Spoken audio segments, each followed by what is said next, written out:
Crime and Punishment. Part 1. Chapter 1. At the beginning of July, during an extremely hot spell, towards evening, a young man left his garret, which he rented from tenants in S. Lane, and slowly, as if in indecision, set out towards K. Bridge. He had successfully avoided meeting his landlady on the stairs. His garret was under the very roof of a tall 5-story house and resembled a cupboard more than an apartment. As for his landlady, from whom he rented this garret with board and service, she occupied a separate apartment 1 flight below, and each time he went out into the street, he inevitably had to pass by his landlady's kitchen, which was almost always wide open onto the staircase. And each time the young man passed by, he felt a sort of morbid and cowardly sensation, of which he was ashamed and at which he frowned. He was heavily in debt to his landlady and was afraid of meeting her. Not that he was so cowardly and downtrodden, quite the contrary, but for some time now he had been in an irritable and tense state, resembling hypochondria. He had become so absorbed in himself and isolated from everyone that he feared any encounter, not only an encounter with his landlady. He was crushed by poverty, but even his straitened circumstances had recently ceased to burden him. He had completely stopped attending to his daily affairs and did not want to be occupied with them. In truth, he feared no landlady, whatever she might be plotting against him. But to stop on the stairs, to listen to all sorts of nonsense about all this everyday rubbish, to which he had no relation whatsoever, all these demands for payment, threats, complaints, and at the same time to dodge, make excuses, lie. No, it was better to slip like a cat down the stairs somehow and slink away unseen. However, this time the fear of meeting his creditor struck even him upon going out into the street. What deed do I intend to attempt, and yet what trifles I fear, he thought with a strange smile. Yes, everything is in man's hands, and yet he lets it all slip past his nose, solely from cowardice. This is already an axiom. It's curious what people fear most. A new step, a new word of their own. That's what they fear most. But I talk too much. That's why I do nothing, because I talk. Though perhaps it's also this. I talk because I do nothing. I've learned to chatter this past month, lying whole days in a corner and thinking about King P. Well, why am I going now? Am I capable of that? Is this serious? Not at all serious. Just indulging myself with fantasies, playthings. Yes, perhaps just playthings. The heat in the street was terrible, and besides there was the closeness, the jostling, everywhere lime, scaffolding, bricks, dust, and that special summer stench so familiar to every Petersburger who cannot afford to rent a summer cottage. All this at once disagreeably shocked the already disordered nerves of the youth. The unbearable stench from the drinking establishments, of which there were a particularly large number in this part of the city, and the drunkards one encountered every moment, despite it being a weekday, completed the repulsive and melancholy coloring of the scene. A feeling of the deepest disgust flickered for an instant in the fine features of the young man. Incidentally, he was remarkably handsome, with beautiful dark eyes, dark brown hair, above average height, slender and well-built. But soon he fell into a kind of deep thoughtfulness, or rather, into a sort of oblivion, and walked on no longer noticing his surroundings, nor wishing to notice them. Only occasionally he muttered something to himself, from his habit of monologues, which he had just confessed to himself. At this very moment he was aware that his thoughts were sometimes confused, and that he was very weak.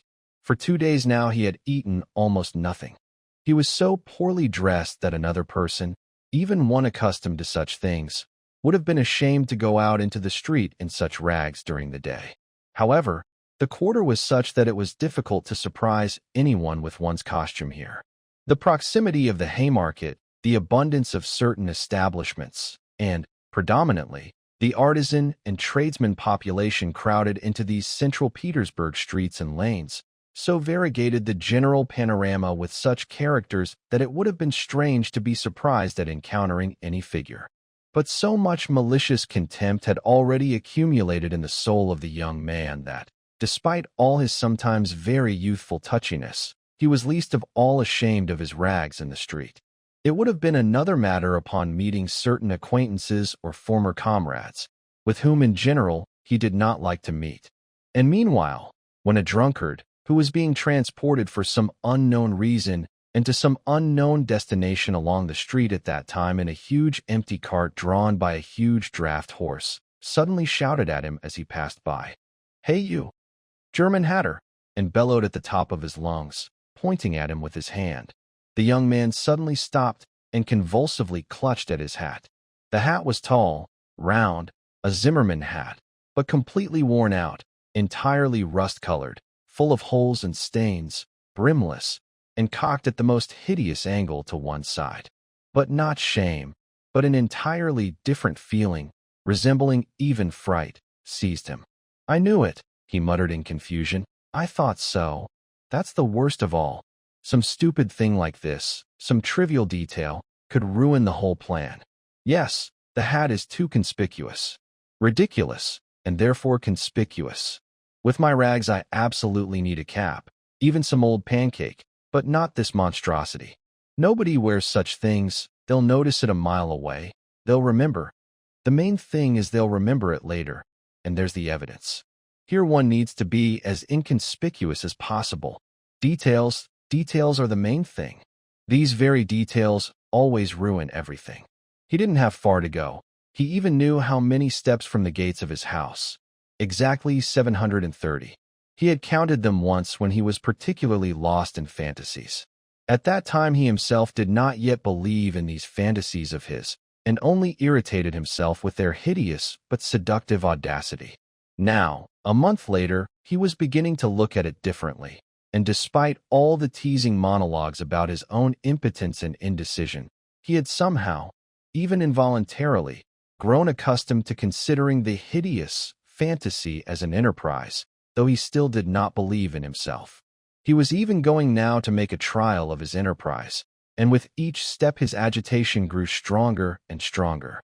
With a sinking heart and nervous trembling he approached an enormous house, one wall of which faced the canal and the other onto street.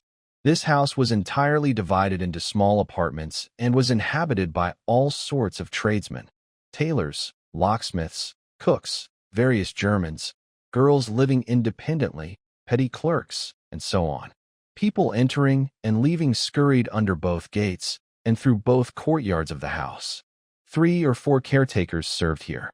The young man was very pleased not to meet any of them, and immediately slipped unnoticed from the gate to the right onto the stairs. The staircase was dark and narrow, a back stairs, but he already knew and had studied all this, and this whole setting pleased him. In such darkness, even a curious glance was not dangerous. If I'm so afraid at this time, what would it be if I actually somehow happened to get to the deed itself?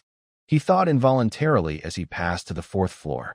Here his path was blocked by retired soldier porters carrying furniture out of one apartment. He already knew before that a certain German family man, a clerk, lived in this apartment. So, this German is now moving out, and consequently, on the 4th floor, on this staircase and on this landing, only the old woman's apartment remains occupied for some time. This is good, just in case. He thought again and rang at the old woman's apartment. The bell tinkled feebly, as if it were made of tin and not of copper. In such small apartments in such houses, almost all the bells are like this. He had already forgotten the sound of this little bell, and now this particular ring seemed suddenly to remind him of something and represent it clearly. He even shuddered. His nerves had become too weak this time. A little later the door opened a tiny crack. The tenant was examining the visitor from the crack with evident distrust, and only her eyes, gleaming from the darkness, were visible. But seeing many people on the landing, she took courage and opened it completely.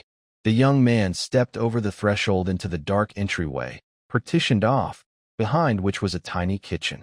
The old woman stood before him silently and looked at him questioningly. She was a tiny, dried-up little old woman, about 60, with sharp and malicious little eyes, with a small sharp nose and bareheaded. Her whitish, barely graying hair was thickly greased with oil. Around her thin and long neck, resembling a chicken leg, was wound some flannel rag, and on her shoulders, despite the heat, hung a completely tattered and yellowed fur jacket. The little old woman coughed and groaned constantly. Apparently, the young man had looked at her with some particular glance, because the former distrust suddenly flashed again in her eyes. "Raskolnikov, the student, I was at your place a month ago." The young man hastened to mutter with a half-bow, remembering that he should be more polite.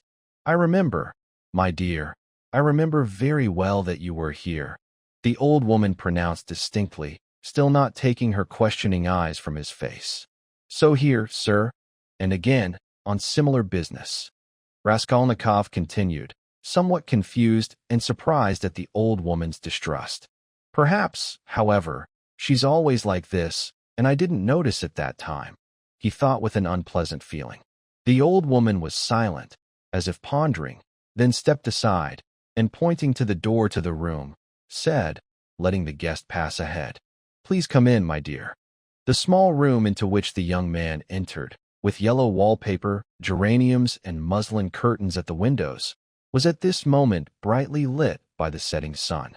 And then, consequently, the sun will also be shining, flashed somehow casually in Raskolnikov's mind, and with a quick glance he surveyed everything in the room, in order to study and remember the arrangement as much as possible. But there was nothing special in the room. The furniture, all very old and of yellow wood, consisted of a sofa with a huge curved wooden back, a round table of oval form in front of the sofa, a dressing table with a small mirror in the space between the windows, chairs along the walls, and 2 or 3 cheap pictures in yellow frames, depicting German maidens with birds in their hands. That was all the furniture. In the corner before a small icon a lamp was burning. Everything was very clean. Both the furniture and the floors were polished to a shine. Everything gleamed. Lizaveta's work, thought the young man. Not a speck of dust could be found in the entire apartment. This is how it is with wicked and old widows, Raskolnikov continued to himself, and glanced curiously at the chintz curtain before the door to the second tiny room, where the old woman's bed and dresser stood, and into which he had never yet looked. The entire apartment consisted of these 2 rooms. "What do you want?" the little old woman pronounced sternly, entering the room and still standing directly before him, so as to look him directly in the face. "I've brought a pledge here, sir." And he took from his pocket an old flat silver watch. On its back cover was depicted a globe. The chain was steel. "But the term for your previous pledge has already expired. 3 days ago a month passed. I'll pay you interest for another month. Be patient." "But that's my goodwill, my dear, to be patient or to sell your thing right now." "How much for the watch, Elena Ivanovna?" "And you come with trifles, my dear. It's worth nothing, practically. Last time I gave you 2 bills for the little ring, and you could buy a new one from a jeweler for 1.50 rubles. Give me 4 rubles, I'll redeem it, it was my father's. I'll be receiving money soon. 1.50 rubles, sir, and interest in advance, if you please, sir." 1.50 rubles, the young man cried out. "As you wish." And the old woman held the watch back out to him. The young man took it and was so angry that he was about to leave. But he immediately thought better of it, remembering that there was nowhere else to go, and that he had come for another reason besides. "Give it," he said rudely. The old woman reached into her pocket for the keys and went into the other room behind the curtain. The young man, left alone in the middle of the room, listened curiously and pondered. He could hear her unlocking the dresser. "Must be the top drawer," he reasoned. "So she keeps the keys in her right pocket, all on one ring, in a steel ring. And there's one key there larger than all the others, 3 times larger, with a serrated bit, of course not for the dresser. So there must be some other box or chest. That's curious. Chests always have such keys. But how base all this is." The old woman returned. "Here, sir, my dear. If it's 10 kopecks per month per ruble, then for 1.50 rubles you owe 15 kopecks, for a month in advance, sir. And for the 2 previous rubles you still owe, by the same calculation in advance, 20 kopecks. So altogether, that makes 35. You'll receive altogether for your watch 1 ruble 15 kopecks now. Here you are, sir." "What? So now it's 1 ruble 15 kopecks." "Exactly so, sir." The young man did not argue and took the money. He looked at the old woman and was in no hurry to leave, as if he still wanted to say or do something, but as if he himself did not know exactly what. I might, Elena Ivanovna, bring you another thing in a few days, a good silver one. A cigarette case, as soon as I get it back from a friend. He became confused and fell silent. Well, then we'll talk about it, my dear. Goodbye, sir. And you're always sitting at home alone. Your sister isn't here, he asked as casually as possible, going out into the hallway. And what business is she to you, my dear? Nothing special. I just asked. You're all ready. Goodbye, Elena Ivanovna. Raskolnikov went out in decided confusion. This confusion kept increasing more and more. Going down the stairs, he even stopped several times, as if suddenly struck by something. And finally, already in the street, he exclaimed, "Oh God, how disgusting it all is. And can it be that I know? That's nonsense, that's absurd," he added decisively.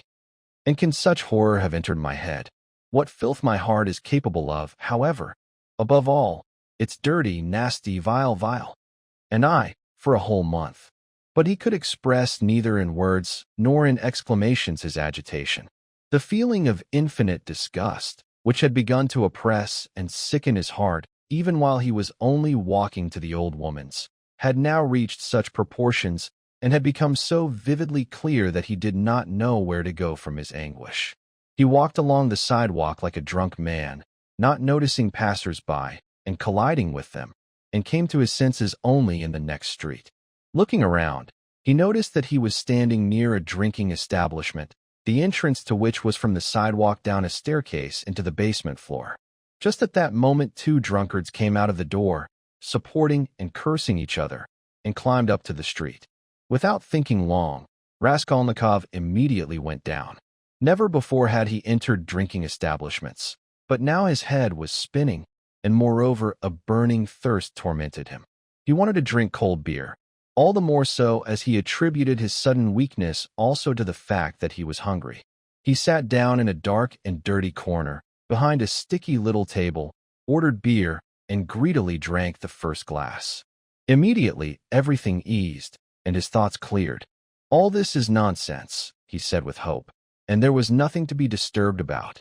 Simply physical disorder. One glass of beer, a piece of sugar, and here, in one moment, the mind grows strong, the thought clears, the intentions become firm. Bah, how insignificant all this is! But despite this contemptuous spit, he already looked cheerful, as if suddenly freed from some terrible burden, and cast a friendly glance at those present. But even at this moment, he dimly sensed that all this receptiveness to the better was also morbid. Few people remained in the drinking establishment at that time. Besides those two drunkards encountered on the stairs, right after them a whole gang came out at once, about 5 people, with a girl and an accordion. After them it became quiet and spacious. There remained one tipsy man, but not very much so, sitting over his beer, looking like a petty bourgeois. His companion, fat, enormous, in a Siberian coat and with a gray beard, very drunk, dozing on the bench, and occasionally, suddenly, as if half asleep, beginning to snap his fingers, spreading his arms apart, and bouncing the upper part of his body without getting up from the bench, while singing along to some nonsense, trying to remember verses, something like, "All year long he caressed his wife. All year long he caressed his wife." Or suddenly, waking up again, went down Podyacheski Street, found his former one. But no one shared his happiness. His silent companion looked at all these outbursts even with hostility and distrust. There was also one more person there, who looked rather like a retired clerk. He sat separately, before his vessel, occasionally sipping and looking around. He too seemed to be in some agitation. Chapter 2. Raskolnikov was not accustomed to crowds, and as has already been said, he avoided any society, especially of late.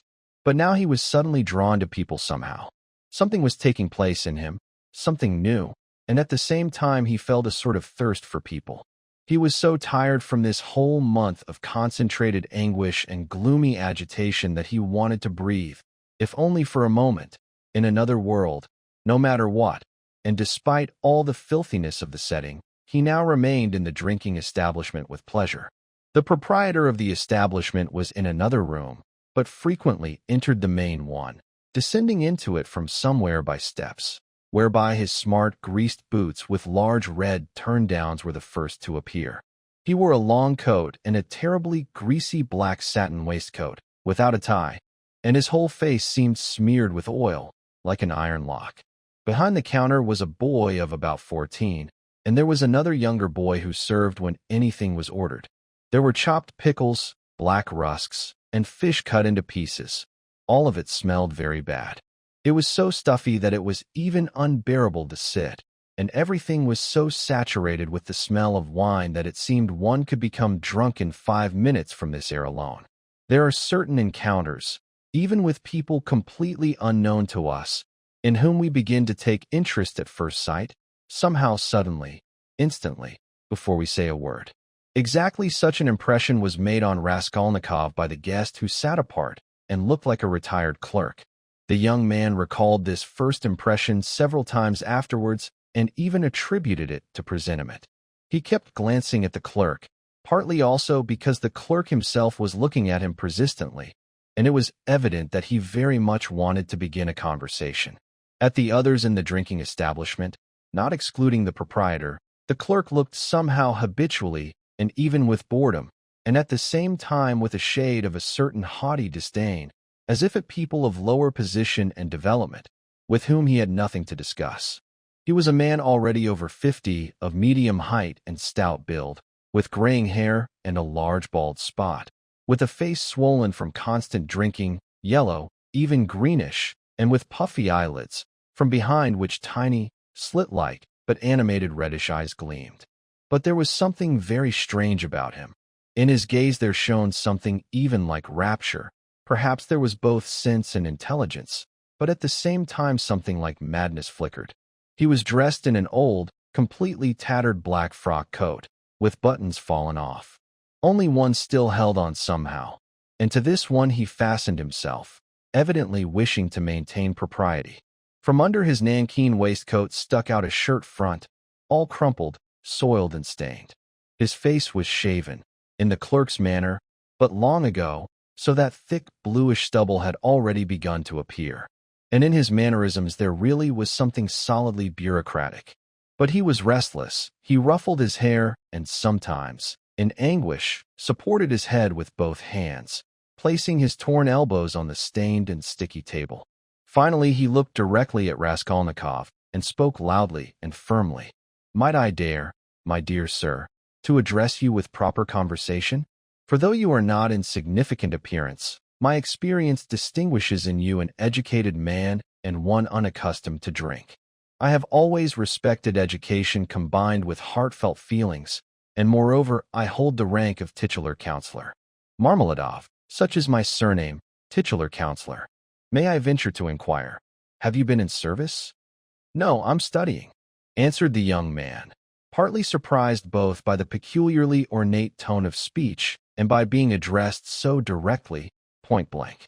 Despite his recent momentary desire for some sort of association with people, at the first word actually addressed to him, he suddenly felt his usual unpleasant and irritable feeling of aversion to any outside person who touched or merely wanted to touch his person.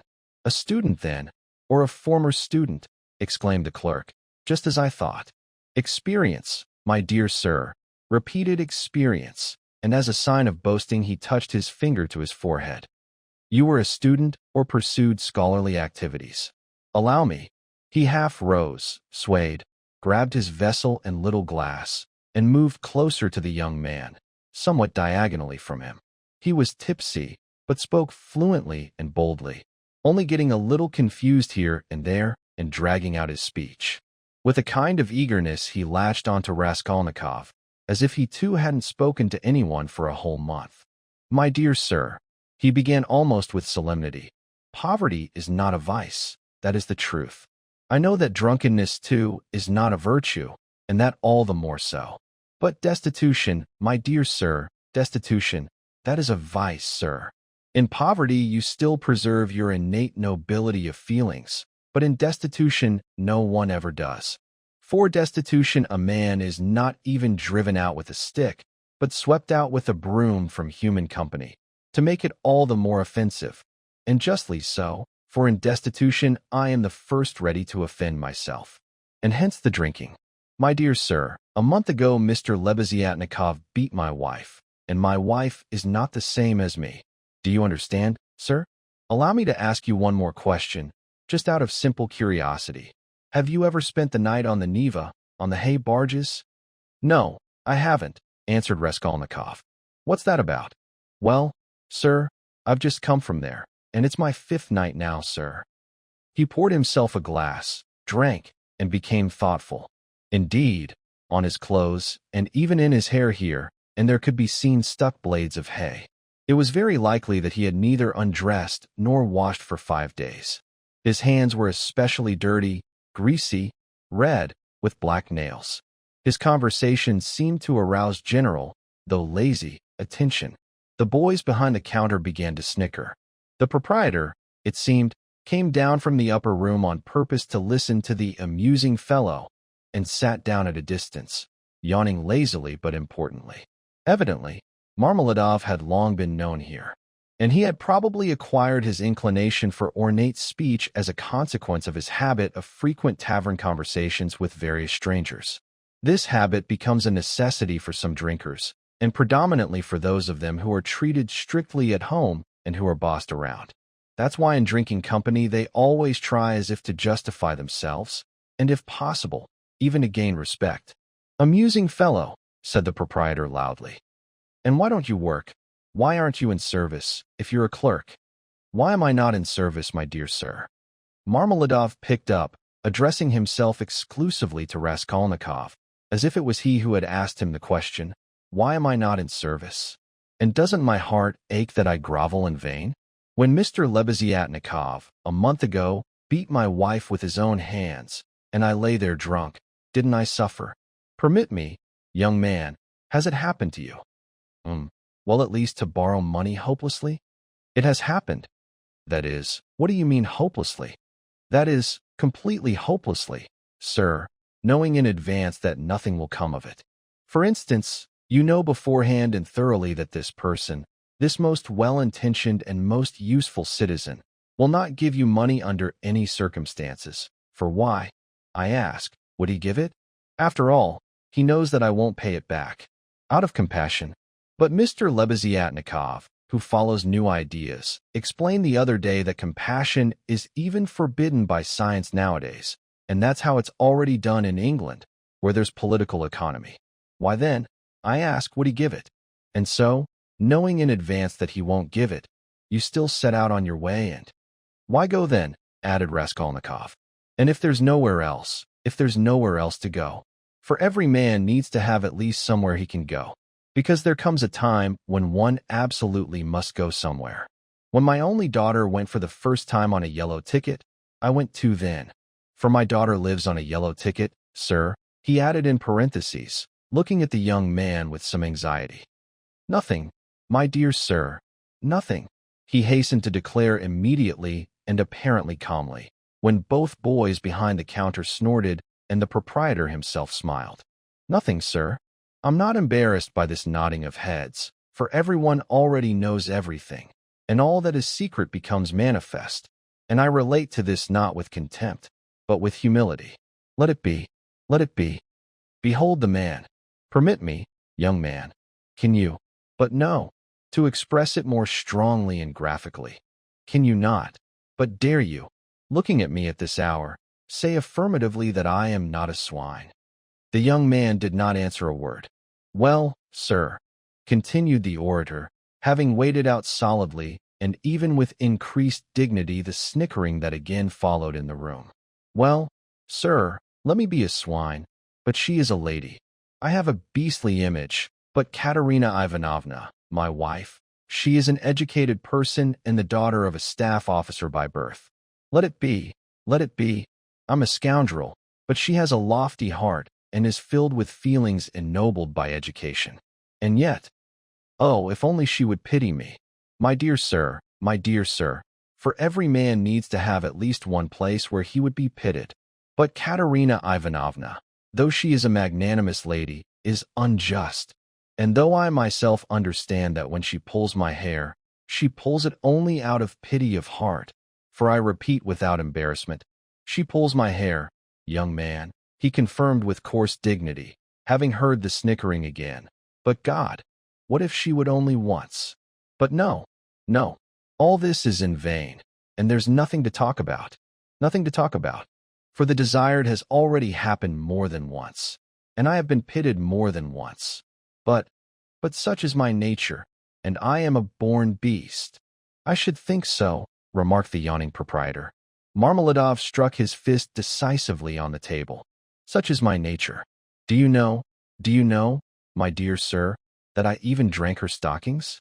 Not her shoes, sir, for that would at least somewhat resemble the order of things, but her stockings I drank, sir. I also drank her woolen shawl, a gift, an old one, her own, not mine. And we live in a cold corner, and she caught cold this winter and started coughing, already with blood. We have 3 small children, and Katerina Ivanovna works from morning till night, scrubbing and washing and bathing the children, for she's been accustomed to cleanliness from childhood, but with a weak chest and a tendency to consumption, and I feel it. Don't I feel it? And the more I drink, the more I feel it. That's why I drink, because in this drinking I seek compassion and feeling. It's not merriment I seek, but sorrow alone. I drink because I want to suffer doubly. And as if in despair, he laid his head on the table. Young man, he continued, raising himself up again, in your face I read a certain sorrow. As you entered, I read it, and therefore immediately addressed you. For in communicating to you the story of my life, I do not wish to make myself a spectacle before these idlers, to whom everything is already known anyway, but I seek a sensitive and educated person. Know then that my wife was educated in a noble provincial institute for gentlewomen, and at graduation danced with a shawl before the governor and other persons, for which she received a gold medal and a certificate of merit. The medal, well, the medal was sold, long ago. The certificate of merit, on parchment, still lies in her trunk to this day, and just recently she showed it to the landlady. And though she has the most continuous quarrels with the landlady, she still wanted to boast before someone and tell about the happy bygone days. And I do not condemn, for this is the last thing she has left in her memories, and all the rest has gone to dust. Yes, a passionate lady, proud and inflexible. She washes the floor herself and sits on black bread, but will not allow disrespect to herself. That's why she wouldn't let Mr. Lebeziatnikov's rudeness pass, and when Mr. Lebeziatnikov beat her for it, she took to her bed not so much from the beating as from her feelings. I took her as a widow, with 3 children, each smaller than the next. She married her first husband, an infantry officer, for love, and ran away from her parents' home with him. She loved her husband excessively, but he took to cards, got into trouble with the law, and with that he died. He used to beat her towards the end, and though she didn't let him get away with it, which I know for certain and from documents, she still remembers him with tears to this day and reproaches me with him. And I'm glad, for at least in her imagination, she sees herself as once having been happy. And she was left after him with 3 infant children in a remote and brutal district, where I was also located at the time, and she was left in such hopeless destitution that although I've seen various misfortunes, I'm not even in a state to describe it. All her relatives renounced her, and she was proud, geography and world history with her, about 4 years ago. But as I myself was not strong in this knowledge, and we had no proper textbooks for it, for what books we had, well, those books no longer exist now, so all the instruction ended with that. We stopped at Cyrus of Persia. Then, having already reached mature age, she read several books of romantic content, and recently, through the agency of Mr. Lebeziatnikov, one book, Lewis's Physiology. Do you know it, sir? She read with great interest, and even communicated excerpts to us aloud. That's all her enlightenment. Now I will turn to you, my dear sir, myself with a private question. How much, in your opinion, can a poor but honest girl earn by honest labor? 15 kopecks a day, sir. She won't earn if she's honest and has no special talents, and even then only by working without putting down her hands. And even then the state councillor Klopstock, Ivan Ivanovich, have you heard? Not only hasn't paid the money for sewing half a dozen Dutch shirts to this day, but even drove her out with insults, stamping his feet and calling her indecent names, on the pretext that the shirt collar was sewn not to measure and crooked. And here the little children are hungry. And here Katerina Ivanovna walks about the room wringing her hands, and red spots appear on her cheeks, which always happens with this disease. You're living, she says, as a parasite with us, eating and drinking and enjoying the warmth. But what eating and drinking is there when even the little children haven't seen a crust for 3 days? I was lying then. Well, why dwell on it? I was lying there drunk, sir, and I hear my Sonia say, she's meek, and her little voice is so gentle. She's fair-haired, and her little face always pale, thin, she says. What then, Katerina Ivanovna? Must I really go to such a thing? And Darya Frantsovna, a woman of evil intent and well known to the police many times, had already called 3 times through the landlady. Well then, answers Katerina Ivanovna, mockingly, what is there to protect? What a treasure! But don't blame, my dear sir, don't blame.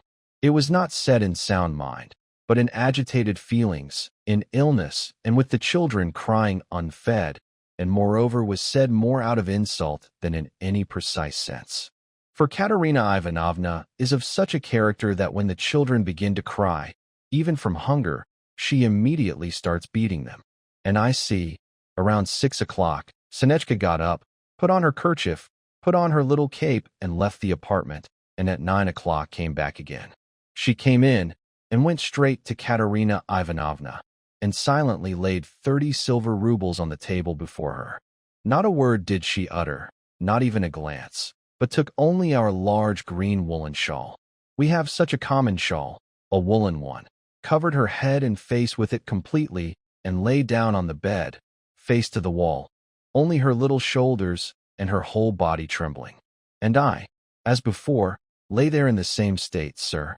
And then I saw, young man, I saw how Katerina Ivanovna, also without saying a word, went to Sonechka's little bed and remained the whole evening on her knees at her feet, kissing her feet, not wanting to get up, and then they both fell asleep together, embracing each other, both. Yes, sir, and I lay there drunk, sir.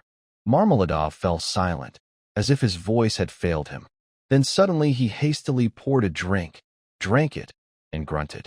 From that time, my dear sir, he continued after some silence, from that time, due to one unfortunate circumstance and through denunciations by ill-intentioned persons, to which Darya Frantsovna especially contributed, supposedly because she had been slighted in proper respect, from that time my daughter, Sofia Semyonovna, was forced to obtain a yellow ticket and could no longer remain with us on account of this. For the landlady, Amalia Fedorovna, would not allow it, though she herself had previously aided Darya Frantsovna, and Mr. Lebeziatnikov too. That's what caused this affair between him and Katerina Ivanovna over Sonia. At first he was pursuing Sonechka himself, but then he suddenly got on his high horse. How, he says, can I, such an enlightened person, live in the same apartment with such a one? And Katerina Ivanovna would not let it pass. She intervened. Well, and so it happened. And Sonechka now comes to us mostly at twilight, and helps Katerina Ivanovna, and provides means as much as she can. She lives in the apartment of Kapernaumov the tailor. She rents a room from them, and Kapernaumov is lame and tongue-tied, and his whole numerous family is also tongue-tied, and his wife is also tongue-tied. They occupy one room, and Sonia has her own separate one, with a partition. Yes. The poorest people and tongue-tied, yes. I only got up that morning, sir, put on my rags, raised my hands to heaven, and set off to His Excellency Ivan Afanasievich. Do you know His Excellency Ivan Afanasievich? No? Well then, you don't know a man of God. He is wax before the face of the Lord, as wax melts, He even condescended to shed tears after hearing everything. "Well," he says, "Marmeladov, since you have already deceived my expectations, I'm taking you once more on my own personal responsibility." That's what he said. "Remember," he says, "go now." I kissed the dust of his feet, mentally, for in reality they wouldn't have allowed it. Him being a dignitary and a man of new governmental and enlightened ideas. I returned home, and when I announced that I was again enrolled in service and receiving a salary, Lord, what happened then? Marmeladov stopped again in strong agitation. At this time a whole party of drunkards, already drunk, came in from the street, and the sounds of a hired barrel organ were heard at the entrance along with a cracked, 7-year-old child's voice singing The Little Farm. It became noisy. The proprietor and servant attended to the newcomers. Marmeladov, paying no attention to those who entered, continued his story. He seemed already quite weakened, but the more drunk he became, the more talkative he grew. The recollection of his recent success in service seemed to revive him and was even reflected on his face with a sort of radiance. Raskolnikov listened attentively. "This was, my dear sir, 5 weeks ago. Yes. As soon as they both found out, Katerina Ivanovna and Senechka, Lord, it was as if I had been transported to the kingdom of God. Before, I'd lie like a beast, only abuse. But now, they walk on tiptoe, they quiet the children. Semyon Zakharik is tired from service, he's resting show. They give me coffee before service, they boil cream. Real cream they began to procure, do you hear? And where they scraped together the money for decent uniform for me.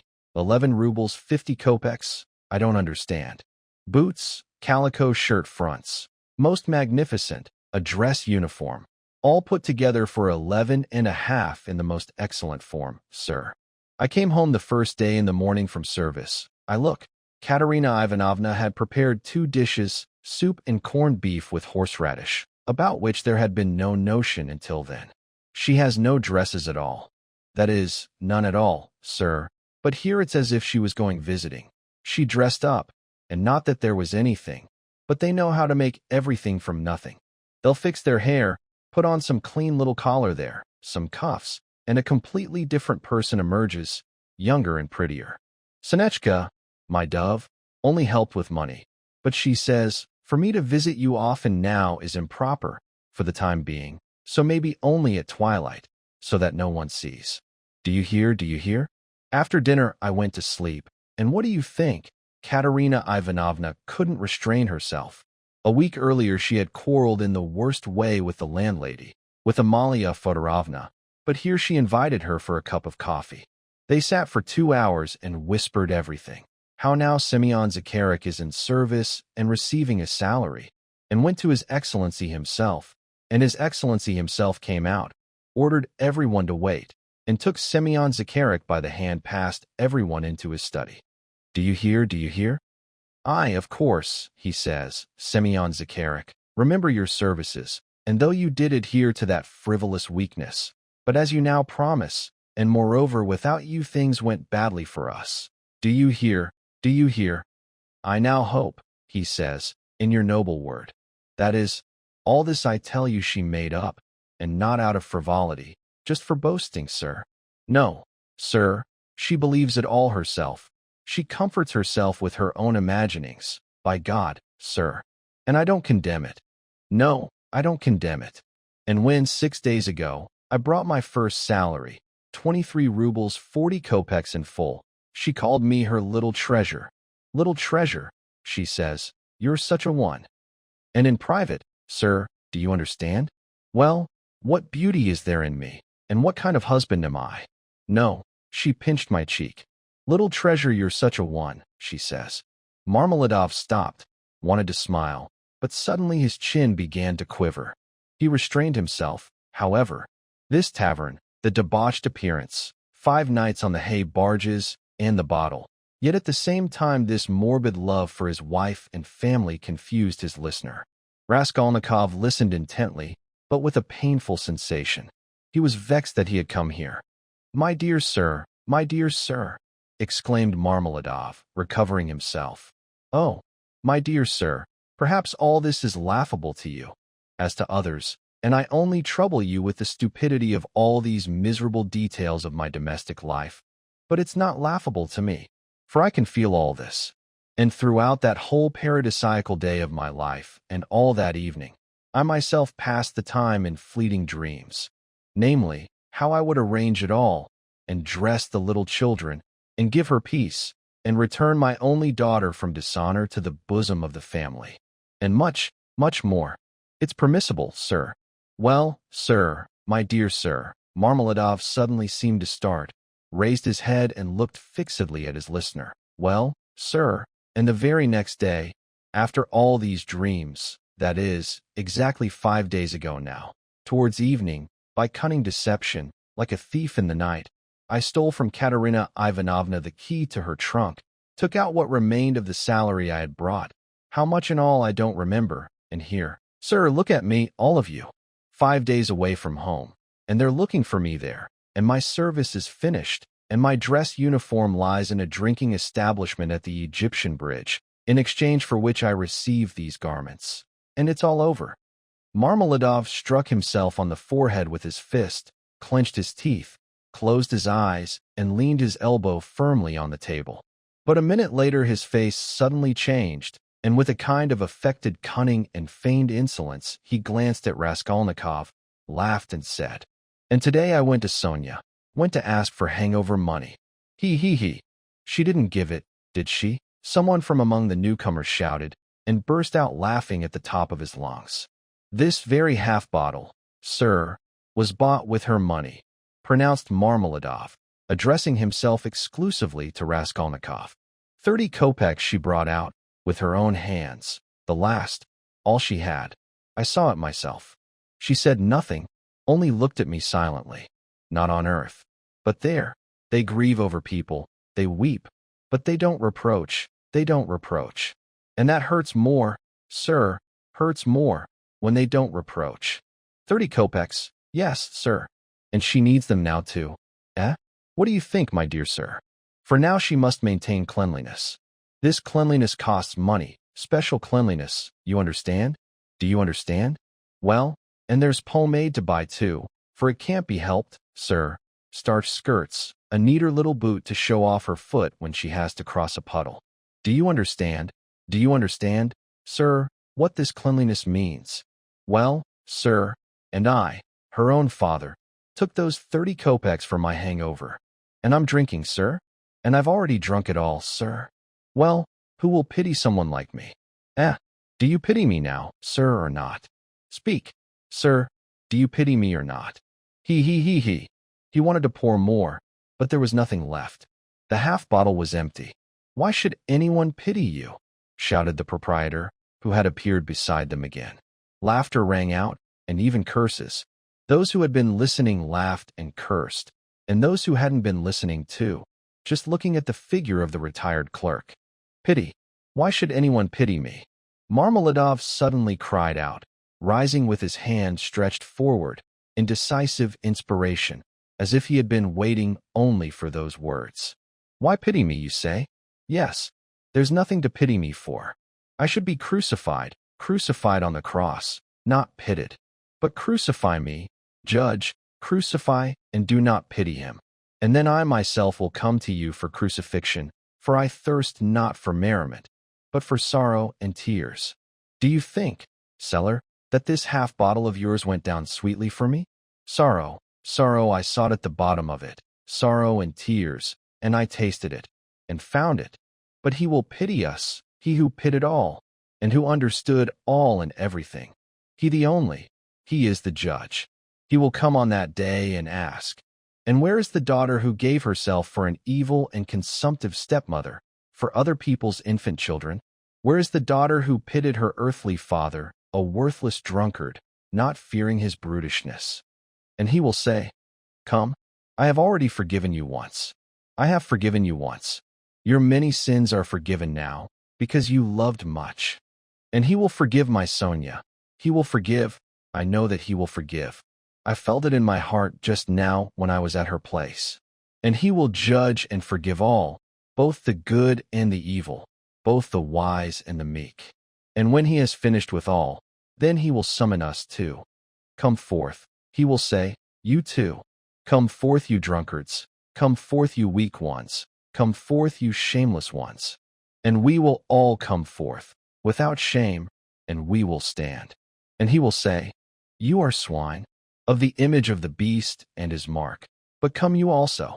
And the wise will speak, the reasonable will speak. Lord, why do you receive these? And he will say, I receive them, wise ones, I receive them, reasonable ones, because not one of them ever considered himself worthy of this. And he will stretch out his hands to us, and we will fall down and weep and understand everything. Then we will understand everything, and everyone will understand. And Katerina Ivanovna, she too will understand. Lord, let thy kingdom come. And he sank down on the bench, exhausted and enfeebled, looking at no one, as if forgetting his surroundings and deep in thought. His words had produced a certain impression. For a moment silence reigned, but soon the previous laughter and curses rang out again. He's reasoned it out. He's been raving. A clerk. And so on, and so on. Come, sir, said Marmeladov suddenly, raising his head and addressing Raskolnikov. Take me home. Kozel's house, in the courtyard. It's time, to Katerina Ivanovna. Raskolnikov had long wanted to leave. He had himself thought of helping him. Marmeladov proved to be much weaker on his legs than in his speeches, and leaned heavily on the young man. They had to walk about 200 or 300 steps. Confusion and fear increasingly seized the drunkard as they approached the house. It's not Katerina Ivanovna I'm afraid of now, he muttered in agitation. And not that she'll start pulling my hair. What's hair? Nonsense, hair. That's what I say. It would even be better if she started pulling, but what I'm afraid of is, I'm afraid of her eyes. Yes, her eyes. I'm also afraid of the red spots on her cheeks. And also, I'm afraid of her breathing. Have you seen how people breathe with this disease, when feelings are agitated? I'm also afraid of the children's crying. Because if Sonia hasn't fed them, then, I don't know what. I don't know. But I'm not afraid of beatings. No, sir, that such beatings for me are not only not painful, but even pleasurable. For without this I myself cannot do. It's better. Let her beat me, she'll ease her soul. It's better. And here's the house. Kozel's house. The locksmith's, a German, a wealthy one. Lead me. They entered from the courtyard and went up to the 4th floor. The staircase grew darker the higher they went. It was already almost 11 o'clock, and though at this time in Petersburg there is no real night, it was very dark at the top of the stairs. A small, smoke-blackened door at the end of the stairs, at the very top, stood open. A candle end lit the poorest room, about 10 paces long. All of it was visible from the hall. Everything was scattered and in disorder, especially various children's rags. Across the back corner a torn sheet was stretched. Behind it a bed was probably placed. In the room itself there were only 2 chairs and a very worn oilcloth sofa, before which stood an old kitchen pine table, unpainted and uncovered. On the edge of the table stood a guttering tallow candle end in an iron candlestick. It appeared that Marmeladov occupied a separate room, not a corner, but his room was a passage room. The door to the further rooms or cubicles into which Amalia Lipovexel's apartment was divided stood ajar. There it was noisy and loud. They were laughing. It seemed they were playing cards and drinking tea. The most unceremonious words flew out sometimes. Raskolnikov immediately recognized Katerina Ivanovna. She was a terribly emaciated woman, thin, rather tall and shapely, still with beautiful dark brown hair, and indeed with cheeks flushed to spots. She walked back and forth in her small room, her hands pressed to her chest, her lips parched, and her breathing uneven and intermittent. Her eyes glittered as in fever, but her gaze was sharp and fixed, and this consumptive and agitated face produced a painful impression in the last light of the guttering candle end flickering on her face. She seemed to Raskolnikov to be about 30, and indeed was no match for Marmeladov. She did not hear or notice those entering. She seemed to be in some sort of oblivion, neither listening nor seeing. The room was stuffy, but she had not opened the window, A stench came from the stairs, but the door to the stairs was not closed. From the inner rooms, through the unclosed door, waves of tobacco smoke poured in. She coughed, but did not close the door. The smallest girl, about 6 years old, was sleeping on the floor, somehow sitting, hunched up and with her head stuck into the sofa. A boy a year older than her was trembling all over in the corner and crying. He had probably just been beaten. The eldest girl, about 9, tall and thin as a matchstick, in nothing but a thin shirt torn everywhere, and wearing an old woolen cape thrown over her bare shoulders, sewn for her probably 2 years ago, since it didn't even reach her knees now, stood in the corner beside her little brother, embracing his neck with her long, matchstick-thin arm.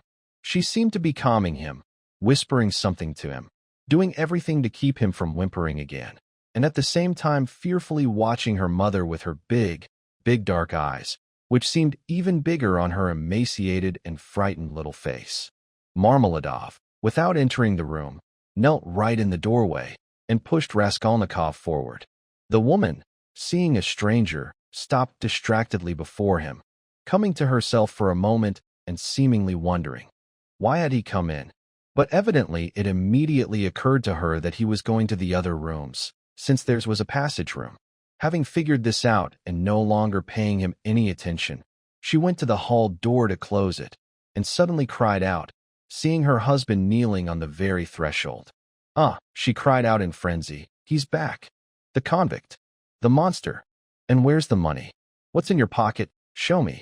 And those aren't the same clothes. Where are your clothes? Where's the money? Speak." And she threw herself at him to search him.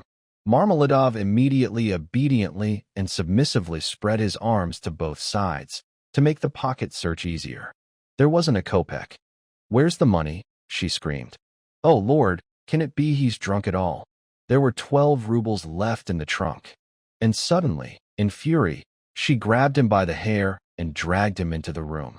Marmeladov himself facilitated her efforts, crawling humbly after her on his knees.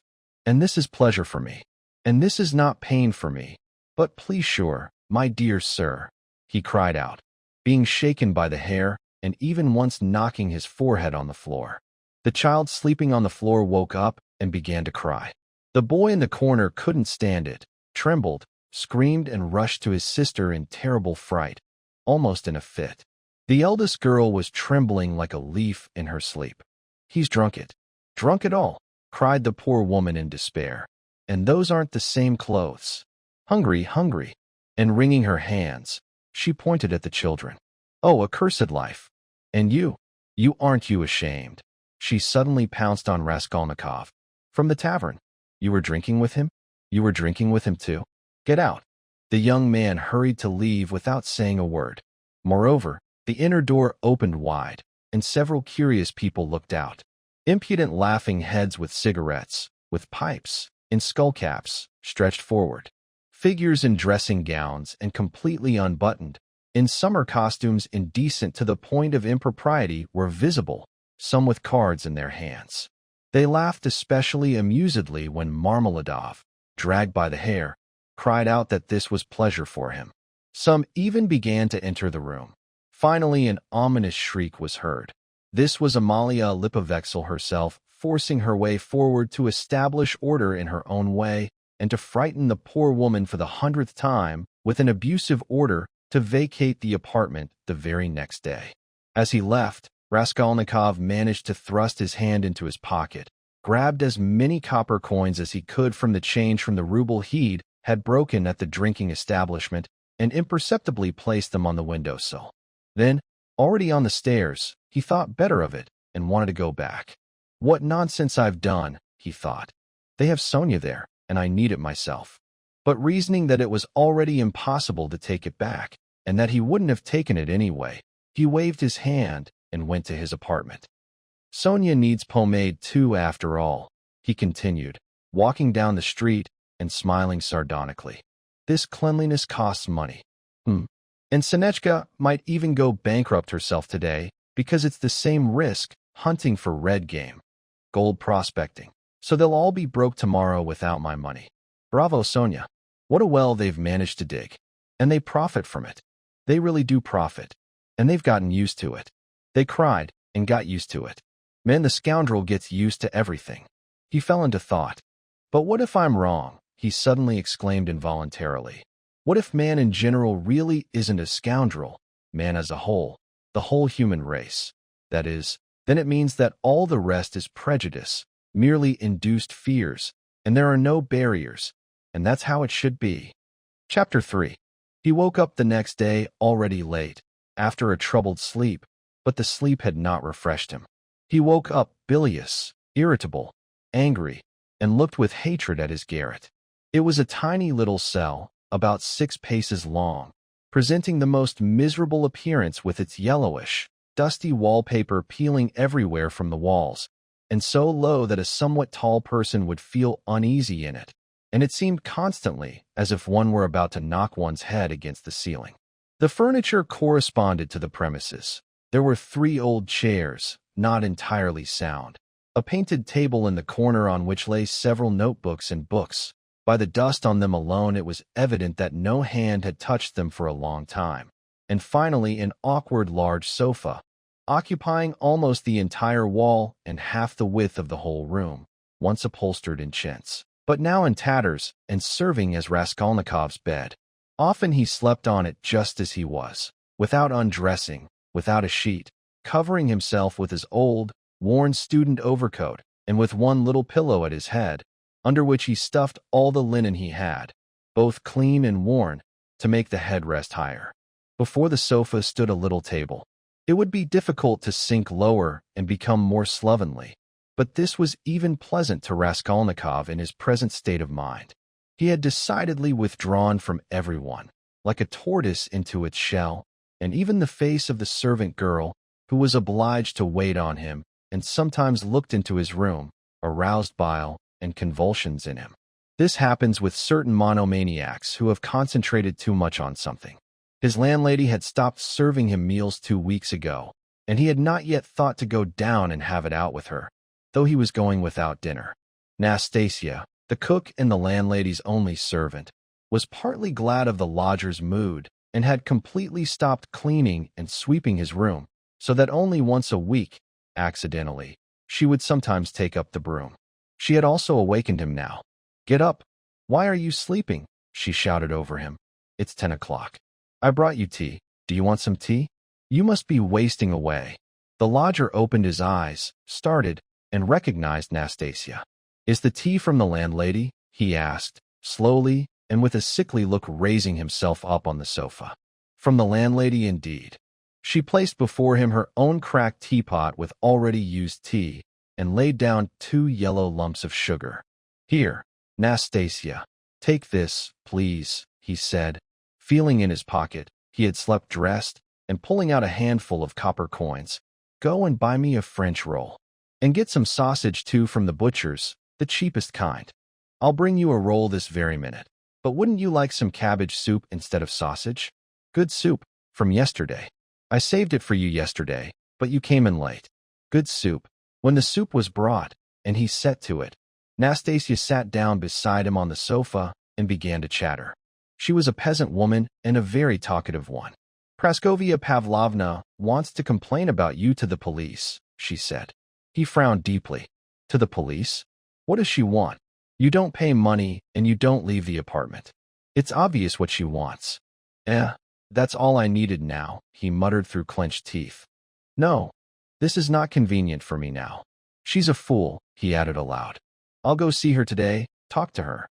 She's a fool, just like me. But what are you lying there like a sack for, smarty pants? Nothing to be seen from you. Before, you say, you used to go teach children, but now why aren't you doing anything?" "I am doing." Raskolnikov spoke reluctantly and sternly. "What are you doing?" "Work." "What work?" "Thinking," he answered seriously after a pause. Nastasia simply rolled with laughter. She was of the laughing kind, and when made to laugh, she laughed inaudibly, swaying and shaking with her whole body, until she herself felt sick. "Have you thought up a lot of money then?" she could finally get out. "You can't teach children without boots. And to hell with it anyway. And don't spit in the well. They pay coppers for children. What can you do with kopecks? he continued reluctantly, as if answering his own thoughts. So you'd like the whole capital at once? He looked at her strangely. Yes, the whole capital, he answered firmly after a pause. Well, take it easy, or you'll frighten me. It's already too scary. Are you going for the role or not? As you wish. Oh yes, I forgot. A letter came for you yesterday while you were out. A letter? For me. From whom? From whom, I don't know. I gave the postman 3 kopecks of my own. Will you pay me back? Then bring it. For God's sake, bring it, cried Raskolnikov, all in agitation. Lord. A minute later the letter appeared. That's just it. From his mother, from our province. He even turned pale as he took it. It had been a long time since he had received letters. But now something else suddenly gripped his heart. Nastasia, leave, for God's sake. Here are your 3 kopecks. Only, for God's sake, leave quickly. The letter trembled in his hands. He did not want to unseal it in her presence. He wanted to be left alone with this letter. When Nastasia went out, he quickly brought it to his lips and kissed it. Then he gazed for a long time at the handwriting of the address, at the familiar and dear small, slanting handwriting of his mother, who had once taught him to read and write. He hesitated. He even seemed to be afraid of something. Finally, he unsealed it. The letter was large, thick, 2 lots. 2 large sheets of post paper were covered with very fine writing.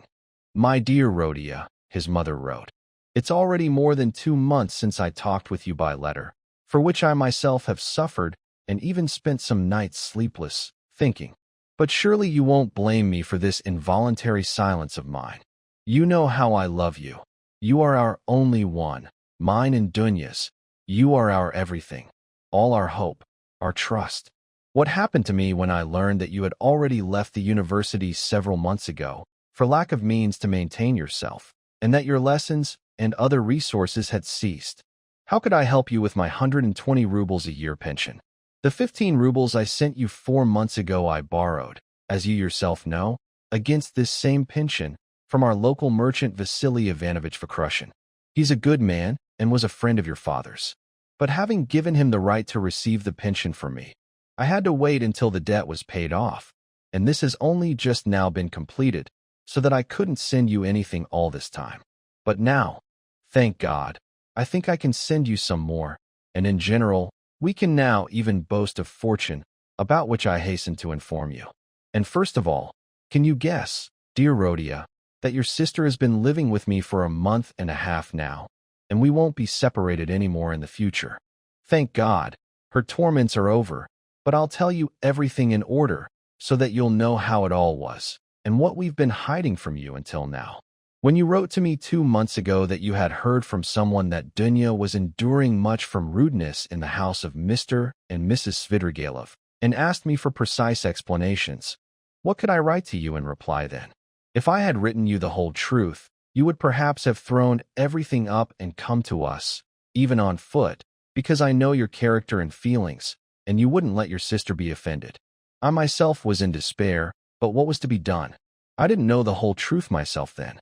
The main difficulty consisted in the fact that Dunya, having entered their house last year as governess, took a whole 100 rubles in advance, on condition of monthly deductions from her salary, and consequently, it was impossible to leave the position without paying off the debt. She took this sum. Now I can explain everything to you, priceless Rodion. Mainly in order to send you 60 rubles, which you needed so much then, and which you received from us last year.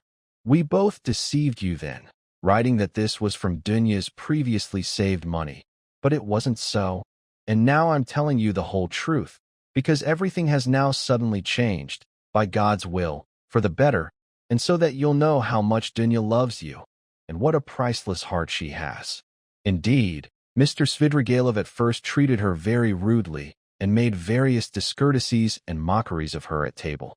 But I don't want to go into all these painful details, so as not to upset you unnecessarily, when it's all over now. In short, despite the kind and noble treatment of Marfa Petrovna, Mr. Svidrigailov's wife, and all the household, Dunya had a very hard time, especially when Mr. Svidrigailov was, by his old regimental habit, under the influence of Bacchus. But what turned out later? Imagine, this madman had long conceived a passion for Dunya, but kept hiding it under the guise of rudeness and contempt for her. Perhaps he himself was ashamed and came to horror, seeing himself already in years and a family man, with such frivolous hopes, and therefore involuntarily got angry at Dunya. And perhaps it was also that he, by the rudeness of his treatment and mockeries, wanted only to hide the whole truth from others. But, finally, he couldn't restrain himself and dared to make Dunya an open and vile proposition, promising her various rewards and moreover to throw everything up and go away with her to another estate, or, perhaps, abroad. You can imagine all her sufferings. To leave her position immediately was impossible, not only because of the money, debt, but also out of consideration for Marfa Petrovna, who might suddenly conceive suspicions, and consequently discord would have to be sown in the family. And for Dunya, there would have been a big scandal. That couldn't be avoided. There were also many other reasons, so that Dunya could in no way count on getting out of this terrible house before 6 weeks. Of course, you know Dunya. You know how intelligent she is and what a firm character she has. Dunya can endure much, and even in the most extreme cases find enough magnanimity in herself not to lose her firmness. She didn't even write to me about everything, so as not to upset me, and we often exchanged news. The denouement, however, came unexpectedly. Marfa Petrovna accidentally overheard her husband imploring Dunya in the garden, and understanding everything wrongly, blamed her for everything, thinking that she was the cause of it all. A terrible scene took place there in the garden. Marfa Petrovna even struck Dunya, wouldn't listen to anything, but shouted herself for a whole hour, and finally ordered Dunya to be taken to me in town immediately, in a simple peasant cart, into which all her things, linen, dresses, everything as it happened, untied and unpacked, were thrown. And then a pouring rain came up, and Dunya, insulted and disgraced, had to ride with a peasant a whole 17 versts in an uncovered cart. Think now what I could have written to you in a letter, in reply to yours, received by me 2 months ago, and what to write about. I myself was in despair. I didn't dare write you the truth, because you would have been very unhappy, grieved and outraged. And what could you have done? Perhaps you would have ruined yourself, and Dunya forbade it. And to fill the letter with trifles, and about something, when there was such grief in my soul, I couldn't. For a whole month rumors went around our whole town about this story, and it got to the point that we couldn't even go to church with Dunya because of contemptuous looks and whispers, and even conversations out loud in our presence. All our acquaintances shunned us. Everyone even stopped bowing, and I learned for certain that some merchants' clerks and certain office workers wanted to inflict a base insult on us by smearing tar on the gates of our house, so that the landlords began demanding that we leave the apartment. The cause of all this was Marfa Petrovna, who managed to accuse and besmirch Dunya in all the houses. She knows everyone here and kept coming to town that month. And as she's somewhat talkative and likes to tell about her family affairs, and especially to complain about her husband to everyone and anyone, which is very bad, so she spread the whole story in a short time, not only in town but throughout the district. I fell ill, but Dunya was firmer than me, and if you had seen how she endured everything and comforted and encouraged me. She's an angel. But, by God's mercy, our torments were shortened. Mr. Svidrigailov came to his senses and repented, and probably pitying Dunya, presented to Marfa Petrovna full and obvious proofs of all Dunya's innocence, namely, a letter which Dunya, even before Marfa Petrovna caught them in the garden, had been forced to write and give to him, to ward off personal explanations and secret meetings, which he insisted on, and which, after Dunya's departure, remained in Mr. Svidrigailov's hands.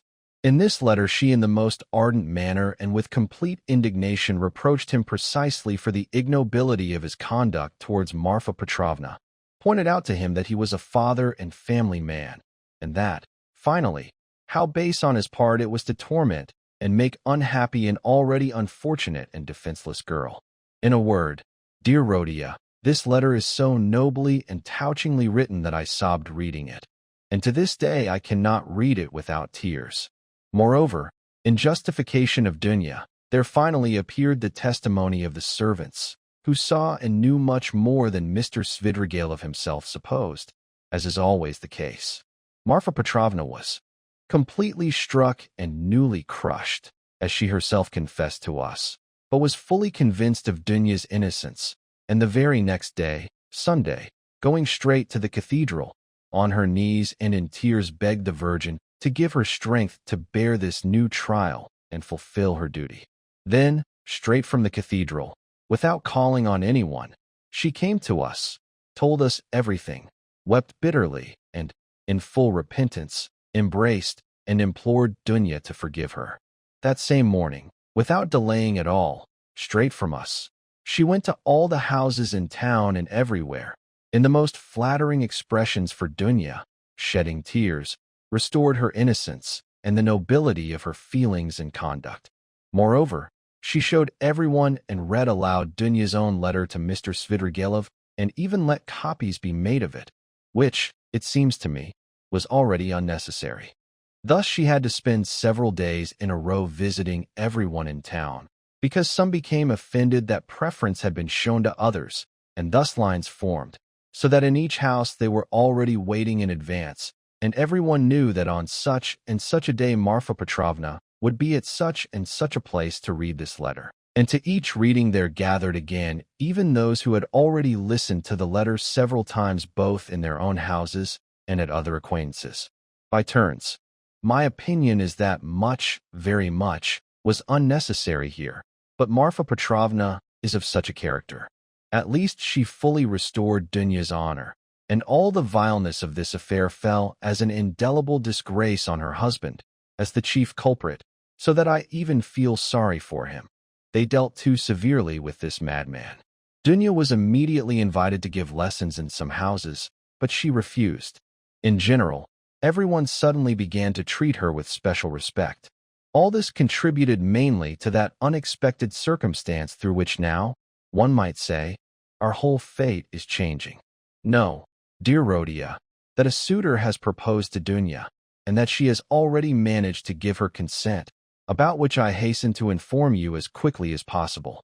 And although this matter was done without your advice, you probably won't have any complaint against me or your sister, as you yourself will see, from the matter itself, that it would have been impossible for us to wait and postpone until receiving your answer.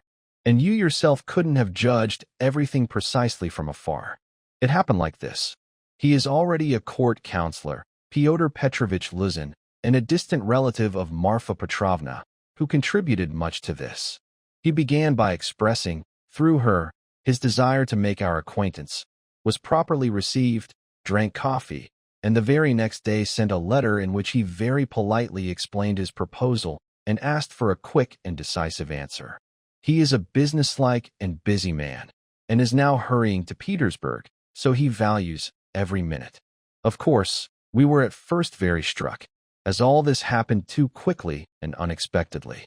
We considered and thought it over, both of us together, that whole day. He is a reliable and secure man, serves in 2 places, and already has his own capital. True, he is already 45 years old, but he is of quite pleasant appearance, and can still please women, and in general he is a very solid and proper man, only a little gloomy and somewhat haughty. But this, perhaps, only seems so at first glance. And I warn you, dear Rodion, when you meet him in Petersburg, which will happen very soon, don't judge too quickly and ardently, as is characteristic of you, if at first glance something about him doesn't please you. I say this just in case, though I'm confident that he will make a pleasant impression on you. And besides, to come to know any person whatsoever, one must approach him gradually and carefully, so as not to fall into error and prejudice, which are very difficult to correct and smooth over afterwards. And Pyotr Petrovitch, at least by many signs, is a very respectable man. At his very first visit, he declared to us that he is a positive person, but shares in many things, as he himself expressed it, the convictions of our newest generations, and is an enemy of all prejudices. He said much more, because he is somewhat vain and very much likes to be listened to, but that's hardly a vice. I, of course, understood little, But Dunya explained to me that he is a man, though not of great education, but intelligent and, it seems, kind. You know your sister's character, Rhodia. She is a firm, sensible, patient, and magnanimous girl, though with an ardent heart, which I know well in her. Of course, there is no special love here, on either her side or his. But Dunya, besides being an intelligent girl, is at the same time a noble being, like an angel, and will make it her duty to constitute her husband's happiness, who in turn would care for her happiness. And in the latter we have, for the time being, no great reason to doubt, though admittedly, the matter was done quickly.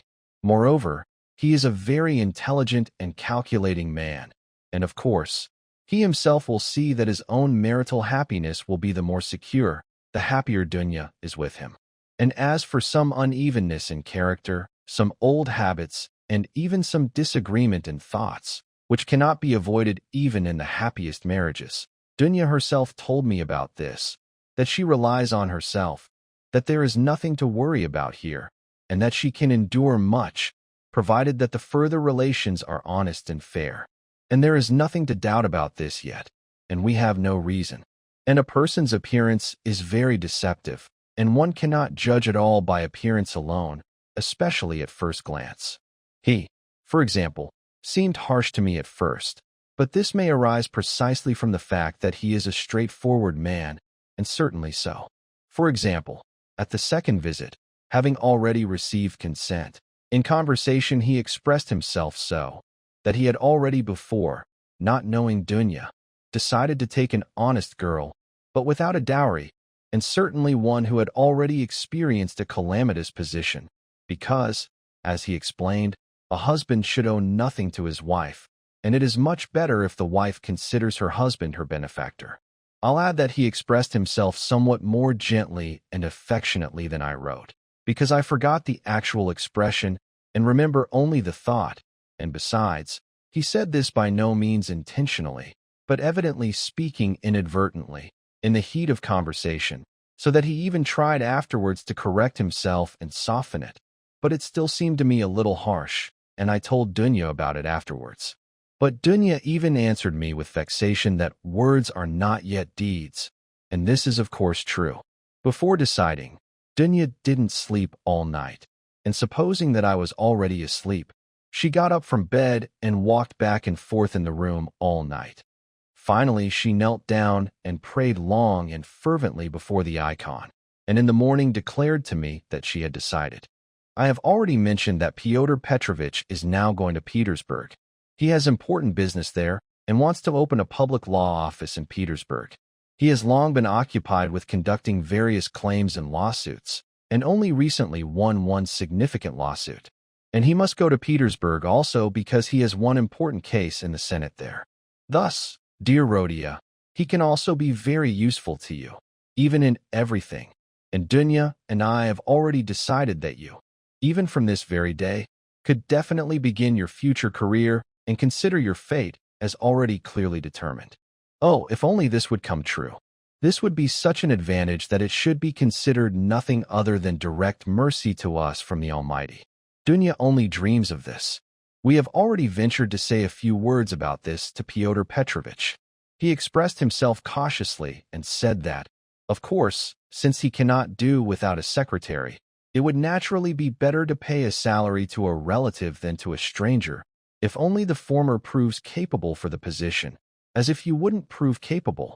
But at the same time, he also expressed doubt that your university studies would not leave you time for work in his office.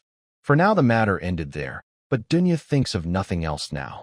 She has been, for several days now, simply in some fever, and has already composed a whole project about how in the future you can be a partner and even a companion to Fyodor Petrovich in his legal pursuits, the more so as you yourself are in the law faculty.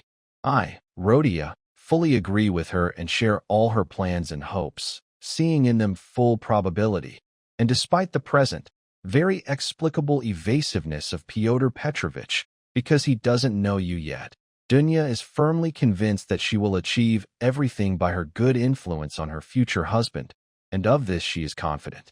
Of course, We were careful not to let slip to Pyotr Petrovitch anything about these further dreams of ours, and especially about your becoming his partner. He is a positive man, and perhaps he would have taken it very dryly, as all this would have seemed to him only dreams. Likewise, neither I nor Dunya have yet said a word to him about our firm hope that he will help us contribute money to you while you're at university. We didn't speak of it because, first, this will happen by itself later, and he will surely, without extra words, offer it himself, as if he would refuse Dunya in this. All the more so as you yourself can become his right hand in the office and receive this help not in the form of charity, but in the form of salary earned by you. This is how Dunya wants to arrange it, and I fully agree with her. Second, we didn't speak of it because I especially wanted to put you on an equal footing with him at your impending meeting. When Dunya spoke to him about you with rapture, he answered that any person must first be examined personally and more closely in order to judge him, and that he himself reserves the right, upon meeting you, to form his own opinion of you. Do you know, my priceless Rhodia, it seems to me, from certain considerations, however, not at all relating to Pyotr Petrovitch, but just from some of my own personal, even perhaps old womanly caprices, it seems to me that I would perhaps do better if I live after their marriage separately, as I live now, and not with them. I am fully confident that he will be so grateful and delicate that he himself will invite me and suggest that I not be separated from my daughter anymore. And if he hasn't spoken of it yet, it's naturally because it's assumed without words, but I will refuse. I have noticed in life more than once that mothers-in-law are not very much to husbands' hearts, and I not only don't want to be even the slightest burden to anyone, but I myself want to be completely free, as long as I have at least some peace of my own and such children as you and Dunya. If possible, I'll settle near both of you, because, Rhodia, I save the most pleasant thing for. The end of the letter. Know then, my dear friend, that perhaps very soon we'll all come together again and embrace all three after almost a 3-year separation. It's already definitely decided that Dunya and I are leaving for Petersburg, when exactly I don't know, but, in any case, very, very soon, perhaps even in a week. Everything depends on Pyotr Petrovitch's arrangements, who as soon as he gets settled in Petersburg, will immediately let us know. For certain calculations, he wants to hasten the wedding ceremony as much as possible and even, if it will be possible, to have the wedding in the current meat-eating season, and if it doesn't work out, because of the short time, then immediately after the Assumption. Oh, with what happiness I will press you to my heart. Dunya is all in agitation from the joy of meeting you, and said once, jokingly, that she would marry Pyotr Petrovitch for this alone. She's an angel. She's not writing anything to you now, but told me to write that she has so much to talk with you about, so much, that now her hand won't rise to take up the pen, because you can't write anything in a few lines, but only upset yourself. She told me to embrace you tightly and send you countless kisses. But despite the fact that we may very soon come together personally, I will still send you money in a few days, as much as I can. Now, as everyone has learned that Dunya is marrying Pyotr Petrovitch, my credit has suddenly increased, and I know for certain that Afanasy Ivanovitch will now trust me, against the pension, up to even 75 rubles, so that I can perhaps send you 25, or even 30 rubles. I would send more, but I'm afraid for our travel expenses. And though Pyotr Petrovitch was so kind as to take upon himself part of the expenses for our journey to the capital, namely, he himself undertook, at his own expense, to deliver our baggage and large trunk, somehow through his acquaintances there, we still must calculate for arrival in Petersburg, into which one cannot show up without a penny, at least for the first days. However, we've already calculated everything with Dunya to precision, and it turned out that the journey will cost little. It's only 90 versts from us to the railroad, and we've already, just in case, arranged with a peasant cabman we know. And from there Dunya and I will travel most prosperously in 3rd class, so that perhaps I'll manage to send you not 25, but surely 30 rubles. But enough. I've written 2 sheets all around, and there's no more space left, a whole story of ours. Well, and so many events have accumulated, And now, my priceless Rhodia, I embrace you until our near meeting and bless you with my maternal blessing. Love Dunya, your sister, Rhodia. Love her as she loves you, and know that she loves you boundlessly, more than herself. She's an angel, and you, Rhodia, you are everything to us, all our hope and all our trust. If only you were happy, and we will be happy. Do you pray to God, Rhodia, as before, and do you believe in the goodness of our Creator and Redeemer? I fear in my heart, has the newest fashionable unbelief not visited you too? If so, then I pray for you. Remember, dear, how even in your childhood, still during your father's life, you list your prayers on my knees, and how we were all happy then. Goodbye, or better, until we meet. I embrace you tightly, tightly, and kiss you countless times. Yours until the grave. Rodion Raskolnikova. Almost the entire time as Raskolnikov read, from the very beginning of the letter, his face was wet with tears, but when he finished, it was pale, convulsed with a spasm, and a heavy, bilious, evil smile writhed on his lips. He laid his head on his thin and worn-out pillow and thought for a long time. His heart beat strongly, and his thoughts surged violently. Finally, he felt stifled and cramped in this yellow little room, resembling a cupboard or a trunk. His gaze and thought demanded space. He grabbed his hat and went out, this time not fearing to meet anyone on the stairs. He had forgotten about that. He took his way in the direction of Vasilievsky Island via V. Prospect, as if hurrying there on business, but, according to his habit, walked without noticing the road, whispering to himself and even speaking aloud with himself, which greatly surprised passers-by. Many took him for a drunk man. Chapter 4. His mother's letter tormented him. But concerning the capital point, there was not a moment's doubt in him, even while he was still reading the letter. The chief essence of the matter was decided in his head, and decided definitively. This marriage shall not be, while I live, and to hell with Mr. Luzin. Because the matter is obvious, he muttered to himself, smirking and maliciously celebrating in advance the success of his decision. No, Mama, no. Dunya, you won't deceive me. And they even apologize for not asking my advice and deciding the matter without me. I should think so. They think that now it's already impossible to break it off, but we'll see whether it's possible or not. What a capital excuse. Such a businesslike man. You see, Fyodor Petrovitch, such a businesslike man, that he can't even marry otherwise than by post-horses, almost on the railroad. No, Dunya, I see everything and know what you're planning to talk to me about so much. I also know what you thought about all night, walking around the room, and what you prayed about before the Kazan Mother of God, which stands in Mama's bedroom. It's hard to ascend to Golgotha. So it means it's already definitely decided. You deign to marry Avdotya Romanovna, a businesslike and rational man, having his own capital, already having his own capital, that's more solid, more imposing, serving in two places and sharing the convictions of our newest generations, as Mama writes, and seems kind, as Dunya herself notes. This seems is most magnificent, and this same Dunya is getting married for this very seems. Magnificent, magnificent. But it's curious, however, why Mama wrote to me about the newest generations. Simply for the characterization of the person, or with the further aim, to win me over in favor of Mr. Luzin? Oh, crafty ones. I'd be curious to clarify one more circumstance. To what degree were they both frank with each other, that day and that night, and all the subsequent time? Were all the words between them pronounced directly, or did both understand that each had the same thing in her heart and thoughts, so there was no need to speak everything aloud, or to speak inadvertently? Probably, it was partly so. From the letter it's evident.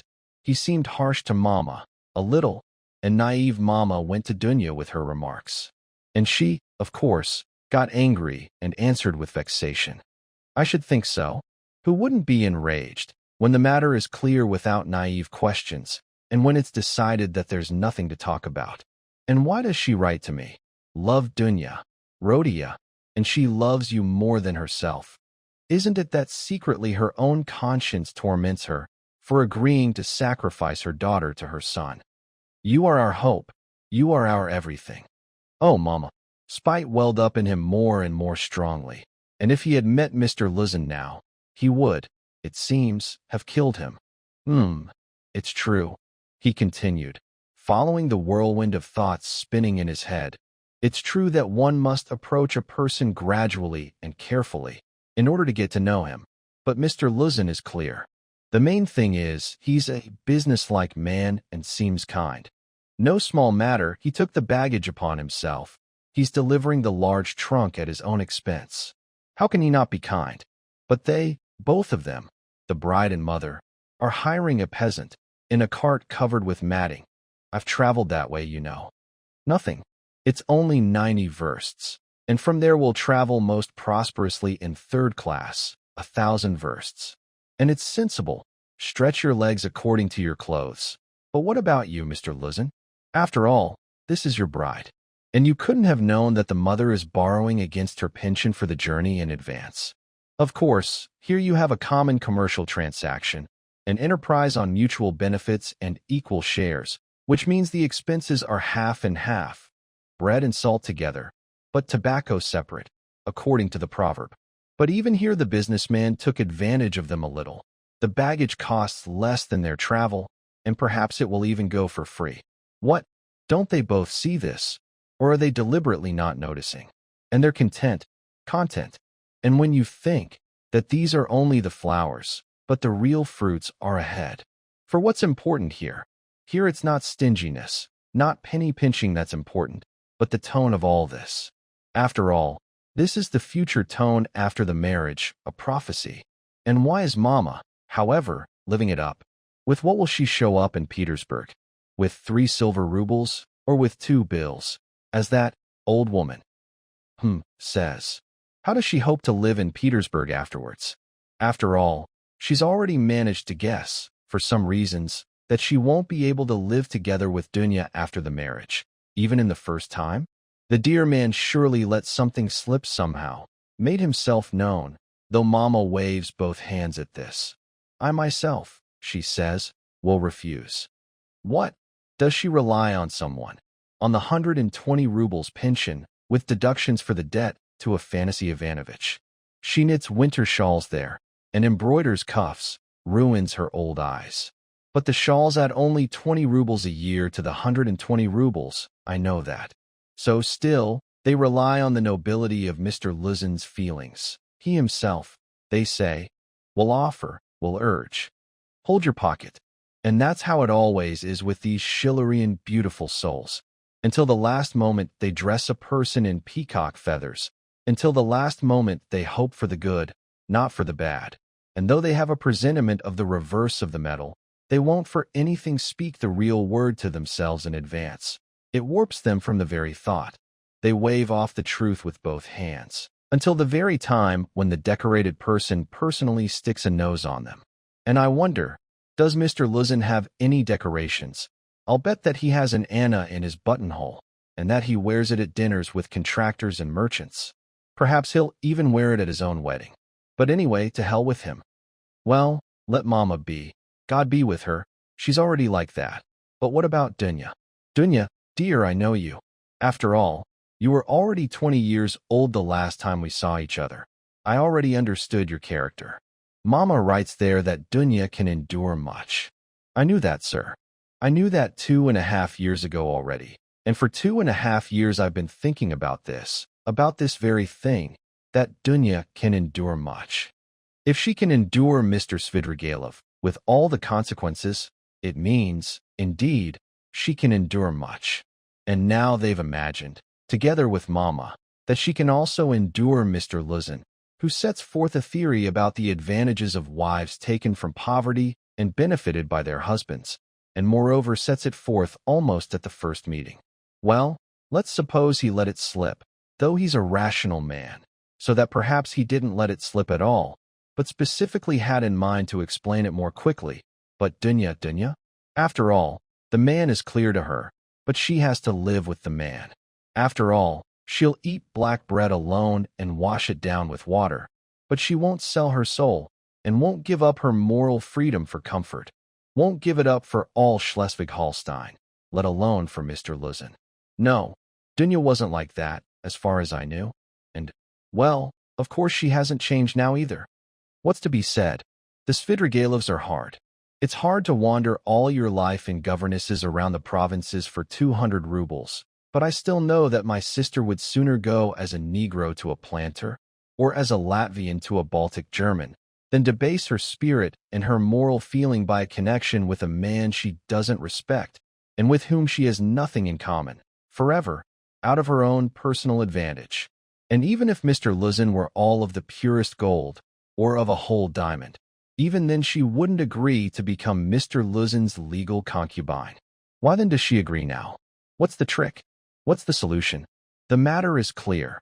For herself, for her comfort, even for saving herself from death, she won't sell herself. But for another she will sell herself. For a dear, for a beloved person, she'll sell herself. That's what our whole trick consists of. For a brother, for a mother, she'll sell. She'll sell everything. Oh, here we, on occasion, will even suppress our moral feeling, freedom, peace, even conscience, everything we'll take to the flea market. Let life perish. If only these beloved beings of ours were happy. What's more, we'll invent our own casuistry, we'll learn from the Jesuits, and for a time, perhaps, we'll even calm ourselves, convince ourselves that this is how it must be, really must be, for a good purpose. That's how we are, and everything is clear as day. It's clear that here no one else but Rodion Raskolnikov is at stake and stands in the foreground. Well, how's that, sir? His happiness can be arranged. He can be maintained at the university, made a partner in the office, his whole fate secured. Perhaps he'll even be a rich man later, honored, respected, and maybe even end his life as a famous man. And mother? After all, here is Rodia, priceless Rodia, the firstborn. Well, how can one not sacrifice even such a daughter for such a firstborn? Oh dear and unjust hearts! Why, here we perhaps wouldn't even refuse Sonia's lot. Sonia Marmeladov, eternal Sonia, as long as the world stands. Have you, both of you, measured the sacrifice fully? Is it so? Is it within your strength? Is it beneficial? Is it reasonable? Do you know, Dunya, that Sonia's lot is no fouler than the lot with Mr. Luzin? There can be no love here, Mama writes. But what if besides love there can be no respect either, but on the contrary, there is already aversion, contempt, disgust? What then?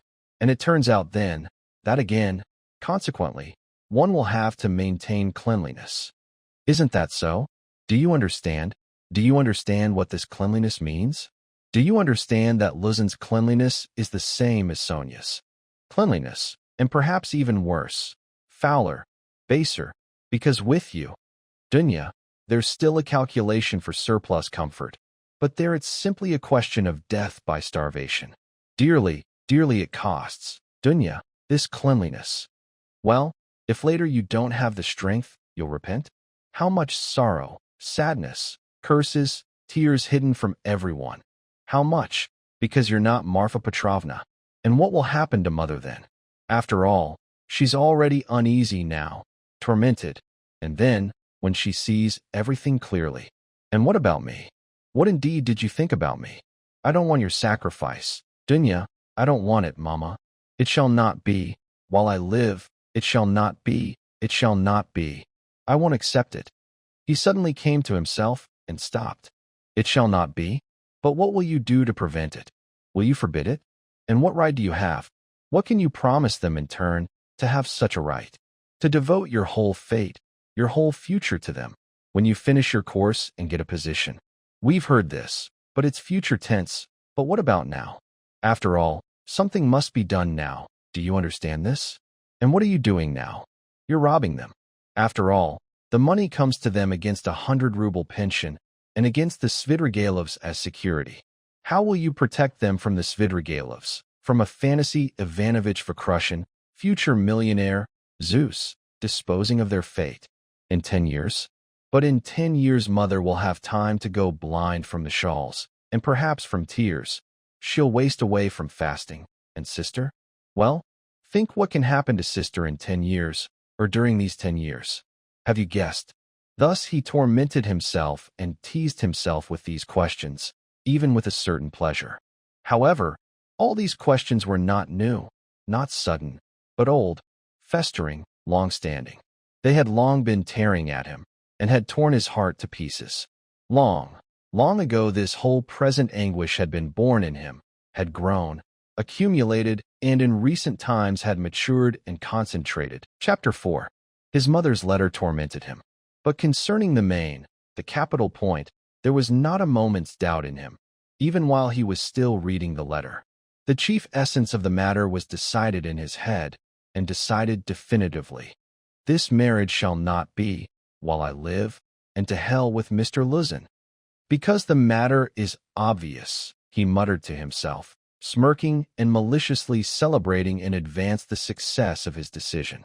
No, Mama, no. Dunya, you won't deceive me. And they even apologize for not asking my advice and deciding the matter without me. I should think so. They think that now it's already impossible to break it off, but we'll see whether it's possible or not. What a capital excuse. Such a businesslike man.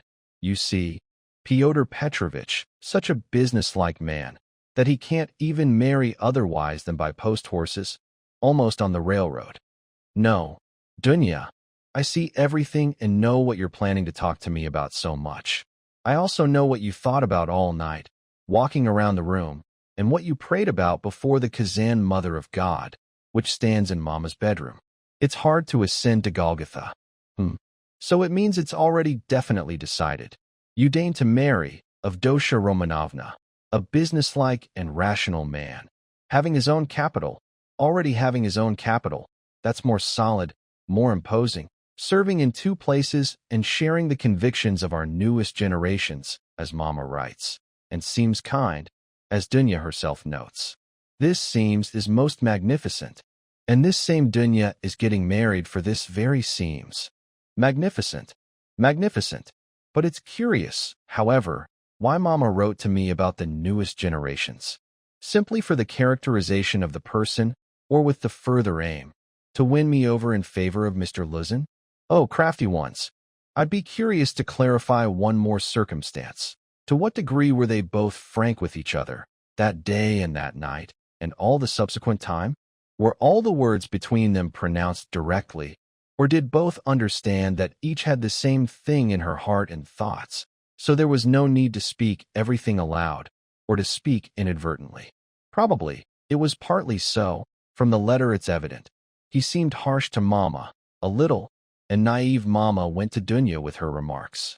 And she, of course, got angry and answered with vexation. I should think so. Who wouldn't be enraged when the matter is clear without naive questions, and when it's decided that there's nothing to talk about? And why does she write to me? Love Dunya, Rodion, and she loves you more than herself.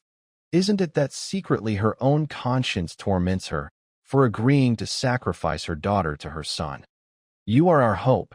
You are our everything. Oh, Mama. Spite welled up in him more and more strongly, and if he had met Mr. Luzin now, he would, it seems, have killed him. It's true, he continued, following the whirlwind of thoughts spinning in his head.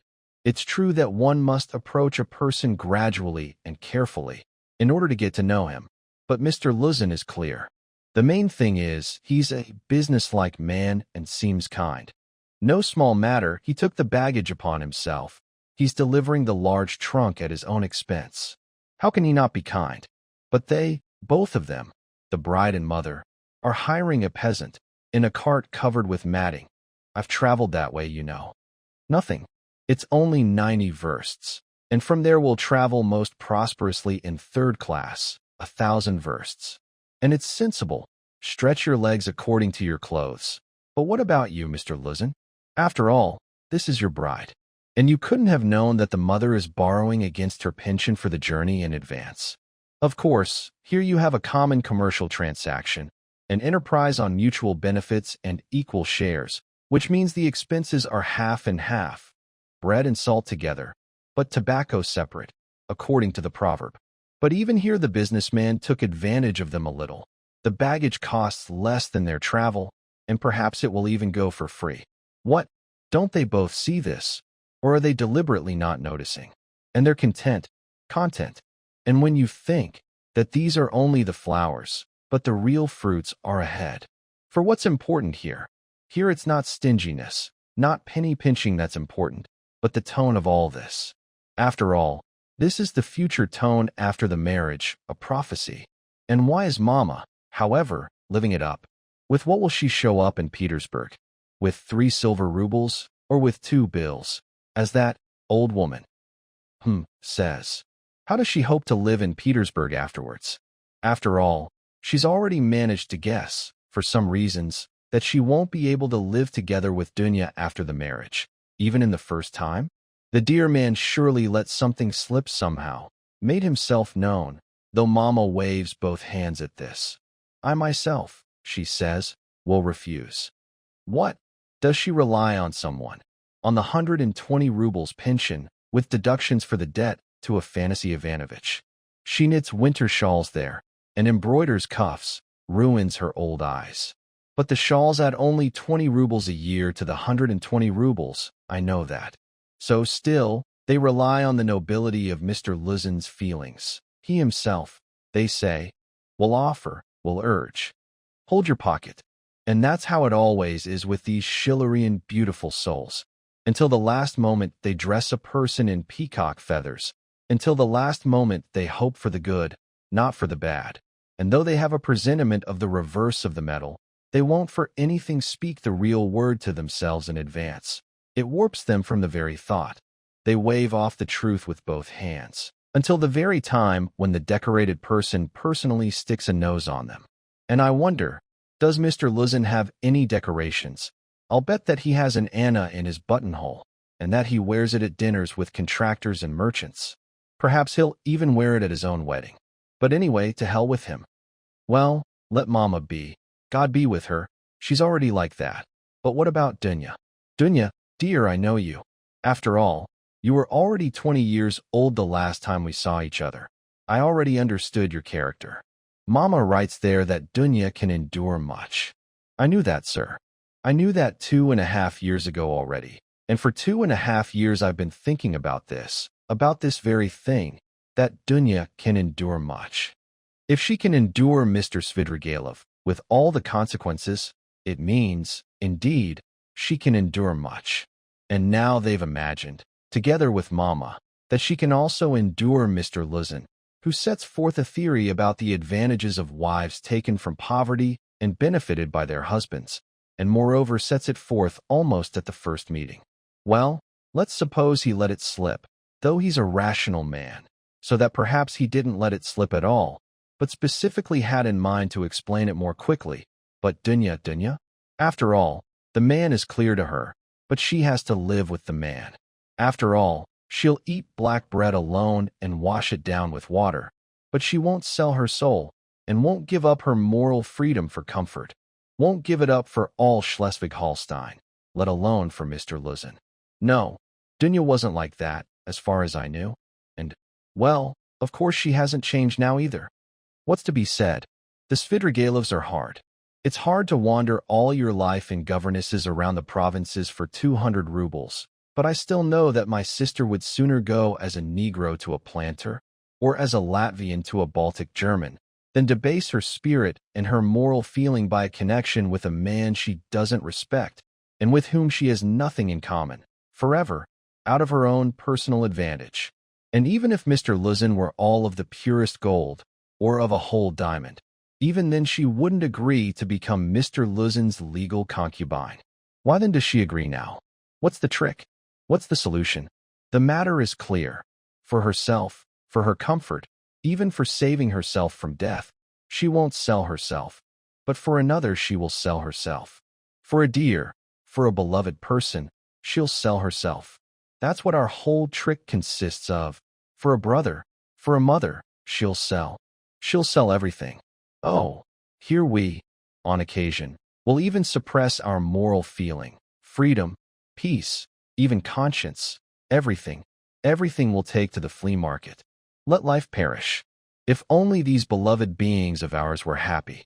What's more, we'll invent our own casuistry. We'll learn from the Jesuits, and for a time, perhaps, we'll even calm ourselves, convince ourselves that this is how it must be, really must be, for a good purpose.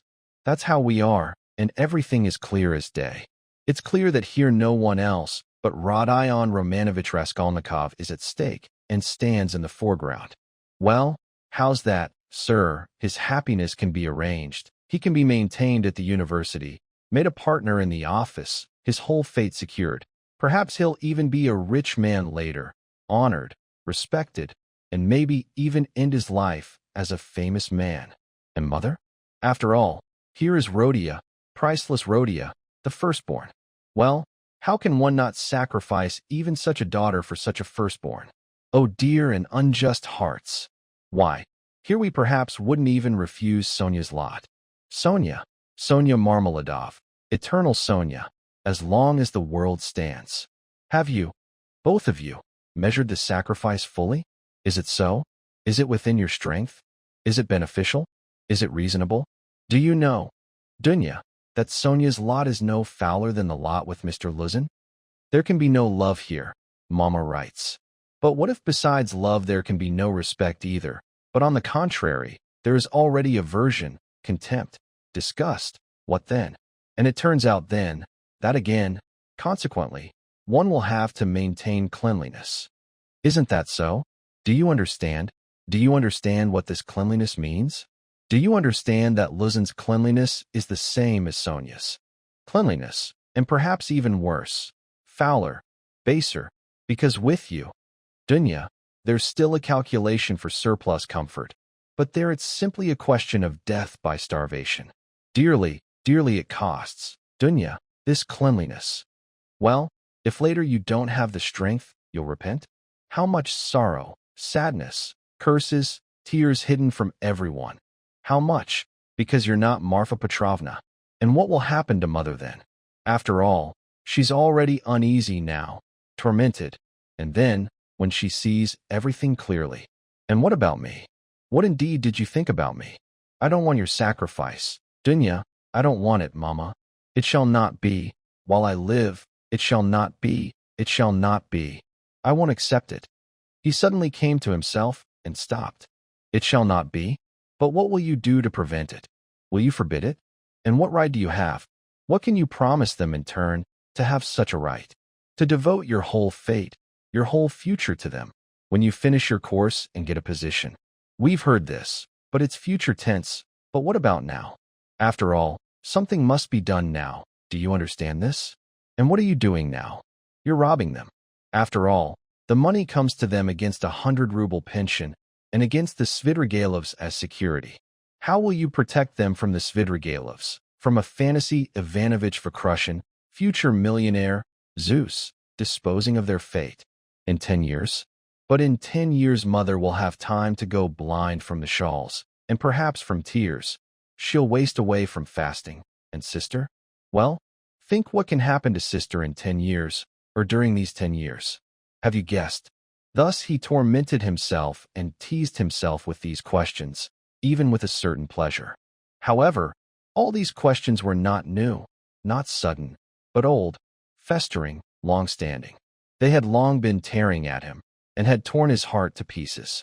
Long, long ago this whole present anguish had been born in him, had grown, accumulated, and in recent times had matured and concentrated, taking the form of a terrible, wild and fantastic question, which tormented his heart and mind, irresistibly demanding resolution.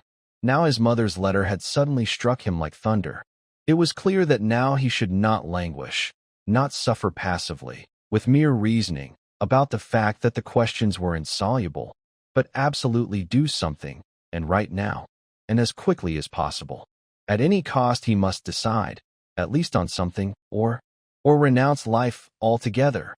He suddenly cried out in frenzy, submissively accept fate as it is, once and for all, and stifle everything in oneself, renouncing any right to act, to live and to love.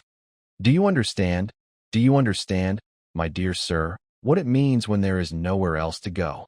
Marmeladov's question from yesterday suddenly came back to him. For every man needs to have at least somewhere he can go. Suddenly he shuddered.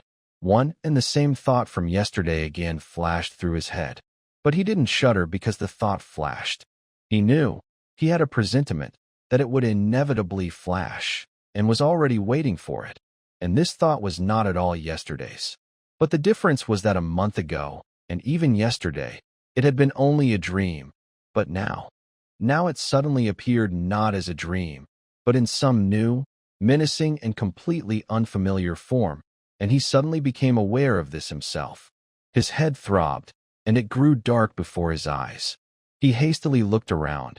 He was searching for something. He wanted to sit down, and he was looking for a bench. He was then walking along K Boulevard. A bench was visible ahead, about 100 paces away. He walked as quickly as he could, but on the way a small adventure happened to him, which for several minutes attracted all his attention.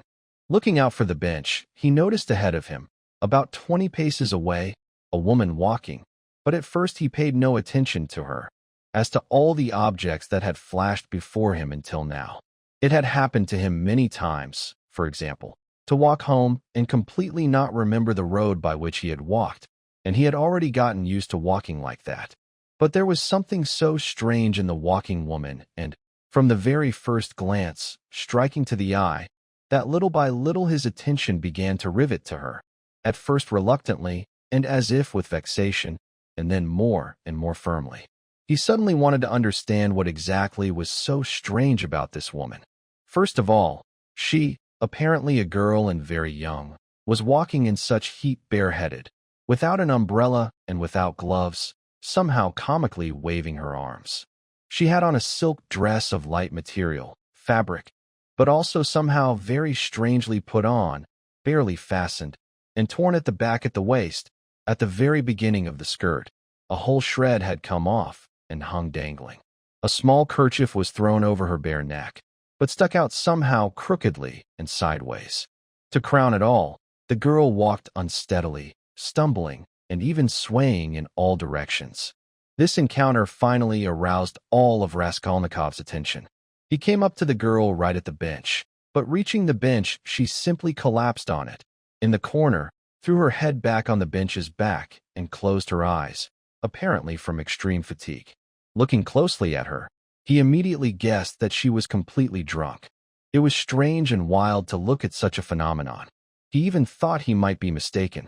Before him was an extremely young face, about 16 years old, perhaps even only 15, small, fair-haired, pretty, but all flushed and as if swollen.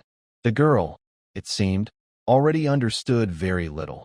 She crossed one leg over the other, thereby exposing it much more than she should, and by all signs, was very poorly aware that she was on the street. Raskolnikov did not sit down and did not want to leave, but stood before her in perplexity. This boulevard is always deserted, but now, at 2 o'clock and in such heat, there was almost no one. And yet to the side, about 15 paces away, at the edge of the boulevard, a certain gentleman had stopped, who, it was obvious, would very much like to approach the girl with some purposes. He too, probably, had seen her from afar and was catching up with her, but Raskolnikov had interfered. He cast angry glances at him, trying, however, to make sure he didn't notice them, and impatiently awaited his turn when the vexatious ragamuffin would leave. The matter was clear. This gentleman was about 30 years old, stout, fat, ruddy, with pink lips and a mustache, and very foppishly dressed. Raskolnikov became terribly angry. He suddenly wanted to somehow insult this fat dandy. He left the girl for a minute and approached the gentleman. "Hey you, Svidrigailov, what do you want here?" he shouted, clenching his fists and laughing with his lips foaming with anger. "What does this mean?" the gentleman asked sternly, frowning his brows and being haughtily surprised. "Get lost, that's what. How dare you, scoundrel?" And he swung his whip. Raskolnikov rushed at him with his fists, not even calculating that the stout gentleman could handle two such as he. But at this moment someone firmly grabbed him from behind. A policeman stood between them. "Enough, gentlemen, Don't deign to fight in public places. What do you want? Who are you? He addressed Raskolnikov sternly, having examined his rags. Raskolnikov looked at him attentively. It was a brave soldier's face, with gray mustache and whiskers, and with an intelligent look. You're just who I need, he cried, grabbing him by the hand. I'm a former student, Raskolnikov. You can know that too, he addressed the gentleman. And you come along, I'll show you something. And seizing the policeman by the hand, he dragged him to the bench. Look, completely drunk, just walked along the boulevard. Who knows where she's from, but it doesn't look like it's by profession. Most likely, she was given drinks somewhere and deceived, for the first time. You understand? And just let out on the street like that. Look how the dress is torn. Look how it's put on. After all, she was dressed, and didn't dress herself, and she was dressed by unskilled hands, male hands. That's evident. And now look here. This dandy, with whom I just wanted to fight, is unknown to me. I see him for the first time. But he too marked her on the road, just now, drunk as she is, not remembering herself. And he terribly wants now to approach and intercept her, since she's in such a condition, to take her somewhere. And this is certainly so. Believe me, I'm not mistaken. I myself saw how he was watching her and following her. Only I interfered with him, and now he's still waiting for me to leave. Look, he's moved away a little now, stands as if rolling a cigarette. How can we not let him? How can we send her home? Think about it. The policeman understood and figured everything out in an instant. The fat gentleman was of course clear. There remained the girl. The officer bent over her to examine her more closely, and sincere compassion was depicted in his features. Ah, what a pity, he said, shaking his head, still just like a child. They deceived her, that's exactly it. Listen, miss, he began to call her. Where do you deign to live? The girl opened tired and sleepy eyes, looked dully at those questioning, and waved her hand. Listen, said Raskolnikov. Here. He felt in his pocket and pulled out 20 kopecks.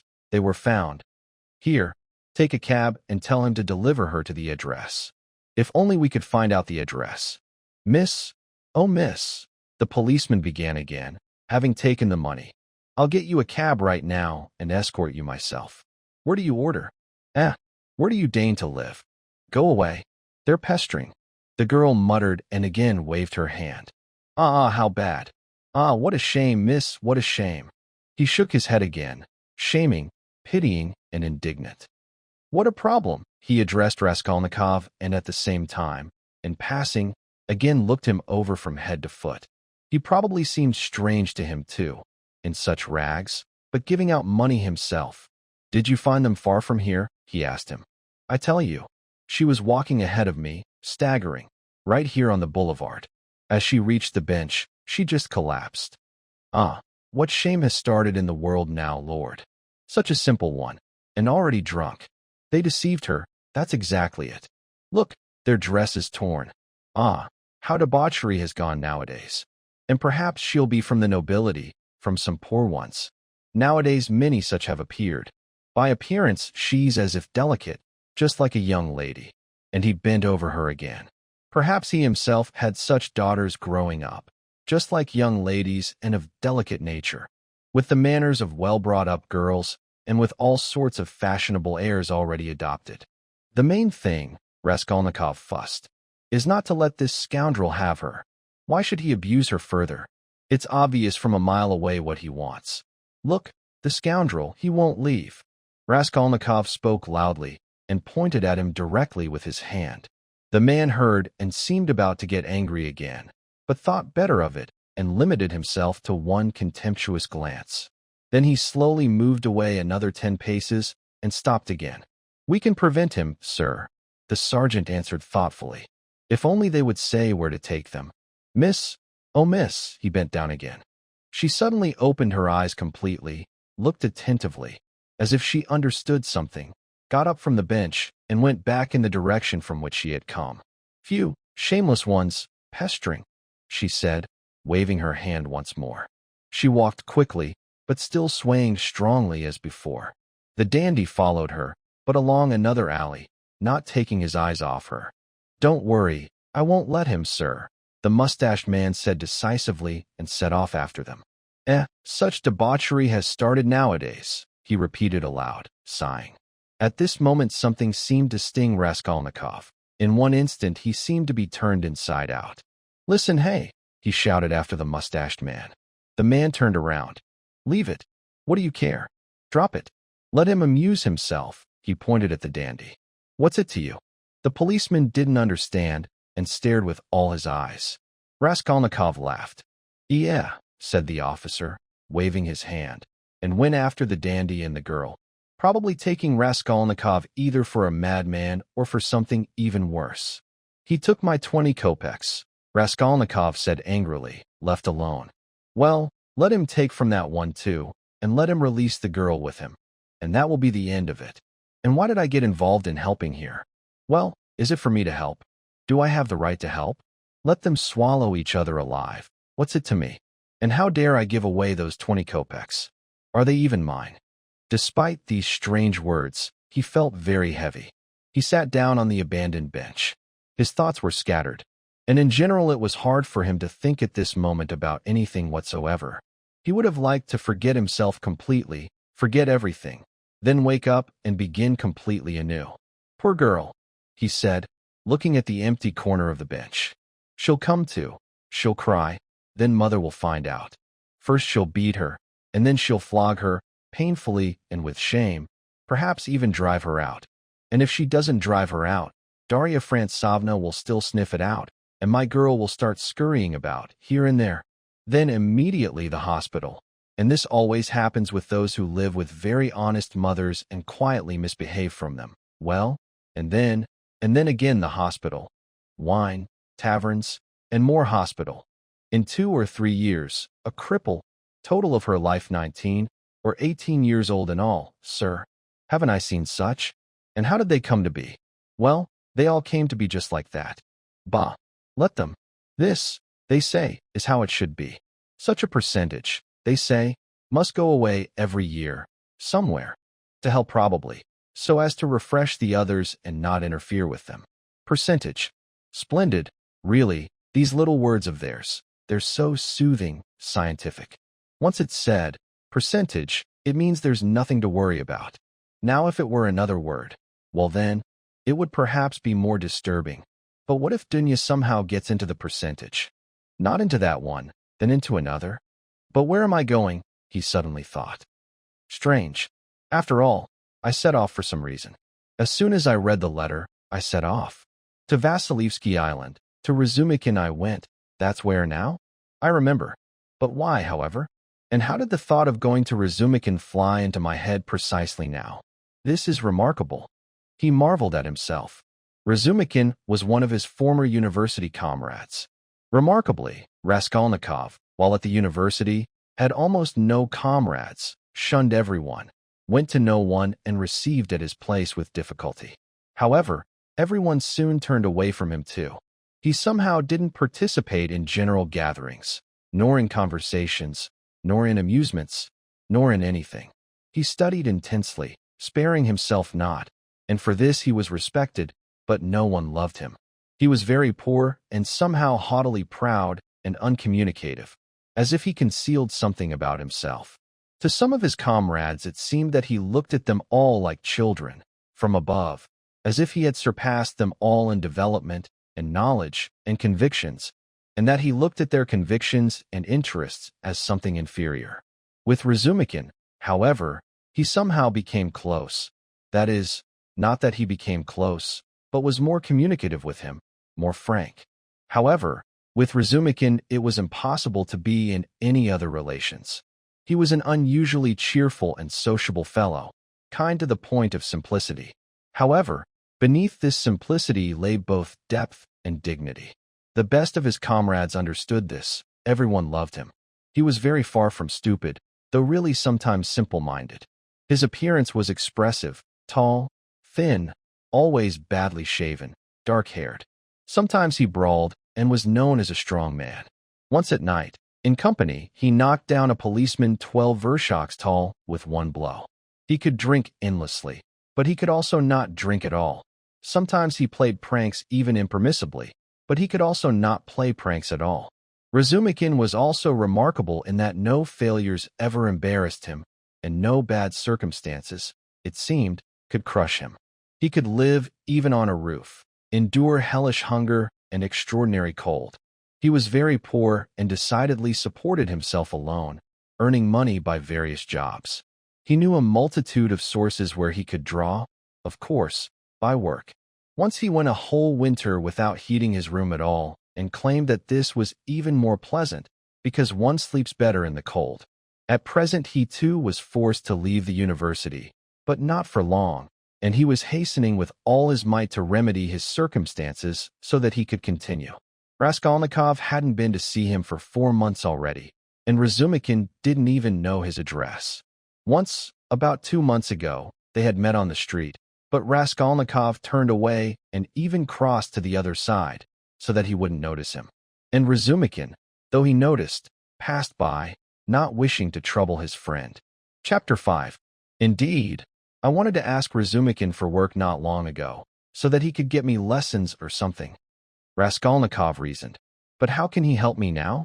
Suppose he gets me lessons. Suppose he even shares his last kopeck, if he has a kopeck, so that I could even buy boots and mend my suit to go to the lessons. But what then? What will I do with 5 kopeck pieces? Is that really what I need now? It's really ridiculous that I went to Razumikin. The question of why he was going to Razumikin now troubled him more than even seemed to him. He anxiously sought some ominous meaning for himself in this, it would seem, most ordinary action. What? Did I really want to fix the whole business with Razumikin alone, and found an outcome for everything in Razumikin? He asked himself with surprise. He thought and rubbed his forehead, and strange to say, somehow inadvertently, suddenly, and almost by itself, after very long reflection, one very strange thought came into his head. To Razumikin, he said suddenly quite calmly, as if in the sense of a final decision. To Razumikin I will go, of course, but not now. I'll go to him. The day after that, when that is already finished, and when everything goes in a new way. And suddenly he came to himself. After that, he cried out, jumping up from the bench. But will that really be? Will it really happen? He left the bench and walked, almost ran. He wanted to turn back, to go home, but going home suddenly became terribly repugnant to him. There, in the corner, in that terrible cupboard, all this had been ripening for more than a month now, and he went wherever his eyes led him. His nervous trembling passed into a kind of fever. He even felt chills. In such heat, he was getting cold. As if with effort he began, almost unconsciously, from some inner necessity, to peer at all the objects he encountered, as if intensely seeking distraction, but this succeeded poorly, and he constantly fell into thoughtfulness. When he again, shuddering, raised his head and looked around, he immediately forgot what he had just been thinking about, and even where he had been walking. Thus he traversed all of Vasilievsky Island, came out onto the little Neva, crossed the bridge, and turned onto the islands. The greenery and freshness pleased at first his tired eyes, accustomed to city dust, to lime, and to the enormous, crowding, and crushing houses. Here there was no stuffiness, no stench, no drinking establishments. But soon even these new, pleasant sensations passed into sickly and irritating ones. Sometimes he stopped before some cottage decorated with greenery, looked through the fence, saw in the distance, on balconies and on terraces, dressed-up women and children running in the garden. The flowers especially occupied him. He looked at them longest of all. He also encountered magnificent carriages, riders and lady riders. He followed them with curious eyes and forgot about them before they disappeared from sight. Once he stopped and counted his money. It turned out to be about 30 kopecks, 20 to the policeman, 3 to Nastasia for the letter. So I gave the Marmeladovs yesterday 47 or 50 kopecks, he thought, for some reason calculating, but soon forgot even why he had taken the money out of his pocket. He remembered this while passing by an eating establishment, like a tavern, and felt that he wanted to eat. Entering the tavern, he drank a glass of vodka and ate a pie with some filling. He finished it again on the road. He hadn't drunk vodka for a very long time, and it took effect instantly, though only one glass had been drunk. His legs suddenly grew heavy, and he began to feel a strong urge to sleep. He went home, but having already reached Petrovsky Island, he stopped in complete exhaustion, left the road, entered the bushes, fell on the grass, and fell asleep the same minute. In a sickly state, dreams are often distinguished by extraordinary relief, vividness, and extreme similarity to reality. Sometimes a monstrous picture takes shape, but the setting and the whole process of the entire presentation are at the same time so probable and with such subtle, unexpected, but artistically corresponding to the whole fullness of the picture details, that even the same dreamer could not invent them when awake, were he such an artist as Pushkin or Turgenev. Such dreams, sickly dreams, are always long remembered and make a strong impression on a person's disordered and already excited organism. A terrible dream came to Raskolnikov. He dreamed of his childhood, still in their little town. He is about 7 years old and is walking on a holiday, towards evening, with his father outside the town.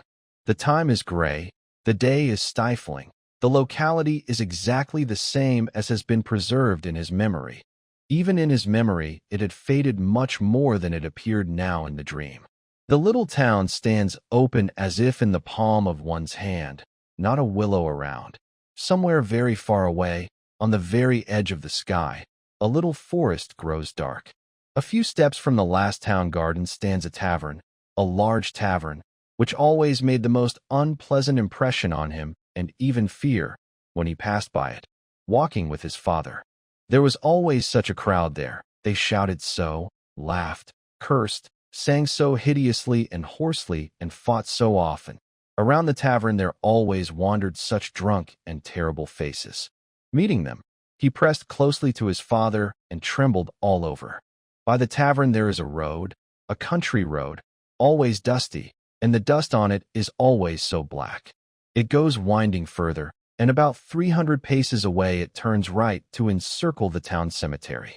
In the middle of the cemetery is a stone church with a green dome, to which he went twice a year with his father and mother to Mass, when memorial services were held for his grandmother, who had died long ago, and whom he had never seen. On these occasions they always took with them kutya on a white plate, in a napkin, and the kutya was sweet, made of rice and raisins, pressed into the rice in the shape of a cross. He loved this church and the old icons in it, mostly without settings, and the old priest with a trembling head. Next to his grandmother's grave, on which there was a slab, was also the little grave of his younger brother, who had died at 6 months, and whom he also did not know at all and could not remember. But he was told that he had a little brother, and every time he visited the cemetery, he religiously and respectfully crossed himself over the little grave, bowed to it, and kissed it. And now he dreams. They are walking with his father along the road to the cemetery and passing by the tavern. He is holding his father's hand and looking back at the tavern with fear. A special circumstance attracts his attention. This time there seems to be some kind of celebration here. A crowd of dressed-up townswomen, peasant women, their husbands, and all sorts of rabble. All are drunk, all are singing songs, and by the tavern porch stands a cart, but a strange cart. It is one of those large carts into which large draft horses are harnessed, and in which goods and wine barrels are transported. He always loved to look at these huge draft horses, long-maned, with thick legs, walking calmly, with measured step and pulling behind them some whole mountain, not straining at all, as if it's even easier for them with loads than without loads. But now, strange to say, a small, thin, dun peasant nag was harnessed to such a large cart, one of those which, he had often seen this, sometimes strain with some tall load of firewood or hay, especially if the load gets stuck in the mud or in a rut, and at this they are beaten so painfully always by the peasants with whips, sometimes even right on the muzzle and on the eyes, and he feels so sorry to look at this, that he almost cries, and Mama always used to lead him away from the window. But now suddenly it becomes very noisy. From the tavern come out with shouts, with songs, with balalaikas, such drunk, dead drunk big peasants in red and blue shirts, with overcoats thrown on. "Get in, Everyone get in, shouts one, still young, with such a thick neck and a fleshy face red as a carrot. I'll take everyone. Get in. But immediately laughter and exclamations are heard. Such a nag will take us. Mikolka, are you in your right mind? Harnessing such a mare to such a cart? Why, the dun must be 20 years old already, brothers. Get in.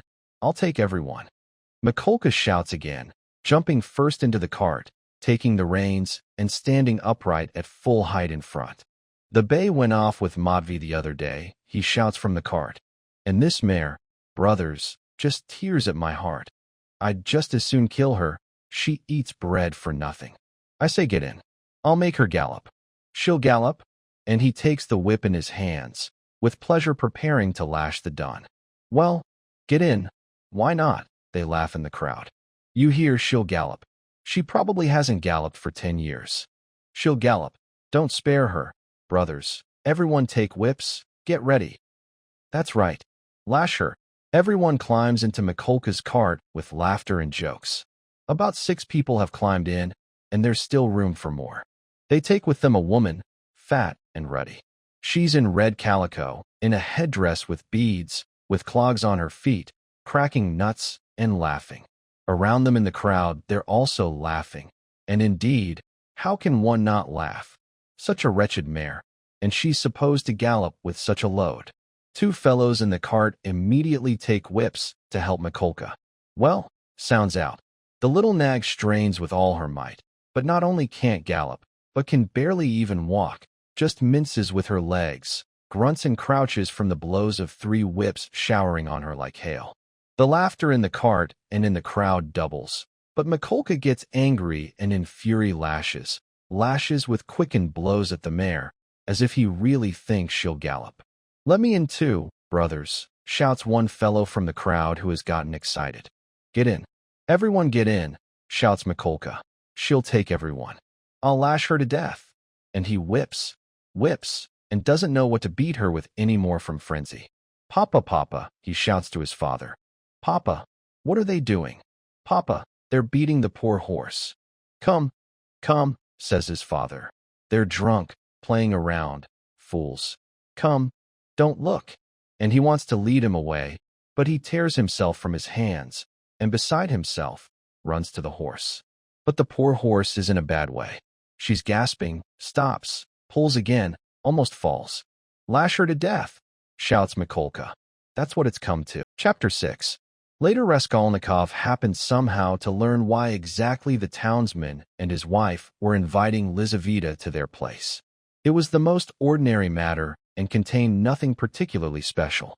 A newly arrived and impoverished family was selling things, clothes and so on, all women's.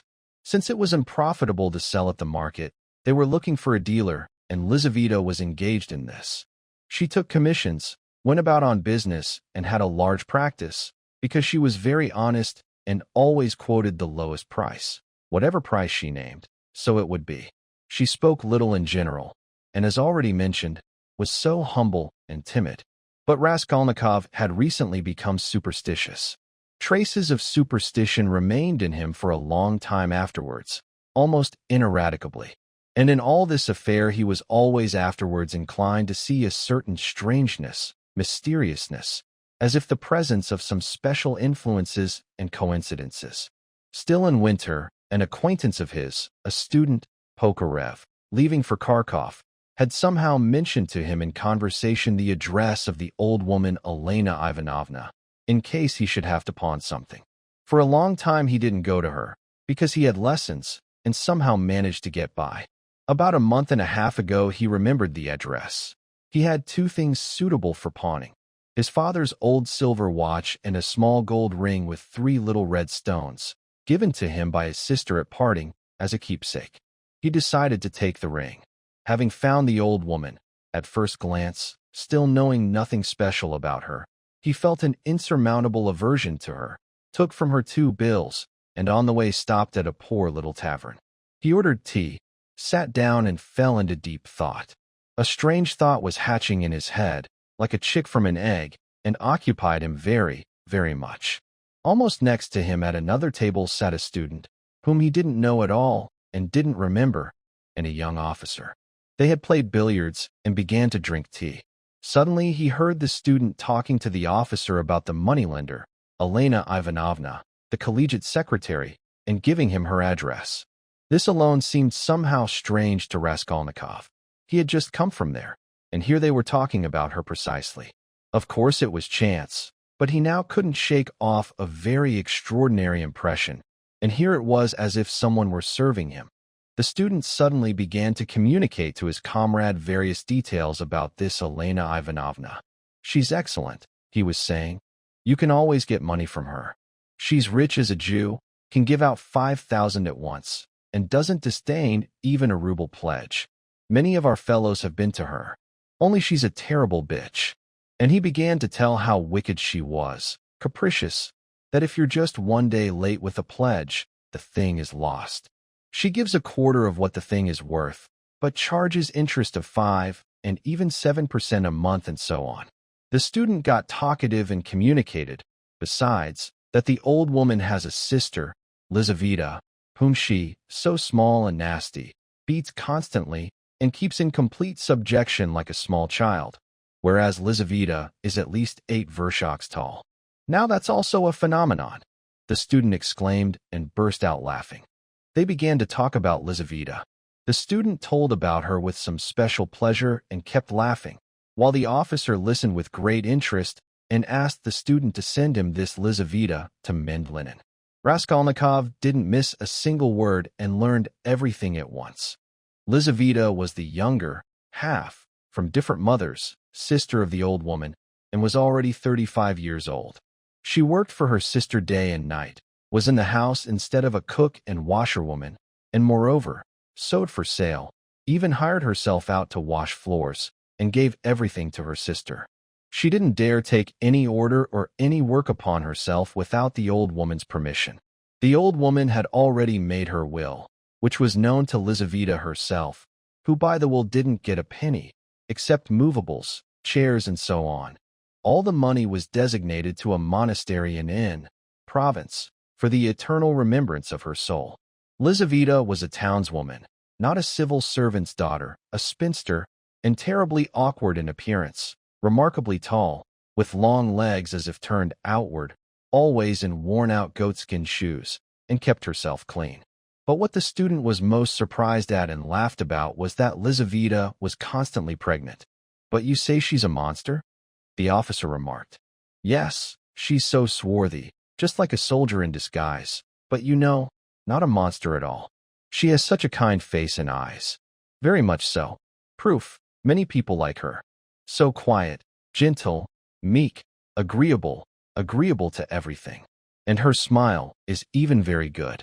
So you like her too?" The officer laughed. "Out of strangeness. No, here's what I'll tell you. I would kill and rob this damned old woman, and I assure you, without any qualms of conscience," the student added with heat. The officer laughed again, but Raskolnikov shuddered. How strange this was. "Allow me, I want to ask you a serious question." The student got excited. "I was joking just now, of course, but look, on the one hand a stupid, senseless, worthless, wicked, sick little old woman, not needed by anyone, and on the contrary, harmful to everyone, who herself doesn't know why she lives, and who will die by herself tomorrow anyway. You understand? You understand. Well, I understand," the officer answered, attentively staring at his excited comrade. "Listen further. On the other hand, young, fresh forces, wasting away for nothing without support, and this by the thousands, and this everywhere. 100, 1,000 good deeds and undertakings, which could be arranged and set right with the old woman's money, destined for a monastery. Hundreds, thousands, perhaps, of existences directed on the right path. Dozens of families saved from poverty, from dissolution, from ruin, from debauchery, from venereal hospitals, and all this with her money. Kill her and take her money, so as to dedicate yourself afterwards with its help to the service of all humanity and the common cause. What do you think? Won't one tiny little crime be redeemed by thousands of good deeds? For one life, thousands of lives saved from decay and corruption. 1 death and 100 lives in exchange.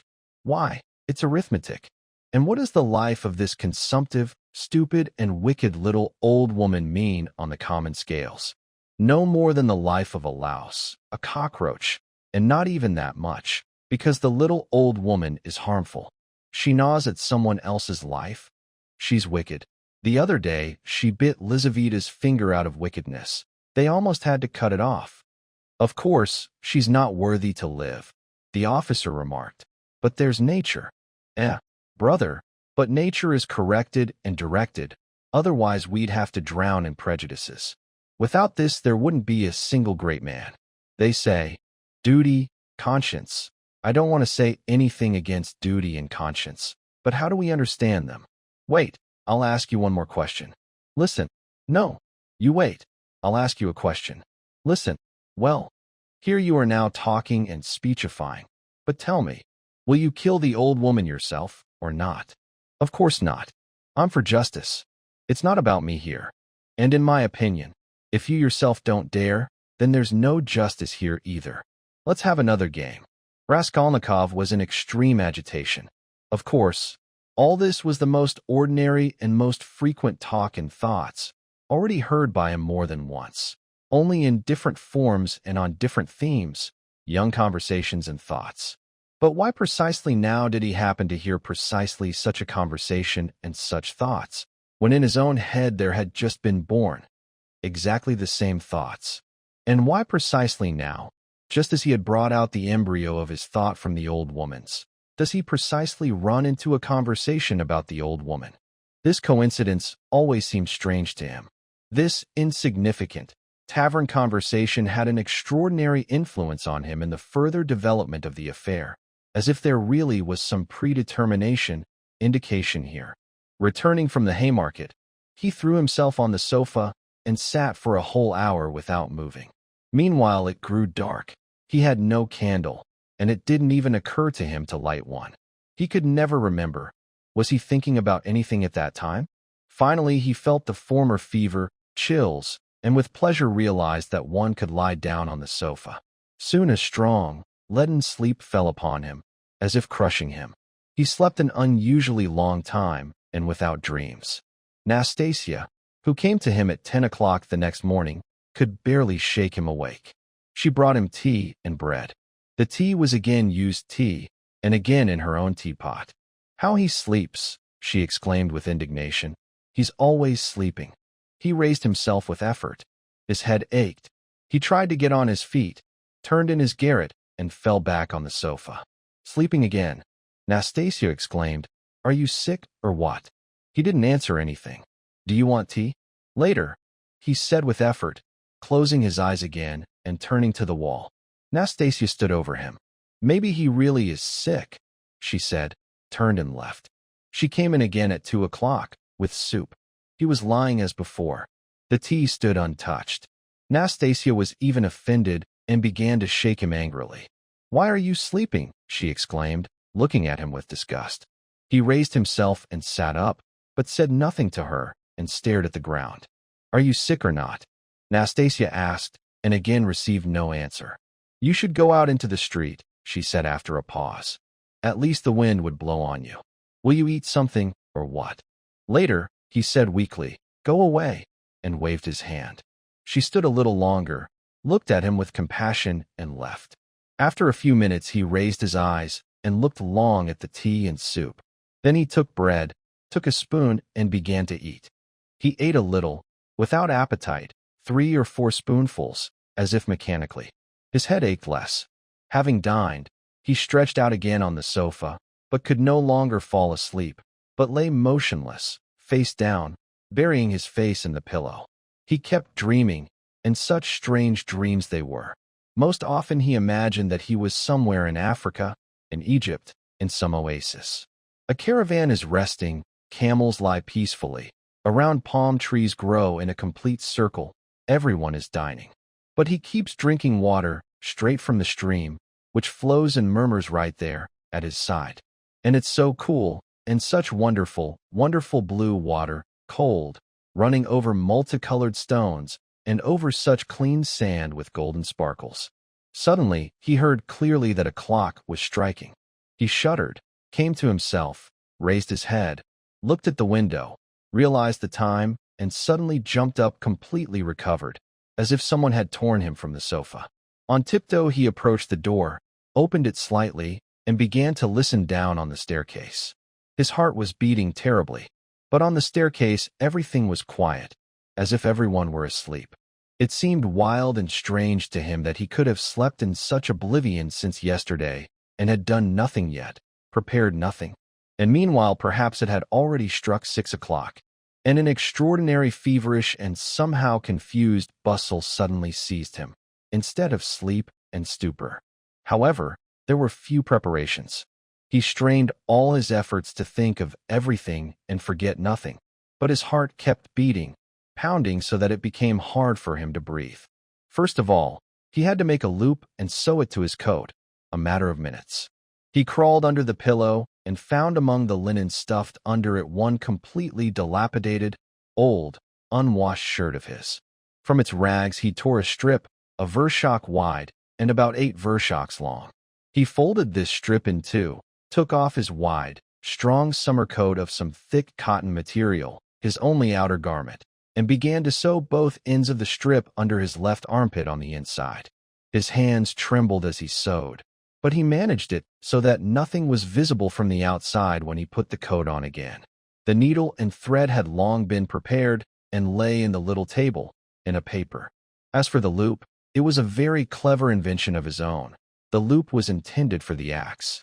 It was impossible to carry an axe through the streets in one's hands, and if hidden under the coat, it would still be necessary to hold it with one's hand, which would be noticeable. Now, with the loop, one need only insert the blade of the axe into it, and it would hang calmly, under the armpit on the inside, all the way. By putting his hand into the side pocket of the coat, he could also hold the end of the axe handle to keep it from swinging. And since the coat was very wide, a real sack, it couldn't be noticeable from the outside that he was holding something with his hand through the pocket. He had thought up this loop 2 weeks ago as well. Having finished with this, he thrust his fingers into the little crack between his Turkish sofa and the floor, felt around the left corner, and pulled out the pledge long prepared and hidden there. This pledge, however, was not a pledge at all, but simply a wooden, smoothly planed board, the size and thickness of no more than a silver cigarette case might be. He had accidentally found this board on one of his walks in a courtyard where, in a wing, some workshop was located. Later he had added to the board a smooth and thin iron strip, probably a fragment of something, which he had also found on the street at the same time.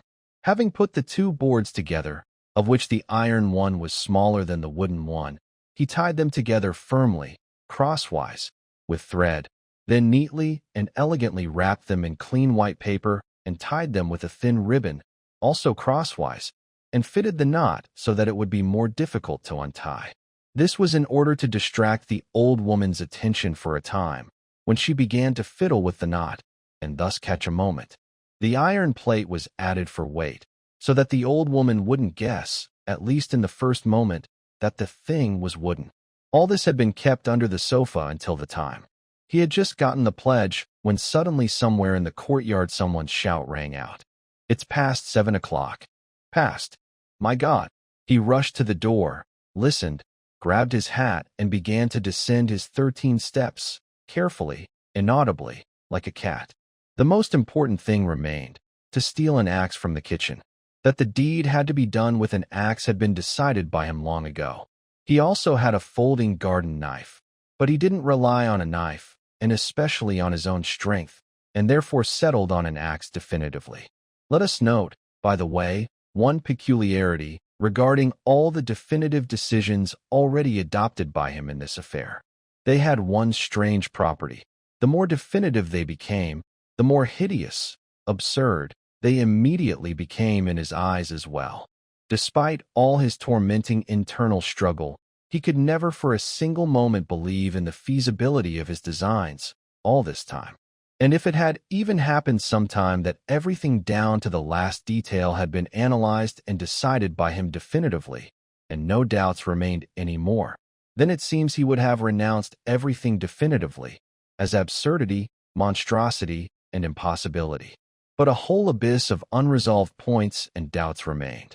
As for where to get the axe, this trifle didn't worry him at all, because nothing was easier. The thing was that Nastasia, and especially in the evenings, was constantly not at home. She would either run to the neighbors or to the shop, and always left the door wide open. The landlady only quarreled with her because of this. So, one need only quietly enter, when the time came, into the kitchen and take the axe, and then, in an hour, when everything was already finished, enter and put it back. But doubts presented themselves. Suppose he comes in an hour to put it back, and Nastasia is right there, has returned. Of course, one would have to pass by and wait until she went out again. But what if in the meantime she misses the axe, begins to look for it, raises an outcry? There's suspicion, or at least a case for suspicion. But these were still trifles, which he hadn't even begun to think about, and there was no time. He thought about the main thing, and put off the trifles until he himself was convinced of everything. But the latter seemed decidedly unfeasible. At least so it seemed to him. He could in no way, for example, imagine that sometime he would stop thinking, get up, and simply go there. Even his recent trial, that is, the visit with the intention of finally examining the place, he had only tried to make, but far from in earnest. But like this, let me, they say, go and test it. Why just dream about it? And immediately couldn't endure it, spat and ran away, in fury at himself. And meanwhile, it would seem, all the analysis, in the sense of the moral resolution of the question, had already been finished by him. His casuistry had been honed like a razor, and in himself he no longer found conscious objections. But in the last resort he simply didn't believe himself, and stubbornly, slavishly, sought objections on all sides and gropingly, as if someone were forcing him and pulling him to it. This last day, so unexpectedly arrived and deciding everything at once, acted on him almost completely mechanically, as if someone took him by the hand and pulled him along, irresistibly, blindly, with unnatural force, without objections. As if he had caught a piece of his clothing in the wheel of a machine, and it began to pull him in. At first, however, long ago before, one question among others occupied him. Why are almost all crimes so easily detected and exposed, and the traces of almost all criminals so clearly marked? He came little by little to diverse and curious conclusions, and in his opinion, the main reason lay not so much in the material impossibility of concealing the crime, as in the criminal himself. The criminal himself, and almost everyone, at the moment of the crime undergoes some decline of will and reason, replaced on the contrary by a childish phenomenal frivolity, and precisely at the moment when reason and caution are most necessary. According to his conviction, it turned out that this eclipse of reason and decline of will seize a person like a disease, develop gradually, and reach their highest moment not long before the commission of the crime, continue in the same form at the very moment of the crime and for some time after it, depending on the individual, then pass as any disease passes. The question, however, does disease generate the crime itself, or does the crime itself, somehow by its special nature, always accompany something like a disease? He didn't yet feel strong enough to resolve. Having reached such conclusions, he decided that with him, personally, in his affair, there could be no such morbid upheavals, that reason and will would remain with him, inalienably, all the time of the execution of what he had conceived, solely for the reason that what he had conceived was not a crime. We omit the whole process by which he arrived at the final decision. We have already run too far ahead anyway. Let us only add that the factual, purely material difficulties of the affair generally played the most secondary role in his mind. One need only preserve over them all will and all reason, and they, in their time, will all be conquered when it comes to becoming acquainted to the smallest detail with all the particulars of the affair. But the affair didn't begin. He continued to believe least of all in his final decisions, and when the hour struck, everything turned out quite differently, somehow unexpectedly, even almost unexpectedly. One most insignificant circumstance put him in a bind even before he came down the stairs. Drawing level with the landlady's kitchen, as always wide open, he cautiously glanced into it to see beforehand whether the landlady herself was there, in Nastasia's absence, and if not, whether the doors to her room were well locked, so that she too wouldn't somehow look out from there when he went in for the axe. But what was his astonishment when he suddenly saw that Nastasia was not only at home this time, in her kitchen, but was even occupied with business, taking linen out of a basket and hanging it on lines. Seeing him, she stopped hanging, turned to him, and kept looking at him all the time he was passing. He averted his eyes and passed as if noticing nothing. But the affair was finished. No axe. He was terribly struck. And where did I get the idea? He thought as he went down under the gate. Where did I get the idea that she would certainly not be at home at this moment? Why did I decide this so surely? He was crushed, even somehow humiliated. He wanted to laugh at himself with anger. A dull, bestial anger boiled up in him. He stopped in thought under the gate. To go out into the street, just for show, to walk, was repugnant to him. To return home, even more repugnant. And what a chance is lost forever, he muttered, standing aimlessly under the gate, directly opposite the janitor's dark closet, also open. Suddenly he shuddered all over. From the janitor's closet, which was 2 steps from him, from under the bench on the right, something gleamed in his eyes. He looked around, no one. On tiptoe he approached the janitor's lodge, went down 2 steps, and called the janitor in a weak voice. Just so he's not at home. Somewhere nearby, however, in the courtyard, because the door is wide open. He rushed headlong to the axe, it was an axe, and pulled it out from under the bench, where it lay between 2 logs. Right there, without leaving, he attached it to the loop, thrust both hands into his pockets, and came out of the janitor's lodge. No one noticed. Not reason, then the devil, he thought, smiling strangely. This chance encouraged him extraordinarily. He walked along the road quietly and sedately, without hurrying, so as not to give any suspicions. He looked little at passers-by, even tried not to look at faces at all, and to be as inconspicuous as possible. Then he remembered his hat. My God! And I had money the day before yesterday, and couldn't change to a cap. A curse burst from his soul. Glancing by chance, with one eye, into a shop, he saw that on the wall clock it was already 10 minutes past 7. He had to hurry, and at the same time make a detour, to approach the house in a roundabout way, from the other side. Before, when he happened to imagine all this in his imagination, he thought he would be very afraid. But he wasn't very afraid now, wasn't even afraid at all. At this moment he was even occupied by some extraneous thoughts, only all not for long. Passing by the Yusupov garden, he even became very occupied with the thought of arranging high fountains, and about how well they would refresh the air in all the squares. Little by little he passed to the conviction that if the summer garden were extended over all the field of Mars, and even united with the Mikhailovsky Palace garden, it would be a splendid thing and most useful for the city. Here he was suddenly interested. Why exactly, in all large cities, does a man not just from necessity alone, but somehow especially inclined to live and settle precisely in those parts of the city where there are neither gardens nor fountains, where there is dirt and stench and all kinds of filth? Here he remembered his own walks about the Haymarket, and for a moment came to himself.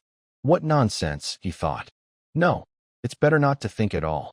So it's true that those who are led to execution cling with their thoughts to all the objects they encounter on the way, flashed through his head, but only flashed like lightning. He himself hastened to extinguish this thought. But now it's already near, now the house, now the gate. Somewhere suddenly a clock struck 1 beat. What's this? Can it really be 7:30? It can't be, they must be running fast. Fortunately for him, things passed successfully at the gate again. Moreover, as if on purpose, at this very moment, just before him, a huge hay cart entered the gate, completely screening him all the time he was passing through the gateway. And as soon as the cart managed to come out of the gate into the courtyard, he instantly slipped to the right. There, on the other side of the cart, several voices could be heard shouting and arguing, but no one noticed him, and no one came toward him. Many windows opening onto this huge square courtyard were open at that moment, but he didn't raise his head. There was no strength. The staircase to the old woman's was close, immediately from the gate to the right. He was already on the staircase. Catching his breath and pressing his beating heart with his hand, feeling for and adjusting the axe once more right there, he began carefully and quietly to ascend the staircase, listening continually. But the staircase at that time stood completely empty. All the doors were locked. No one at all was encountered. On the second floor, one empty apartment was, true, wide open, and painters were working in it, but they didn't even look. He stood, thought, and went further. Of course, it would be better if they weren't here at all, but there are still 2 floors above them. But here's the 4th floor, here's the door, here's the apartment opposite, that one empty. On the 3rd floor, by all signs, the apartment directly under the old woman's was exactly empty. The visiting card nailed to the door with little nails had been removed. They'd moved out. He was gasping. For one moment a thought flashed through his mind. Shouldn't I leave? But he gave himself no answer and began to listen at the old woman's apartment. Dead silence. Then he listened once more down on the staircase, listened long, attentively. Then he looked around for the last time, drew himself together, straightened up, and tried once more the axe in the loop. Am I not pale? Very, he thought. Am I not in particular agitation? She's mistrustful. Shouldn't I wait a little longer? Until my heart stops? But his heart didn't stop. On the contrary, as if on purpose, it beat stronger, stronger, stronger. He couldn't endure it, slowly stretched out his hand to the bell and rang. Half a minute later he rang again, louder. No answer. To ring for nothing was pointless, and it didn't suit him either. The old woman, of course, was at home, but she was suspicious and alone. He partly knew her habits, and once more pressed his ear firmly to the door. Whether his senses were so sharpened, which is generally difficult to suppose, or whether it really was very audible, but suddenly he distinguished something like a cautious rustling of a hand at the door handle and something like the rustle of a dress against the very door. Someone was standing imperceptibly at the very lock, and exactly the same as he here outside, was listening hidden from within, and it seems, also with ear pressed to the door. He deliberately stirred and muttered something rather loudly, so as not to give the appearance that he was hiding, then rang a 3rd time, but quietly, solidly, and without any impatience. Remembering this later, vividly, clearly, this minute was stamped in him forever. He couldn't understand where he got so much cunning, the more so as his mind seemed to darken at moments, and he almost didn't feel his own body on himself. A moment later it was heard that the bolt was being removed. Chapter 7. The door, as before, opened a tiny crack, and again 2 sharp and mistrustful glances fixed on him from the darkness. Here Raskolnikov lost himself and made an important mistake. Fearing that the old woman would be frightened that they were alone, and not hoping that his appearance would reassure her, he took hold of the door and pulled it toward himself, so that the old woman wouldn't somehow think again to lock herself in. Seeing this, she didn't jerk the door back to herself, but didn't release the lock handle either, so that he almost pulled her out, together with the door, onto the staircase. Seeing, however, that she stood in the doorway crosswise and wouldn't let him pass, he went straight at her. She jumped back in fright, wanted to say something, but as if she couldn't, and stared at him with all her eyes. "Good day, Elena Ivanovna," he began, as casually as possible, but his voice didn't obey him, broke off and trembled. "I've brought you a thing. But here, better let's go there. To the light." And leaving her, he, straight without invitation, passed into the room. The old woman ran after him. Her tongue was loosened. "Good Lord, what do you want? Who are you? What do you need? For mercy's sake, Elena Ivanovna. Your acquaintance, Raskolnikov. Here, I've brought the pledge I promised the other day." And he held out the pledge to her. The old woman glanced at the pledge, but immediately fixed her eyes again straight in the eyes of the uninvited guest. She looked attentively, maliciously, and mistrustfully. A minute passed. It even seemed to him that there was something like mockery in her eyes, as if she had already guessed everything. He felt that he was losing himself, that he was almost frightened, so frightened that it seemed if she looked like that, didn't say a word for another half-minute, he would run away from her. "Why are you looking like that? As if you don't recognize me," he said suddenly, also with malice. "Take it if you want, and if not, I'll go to others. I have no time." He hadn't even thought to say this, but it somehow suddenly said itself. The old woman came to herself, and the decisive tone of the guest visibly encouraged her. "Why are you, dear sir, so suddenly?" "What is it?" she asked, looking at the pledge. "A silver cigarette case. I told you last time." She held out her hand. "But why are you, dear sir, so pale? And your hands are trembling? Have you bathed, dear sir?" "Fever," he answered abruptly. "You can't help being pale when you have nothing to eat," he added, barely articulating the words. His strength was leaving him again. But the answer seemed plausible. The old woman took the pledge. "What is it?" she asked, once more intently examining Raskolnikov and weighing the pledge in her hand. "A thing. Cigarette case. Silver, look. But why? It's as if it's not silver." My, how he wrapped it, trying to untie the string and turning to the window, to the light. All her windows were closed, despite the stuffiness. She left him completely for a few seconds and stood with her back to him. He unbuttoned his coat and freed the axe from the loop, but still didn't take it out completely, only held it with his right hand under the clothing. His hands were terribly weak. He himself heard how they, with each moment, grew more and more numb and wooden. He was afraid he would let go and drop the axe. Suddenly his head seemed to spin. "What has he wrapped here?"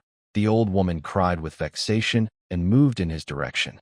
Not a single moment more could be lost. He took out the axe completely, swung it with both hands, barely feeling himself, and almost without effort, almost mechanically, brought it down on her head with the blunt side. He seemed to have no strength. But as soon as he brought down the axe once, strength was born in him then. The old woman, as always, was bareheaded. Her light, graying, thin hair, as usual thickly greased with oil, was plaited in a rat's tail and gathered under a fragment of a horn comb sticking out on the back of her head. The blow fell on the very crown, to which her very small height contributed. She cried out, but very weakly, and suddenly sank all at once to the floor, though she still managed to raise both hands to her head. In one hand she still continued to hold the pledge. Here he struck with all his force once and again, always with the blunt side, and always on the crown. Blood gushed as from an overturned glass, and the body fell backwards. He stepped back, let her fall, and immediately bent to her face. She was already dead. Her eyes were bulging, as if wanting to jump out, and her forehead and all her face were wrinkled and distorted with convulsion. He laid the axe on the floor, beside the dead woman, and immediately went into her pocket, trying not to get smeared with the flowing blood, into that same right pocket from which she had taken out the keys last time. He was in full mind. Eclipses and dizziness were no more, but his hands still trembled. He remembered later that he had even been very attentive, cautious, tried not to get stained at all. The keys he took out immediately, all as before were in one bunch, on one steel ring. Immediately, he ran with them into the bedroom. This was a very small room, with a huge icon case. Against the other wall stood a large bed, very clean, with a silk, pieced from scraps, quilted coverlet. Against the third wall was a chest of drawers. A strange thing. As soon as he began to fit the keys to the chest of drawers, as soon as he heard their jingling, as if a convulsion passed through him, he suddenly wanted again to throw everything and leave. But this was only a moment. It was too late to leave. He even smiled at himself, when suddenly another, alarming thought struck his head. It suddenly seemed to him that the old woman was perhaps still alive and might yet recover. Abandoning the keys and chest of drawers, he ran back to the body, seized the axe, and swung once more over the old woman, but didn't bring it down. There was no doubt she was dead. Bending down and examining her again more closely, he saw clearly that the skull was smashed and even turned slightly to one side. He wanted to feel with his finger, but drew back his hand. Indeed, it was visible without that. Meanwhile, blood had already flowed in a whole puddle. Suddenly he noticed a cord on her neck, pulled it, but the cord was strong and didn't tear off. Moreover, it was soaked in blood. He tried to pull it out from the bosom, but something hindered, got stuck. In impatience, he swung the axe again to cut through the cord right there, on the body, from above, but didn't dare, and with difficulty, soiling his hands and the axe, after 2 minutes of fiddling, cut the cord without touching the body with the axe, and removed it. He wasn't mistaken, a purse. On the cord were 2 crosses, one of cypress wood and one of copper, and besides that an enameled icon. And right there together with them hung a small, chamois leather, greasy purse with a steel rim and ring. The purse was very tightly stuffed. Raskolnikov thrust it into his pocket without examining it, threw the crosses on the old woman's breast, and seizing this time the axe too, rushed back into the bedroom. He was hurrying terribly, seized the keys, and again began to fiddle with them. But somehow everything was unsuccessful. They wouldn't go into the locks. Not that his hands trembled so, but he kept making mistakes, and he sees, for example, that the key is the wrong one, doesn't fit, but keeps pushing. Suddenly he remembered and realized that this large key, with the notched bit, which was dangling right there with the other small ones, must certainly not be for the chest of drawers at all, as had occurred to him last time too, but for some trunk, and that in this trunk, perhaps, everything was hidden. He abandoned the chest of drawers and immediately crawled under the bed, knowing that old women's trunks are usually kept under beds. So it was. There stood a considerable trunk, more than an arshin in length, with a curved lid, upholstered in red Morocco leather, with steel studs studded over it. The notch key fit exactly and unlocked it. On top, under a white sheet, lay a hair fur coat, lined with red garniture. Under it was a silk dress, then a shawl, and further down, in the depths, it seemed, everything was just rags. First of all, he set about wiping his blood-stained hands on the red garniture. Red, well, and on red blood is less noticeable, he reasoned, and suddenly he came to himself. Good Lord, am I losing my mind, he thought in fright. But as soon as he stirred this linen, suddenly, from under the fur coat, a gold watch slipped out. He rushed to turn everything over. Indeed, among the rags were mixed golden things, probably all pledges, redeemed and unredeemed, bracelets, chains, earrings, pins, and so forth. Some were in cases, others simply wrapped in newspaper. Chapter 6. Later Raskolnikov happened somehow to learn why exactly the townsman and his wife were inviting Lizaveta to their place. It was the most ordinary matter and contained nothing particularly special. A newly arrived and impoverished family was selling things, clothes and so on, all women's. Since it was unprofitable to sell at the market, they were looking for a dealer, and Lizaveta was engaged in this. She took commissions, went about on business, and had a large practice, because she was very honest and always quoted the lowest price. Whatever price she named, so it would be. She spoke little in general, and as already mentioned, was so humble and timid. But Raskolnikov had recently become superstitious.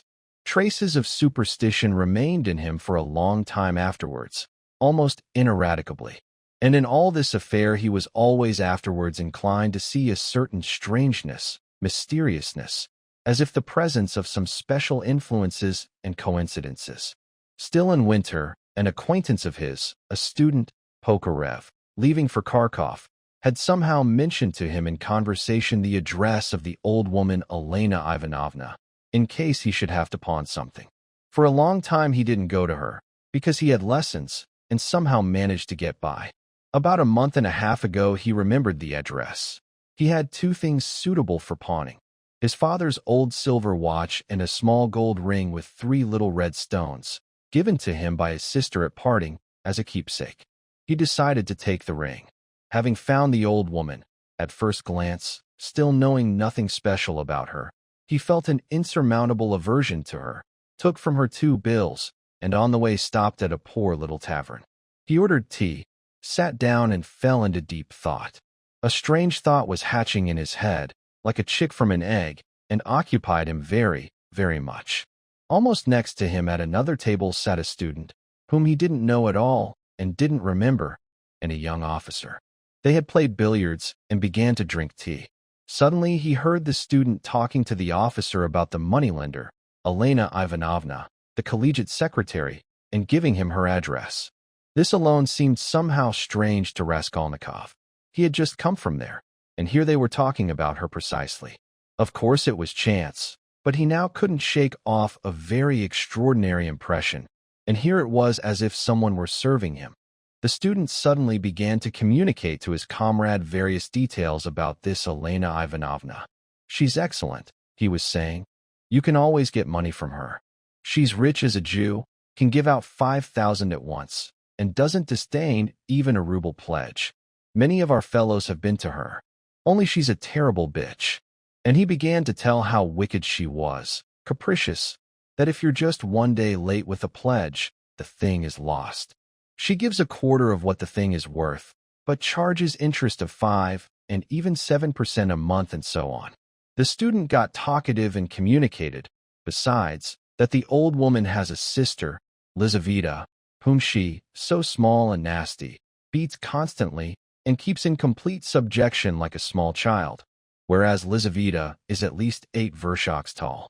"Now that's also a phenomenon," the student exclaimed and burst out laughing. They began to talk about Lizaveta. The student told about her with some special pleasure and kept laughing, while the officer listened with great interest and asked the student to send him this Lizaveta to mend linen. Raskolnikov didn't miss a single word and learned everything at once. Lizaveta was the younger half, from different mothers, sister of the old woman, and was already 35 years old.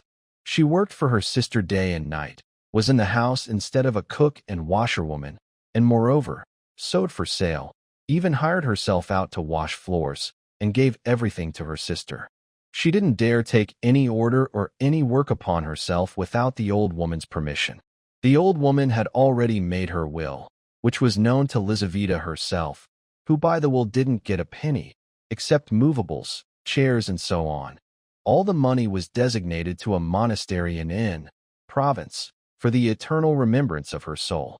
Lizaveta was a townswoman, not a civil servant's daughter, a spinster, and terribly awkward in appearance, remarkably tall, with long legs as if turned outward, always in worn-out goatskin shoes, and kept herself clean. But what the student was most surprised at and laughed about was that Lizaveta was constantly pregnant. "But you say she's a monster?" the officer remarked. "Yes, she's so swarthy, just like a soldier in disguise, but you know, not a monster at all. She has such a kind face and eyes. Very much so. Proof, many people like her. So quiet, gentle, meek, agreeable to everything. And her smile is even very good. So you like her too?" The officer laughed. "Out of strangeness. No, here's what I'll tell you. I would kill and rob this damned old woman, and I assure you, without any qualms of conscience," the student added with heat. The officer laughed again, but Raskolnikov shuddered. How strange this was. "Allow me, I want to ask you a serious question." The student got excited. "I was joking just now, of course, but look, on the one hand a stupid, senseless, worthless, wicked, sick little old woman, not needed by anyone, and on the contrary, harmful to everyone, who herself doesn't know why she lives, and who will die by herself tomorrow anyway. You understand? You understand." "Well, I understand," the officer answered, attentively staring at his excited comrade. "Listen further. On the other hand, young, fresh forces, wasting away for nothing without support, and this by the thousands, and this everywhere. 100, 1,000 good deeds and undertakings, which could be arranged and set right with the old woman's money, destined for a monastery. Hundreds, thousands, perhaps, of existences directed on the right path. Dozens of families saved from poverty, from dissolution, from ruin, from debauchery, from venereal hospitals, and all this with her money. Kill her and take her money, so as to dedicate yourself afterwards with its help to the service of all humanity and the common cause. What do you think? Won't one tiny little crime be redeemed by thousands of good deeds? For one life, thousands of lives saved from decay and corruption. 1 death and 100 lives in exchange. Why? It's arithmetic. And what does the life of this consumptive, stupid, and wicked little old woman mean on the common scales? No more than the life of a louse, a cockroach, and not even that much, because the little old woman is harmful. She gnaws at someone else's life. She's wicked. The other day, she bit Lizaveta's finger out of wickedness. They almost had to cut it off. Of course, she's not worthy to live, the officer remarked. But there's nature. Brother, but nature is corrected and directed, otherwise we'd have to drown in prejudices. Without this, there wouldn't be a single great man. They say, duty, conscience. I don't want to say anything against duty and conscience, but how do we understand them? Wait, I'll ask you one more question. Listen. No, you wait. I'll ask you a question. Listen. Well, here you are now talking and speechifying. But tell me, will you kill the old woman yourself or not? Of course not. I'm for justice. It's not about me here. And in my opinion, if you yourself don't dare, then there's no justice here either. Let's have another game. Raskolnikov was in extreme agitation. Of course, all this was the most ordinary and most frequent talk and thoughts, already heard by him more than once, only in different forms and on different themes, young conversations and thoughts. But why precisely now did he happen to hear precisely such a conversation and such thoughts, when in his own head there had just been born exactly the same thoughts? And why precisely now, just as he had brought out the embryo of his thought from the old woman's, does he precisely run into a conversation about the old woman? This coincidence always seemed strange to him. This insignificant tavern conversation had an extraordinary influence on him in the further development of the affair, as if there really was some predetermination, indication here. Returning from the Haymarket, he threw himself on the sofa and sat for a whole hour without moving. Meanwhile, it grew dark. He had no candle, and it didn't even occur to him to light one. He could never remember. Was he thinking about anything at that time? Finally, he felt the former fever, chills, and with pleasure realized that one could lie down on the sofa. Soon a strong, leaden sleep fell upon him, as if crushing him. He slept an unusually long time, and without dreams. Nastasia, who came to him at 10 o'clock the next morning, could barely shake him awake. She brought him tea and bread. The tea was again used tea, and again in her own teapot. "How he sleeps," she exclaimed with indignation. "He's always sleeping." He raised himself with effort. His head ached. He tried to get on his feet, turned in his garret, and fell back on the sofa. "Sleeping again," Nastasia exclaimed. "Are you sick or what?" He didn't answer anything. "Do you want tea?" "Later," he said with effort, closing his eyes again and turning to the wall. Nastasia stood over him. "Maybe he really is sick," she said, turned and left. She came in again at 2 o'clock, with soup. He was lying as before. The tea stood untouched. Nastasia was even offended and began to shake him angrily. "Why are you sleeping?" she exclaimed, looking at him with disgust. He raised himself and sat up, but said nothing to her and stared at the ground.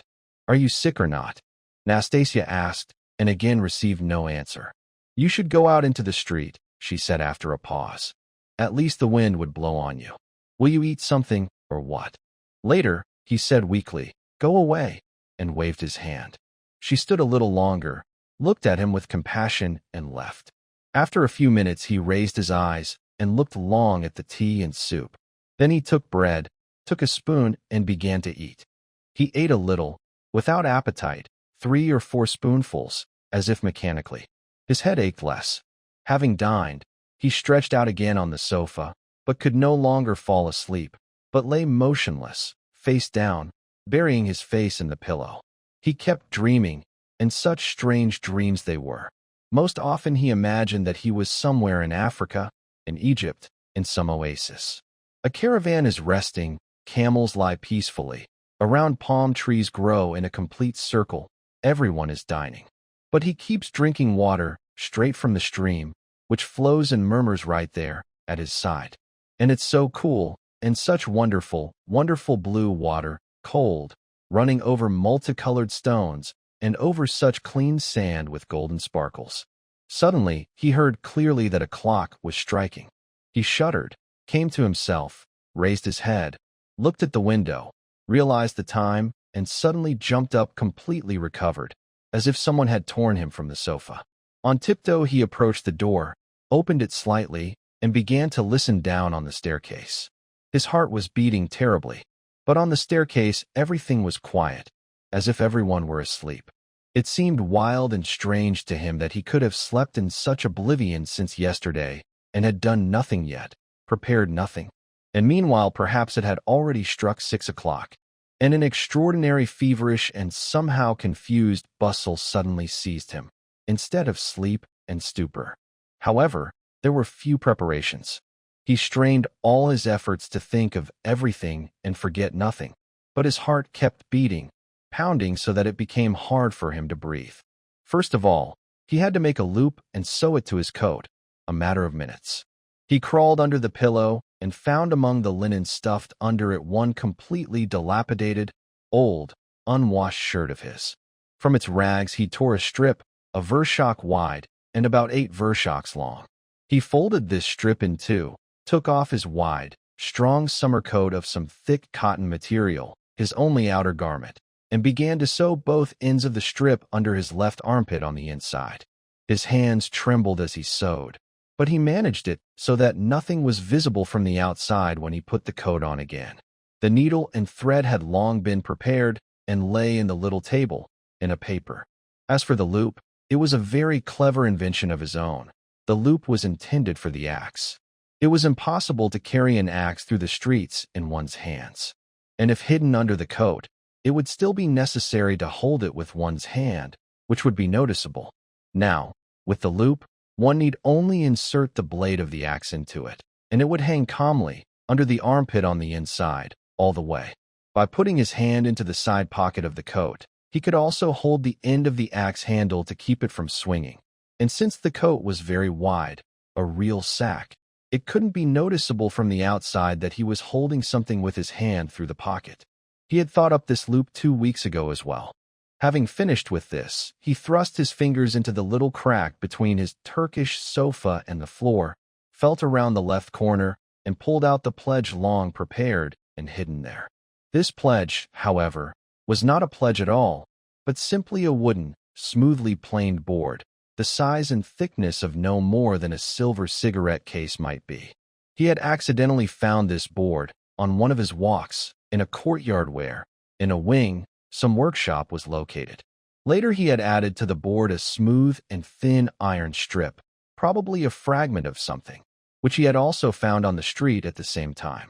Having put the two boards together, of which the iron one was smaller than the wooden one, he tied them together firmly, crosswise, with thread, then neatly and elegantly wrapped them in clean white paper and tied them with a thin ribbon, also crosswise, and fitted the knot so that it would be more difficult to untie.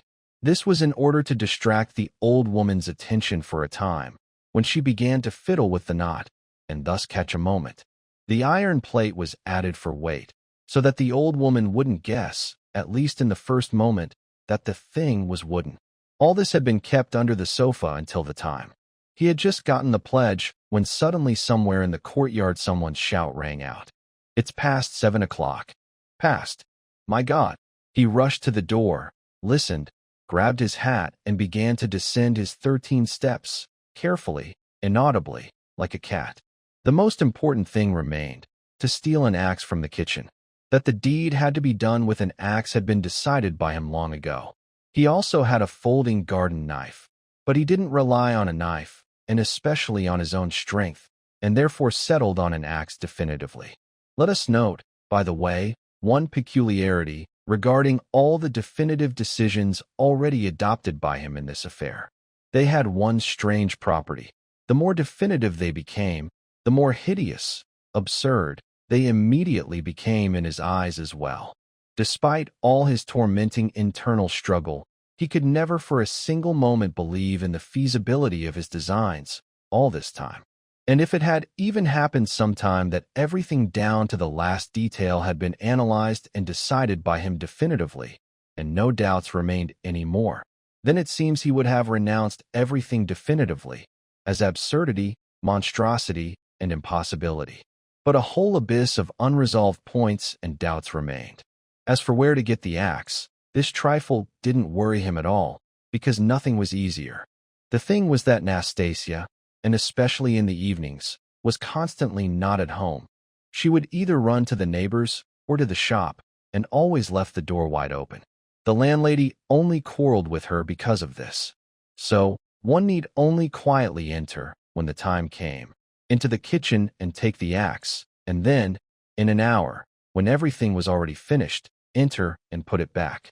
But doubts presented themselves. Suppose he comes in an hour to put it back, and Nastasia is right there, has returned. Of course, one would have to pass by and wait until she went out again. But what if in the meantime she misses the axe, begins to look for it, raises an outcry? There's suspicion, or at least a case for suspicion. But these were still trifles, which he hadn't even begun to think about, and there was no time. He thought about the main thing, and put off the trifles until he himself was convinced of everything. But the latter seemed decidedly unfeasible. At least so it seemed to him. He could in no way, for example, imagine that sometime he would stop thinking, get up, and simply go there. Part 2. Chapter 1. So he lay for a very long time. It happened that he seemed to wake up, and at these moments noticed that it was already long since night, but it didn't occur to him to get up.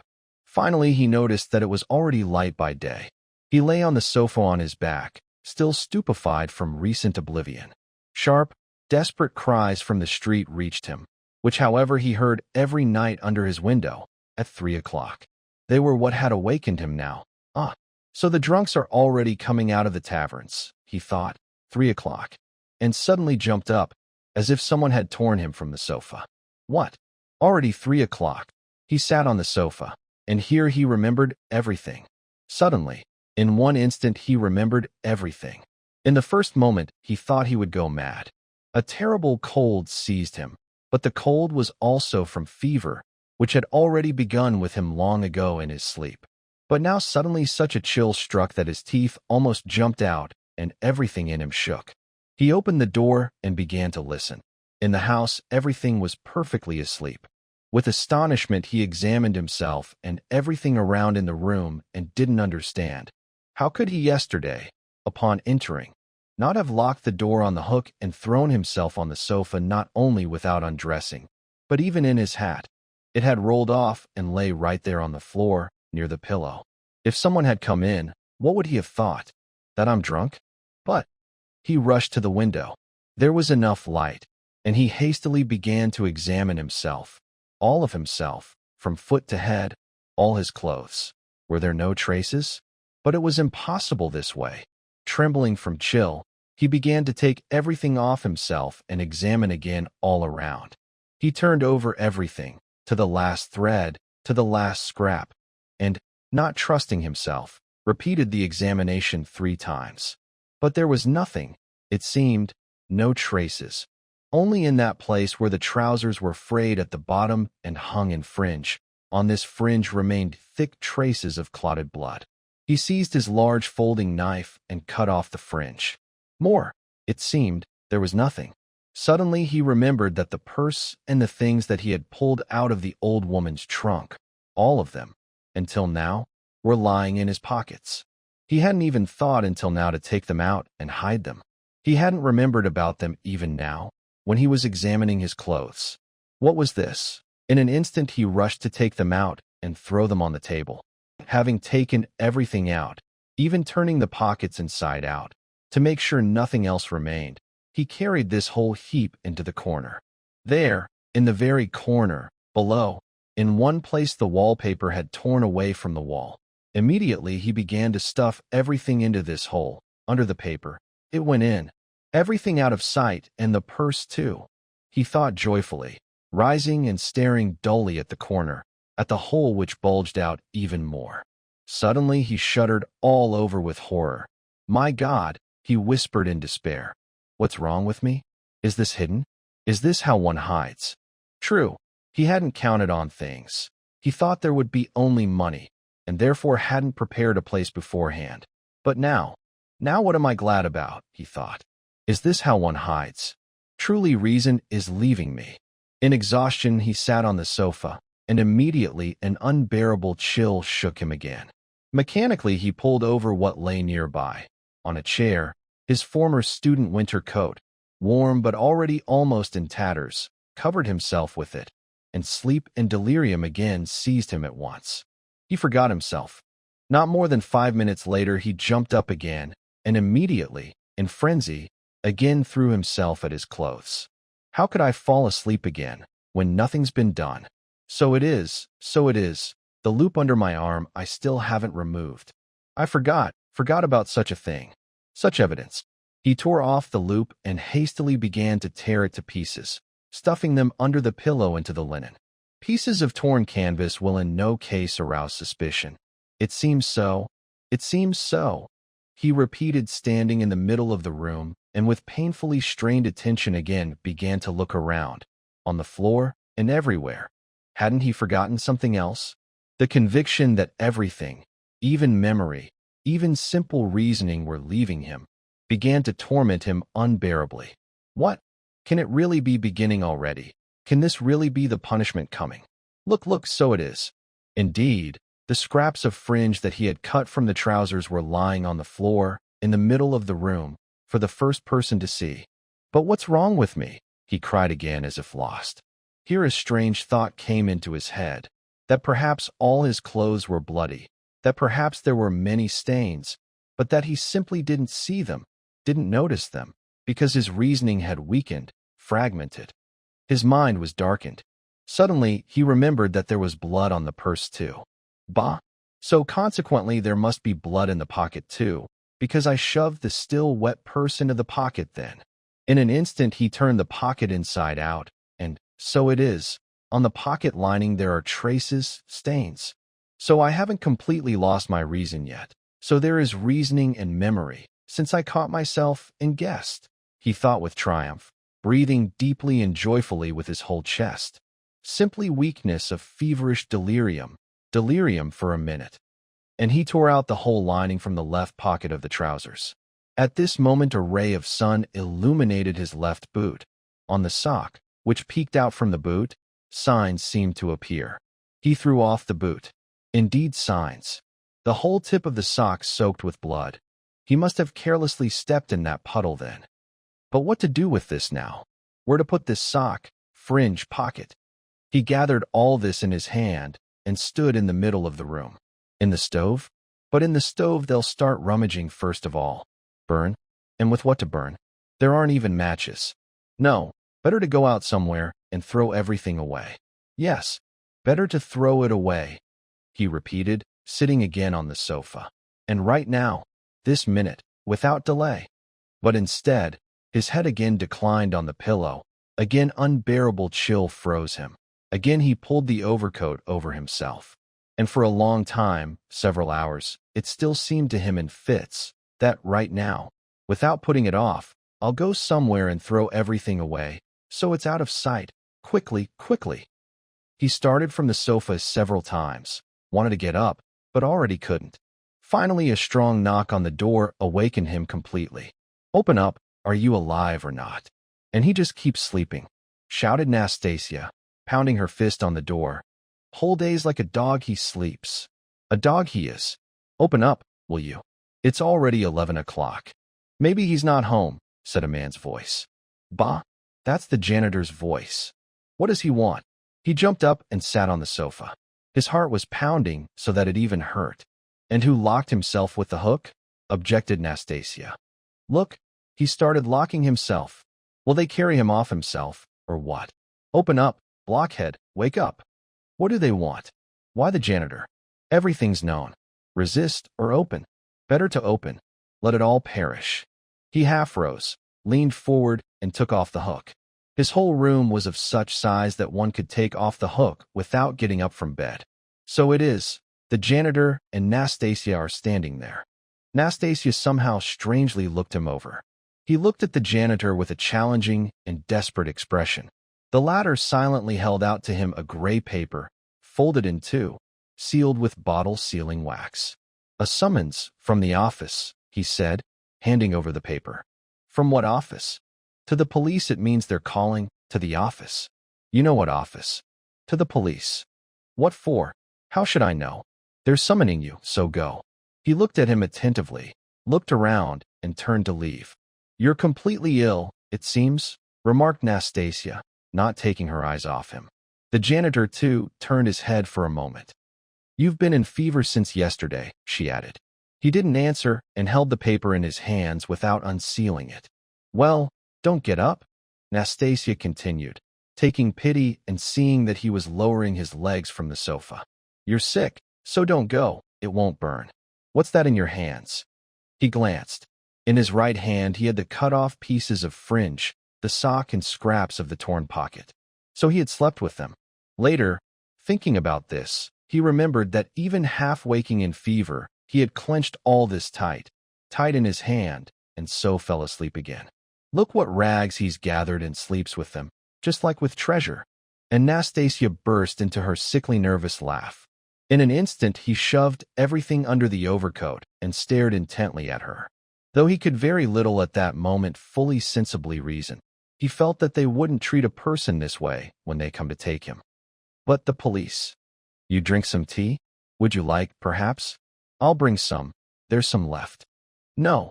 I'll go right now, he muttered, getting to his feet. You won't even make it down the stairs. I'll go. As you like. She went after the janitor. Immediately he rushed to the light to examine the sock and fringe. There are stains, but not completely noticeable. Everything's gotten dirty, rubbed off, and already faded. Anyone who doesn't know beforehand won't make anything out. Nastasia, consequently, couldn't have noticed anything from a distance, thank God. Then with trembling he unsealed the summons and began to read. He read for a long time and finally understood. This was an ordinary summons from the district to appear today, at 9:30, at the office of the district superintendent. But when has this ever happened? I have no business of my own with the police. And why precisely today? He thought in tormenting perplexity. Lord, if only it would be sooner. He almost threw himself on his knees to pray, but even laughed at himself, not at prayer, but at himself. He hastily began to dress. If I perish, then I perish, it's all the same. Put on the sock, it suddenly occurred to him. It'll get even more rubbed in the dust, and the traces will disappear. But as soon as he put it on, he immediately tore it off with revulsion and horror. He tore it off, but realizing there was no other, took it and put it on again, and again laughed. It's all conventional, it's all relative, it's all just forms, he thought fleetingly, with only the edge of his thought, but himself trembling with his whole body. See, I put it on. See, I ended by putting it on. The laughter, however, immediately changed to despair. No, it's beyond my strength, he thought. His legs were trembling.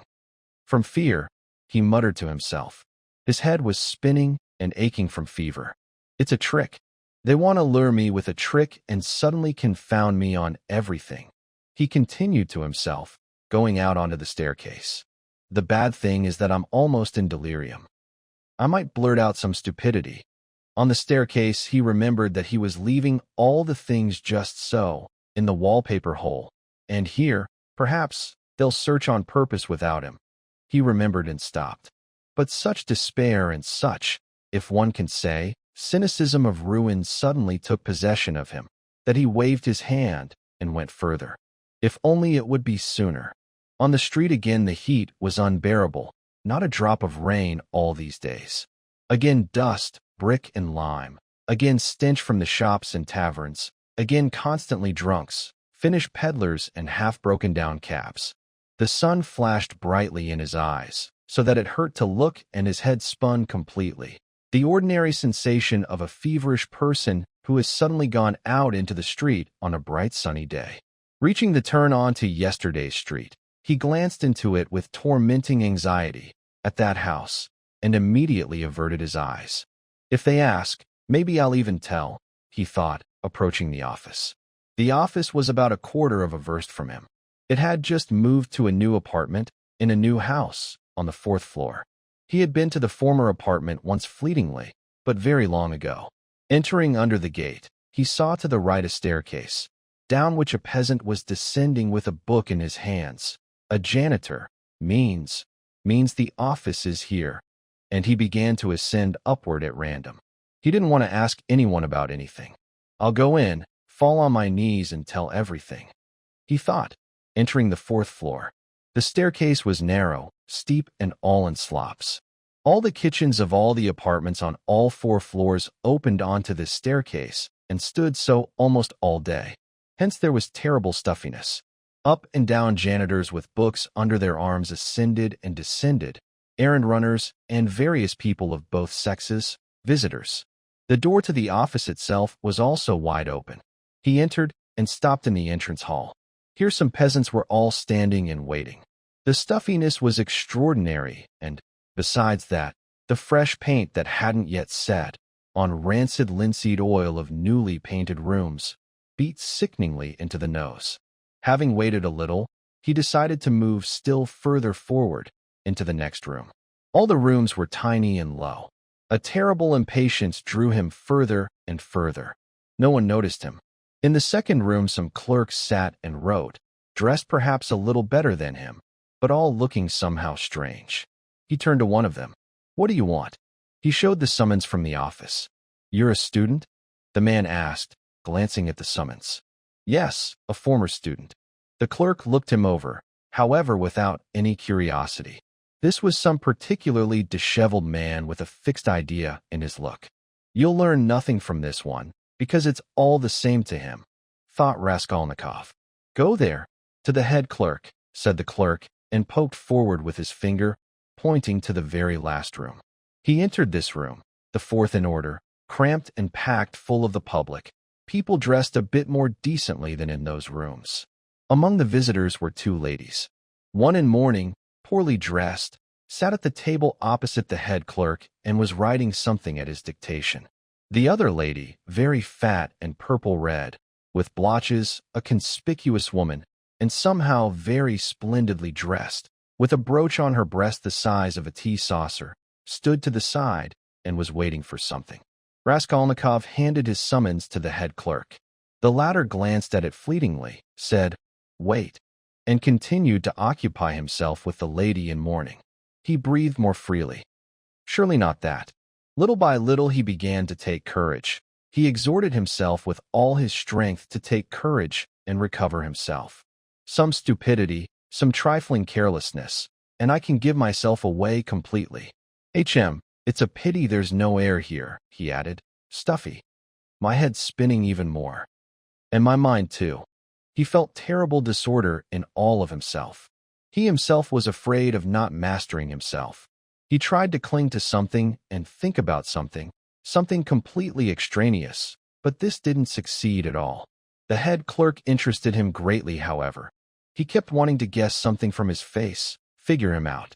This was a very young man, about 22, with a dark and mobile physiognomy that seemed older than its years, dressed fashionably and as a fop, with a part at the back of his head, combed and pomaded, with many rings and little rings on white fingers cleaned with a brush and gold chains on his waistcoat.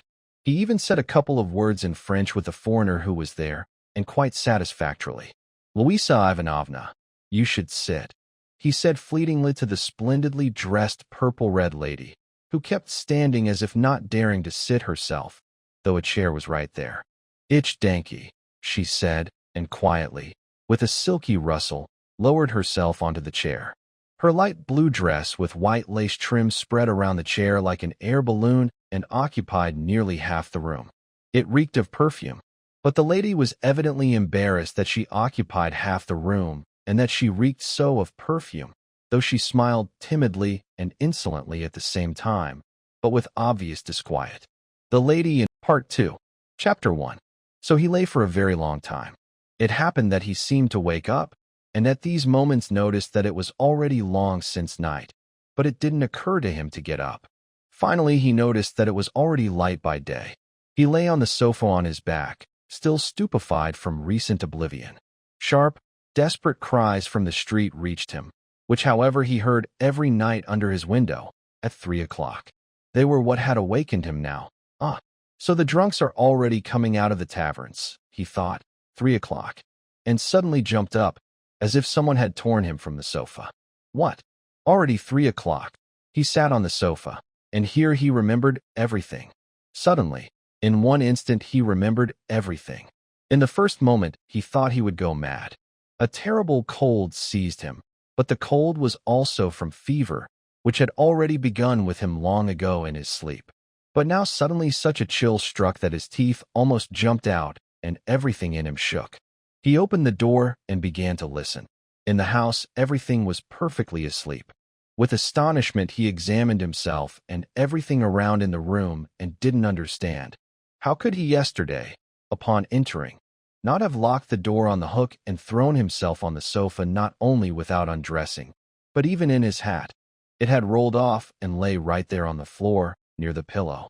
If someone had come in, what would he have thought? That I'm drunk? But he rushed to the window. There was enough light, and he hastily began to examine himself. All of himself, from foot to head, all his clothes. Were there no traces? But it was impossible this way. Trembling from chill, he began to take everything off himself and examine again all around. He turned over everything, to the last thread, to the last scrap, and, not trusting himself, repeated the examination 3 times. But there was nothing, it seemed, no traces. Only in that place where the trousers were frayed at the bottom and hung in fringe. On this fringe remained thick traces of clotted blood. He seized his large folding knife and cut off the fringe. More, it seemed, there was nothing. Suddenly he remembered that the purse and the things that he had pulled out of the old woman's trunk, all of them, until now, were lying in his pockets. He hadn't even thought until now to take them out and hide them. He hadn't remembered about them even now, when he was examining his clothes. What was this? In an instant he rushed to take them out and throw them on the table. Having taken everything out, even turning the pockets inside out, to make sure nothing else remained, he carried this whole heap into the corner. There, in the very corner, below, in one place the wallpaper had torn away from the wall. Immediately he began to stuff everything into this hole, under the paper. It went in. Everything out of sight, and the purse too. He thought joyfully, rising and staring dully at the corner, at the hole which bulged out even more. Suddenly he shuddered all over with horror. My God, he whispered in despair. What's wrong with me? Is this hidden? Is this how one hides? True, he hadn't counted on things. He thought there would be only money, and therefore hadn't prepared a place beforehand. But now what am I glad about, he thought. Is this how one hides? Truly reason is leaving me. In exhaustion he sat on the sofa, and immediately an unbearable chill shook him again. Mechanically he pulled over what lay nearby.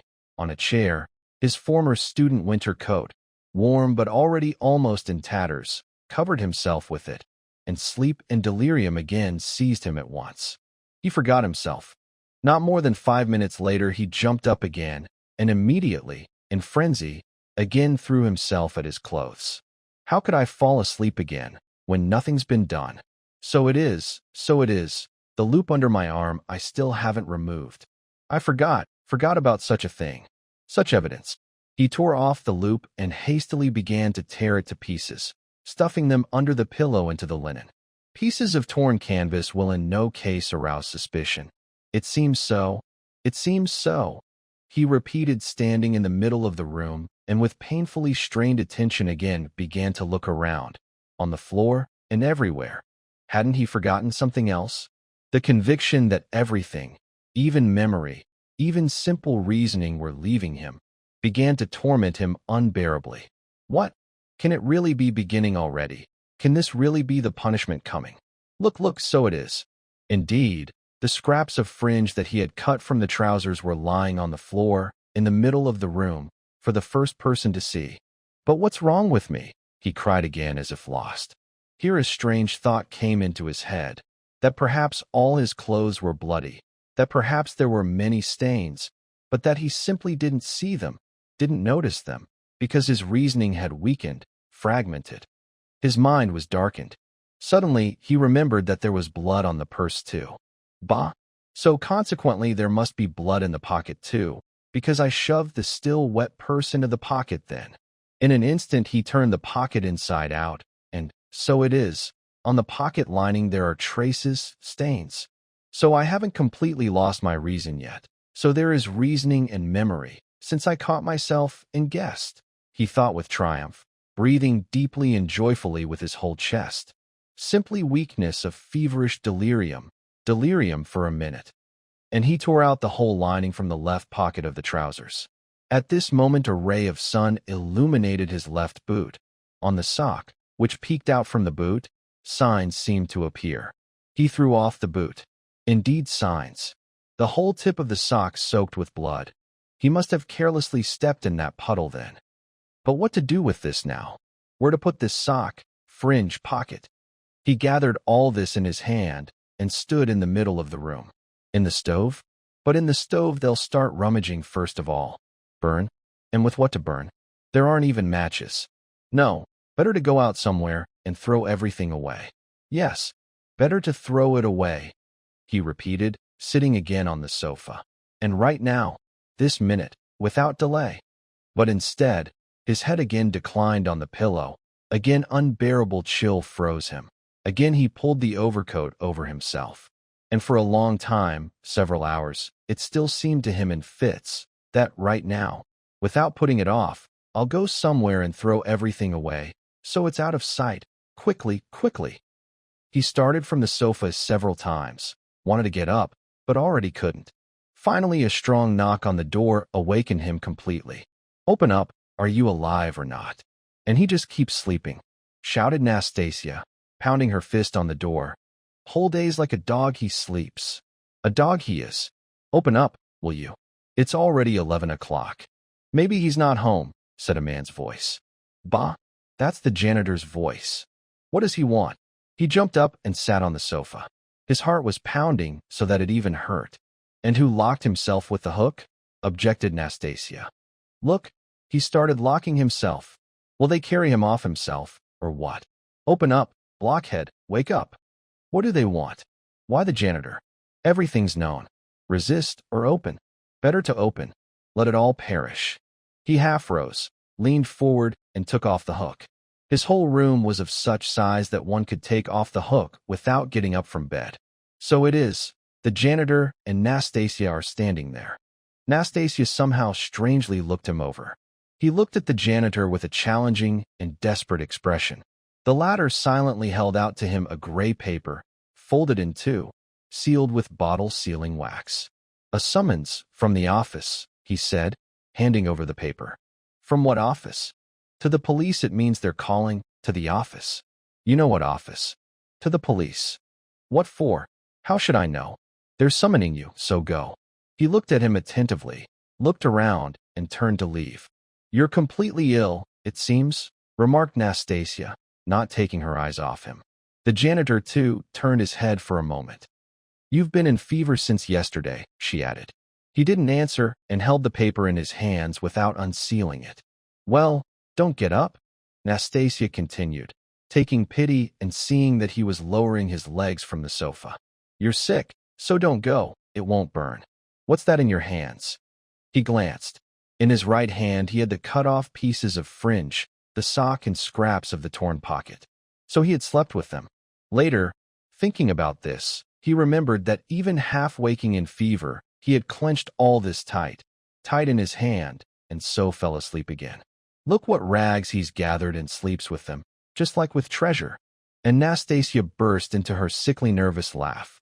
In an instant he shoved everything under the overcoat and stared intently at her. Though he could very little at that moment fully sensibly reason, he felt that they wouldn't treat a person this way when they come to take him. But the police. "You drink some tea? Would you like, perhaps?" "I'll bring some. There's some left." "No, I'll go right now," he muttered, getting to his feet. "You won't even make it down the stairs." "I'll go." "As you like." She went after the janitor. Immediately he rushed to the light to examine the sock and fringe. There are stains, but not completely noticeable. Everything's gotten dirty, rubbed off, and already faded. Anyone who doesn't know beforehand won't make anything out. Nastasia, consequently, couldn't have noticed anything from a distance. Thank God. Then with trembling he unsealed the summons and began to read. He read for a long, long time and finally understood. This was an ordinary summons from the district to appear today, at 9:30, at the office of the district superintendent. But when has this ever happened? I have no business of my own with the police. And why precisely today? He thought in tormenting perplexity. Lord, if only it would be sooner. He almost threw himself on his knees to pray, but even laughed at himself, not at prayer, but at himself. He hastily began to dress. If I perish, then I perish, it's all the same. Put on the sock, it suddenly occurred to him. It'll get even more rubbed in the dust, and the traces will disappear. But as soon as he put it on, he immediately tore it off with revulsion and horror. He tore it off, but realizing there was no other, took it and put it on again, and again laughed. It's all conventional, it's all relative, it's all just forms, he thought fleetingly, with only the edge of his thought, but himself trembling with his whole body. See, I put it on. See, I ended by putting it on. The laughter, however, immediately changed to despair. No, it's beyond my strength, he thought. His legs were trembling. From fear, he muttered to himself. His head was spinning and aching from fever. It's a trick. They want to lure me with a trick and suddenly confound me on everything. He continued to himself, going out onto the staircase. The bad thing is that I'm almost in delirium. I might blurt out some stupidity. On the staircase, he remembered that he was leaving all the things just so, in the wallpaper hole, and here, perhaps, they'll search on purpose without him. He remembered and stopped.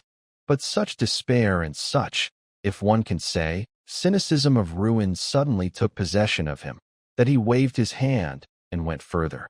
If only it would be sooner. On the street again the heat was unbearable, not a drop of rain all these days. Again dust, brick and lime.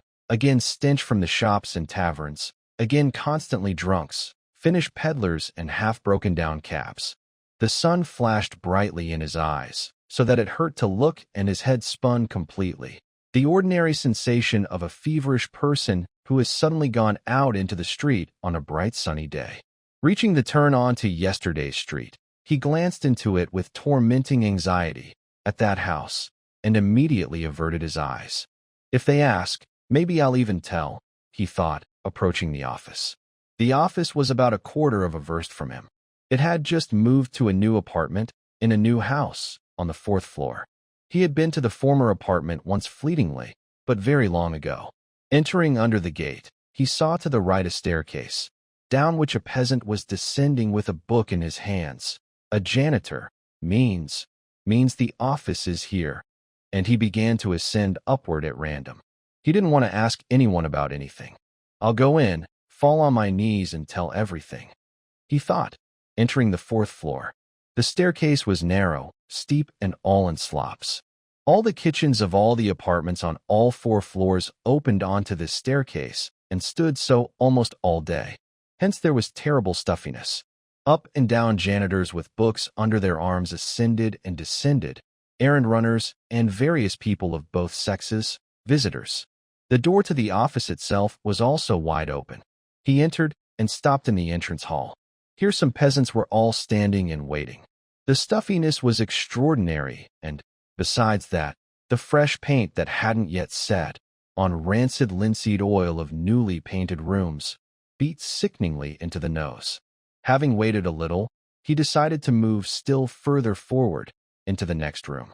All the rooms were tiny and low. A terrible impatience drew him further and further. No one noticed him. In the second room some clerks sat and wrote, dressed perhaps a little better than him, but all looking somehow strange. He turned to one of them. What do you want? He showed the summons from the office. You're a student? The man asked, glancing at the summons. Yes, a former student. The clerk looked him over, however, without any curiosity. This was some particularly disheveled man with a fixed idea in his look. You'll learn nothing from this one, because it's all the same to him, thought Raskolnikov. Go there, to the head clerk, said the clerk, and poked forward with his finger, pointing to the very last room. He entered this room, the 4th in order, cramped and packed full of the public. people dressed a bit more decently than in those rooms. Among the visitors were two ladies. One in mourning, poorly dressed, sat at the table opposite the head clerk and was writing something at his dictation. The other lady, very fat and purple-red, with blotches, a conspicuous woman, and somehow very splendidly dressed, with a brooch on her breast the size of a tea saucer, stood to the side and was waiting for something. Raskolnikov handed his summons to the head clerk. The latter glanced at it fleetingly, said, "Wait," and continued to occupy himself with the lady in mourning. He breathed more freely. Surely not that. Little by little he began to take courage. He exhorted himself with all his strength to take courage and recover himself. Some stupidity, some trifling carelessness, and I can give myself away completely. It's a pity there's no air here," he added. "Stuffy. My head's spinning even more. And my mind, too." He felt terrible disorder in all of himself. He himself was afraid of not mastering himself. He tried to cling to something and think about something completely extraneous, but this didn't succeed at all. The head clerk interested him greatly, however. He kept wanting to guess something from his face, figure him out. This was a very young man, about 22, with a dark and mobile physiognomy that seemed older than its years, dressed fashionably and as a fop, with a part at the back of his head, combed and pomaded, with many rings and little rings on white fingers cleaned with a brush and gold chains on his waistcoat. He even said a couple of words in French with a foreigner who was there, and quite satisfactorily. "Louisa Ivanovna, you should sit," he said fleetingly to the splendidly dressed purple-red lady, who kept standing as if not daring to sit herself, though a chair was right there. "Ich danke," she said, and quietly, with a silky rustle, lowered herself onto the chair. Her light blue dress with white lace trim spread around the chair like an air balloon and occupied nearly half the room. It reeked of perfume, but the lady was evidently embarrassed that she occupied half the room and that she reeked so of perfume, though she smiled timidly and insolently at the same time, but with obvious disquiet. The lady in mourning finally finished and began to rise. Suddenly, with some noise, very dashingly and somehow especially turning his shoulders with each step, an officer entered, threw his cockaded cap on the table, and sat in an armchair. The splendid lady simply jumped from her place on seeing him, and with some special rapture began to curtsy. But the officer paid not the slightest attention to her, and she no longer dared to sit in his presence. This was a lieutenant, assistant district superintendent, with reddish mustaches sticking out horizontally on both sides, and with extremely small facial features, expressing nothing special, however, except some insolence. He looked sideways and partly with indignation at Raskolnikov. His costume was too wretched, and despite all the abasement, his bearing was still not in keeping with his costume. Raskolnikov, by caution, looked at him too directly and too long, so that the man even took offense. "What do you want?" he shouted, probably astonished that such a ragamuffin didn't even think to efface himself before his lightning glance. "I was summoned." "By summons," Raskolnikov answered somehow. "It's about the matter of collecting money from them." "From the student." The head clerk hurried, tearing himself from his papers. "Here, sir," and he tossed Raskolnikov a notebook, pointing to a place in it. "Read." "Money? What money?" thought Raskolnikov. "But means it's surely not that." And he shuddered with joy. He suddenly felt terribly, inexpressibly light. Everything flew off his shoulders. "And at what hour were you written to come, my dear sir?" the lieutenant shouted, more and more offended by something unknown. "They write you at 9, and now it's already 12 o'clock." "It was brought to me only a quarter of an hour ago," Raskolnikov answered loudly and over his shoulder, also suddenly unexpectedly for himself getting angry and even finding some pleasure in it. "And it's enough that I came sick with fever." "Don't you shout." "I'm not shouting, but speaking very evenly. But you're shouting at me, and I'm a student and won't allow you to shout at me." The lieutenant flared up so much that in the first moment he couldn't even utter anything, and only some spray flew from his mouth.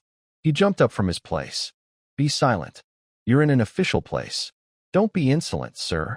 And you're in an official place too, cried Raskolnikov. And besides shouting, you're smoking a cigarette, so you're disrespecting all of us. Having said this, Raskolnikov felt inexpressible delight. The head clerk looked at them with a smile. The hot-tempered lieutenant was visibly perplexed. That's not your business, sir, he finally shouted somehow unnaturally loudly. And here be so good as to give the response that's required from you. Show him, Alexander Grigorievich. There are complaints against you. You don't pay money. Look what a fine falcon has flown in. But Raskolnikov was no longer listening and greedily seized the paper, seeking the solution as quickly as possible. He read once, twice, and didn't understand. What is this? He asked the head clerk. They're demanding money from you for a promissory note, collection. You must either pay with all costs, penalties and so forth, or give a written response when you can pay, and together with that an undertaking not to leave the capital before payment and not to sell or hide your property. And the creditor is free to sell your property and deal with you according to law. But I don't owe anyone anything. That's not our business anymore. But here has come to us for collection an overdue and legally protested promissory note for 115 rubles, issued by you to the widow, collegiate assessor's wife Zarnitsina, 9 months ago, and from the widow Zarnitsina transferred by payment to court counselor Shebarov, and we invite you accordingly to respond. But she's my landlady. Well, so what if she's your landlady? The head clerk looked at him with a condescending smile of pity, and at the same time some triumph, as at a novice who's only just beginning to be fired on. What? They say, how do you feel about yourself now? But what? What did he care now about a promissory note, about collection? Was it worth any anxiety now in its turn, any attention even? He stood, read, listened, answered, even asked himself, but all this mechanically. The triumph of self-preservation, salvation from crushing danger. That was what filled his whole being at this moment, without foresight, without analysis, without future guessing and divining, without doubts and without questions. This was a moment of full, immediate, purely animal joy. But at this very moment something like thunder and lightning occurred in the office. The lieutenant, still all shaken by disrespect, all aflame, and evidently wishing to support his wounded ambition, hurled all his thunderbolts at the unfortunate, splendid lady, who had been looking at him, from the very time he entered, with a most stupid smile. And you, such and such and so and so. He suddenly shouted at the top of his voice. The lady in mourning had already left. What happened at your place last night? Again disgrace, a debauch for the whole street. Again fighting and drunkenness. You're dreaming of the madhouse. I already told you. I already warned you 10 times, that the 11th time I won't let you off. And you again, such and such you so and so. The paper even fell from Raskolnikov's hands, and he stared wildly at the splendid lady who was being dealt with so unceremoniously. But he soon, however, figured out what it was about, and immediately this whole story began to please him very much. He listened with pleasure, so much so that he wanted to laugh, laugh, laugh. All his nerves were jumping. Ilya Petrovitch, the head clerk, began solicitously, but stopped to bide his time, because the boiled-up lieutenant couldn't be restrained otherwise than by the hands, which he knew from his own experience. As for the splendid lady, at first she trembled from thunder and lightning, but strange thing, the more numerous and stronger the curses became, the more amiable her appearance became, the more charming became her smile, directed at the terrible lieutenant. She minced in place and curtsied incessantly, impatiently waiting until, finally, she too would be allowed to put in her word, and waited. No noise and fighting at my place was not, Mr. Capitine, she suddenly rattled off, as if peas were spilling, with a strong German accent, though speaking Russian fluently. And no scandal, but they came drunk, and this I will tell all, Mr. Capitine, and I not guilty. I have respectable house, Mr. Capitine, and respectable treatment, Mr. Capitine, and I always myself don't want no scandal. But they came completely drunk, and then again 3 bottles asked, and then one raised legs and started with leg piano to play, and this is completely not good in respectable house. And he gans piano breaks and completely here is no manners, and I said. And he bottle took and started all from behind with bottle to push. And here as I started quickly janitor to call, and Carl came. He took Carl, and I hit. And Henriette also I hit, and me 5 times cheek hit. And this is so not delicate in respectable house, Mr. Capitine, and I screamed. And he on canal window opened, and started in window like little pig to squeal, and this is shame. And how can in window on street, like little pig squeal? Fweep fweep fwee. And Carl from behind him by coat from window pulled, and here, it's true, Mr. Capitine, his sane rock tore. And then he screamed that him 15 whole rubles man must find pay. And I myself, Capitine, 5 whole rubles him sane rock paid. And this is not respectable guest, Mr. Capitine, and all kinds scandal makes. I, he says, on you big satire gedrucked will be, because I in all newspapers can about you everything right. A writer means, yes, Mr. Capitine, and what kind this is not respectable guest, Mr. Capitine, when in respectable house. Well, enough. I already told you. Ilya Petrovich, the head clerk said significantly again. The lieutenant glanced quickly at him. The head clerk nodded his head slightly. So here's my last word to you, most esteemed Levisa Ivanovna, and this for the last time. The lieutenant continued. If at your place there occurs in your respectable house even one more scandal, I'll put you yourself in the Tsugender, as they say in high style. Do you hear? So a man of letters, a writer, took 5 rubles in a respectable house for a coat tail? There they are, these writers, and he cast a contemptuous glance at Raskolnikov. The day before yesterday in a tavern there was also a story. He dined, but doesn't wish to pay. I, he says, will describe you in satire for that.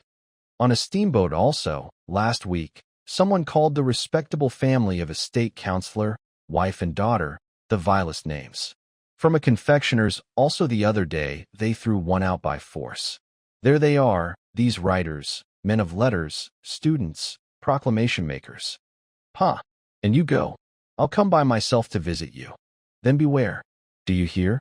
Louisa Ivanovna with hurried amiability started curtsying to all sides, and curtsying backed her way to the door, but in the doorway she bumped backwards into a handsome officer, with an open, fresh face and with excellent, very thick blonde side whiskers. This was Nikodym Fomitch himself, the district superintendent. Louisa Ivanovna hastened to curtsy almost to the floor, and with quick little steps, hopping, flew out of the office. Again crash, again thunder and lightning, whirlwind, hurricane. Nikodym Fomitch addressed Ilya Petrovich amiably and amicably. Again you've upset your heart. Again you've boiled up.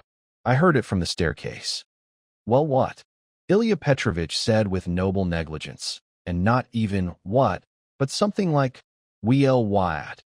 Crossing with some papers to another table and picturesquely jerking his shoulders with each step, where a step there a shoulder. Here, sir, if you please. This gentleman writer, or rather, student, a former one that is, doesn't pay money, has issued promissory notes, won't vacate the apartment. There are incessant complaints about them, and they saw fit to take offense that I smoked a cigarette in their presence. They themselves behave badly. But here, sir, if you please look at them. Here they are in their most attractive form now, sir. Poverty is no vice, my friend. Well, but that's that. It's known, gunpowder, couldn't bear offense. You must have offended him with something and couldn't restrain yourself, Nikodym Fomitch continued, turning amiably to Raskolnikov. But that was wrong of you. The most nobly, I'll tell you, man. But gunpowder, flared up, boiled up, burned out, and gone. And everything passed. And in the result only a heart of gold. In the regiment they even nicknamed him Lieutenant Gunpowder. And what a RR regiment it was, exclaimed Ilya Petrovich, very pleased that he was so pleasantly tickled, but still sulking. Raskolnikov suddenly wanted to say something uncommonly pleasant to them all. But excuse me, Captain, he began very casually, suddenly addressing Nikodym Fomitch. Consider my position too. I'm even ready to ask their pardon if I was lacking on my part in anything. I'm a poor and sick student, oppressed," he said just that, oppressed by poverty. "I'm a former student because now I can't support myself, but I'll receive money. I have a mother and sister in province. They'll send to me, and I'll pay. My landlady is a kind woman, but she's so angered that I lost my lessons and haven't paid for 4 months now, that she doesn't even send me dinner. And I don't understand at all what this promissory note is. Now she's demanding from me on this promissory note. What shall I pay her? Judge for yourself." "But that's not our business," the head clerk remarked again. Allow me. I completely agree with you, but allow me too to explain." Raskolnikov caught up, addressing not the head clerk, but all to Nikodem Fomitch, but trying with all his strength to address Ilya Petrovitch too, though the latter stubbornly made a show of rummaging in papers and contemptuously paying him no attention. "Allow me too on my part to explain that I've been living at her place for about 3 years, since my very arrival from the provinces and before. However, why shouldn't I confess in my turn? From the very beginning I gave a promise that I'd marry her daughter, a verbal promise, completely free. This was a girl. However, I even liked her, though I wasn't in love. In a word, youth. That is, I want to say that the landlady gave me a lot of credit then, and I led partly such a life. I was very frivolous. No such intimacies are required of you, my dear sir, and there's no time." Ilya Petrovitch interrupted rudely and triumphantly, but Raskolnikov ardently stopped him, though it suddenly became extraordinarily hard for him to speak. "But allow me to tell it all partly, how it was. And in my turn, though this is superfluous, I agree with you to tell, but a year ago this girl died of typhus. I remained a lodger, as before, and when the landlady, when she moved to the present apartment, said to me, and said it amicably, that she had complete confidence in me and all, but wouldn't I give her this promissory note for 115 rubles, all that she counted as my debt. Allow me, sir, she said precisely, that as soon as I give this paper, she'll credit me again as much as I want, and that never, in her turn, these were her own words, will she use this paper until I pay myself. And now, when I've lost my lessons and have nothing to eat, she submits it for collection. What shall I say now? Part 2. Chapter 1. So he lay for a very long time. It happened that he seemed to wake up, and at these moments noticed that it was already long since night, but it didn't occur to him to get up. Finally, he noticed that it was already light by day. He lay on the sofa on his back, still stupefied from recent oblivion. Sharp, desperate cries from the street reached him, which, however, he heard every night under his window, at 3 o'clock. They were what had awakened him now. So the drunks are already coming out of the taverns, he thought, 3 o'clock, and suddenly jumped up, as if someone had torn him from the sofa. What? Already 3 o'clock. He sat on the sofa, and here he remembered everything. Suddenly, in one instant he remembered everything. In the first moment, he thought he would go mad. A terrible cold seized him, but the cold was also from fever, which had already begun with him long ago in his sleep. But now suddenly such a chill struck that his teeth almost jumped out, and everything in him shook. He opened the door and began to listen. In the house, everything was perfectly asleep. With astonishment, he examined himself and everything around in the room and didn't understand. How could he yesterday, upon entering, not have locked the door on the hook and thrown himself on the sofa not only without undressing, but even in his hat? It had rolled off and lay right there on the floor, near the pillow. If someone had come in, what would he have thought? That I'm drunk? But he rushed to the window. There was enough light, and he hastily began to examine himself, all of himself, from foot to head, all his clothes. Were there no traces? But it was impossible this way. Trembling from chill, he began to take everything off himself and examine again all around.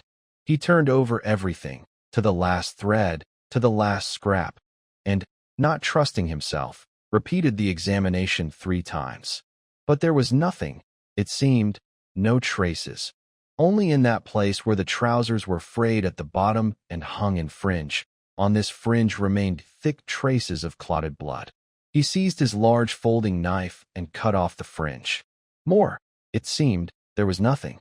Suddenly he remembered that the purse and the things that he had pulled out of the old woman's trunk, all of them, until now, were lying in his pockets. He hadn't even thought until now to take them out and hide them. He hadn't remembered about them even now, when he was examining his clothes.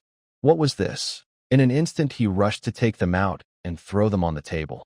Having taken everything out, even turning the pockets inside out, to make sure nothing else remained, he carried this whole heap into the corner.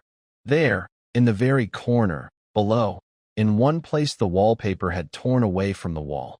Immediately he began to stuff everything into this hole, under the paper. It went in. Everything out of sight, and the purse too. He thought joyfully, rising and staring dully at the corner, at the hole which bulged out even more. Suddenly he shuddered all over with horror. My God, he whispered in despair. What's wrong with me? Is this hidden? Is this how one hides? True, he hadn't counted on things. He thought there would be only money, and therefore hadn't prepared a place beforehand. But now what am I glad about, he thought. Is this how one hides? Truly reason is leaving me. In exhaustion he sat on the sofa, and immediately an unbearable chill shook him again. Mechanically he pulled over what lay nearby. On a chair, his former student winter coat, warm but already almost in tatters, covered himself with it, and sleep and delirium again seized him at once. He forgot himself. Not more than 5 minutes later he jumped up again, and immediately, in frenzy, again threw himself at his clothes. How could I fall asleep again, when nothing's been done?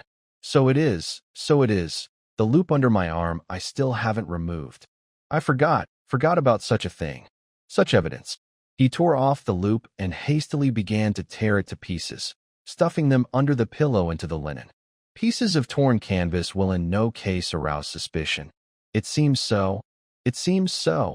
He repeated, standing in the middle of the room, and with painfully strained attention again began to look around, on the floor and everywhere.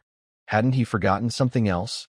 The conviction that everything, even memory, even simple reasoning were leaving him, began to torment him unbearably. What? Can it really be beginning already? Can this really be the punishment coming? Look, so it is. Indeed, the scraps of fringe that he had cut from the trousers were lying on the floor, in the middle of the room, for the first person to see. But what's wrong with me? He cried again as if lost. Here a strange thought came into his head, that perhaps all his clothes were bloody, that perhaps there were many stains, but that he simply didn't see them, didn't notice them, because his reasoning had weakened, fragmented. His mind was darkened. Suddenly, he remembered that there was blood on the purse too. Bah! So consequently there must be blood in the pocket too, because I shoved the still wet purse into the pocket then. In an instant he turned the pocket inside out, and, so it is, on the pocket lining there are traces, stains. So I haven't completely lost my reason yet. So there is reasoning and memory, since I caught myself and guessed, he thought with triumph, breathing deeply and joyfully with his whole chest. Simply weakness of feverish delirium for a minute. And he tore out the whole lining from the left pocket of the trousers. At this moment a ray of sun illuminated his left boot. On the sock, which peeked out from the boot, signs seemed to appear. He threw off the boot. Indeed, signs. The whole tip of the sock soaked with blood. He must have carelessly stepped in that puddle then. But what to do with this now?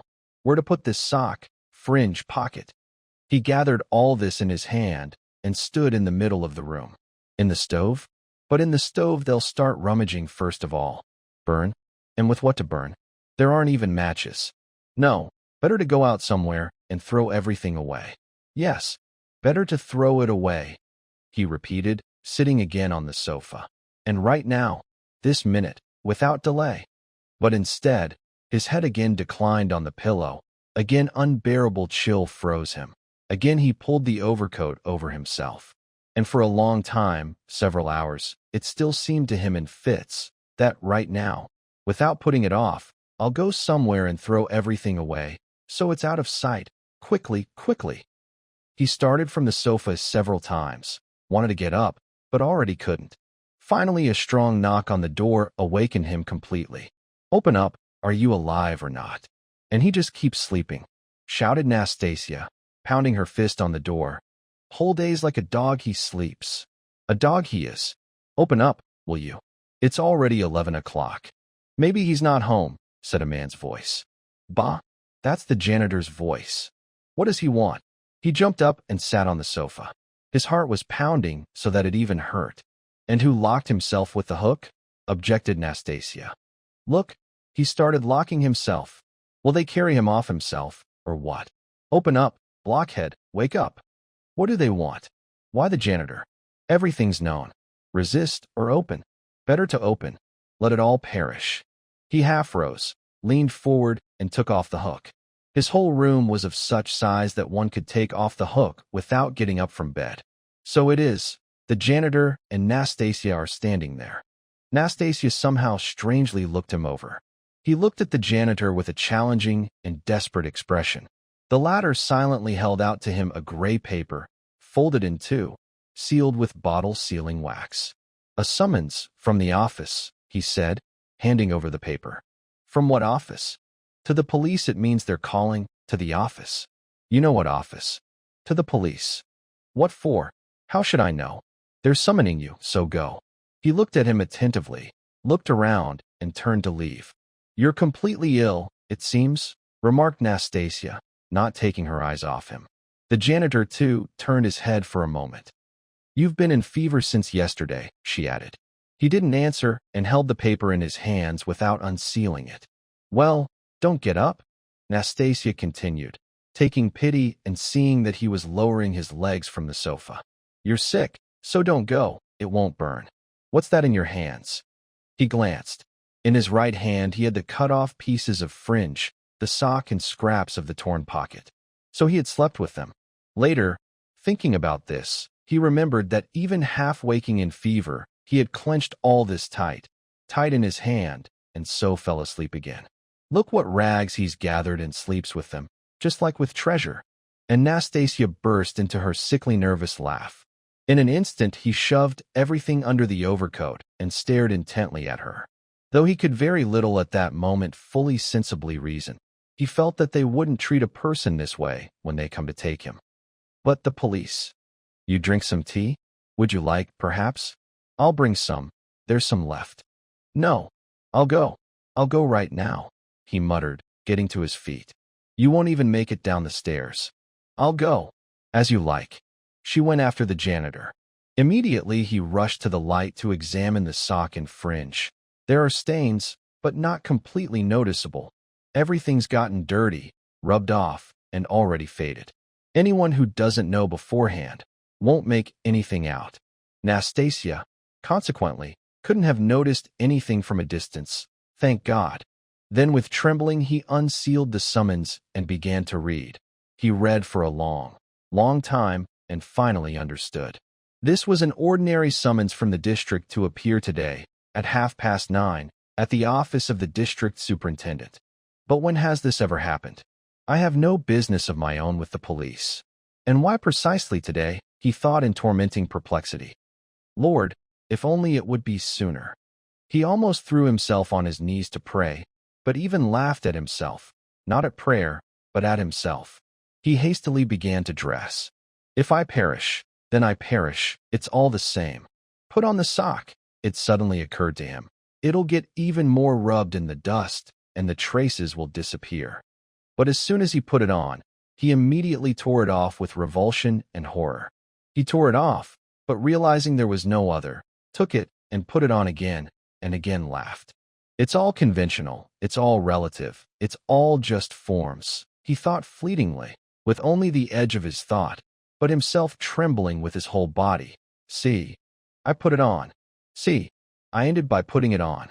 The laughter, however, immediately changed to despair. No, it's beyond my strength, he thought. His legs were trembling. From fear, he muttered to himself. His head was spinning and aching from fever. It's a trick. They want to lure me with a trick and suddenly confound me on everything. He continued to himself, going out onto the staircase. The bad thing is that I'm almost in delirium. I might blurt out some stupidity, On the staircase, he remembered that he was leaving all the things just so, in the wallpaper hole. And here, perhaps, they'll search on purpose without him. He remembered and stopped.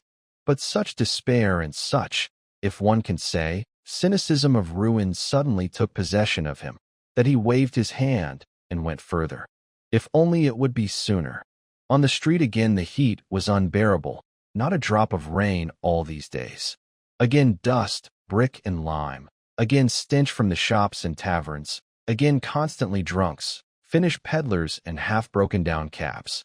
The sun flashed brightly in his eyes, so that it hurt to look and his head spun completely. The ordinary sensation of a feverish person who has suddenly gone out into the street on a bright sunny day. Reaching the turn on to yesterday's street, he glanced into it with tormenting anxiety, at that house, and immediately averted his eyes. If they ask, maybe I'll even tell, he thought, approaching the office. The office was about a quarter of a verst from him. It had just moved to a new apartment, in a new house, on the 4th floor. He had been to the former apartment once fleetingly, but very long ago. Entering under the gate, he saw to the right a staircase, down which a peasant was descending with a book in his hands. A janitor means the office is here, and he began to ascend upward at random. He didn't want to ask anyone about anything. I'll go in, fall on my knees and tell everything, he thought, entering the 4th floor. The staircase was narrow, steep, and all in slops. All the kitchens of all the apartments on all 4 floors opened onto this staircase and stood so almost all day. Hence there was terrible stuffiness. Up and down janitors with books under their arms ascended and descended, errand runners and various people of both sexes, visitors. The door to the office itself was also wide open. He entered and stopped in the entrance hall. Here some peasants were all standing and waiting. The stuffiness was extraordinary, and, besides that, the fresh paint that hadn't yet set, on rancid linseed oil of newly painted rooms, beat sickeningly into the nose. Having waited a little, he decided to move still further forward, into the next room. All the rooms were tiny and low. A terrible impatience drew him further and further. No one noticed him. In the second room some clerks sat and wrote, dressed perhaps a little better than him, but all looking somehow strange. He turned to one of them. What do you want? He showed the summons from the office. You're a student? The man asked, glancing at the summons. Yes, a former student. The clerk looked him over, however, without any curiosity. This was some particularly disheveled man with a fixed idea in his look. You'll learn nothing from this one, because it's all the same to him, thought Raskolnikov. Go there, to the head clerk, said the clerk, and poked forward with his finger, pointing to the very last room. He entered this room, the 4th in order, cramped and packed full of the public, people dressed a bit more decently than in those rooms. Among the visitors were 2 ladies. One in mourning, poorly dressed, sat at the table opposite the head clerk and was writing something at his dictation. The other lady, very fat and purple-red, with blotches, a conspicuous woman, and somehow very splendidly dressed, with a brooch on her breast the size of a tea saucer, stood to the side and was waiting for something. Raskolnikov handed his summons to the head clerk. The latter glanced at it fleetingly, said, "Wait," and continued to occupy himself with the lady in mourning. He breathed more freely. Surely not that. Little by little he began to take courage. He exhorted himself with all his strength to take courage and recover himself. Some stupidity, some trifling carelessness, and I can give myself away completely. It's a pity there's no air here, he added. Chapter 3. However, he wasn't exactly completely unconscious all the time of his illness. It was a feverish state, with delirium and semi-consciousness. He remembered much later. At times it seemed to him that many people were gathering around him and wanted to take him and carry him out somewhere, arguing and quarreling very much about him. Then suddenly he was alone in the room. Everyone had left and was afraid of him, and only rarely would slightly open the door to look at him, threaten him, agree about something among themselves, laugh and tease him. He often remembered Nastasia beside him. He distinguished also another person, seemingly very familiar to him. But who exactly? He couldn't guess at all and was distressed about this, even cried. At times it seemed to him that he had been lying for a month already, at other times that it was all still the same day. But about that he had completely forgotten. But every minute he remembered that he had forgotten something that mustn't be forgotten, tormented himself, suffered trying to remember, groaned, fell into frenzy, or into terrible, unbearable fear. Then he made efforts to get up, wanted to flee, but someone always stopped him by force, and he again fell into impotence and unconsciousness. Finally, he came to himself completely. This happened in the morning, at 10 o'clock. At this hour in the morning, on clear days, the sun always passed in a long stripe along his right wall and illuminated the corner by the door. At his bedside stood Nastasia and another person, who was examining him very curiously and was completely unknown to him. This was a young fellow in a caftan, with a little beard, and in appearance resembled an artel worker. The landlady was peeping out from the half-open door. Raskolnikov raised himself.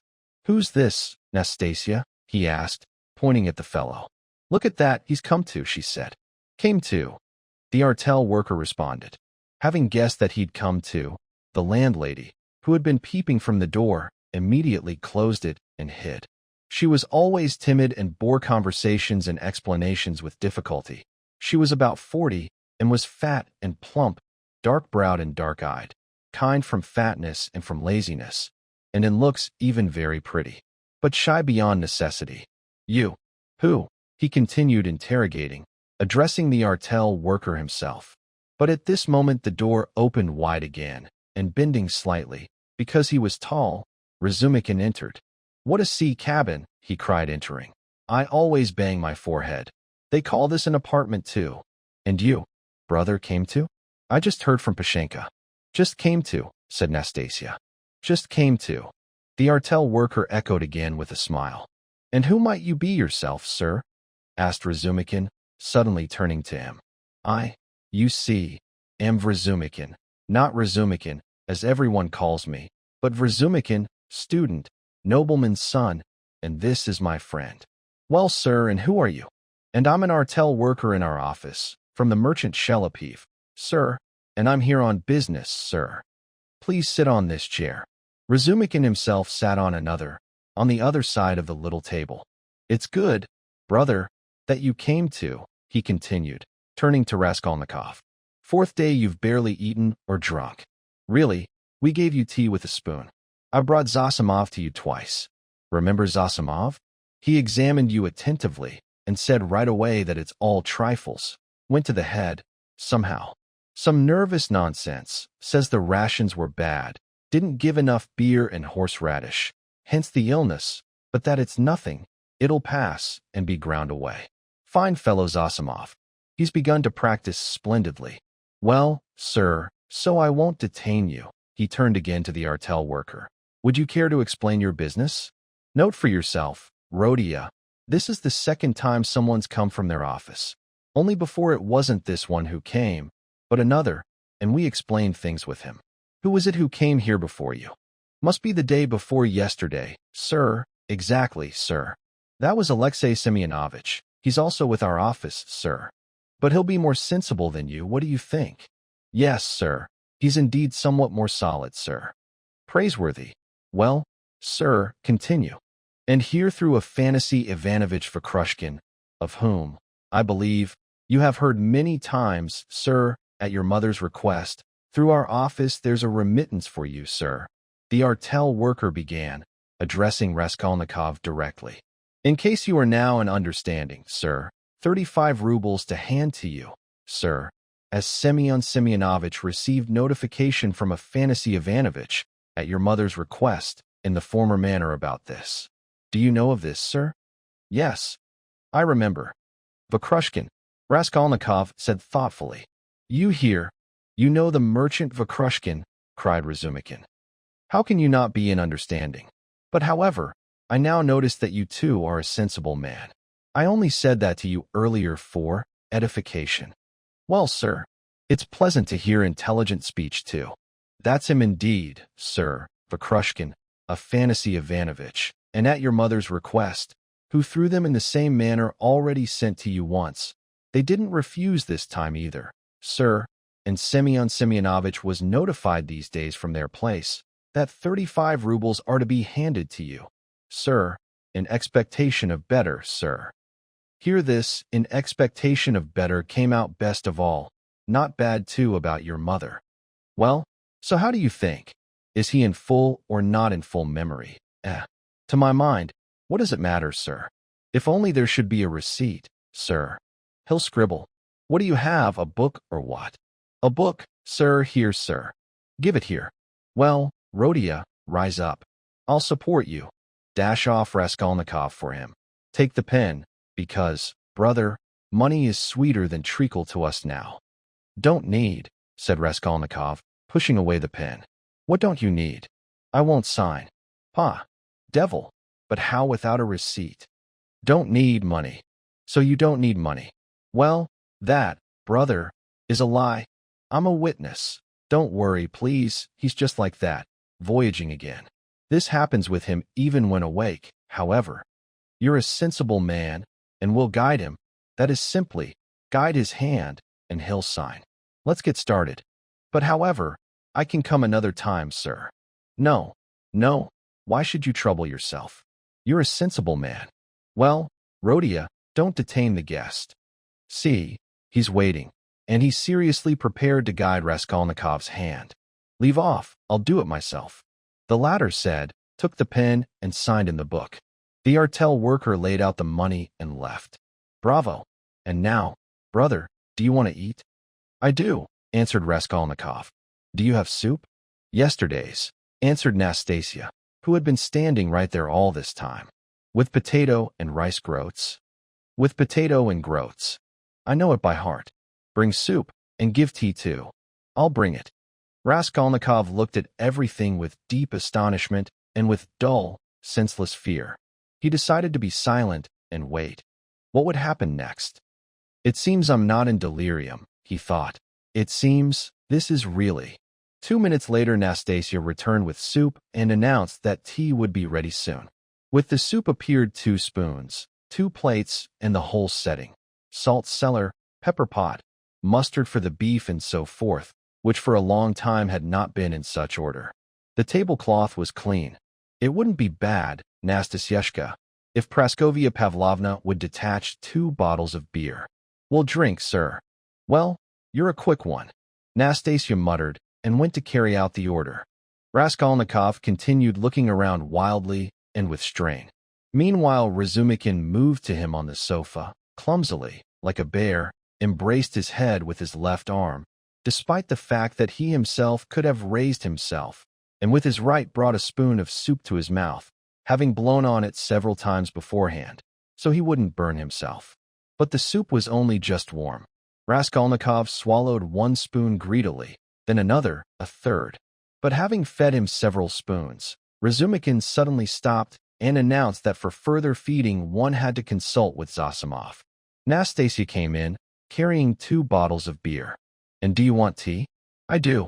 Roll out the tea quickly too, Nastasia, because regarding tea, it seems, one can do without the faculty. But here's the beer.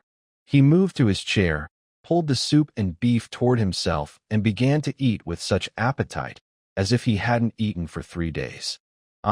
Brother Rodion, dine here with you like this every day now, he muttered, as far as his stuffed mouth full of beef allowed. And this is all Pashenka, your landlady, who housekeeps, honors me with all her soul. I, of course, don't insist. Well, but I don't protest. And here's Nastasia with tea. What a quick one. Nastenka, want some beer? Oh, go on, you joker. And some tea. Tea I'll take. Pour it. Wait, I'll pour it for you myself. Sit at the table. He immediately took charge, poured, then poured another cup, abandoned his breakfast, and moved again to the sofa. As before, he embraced the sick man's head with his left arm, raised him, and began to give him tea with a teaspoon, again continuously and especially zealously blowing on the spoon, as if in this process of blowing consisted the most important and saving point of recovery. Raskolnikov was silent and didn't resist, despite the fact that he felt in himself quite sufficient strength to raise himself and sit on the sofa without any outside help, and not only to control his arms enough to hold a spoon or cup, but even perhaps to walk.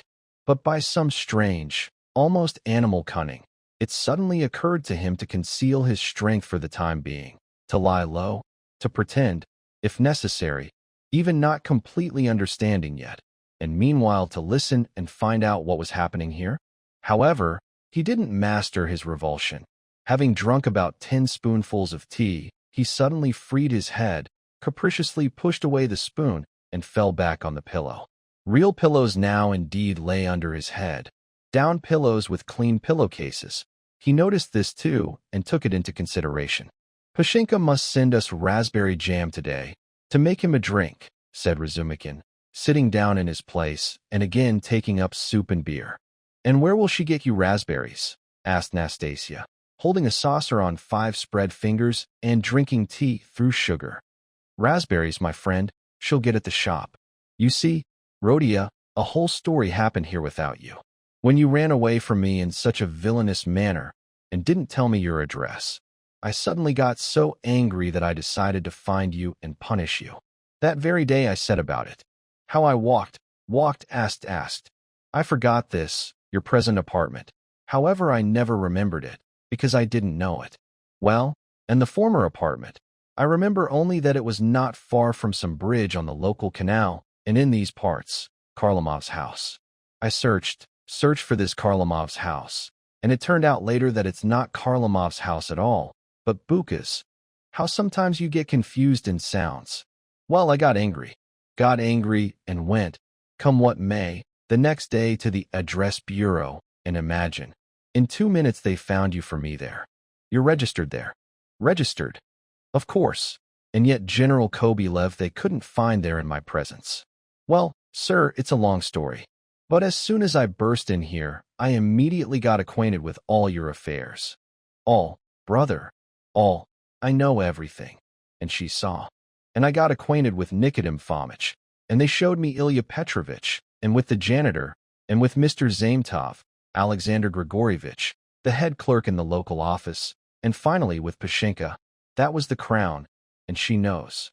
"Sugared him up," Nastasia muttered, smiling roguishly. "Why don't you put it in the saucer, Nastasia Nikiforovna?" "Well, you're a dog," Nastasia suddenly cried and burst out laughing. "But I'm Petrova, not Nikiforovna," she added suddenly, when she stopped laughing. "We'll value it, ma'am. Well, so here, brother, not to say anything superfluous, I wanted at first to let loose an electric current here everywhere, so as to eradicate all prejudices in the local area at once." But Pashenka triumphed. "I, brother, never expected that she would be such, Avanania. What do you think?" Raskolnikov was silent, though he didn't tear his alarmed gaze from him for a minute, and now stubbornly continued looking at him. "And very much so indeed," Razumikin continued, not at all embarrassed by the silence, and as if agreeing with a received answer, "and very much in order, in all respects. Look at that creature," Nastasia cried again, to whom this conversation evidently provided inexplicable bliss. "It's bad, brother, that from the very beginning you didn't know how to handle the matter.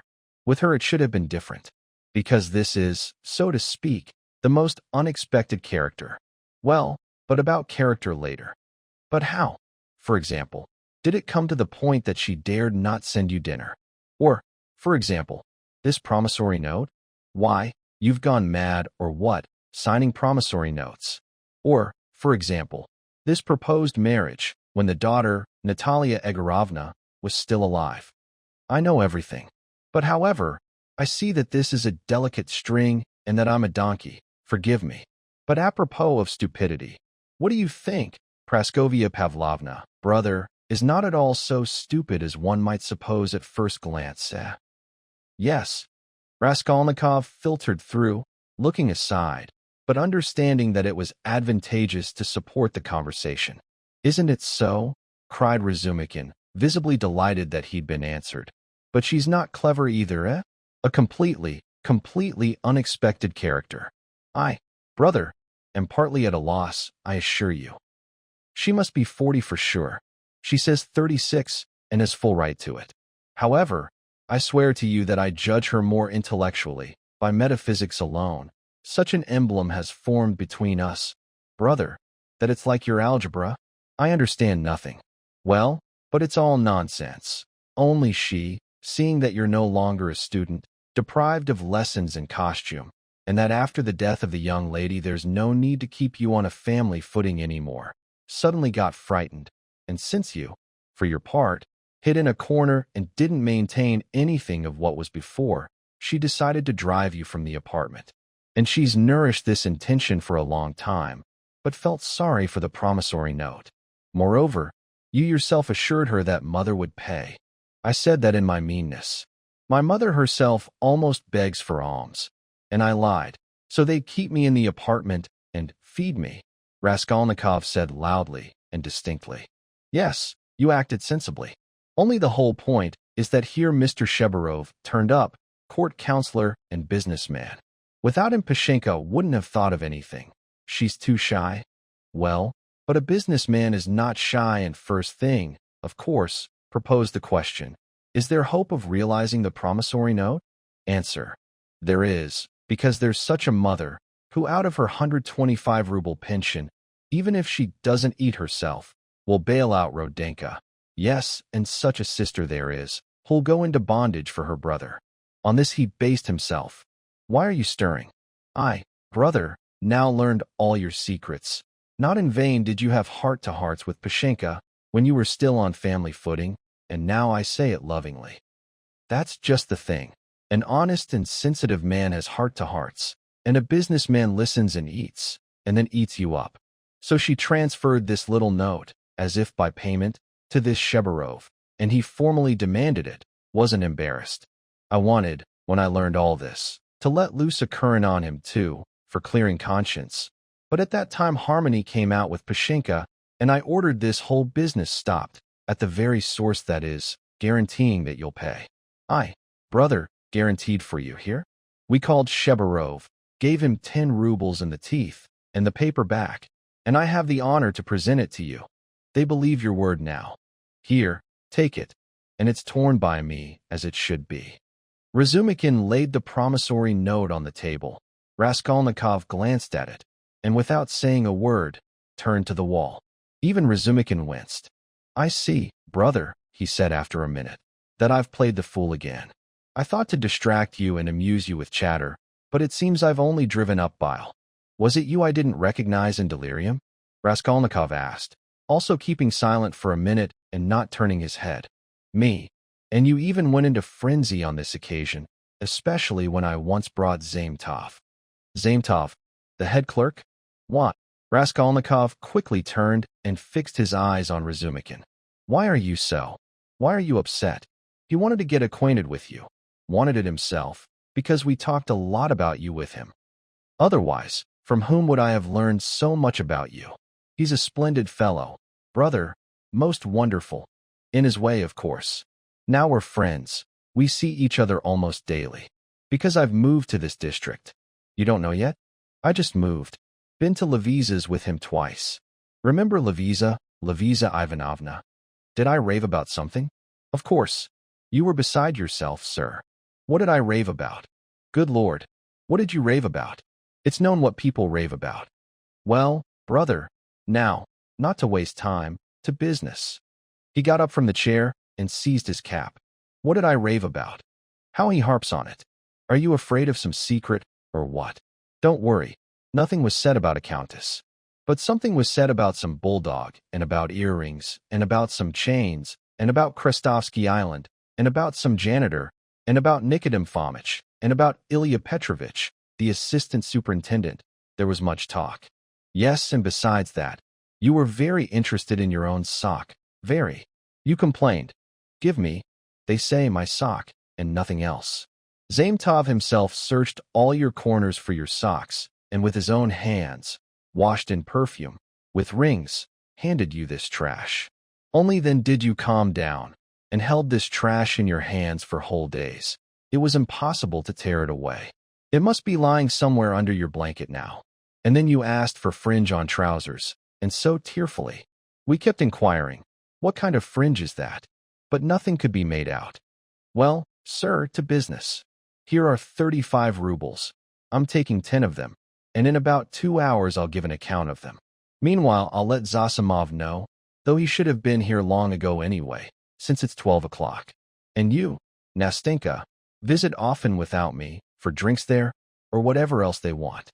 And I'll tell Pashenka myself now, what's needed. Goodbye. Calling her Pashenka. Oh, you cunning mug, Nastasia said after him. Then she opened the door and began to eavesdrop, but couldn't stand it and ran downstairs herself.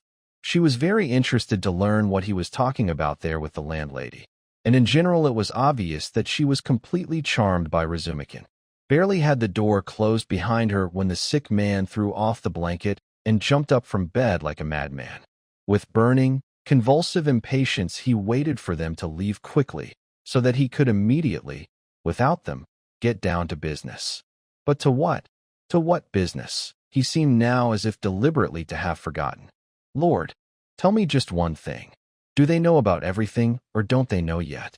What if they already know and are only pretending, teasing, while I lie here, and then suddenly they'll come in and say that everything's been known for a long time, and they were only doing that? What should I do now? Here I've forgotten, as if on purpose, suddenly forgot. Just now I remembered. He stood in the middle of the room and looked around in tormenting perplexity.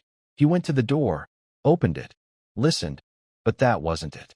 Suddenly, as if remembering, he rushed to the corner, where there was a hole in the wallpaper, began to examine everything, thrust his hand in the hole, felt around, but that wasn't it either.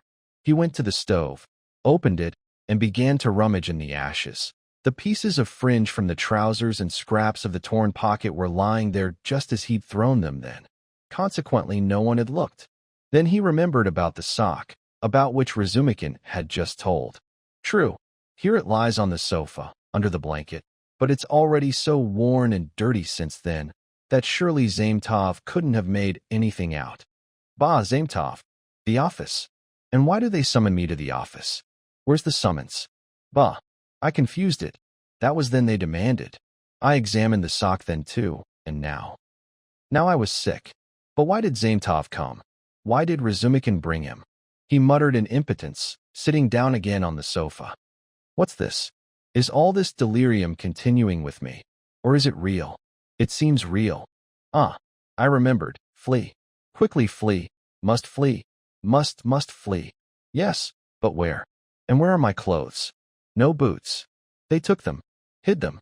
I understand. Ah, here's the coat. They overlooked it. Here's the money on the table. Thank God. Here's the note. I'll take the money and leave, and find another apartment. They won't find me. Yes, but the address bureau? They'll find me. Razumikin will find me. Better to flee completely, far, to America, and to hell with them. And take the note. It'll be useful there. What else to take? They think I'm sick. They don't even know I can walk. I guess by their eyes that they know everything. If only I could get down the stairs. What if they have guards standing there? Police. What's this, tea? Ah, here's the beer left, half a bottle cold. He seized the bottle, in which still remained a whole glass of beer, and drank it off with enjoyment in one gulp, as if extinguishing fire in his chest. But not a minute had passed when the beer struck his head, and a light and even pleasant chill went down his spine.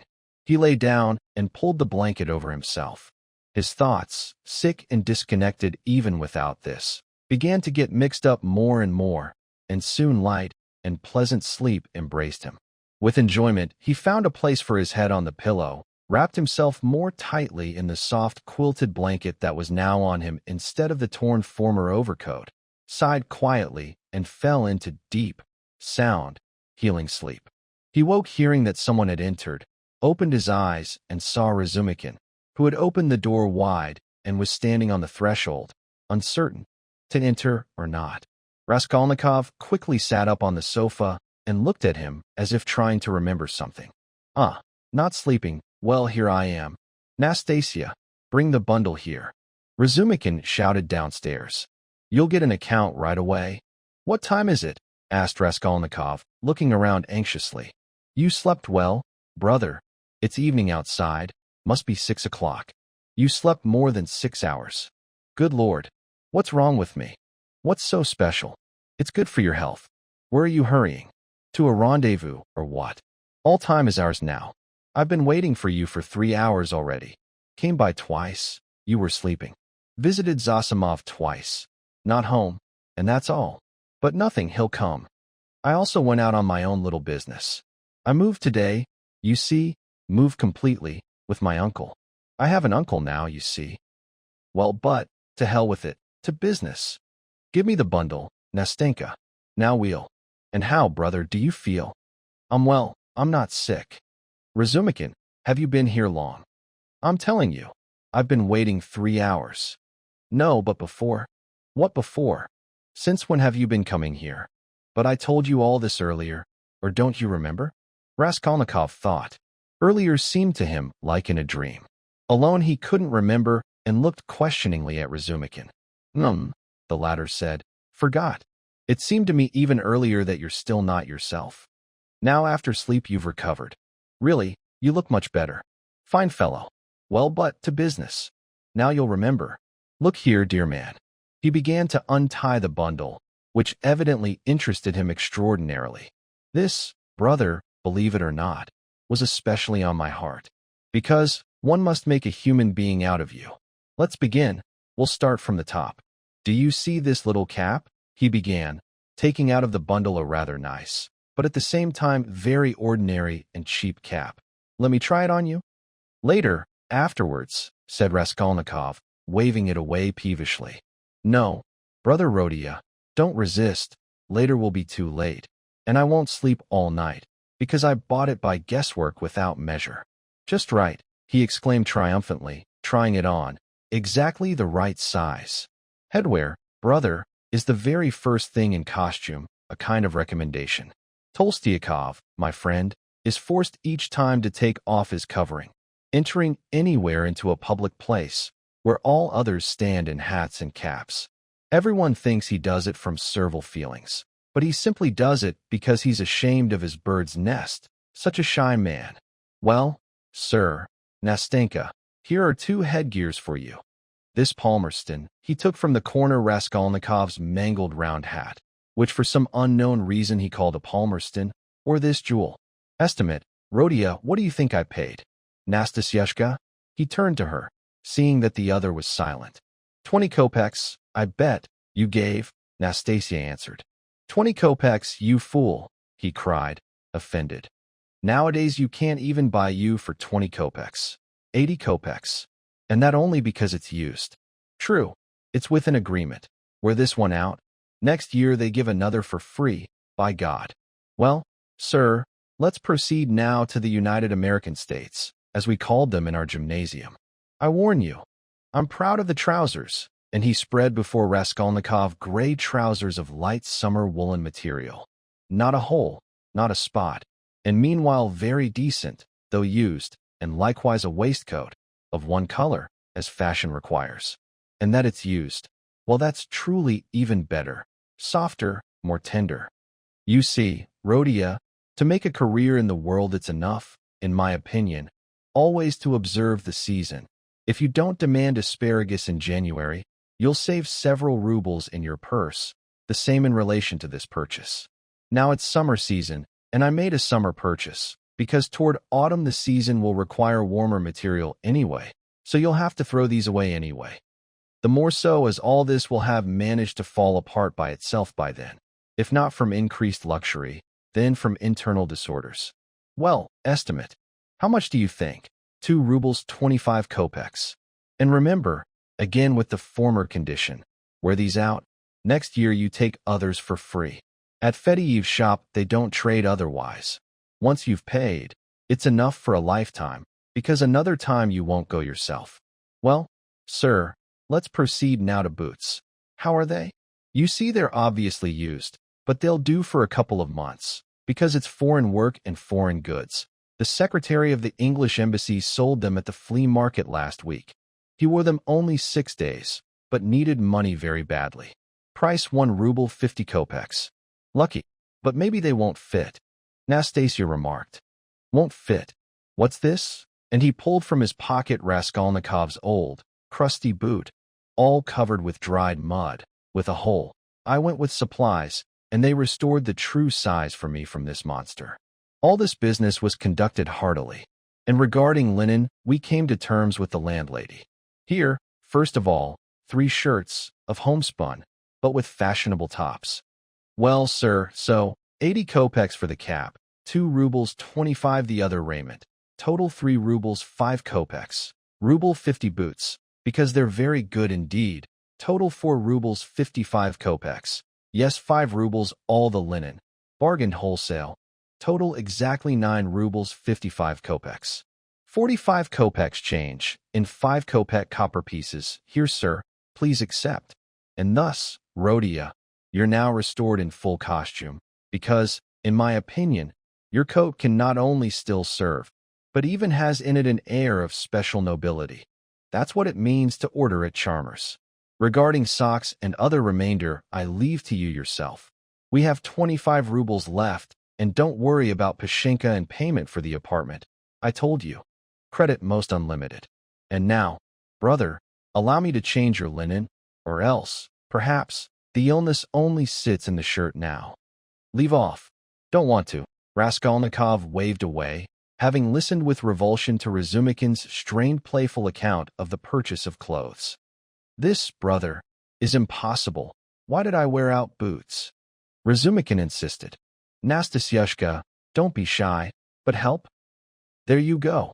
And despite Raskolnikov's resistance, he still changed his linen.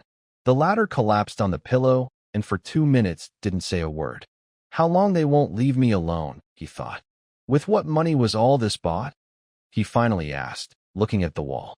Money? There you go. From your own. Earlier the artel worker was here, from Vakrushkin, mother sent. Or did you forget this too? Now I remember, Raskolnikov said, after long and gloomy thought. Razumikin, frowning, looked at him with concern.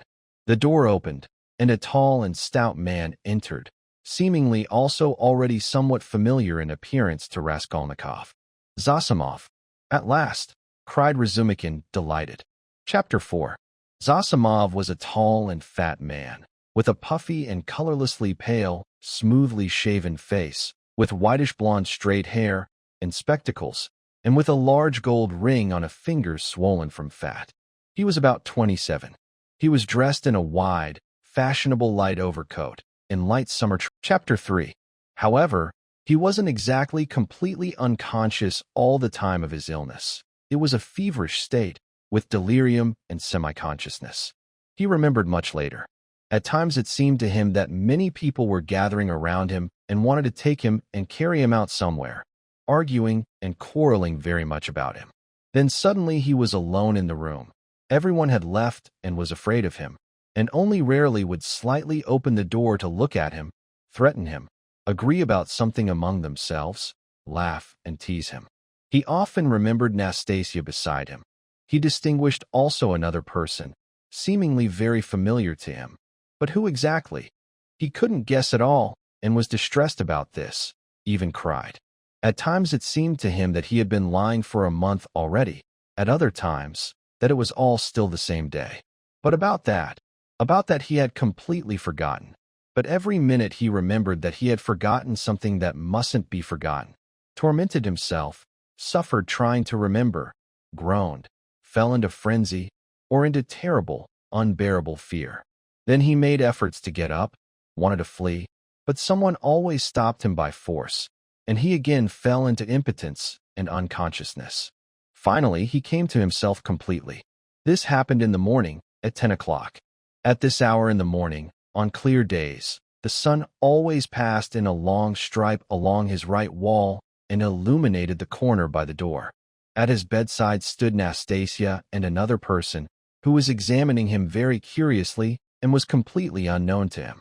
This was a young fellow in a kaftan, with a little beard, and in appearance resembled an artel worker. The landlady was peeping out from the half-open door. Raskolnikov raised himself. "Who's this, Nastasia?" he asked, pointing at the fellow. "Look at that, he's come to," she said. "Came to," the artel worker responded. Having guessed that he'd come to, The landlady, who had been peeping from the door, immediately closed it and hid. She was always timid and bore conversations and explanations with difficulty. She was about 40 and was fat and plump, dark-browed and dark-eyed, kind from fatness and from laziness, and in looks even very pretty, but shy beyond necessity. "You, who?" he continued interrogating, addressing the artel worker himself. But at this moment the door opened wide again, and bending slightly, because he was tall, Razumikin entered.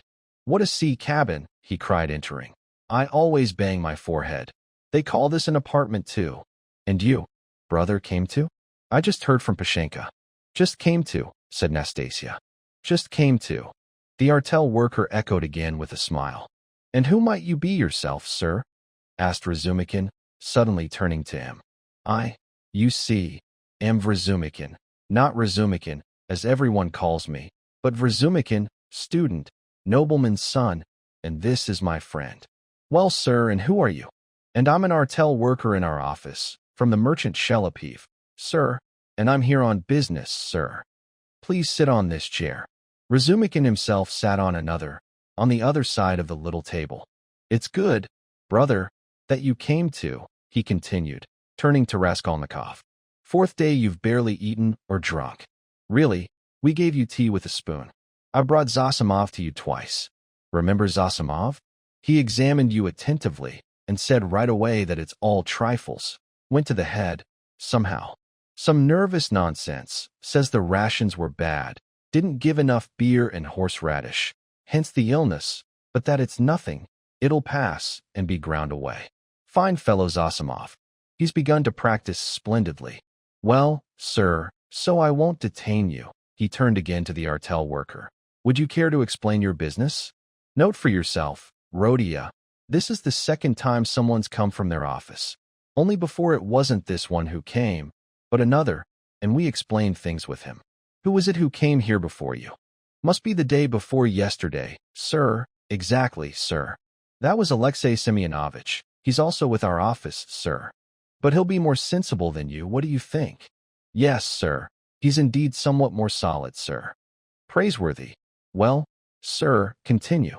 "And here through a fantasy Ivanovitch Vakrushkin, of whom, I believe, you have heard many times, sir, at your mother's request, through our office there's a remittance for you, sir," the artel worker began, addressing Raskolnikov directly.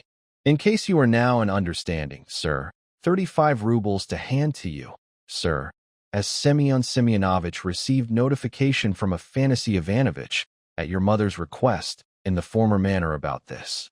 Do you know of this, sir?" "Yes, I remember."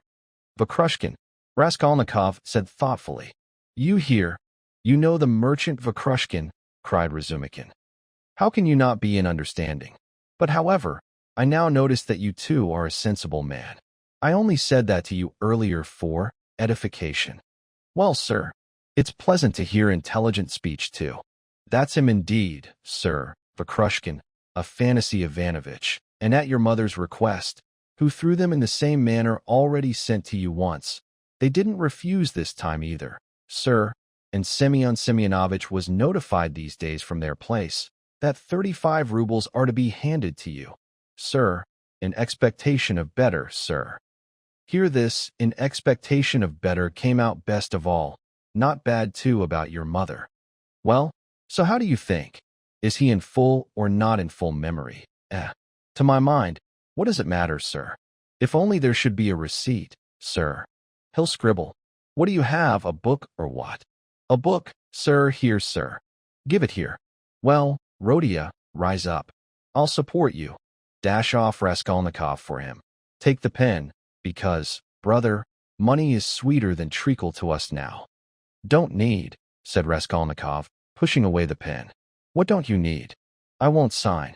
Pa, devil, but how without a receipt? Don't need money. So you don't need money.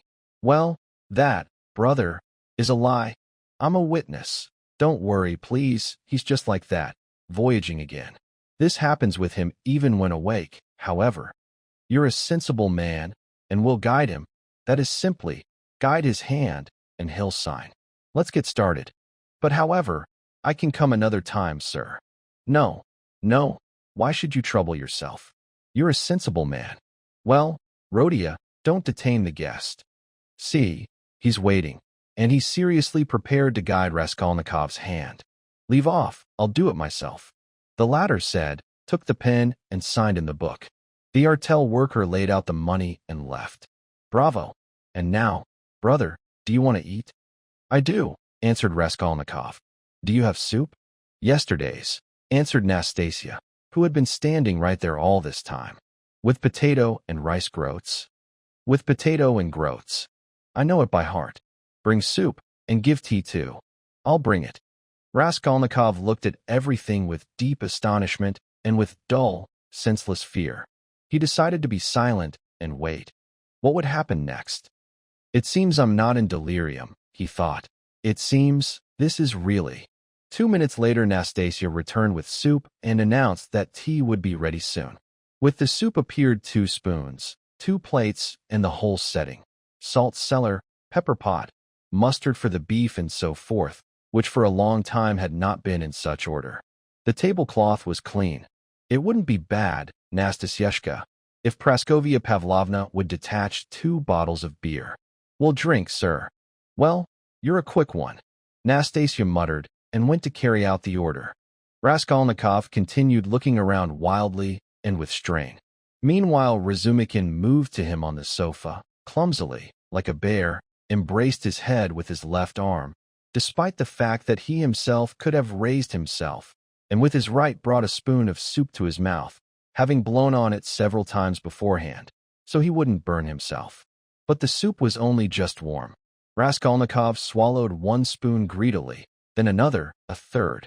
But having fed him several spoons, Razumikin suddenly stopped and announced that for further feeding one had to consult with Zosimov. Nastasia came in, carrying 2 bottles of beer. And do you want tea? I do. Roll out the tea quickly too, Nastasia, because regarding tea, it seems, one can do without the faculty. But here's the beer. He moved to his chair, pulled the soup and beef toward himself, and began to eat with such appetite, as if he hadn't eaten for 3 days. Brother Rodion, dine here with you like this every day now, he muttered, as far as his stuffed mouth full of beef allowed. And this is all Pashenka, your landlady, who housekeeps, honors me with all her soul. I, of course, don't insist. Well, but I don't protest. And here's Nastasia with tea. What a quick one. Nastenka, want some beer? Oh, go on, you joker. And some tea. Tea I'll take. Pour it. Wait, I'll pour it for you myself. Sit at the table. He immediately took charge, poured, then poured another cup, abandoned his breakfast, and moved again to the sofa. As before, he embraced the sick man's head with his left arm, raised him, and began to give him tea with a teaspoon, again continuously and especially zealously blowing on the spoon, as if in this process of blowing consisted the most important and saving point of recovery. Raskolnikov was silent and didn't resist, despite the fact that he felt in himself quite sufficient strength to raise himself and sit on the sofa without any outside help, and not only to control his arms enough to hold a spoon or cup, but even perhaps to walk. But by some strange, almost animal cunning, it suddenly occurred to him to conceal his strength for the time being, to lie low, to pretend, if necessary, even not completely understanding yet, and meanwhile to listen and find out what was happening here. However, he didn't master his revulsion. Having drunk about 10 spoonfuls of tea, he suddenly freed his head, capriciously pushed away the spoon, and fell back on the pillow. Real pillows now indeed lay under his head, down pillows with clean pillowcases. He noticed this too and took it into consideration. Pashenka must send us raspberry jam today, to make him a drink, said Razumikin, sitting down in his place and again taking up soup and beer. And where will she get you raspberries? Asked Nastasia, holding a saucer on 5 spread fingers and drinking tea through sugar. Raspberries, my friend, she'll get at the shop. You see, Rodion, a whole story happened here without you. When you ran away from me in such a villainous manner and didn't tell me your address, I suddenly got so angry that I decided to find you and punish you. That very day I said about it. How I walked, Asked. I forgot this, your present apartment. However, I never remembered it, because I didn't know it. Well, and the former apartment. I remember only that it was not far from some bridge on the local canal, and in these parts, Karlamov's house. I searched for this Karlamov's house, and it turned out later that it's not Karlamov's house at all, but Buka's. How sometimes you get confused in sounds. Well, I got angry and went, come what may, the next day to the address bureau, and imagine. In 2 minutes they found you for me there. You're registered there. Registered? Of course. And yet General Kobylev they couldn't find there in my presence. Well, sir, it's a long story. But as soon as I burst in here, I immediately got acquainted with all your affairs. All, brother, all. I know everything. And she saw. And I got acquainted with Nikodim Fomitch, and they showed me Ilya Petrovitch, and with the janitor, and with Mr. Zametov, Alexander Grigorievich, the head clerk in the local office, and finally with Pashenka. That was the crown, and she knows. Sugared him up, Nastasia muttered, smiling roguishly. Why don't you put it in the saucer, Nastasia Nikiforovna? Well, you're a dog. Nastasia suddenly cried and burst out laughing. But I'm Petrova, not Nikiforovna, she added suddenly, when she stopped laughing. We'll value it, ma'am. Well, so here, brother, not to say anything superfluous, I wanted at first to let loose an electric current here everywhere, so as to eradicate all prejudices in the local area at once. But Pashenka triumphed. I, brother, never expected that she would be such. Avanania? What do you think? Raskolnikov was silent, though he didn't tear his alarmed gaze from him for a minute, and now stubbornly continued looking at him. And very much so indeed, Razumikin continued, not at all embarrassed by the silence, and as if agreeing with a received answer, and very much in order, in all respects. Look at that creature, Nastasia cried again, to whom this conversation evidently provided inexplicable bliss. It's bad, brother, that from the very beginning you didn't know how to handle the matter. With her it should have been different, because this is, so to speak, the most unexpected character. Well, but about character later. But how, for example, did it come to the point that she dared not send you dinner? Or, for example, this promissory note? Why, you've gone mad or what, signing promissory notes? Or, for example, this proposed marriage, when the daughter, Natalia Egorovna, was still alive. I know everything. But however, I see that this is a delicate string and that I'm a donkey. Forgive me. But apropos of stupidity, what do you think? Praskovia Pavlovna, brother, is not at all so stupid as one might suppose at first glance, eh? Yes. Raskolnikov filtered through, looking aside, but understanding that it was advantageous to support the conversation. Isn't it so? Cried Razumikin, visibly delighted that he'd been answered. But she's not clever either, eh? A completely unexpected character. I, brother, am partly at a loss, I assure you. She must be 40 for sure. She says 36 and has full right to it. However, I swear to you that I judge her more intellectually, by metaphysics alone. Such an emblem has formed between us, brother, that it's like your algebra. I understand nothing. Well, but it's all nonsense. Only she, seeing that you're no longer a student, deprived of lessons and costume, and that after the death of the young lady there's no need to keep you on a family footing anymore, suddenly got frightened, and since you, for your part, hid in a corner and didn't maintain anything of what was before, she decided to drive you from the apartment. And she's nourished this intention for a long time, but felt sorry for the promissory note. Moreover, you yourself assured her that mother would pay. I said that in my meanness. My mother herself almost begs for alms, and I lied, so they'd keep me in the apartment and feed me, Raskolnikov said loudly and distinctly. Yes, you acted sensibly. Only the whole point is that here Mr. Shebarov turned up, court counselor and businessman. Without him Pashenka wouldn't have thought of anything. She's too shy. Well, but a businessman is not shy, and first thing, of course, propose the question. Is there hope of realizing the promissory note? Answer.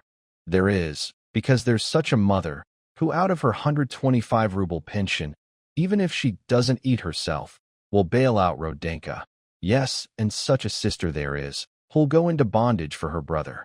On this he based himself. Why are you stirring? I, brother, now learned all your secrets. Not in vain did you have heart-to-hearts with Pashenka when you were still on family footing, and now I say it lovingly. That's just the thing.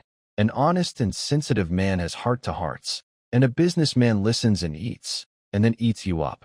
So she transferred this little note, as if by payment, to this Shebarov, and he formally demanded it, wasn't embarrassed. I wanted, when I learned all this, to let loose a current on him too, for clearing conscience. But at that time Harmony came out with Pashenka, and I ordered this whole business stopped, at the very source, that is, guaranteeing that you'll pay. I, brother, guaranteed for you, here?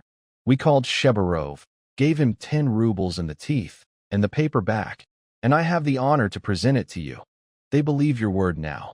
Here, take it, and it's torn by me, as it should be. Razumikin laid the promissory note on the table. Raskolnikov glanced at it, and without saying a word, turned to the wall. Even Razumikin winced. I see, brother, he said after a minute, that I've played the fool again.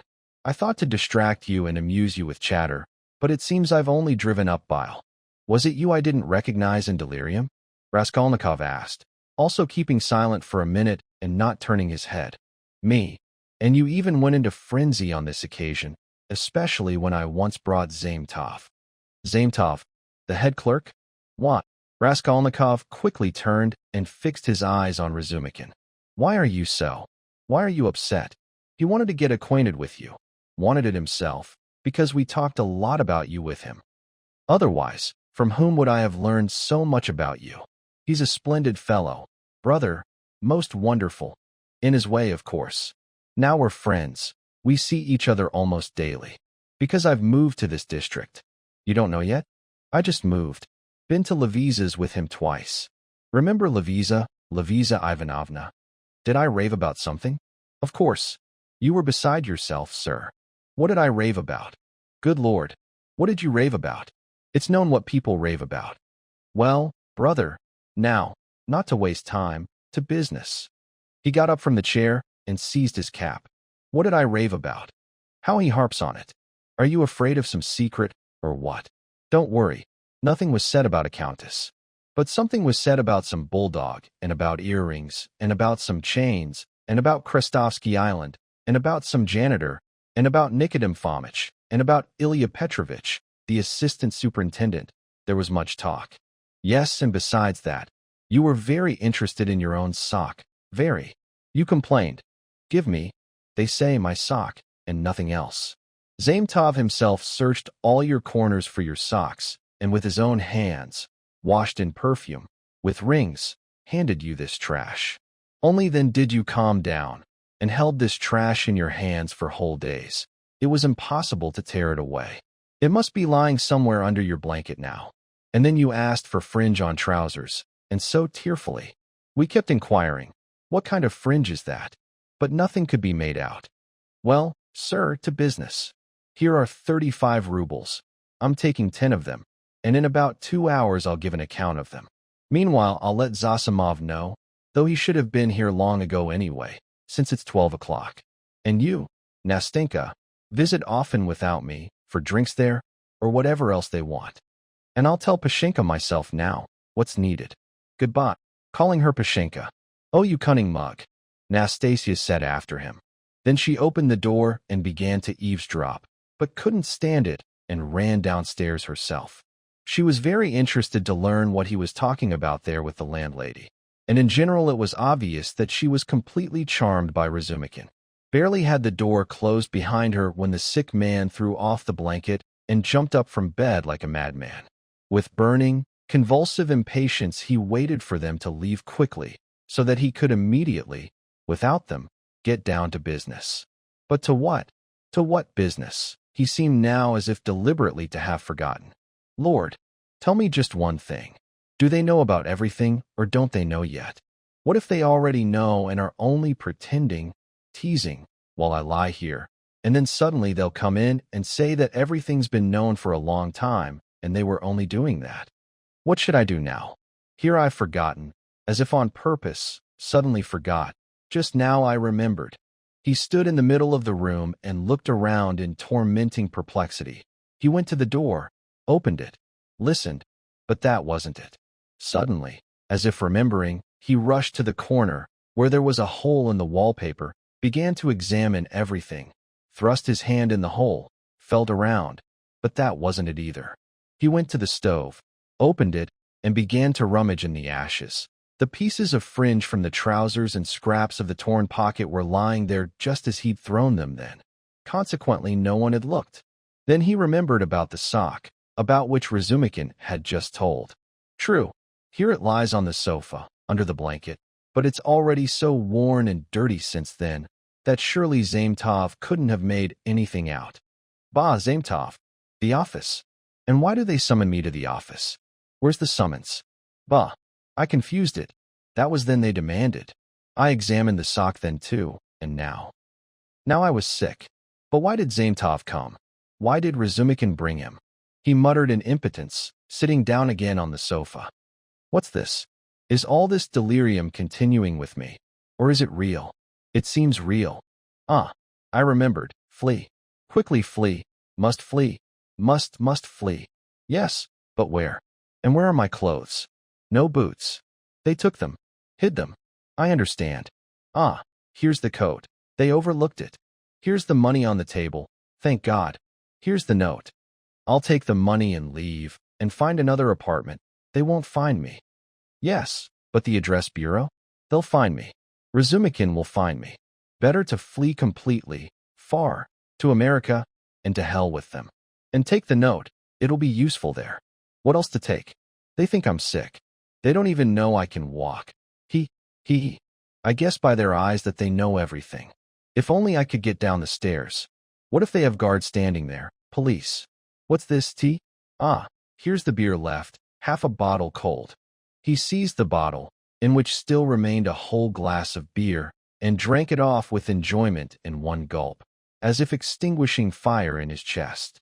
But not a minute had passed when the beer struck his head, and a light and even pleasant chill went down his spine. He lay down and pulled the blanket over himself. His thoughts, sick and disconnected even without this, began to get mixed up more and more, and soon light and pleasant sleep embraced him.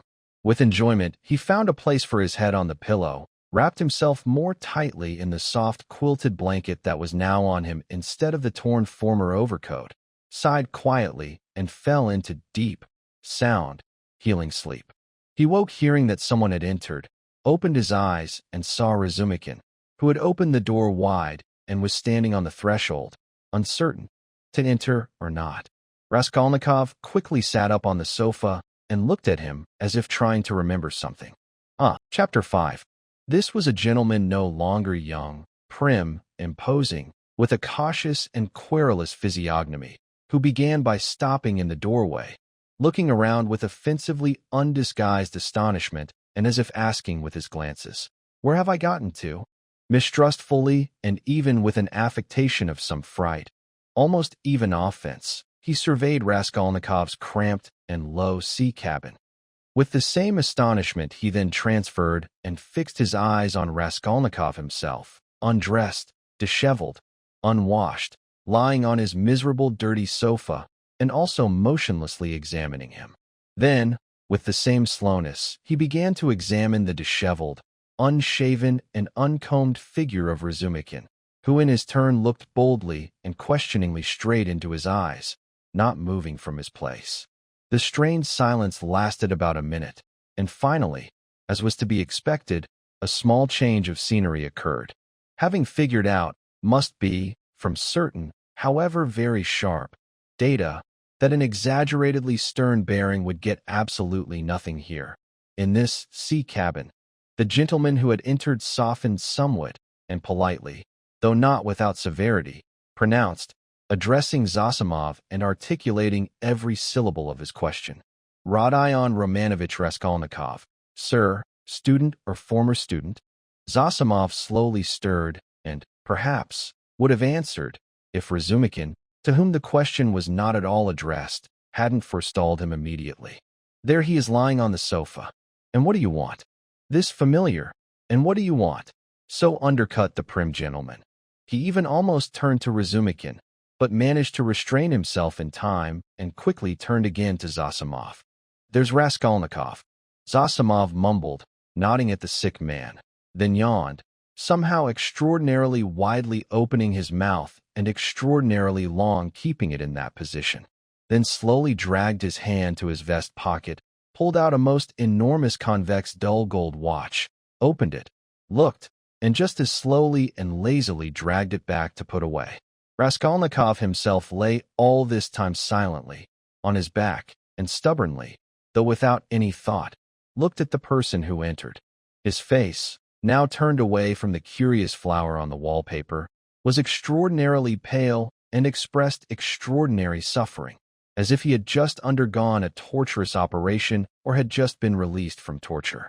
But the gentleman who entered gradually began to excite more and more attention in him, then perplexity, then mistrust, and even as if fear. When Zosimov, pointing at him, said, "There's Raskolnikov," he suddenly, quickly raising himself, as if jumping up, sat on the bed and in an almost challenging, but intermittent and weak voice pronounced, "Yes, I'm Raskolnikov. What do you want?" The visitor looked attentively and pronounced impressively, "Fyodor Petrovich Luzin. I'm in full hope that my name is not completely unknown to you." But Raskolnikov, expecting something completely different, looked at him dully and thoughtfully and answered nothing, as if he were hearing the name Fyodor Petrovich decidedly for the first time. "What? Can it be that until now you haven't yet received any news?" asked Fyodor Petrovich, somewhat jarred. In answer to this, Raskolnikov slowly lowered himself onto the pillow, threw his hands behind his head, and began to look at the ceiling. Anguish showed in Luzin's face.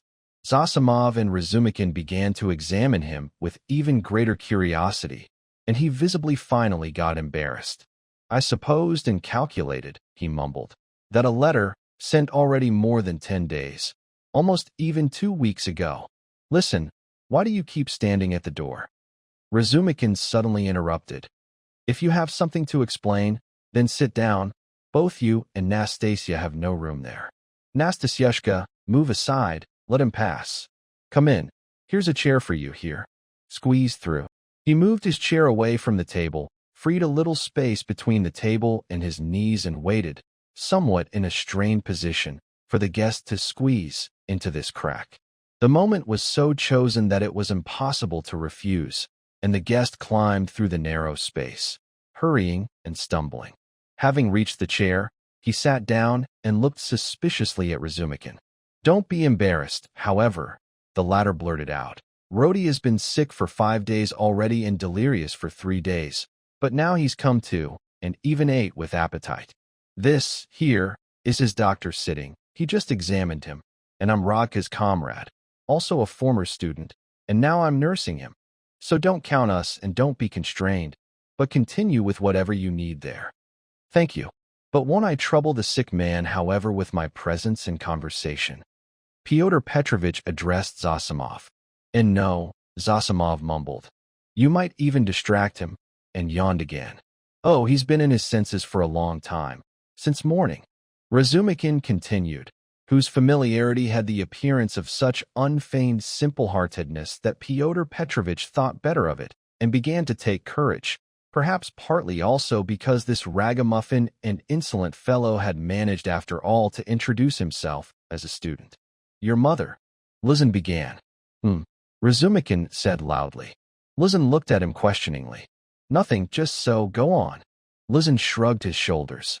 "Your mother, while I was still with them, began a letter to you. Having arrived here, I deliberately let several days pass and didn't come to you, so as to be fully assured that you were informed of everything. But now, to my surprise—" I know," Raskolnikov suddenly said, with an expression of most impatient vexation. "So it's you? The fiancé? Well, I know. And enough." Fyodor Petrovich was decidedly offended, but said nothing. He strenuously hurried to figure out what all this meant. The silence continued for a minute. Meanwhile, Raskolnikov, having barely turned to him when answering, suddenly began to examine him again intently and with some special curiosity, as if he hadn't managed to examine him completely earlier or as if something new in him had struck him. He even raised himself from the pillow on purpose for this. Indeed, in Pyotr Petrovitch's general appearance something seemed to strike one as special, namely, something as if justifying the name fiancé, so unceremoniously just given to him.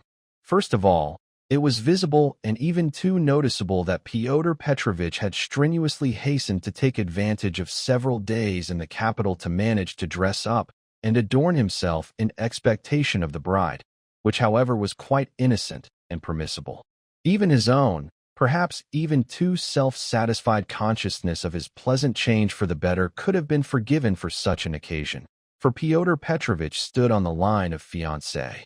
All his clothes were just from the tailor, and all was good, except perhaps only that everything was too new and too much betrayed a certain purpose. Even the fashionable, brand-new, round hat testified to this purpose. Pyotr Petrovitch somehow treated it too respectfully and held it too carefully in his hands. Even the lovely pair of lilac, genuine Juvan gloves testified to the same thing, if only by the fact alone that they weren't worn, but only carried in the hands for show.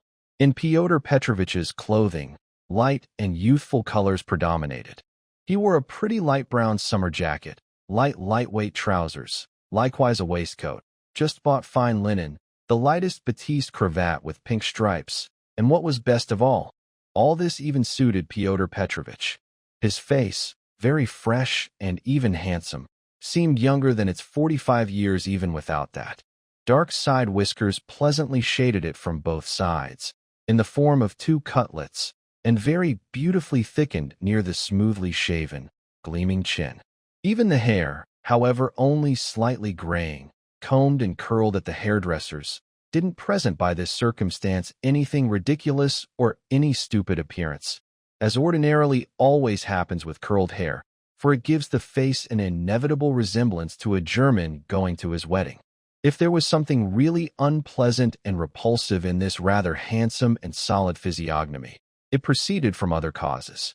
Having examined Mr. Luzin without ceremony, Raskolnikov smiled venomously, sank back on the pillow again, and began staring at the ceiling as before. But Mr. Luzin steeled himself and, it seems, decided not to notice all these oddities for the time being. "I regret very, very much that I find you in such a condition," he began again, with effort breaking the silence. "If I'd known of your illness, I would have come earlier. But, you know, troubles.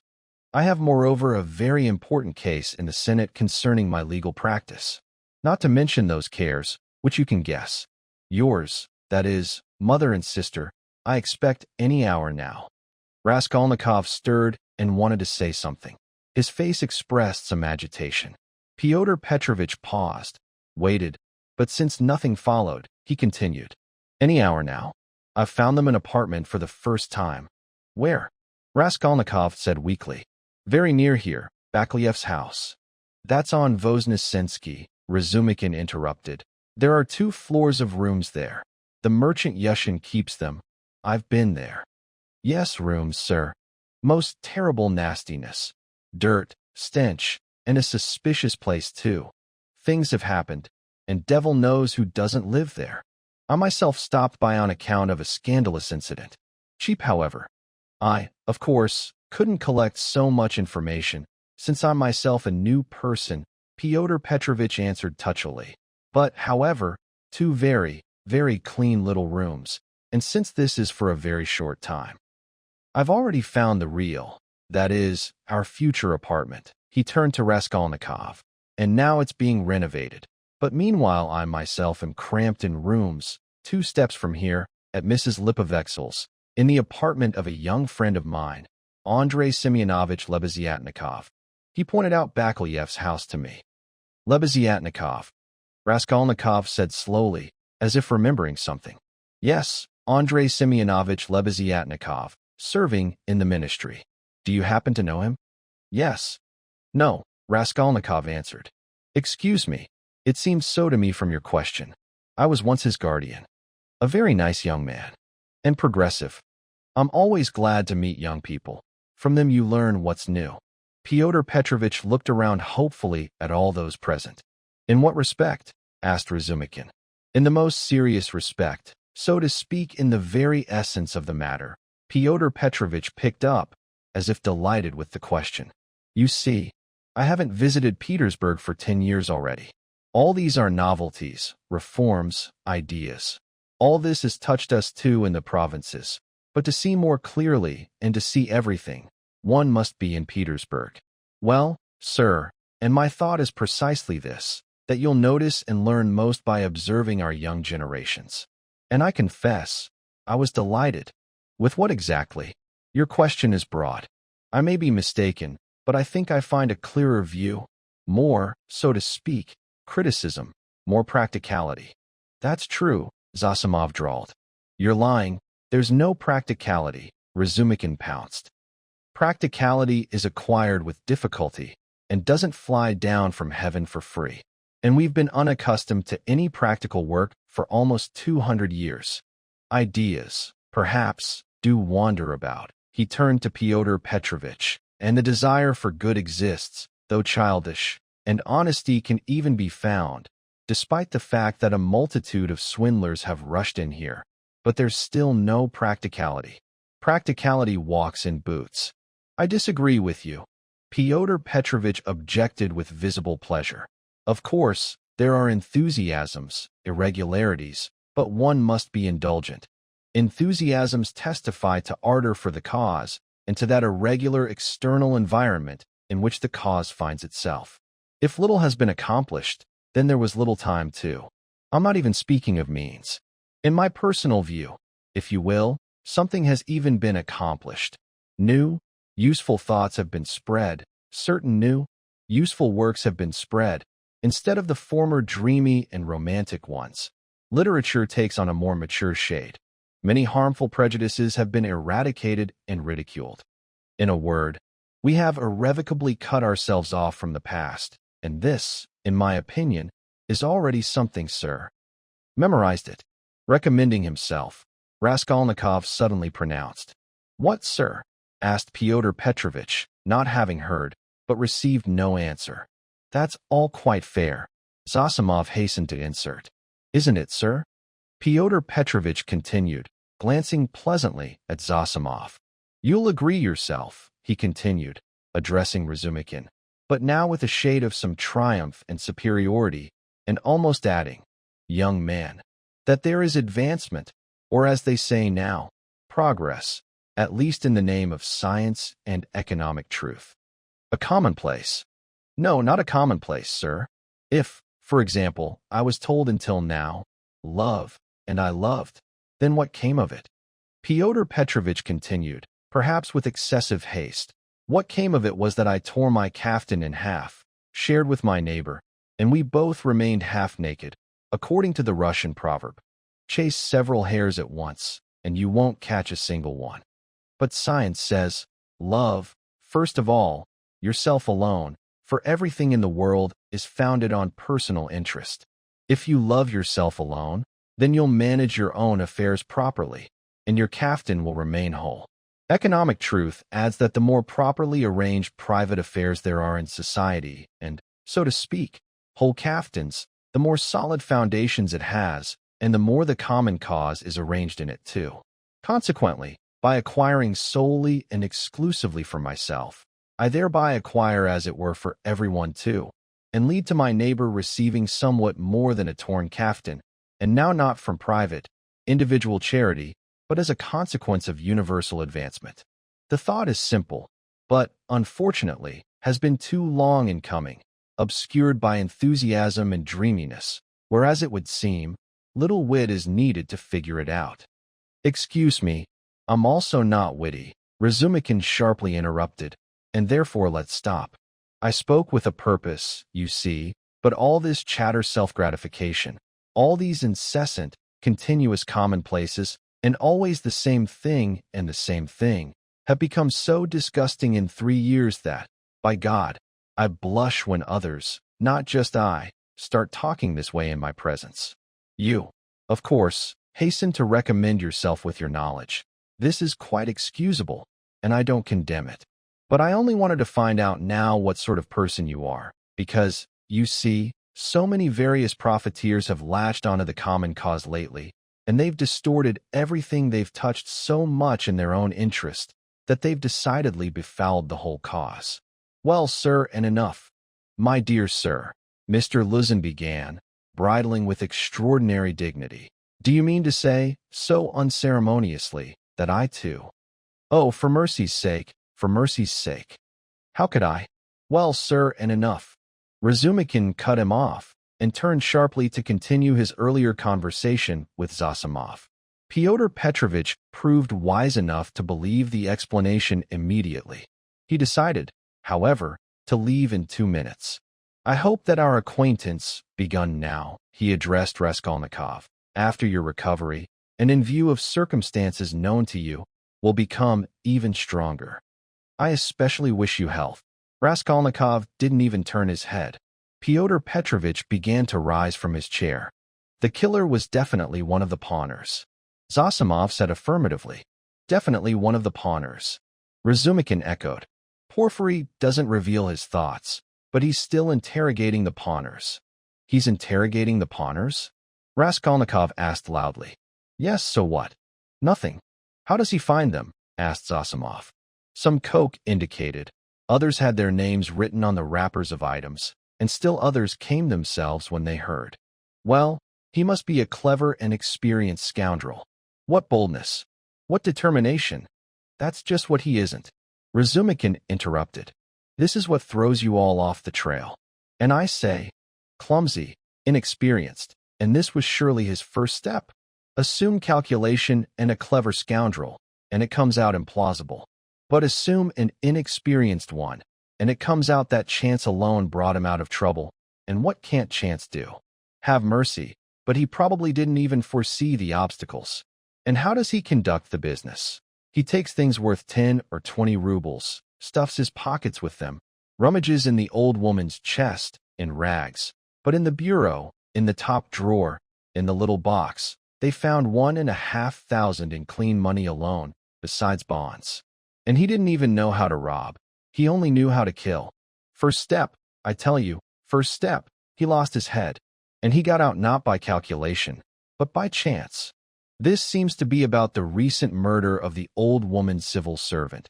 Pyotr Petrovitch interjected, addressing Zosimov, already standing with hat in hand and gloves, but wishing before leaving to toss out a few more intelligent words. He was visibly concerned about making a favorable impression, and vanity overcame prudence. Yes, you've heard. How could I not, sir, in the neighborhood? You know the details? I can't say, but another circumstance interests me in this, so to speak, an entire question. I'm not even speaking of the fact that crimes in the lower class have increased in the last 5 years. I'm not speaking of the universal and continuous robberies and fires. What's strangest to me is that crimes in the upper classes are increasing in the same way and, so to speak, in parallel. There, I hear, a former student robbed the mail on the highway. There, people advanced in their social position. They make counterfeit bills. There, in Moscow, they catch a whole company of forgers of lottery bonds of the last loan, and among the main participants is a lecturer in world history. There they kill our secretary abroad, for reasons of money and mysterious. And if now this old moneylender was killed by one of the pawners, then this, consequently, was also a person from higher society, for peasants don't pawn gold items. How then to explain this dissolution on the one hand of the civilized part of our society? Many economic changes, Zosimov responded. How to explain it? Razumikin pounced. But it can be explained precisely by inveterate and excessive impracticality. That is, how so, sir? Well, what did your Moscow lecturer answer to the question of why he forged tickets? Everyone gets rich by various means, so I wanted to get rich quickly too. I don't remember the exact words, but the meaning is, for nothing, quickly, without labor. They're used to living on everything ready-made, walking on others' leading strings, eating what's been chewed. Well, and the great hour struck, then everyone showed himself for what he is. But, however, morality, and, so to speak, rules. What are you worrying about? Raskolnikov unexpectedly interjected. It came out according to your own theory. How so according to my theory? But take to its consequences what you were preaching earlier, and it will come out that people can be slaughtered. For mercy's sake, Luzin cried out. No, that's not so. Zosimov responded. Raskolnikov lay pale, with trembling upper lip and breathing with difficulty. There's a measure for everything, Luzin continued haughtily. An economic idea is not yet an invitation to murder, and if one only supposes. And is it true? Raskolnikov suddenly interrupted again with a voice trembling with malice, in which was heard some joy of insult. Is it true that you told your fiancée, at the very hour when you received her consent, that what you're most glad about is that she's a pauper? Because it's more profitable to take a wife from poverty, so as to dominate over her afterwards, and reproach her with the fact that she's been benefited by you. My dear sir, Luzin cried out spitefully and irritably, all flushing and confused. My dear sir, to distort my thoughts so, excuse me, but I must tell you that the rumors that reached you, or better to say, were brought to you, don't have even a shadow of sound foundation, and I suspect who, in a word, this arrow, in a word, your mother. Even without this, she seemed to me, with all her excellent qualities, however, of somewhat enthusiastic and romantic shade in her thoughts. But still I was 1,000 versts from supposing that she could understand and present the matter in such a form distorted by fantasy. And finally, you know what? Raskolnikov cried out, raising himself on the pillow and looking at him fixedly with a piercing, sparkling gaze. You know what? What, sir? Luzin stopped and waited with an offended and challenging look. Several seconds of silence lasted. But that, if you once more dare to mention even one word about my mother, I'll tumble you headlong down the stairs. What's wrong with you? Razumikin cried out. Ah, so that's how it is, sir. Luzin paled and bit his lip. Listen, sir, he began with measured speech and restraining himself with all his might, but still breathless. I guessed your hostility from the very first step, long ago, but I stayed here to find out still more. I could forgive much to a sick man and a relative, but now, to you, never, sir. I'm not sick, Raskolnikov cried out. All the more so, sir. Go to the devil. But Luzin was already leaving himself, without finishing his speech, squeezing again between the table and chair. Razumikin this time stood up to let him pass. Without looking at anyone and not even nodding to Zosimov, who had long been nodding to him to leave the sick man in peace, Luzin went out, raising out of caution beside his shoulder his hat as, bending down, he passed through the door. And even in the curve of his back there seemed to be expressed on this occasion that he was terribly insulted. Can it be so? Said the perplexed Razumikin, shaking his head. Leave me all, Raskolnikov cried out in frenzied. Will you leave me at last, tormentors? I'm not afraid of you. I'm not afraid of anyone now. Away from me. I want to be alone. Let's go, said Zosimov, nodding to Razumikin. For mercy's sake, but can we really leave him like this? Let's go, Zosimov repeated insistently and went out. Razumikin thought and ran to catch up with him. It could be worse if we hadn't obeyed him, said Zosimov, already on the stairs. He mustn't be irritated. What's with him? If only he had some favorable impulse somehow. That's what. Earlier he was in strength. You know, he has something on his mind. Something fixed, oppressive. I'm very afraid of this, certainly. But maybe it's this gentleman, Pyotr Petrovitch. From the conversation, it's clear that he's marrying his sister, and that Rodion received a letter about this just before his illness. Yes, the devil brought him now. Perhaps he's upset the whole thing. And did you notice that he's indifferent to everything? Keeps silent about everything, except one point, from which he goes out of himself. This murder. Yes. Razumikin picked up. I noticed very much. He's interested, frightened. This frightened him on the very day of his illness, in the superintendent's office. He fell into a faint. Tell me this in detail this evening, and then I'll tell you something afterwards. He interests me very much. In half an hour I'll stop by to check. There won't be inflammation, however. Thanks to you. And meanwhile, I'll wait at Pashinka's and will observe through Nastasia. Raskolnikov, left alone, looked at Nastasia with impatience and anguish, but she still delayed leaving. Well, your doctor's medicine worked, she said mysteriously, taking a step forward and lowering her voice. What? Well, your doctor's. She said so herself. Raskolnikov looked at her thoughtfully, as if not completely understanding her. The former impatience flashed in his eyes. Will you drink tea now? She asked. Later. I want to sleep. Leave me. He turned convulsively to the wall. Nastasia went out. Chapter 6. But as soon as she went out, he got up, fastened the door with the hook, untied the bundle of clothes brought earlier by Razumikin and tied up again by him, and began to dress. Strange thing. He suddenly seemed to become completely calm. There was neither the half-mad delirium as earlier, nor the panic fear as in all the recent time. This was the first moment of some strange, sudden calm. His movements were precise and clear. A firm intention showed through them. Today, he muttered to himself. He understood, however, that he was still weak, but the strongest mental tension, which had reached calm, reached a fixed idea, gave him strength and self-confidence. He hoped, however, that he wouldn't fall in the street. Having dressed completely, in all new clothes, he glanced at the money lying on the table, thought, and put it in his pocket. There was 25 rubles. He also took all the copper 5-kopeck pieces, change from the 10 rubles spent by Razumikin on clothes. Then, quietly removed the hook, went out of the room, went down the stairs and peeked into the kitchen standing wide open. Nastasia stood with her back to him, and bent over was blowing on the landlady's samovar. She heard nothing. And who could suppose that he would leave? In a minute he was already in the street. It was about 8 o'clock. The sun was setting. The stuffiness remained the same, but he greedily breathed in this stinking, dusty, city-infected air. His head began to spin slightly. Some wild energy suddenly gleamed in his inflamed eyes and in his emaciated pale yellow face.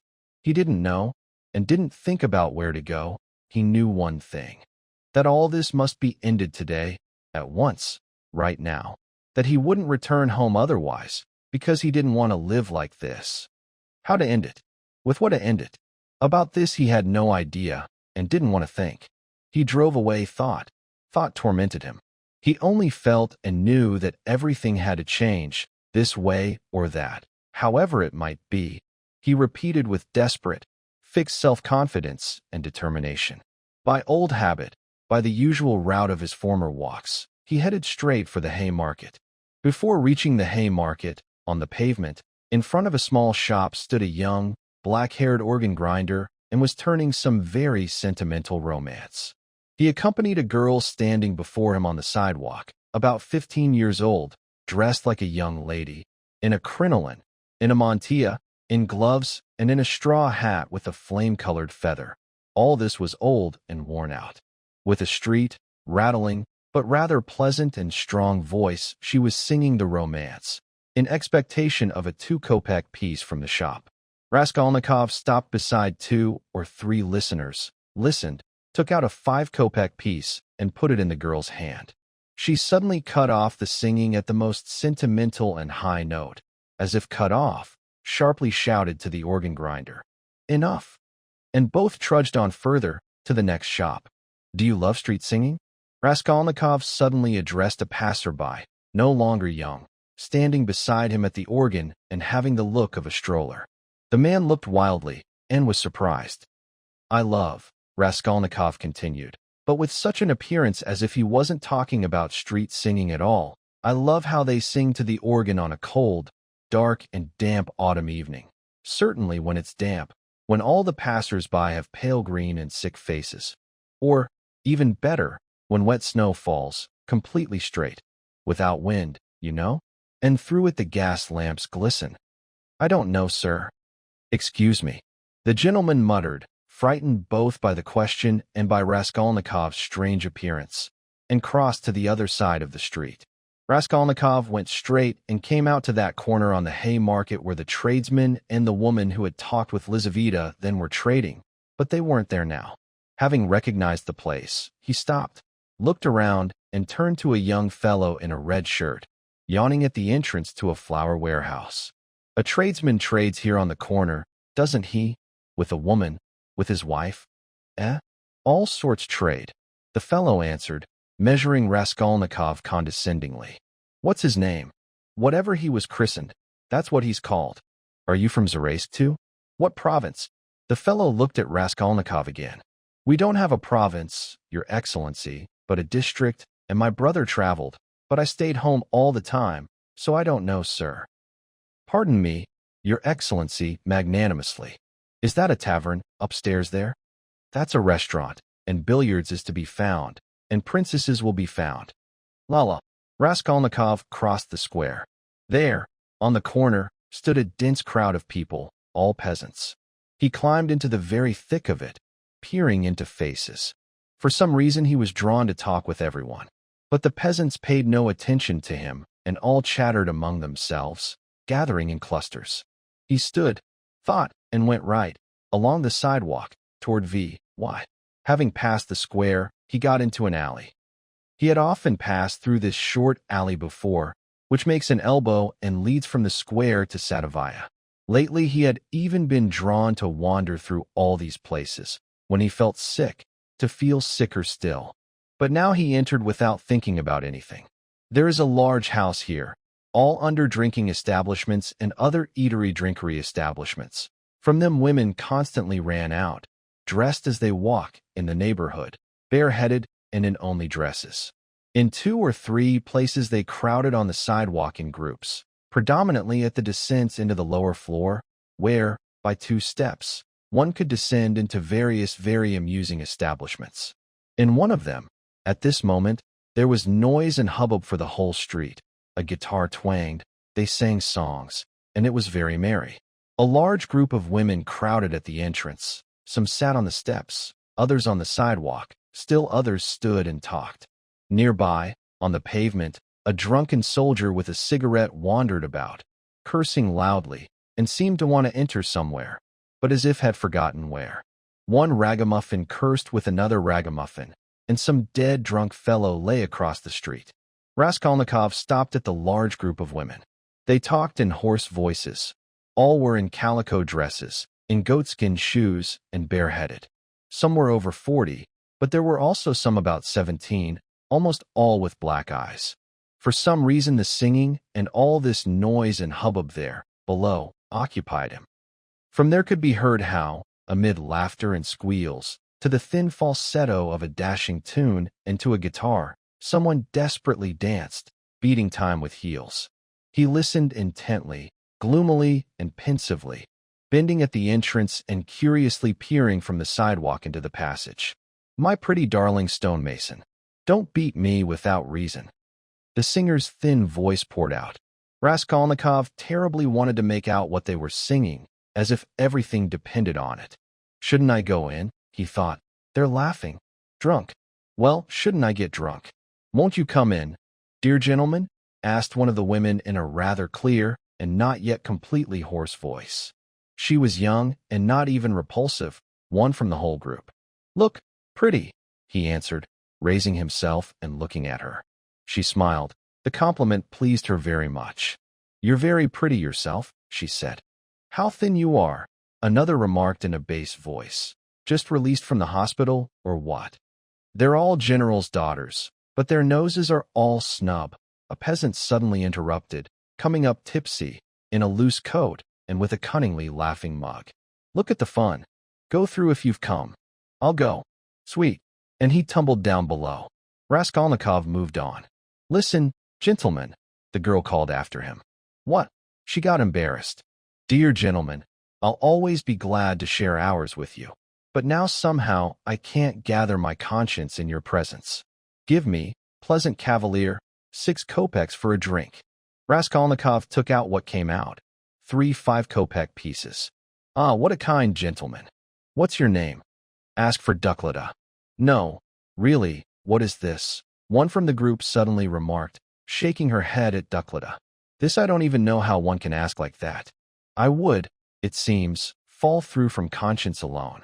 Raskolnikov looked curiously at the speaker. This was a pockmarked wench, about 30, all in bruises, with a swollen upper lip. She spoke and condemned calmly and seriously.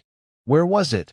Thought Raskolnikov, going further. Where was it I read how one man condemned to death, an hour before death, says or thinks, that if he had to live somewhere on a height, on a cliff, and on such a narrow ledge that only 2 feet could be placed, and around would be chasms, the ocean, eternal darkness, eternal solitude and eternal storm, and to remain so, standing on an ocean of space, all his life, 1,000 years, eternity.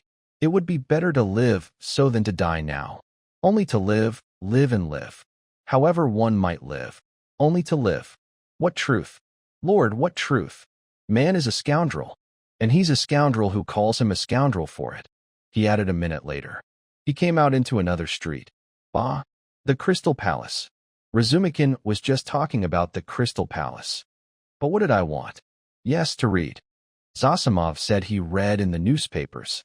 Are there newspapers? He asked, entering a rather spacious and even tidy tavern establishment of several rooms, however quite empty.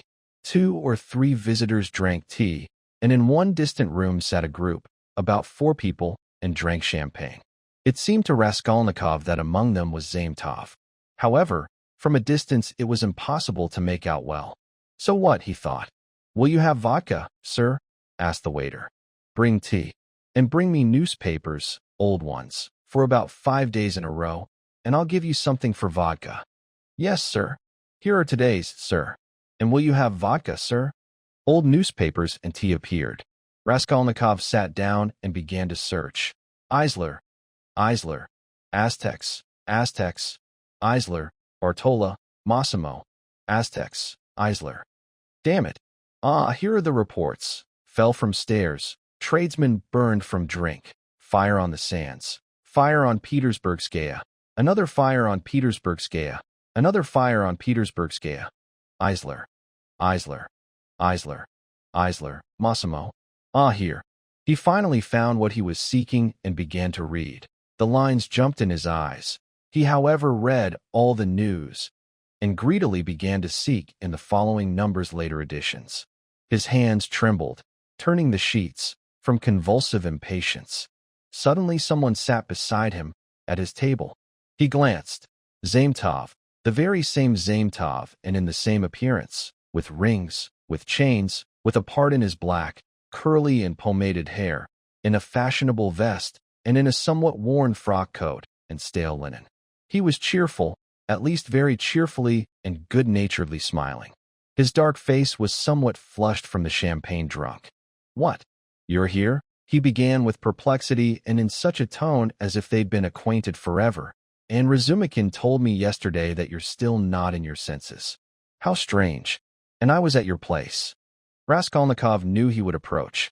He laid aside the newspapers and turned to Zametov. There was a smile on his lips, and some new irritable impatience showed through in this smile. I know that you were, he answered. I heard, sir. You were looking for a sock. And you know, Razumikin is mad about you. Says that you went with him to Levisa Ivanovna. Well, the one you were trying for then. You winked at Lieutenant Powder, but he didn't understand at all, remember? How could one not understand, it seems? The matter's clear. Eh? What a brawler he is. Powder. No, your friend, Razumikin. You live well, Mr. Zametov, entranced to most pleasant places duty-free. Who was just pouring you champagne? Well, we drank. Poured. Honorarium. You profit from everything. Raskolnikov laughed.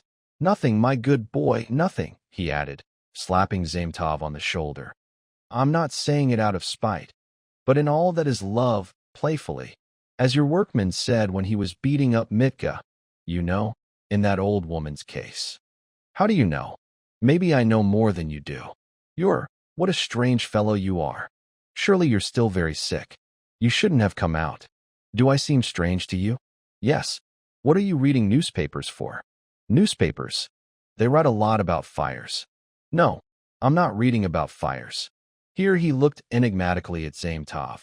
A mocking smile twisted his lips again. No, I'm not reading about fires, he continued, winking at Zametov. But confess, dear youth, that you terribly want to know what I was reading about. I don't want to at all.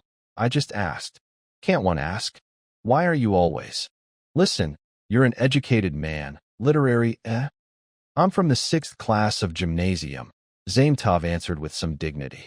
From the 6th? Ah, my little sparrow. With a part, with rings, a rich man. Foo, what a nice boy. Here Raskolnikov burst into nervous laughter, straight into Zametov's face. The latter recoiled, and not exactly that he was offended, but very surprised. Foo, how strange. Zametov repeated very seriously. It seems to me you're still delirious. Delirious? You're lying, sparrow. So I'm strange? Well, am I curious to you? Curious? Curious. Then shall I tell you what I was reading, what I was searching for? See how many numbers I had them drag out. Suspicious, eh? Well, tell me. Are your ears pricked? What pricked there? I'll tell you later what pricked, but now, my dearest, I declare to you. No, better. I confess. No, that's not it either. I give testimony, and you take it down. That's how? So I give testimony that I read, was interested, searched for, sought out. Raskolnikov squinted and waited. Sought out. And for that came here. About the murder of the old woman civil servant. He finally pronounced, almost in a whisper, extremely bringing his face close to Zametov's face. Zametov looked at him straight and fixedly, not stirring, and not moving his face away from his face. What seemed strangest to Zametov was that exactly a whole minute their silence lasted, and exactly a whole minute they looked at each other like that. Well, so what if you read? He suddenly cried out in perplexity and impatience. What's it to me? What's in that?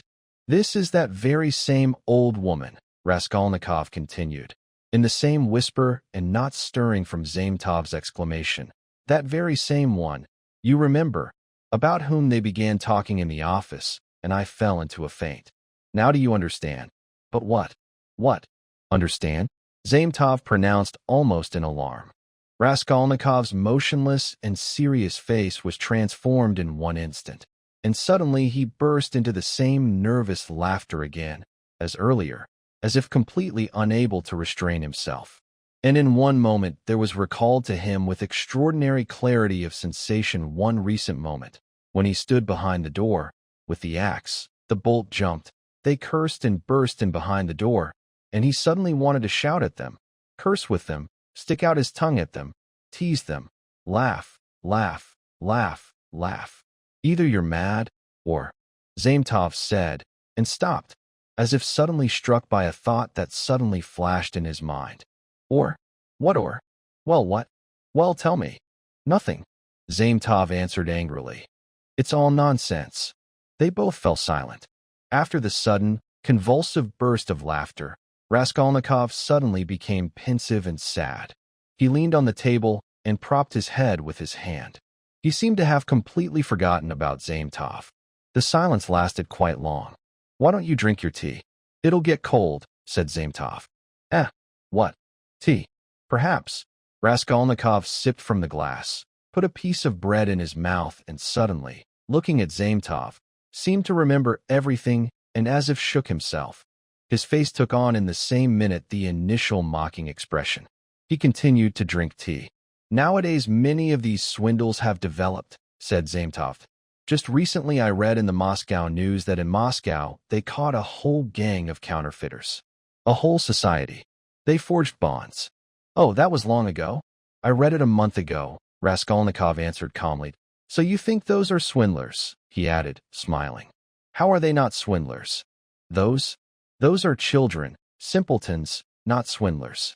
A whole 500 people gather for such a purpose. Is that even possible?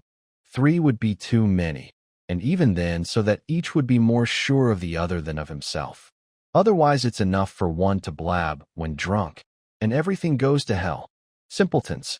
They hire unreliable people to exchange bonds in offices, such a business, and trust the first person you meet? Well, suppose they succeeded. These simpletons, suppose each exchanged 1,000,000 for himself. Well, and then? For the rest of their lives? Each depends on another for all his life. Better to hang oneself. And they didn't even know how to exchange. One went to exchange in an office, received 5,000, and his hands trembled. He counted 4, but took the 5th without counting, on faith, just to get it in his pocket and run away quickly. Well, and aroused suspicion. And everything burst because of one fool. Is that even possible? That his hands tremble? Zametov picked up. No, this is possible, sir. No, I'm completely convinced that this is possible. Sometimes one can't endure. This. And you, I bet, would endure? No, I wouldn't endure. To go to such horror for 100 rubles reward. To go with a counterfeit bond. Where? To a banking office, where they've eaten their dog on this. No, I'd get embarrassed. And wouldn't you get embarrassed? Raskolnikov suddenly terribly wanted again to stick out his tongue.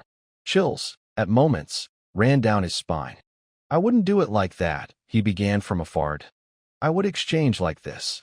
I count the first 1,000, like, for times from all ends, peering into each note, and I'd start on the second 1,000. I'd begin to count it, count to the middle, and pull out some 50-ruble note, and hold it to the light, and turn it over and again to the light. Isn't it counterfeit? I'm afraid, I'd say. My relative recently lost 25 rubles that way, and I'd tell a story there. And when I began to count the third 1,000, no, excuse me, I seem, there, in the second 1,000, to have counted the 700 incorrectly. Doubt takes me, and I'd drop the third and go back to the second, and like that all 5. And when I'd finished, I'd pull out a note from the 5th and from the second, and again to the light, and again doubtful. Please change it. And I'd bring the clerk to his 7th sweat, so that he wouldn't know how to get rid of me. Finally, I'd finish everything. Go. Open the door. But no. Excuse me.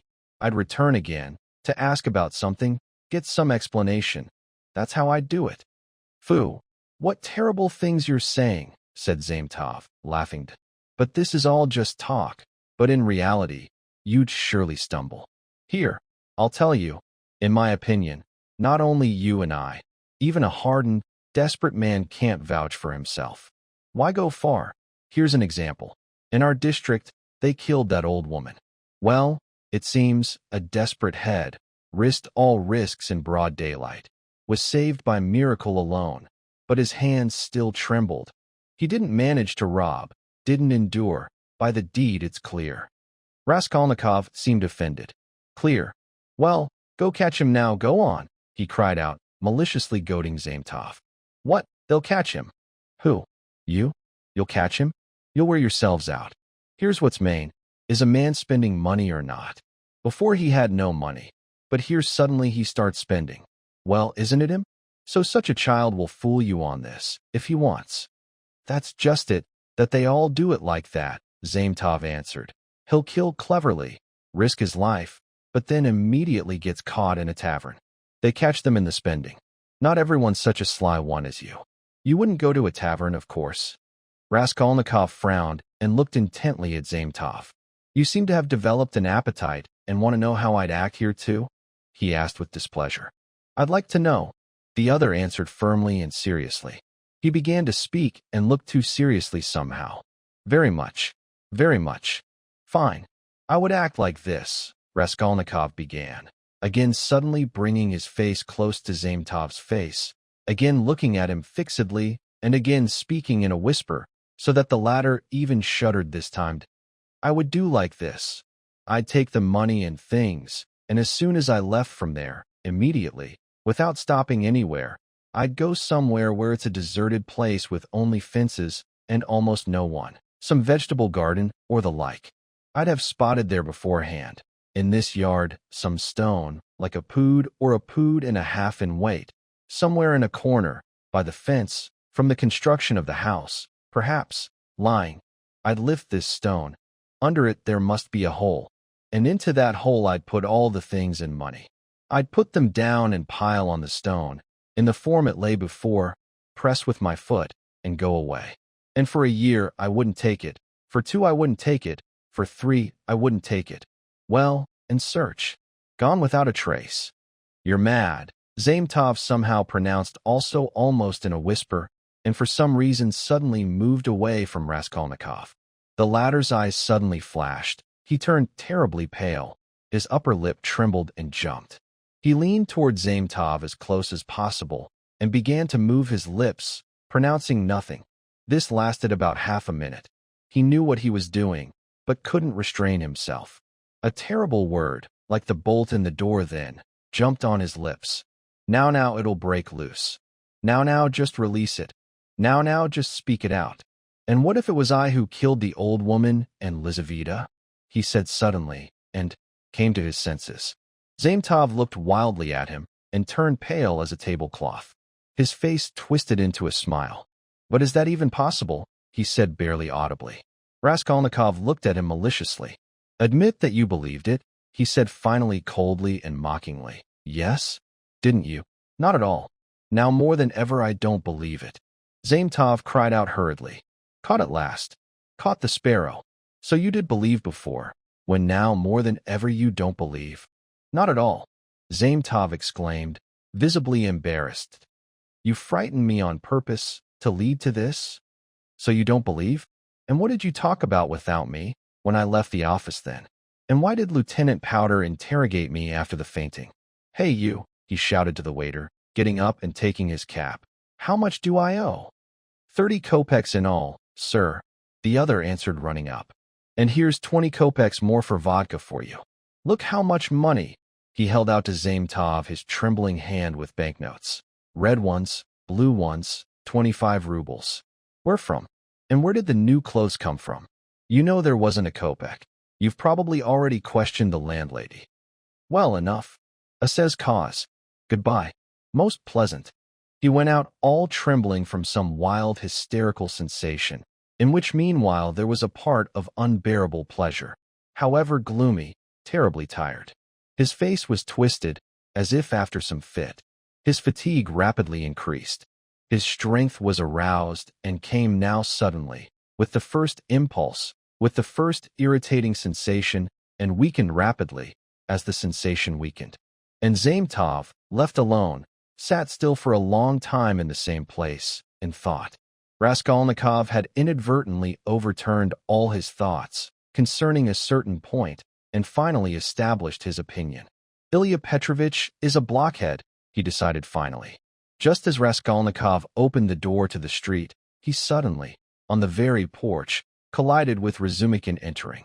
They both, even a step away, didn't see each other, so that they almost collided with their heads. For some time they measured each other with their gaze. Razumikin was in the greatest astonishment, but suddenly anger, real anger, flashed menacingly in his eyes. So that's where you are, he shouted at the top of his voice. You ran from bed, and I even looked for him under the sofa. We went to the attic. I almost beat Nastasia because of you. And he's there. Rodka, what does this mean? Tell all the truth. Confess. Do you hear? And it means that you've all bored me to death, and I want to be alone. Raskolnikov answered calmly. Alone? When you can't walk yet, when your mug is pale as a sheet, and you're gasping for breath. Fool, what were you doing in the Crystal Palace? Confess immediately. Let me go, said Raskolnikov, and wanted to pass by. This brought Razumikin beside himself. He firmly grabbed him by the shoulder. Let you go? You dare to say. Let go. After what you've done, do you know what I'll do with you now? I'll take you in my arms, tie you in a bundle, and carry you under my arm home, under lock. Listen, Razumikin. Raskolnikov began quietly and apparently completely calmly. Can't you see that I don't want your benefactions? And what's the pleasure in benefiting those who spit on it? Those, finally, for whom it's seriously hard to bear. Well, why did you seek me out at the beginning of my illness? I, perhaps, would have been very glad to die. However, you might not have known this, and of course, I must put your magnanimity to account. But I didn't want and don't want your magnanimity. That's what's main. Well, haven't I shown you enough today that you're tormenting me, that you've bored me? The real pleasure indeed to torment people. Earlier, when you brought the clothes and began, for my amusement, to crack your jokes, which all, since you're not vain, I confess this to you sincerely, all were extremely unsuccessful and oversweetened. In a word, dull. Excuse me, please. Then I felt sorry for you. became ashamed, disgusted. This irritated me so. I assure you that all this seriously interferes with my recovery, because it constantly irritates me. Well, Zosimov left earlier so as not to irritate me. Leave me for God's sake, you two. And what right, finally, do you have to hold me by force? This is the right of the fist, and doesn't befit a magnanimous man. Can't you see that I'm speaking now in completely full mind? How? Teach me, to implore you finally, so that you don't pester me and don't benefit me. Let me be ungrateful. Let me be base. Only leave me. All of you. For God's sake, leave me. Leave me. Leave me. He began calmly, rejoicing beforehand in all the poison he was preparing to pour out, and finished in frenzy and gasping, as earlier with Luzin. Razumikin stood, thought, and released his arm. Go to the devil, he said quietly and almost thoughtfully. Wait, he roared suddenly, when Raskolnikov made a move to leave. Listen to me. I declare to you that you, all of you, to the last man, are prattlers and braggarts. If you develop some little suffering, you nurse it like a hen with an egg. Even here you steal from other authors. Not a sign of independent life in you. You're made of spermaceti ointment, and instead of blood you have whey. I don't believe any of you.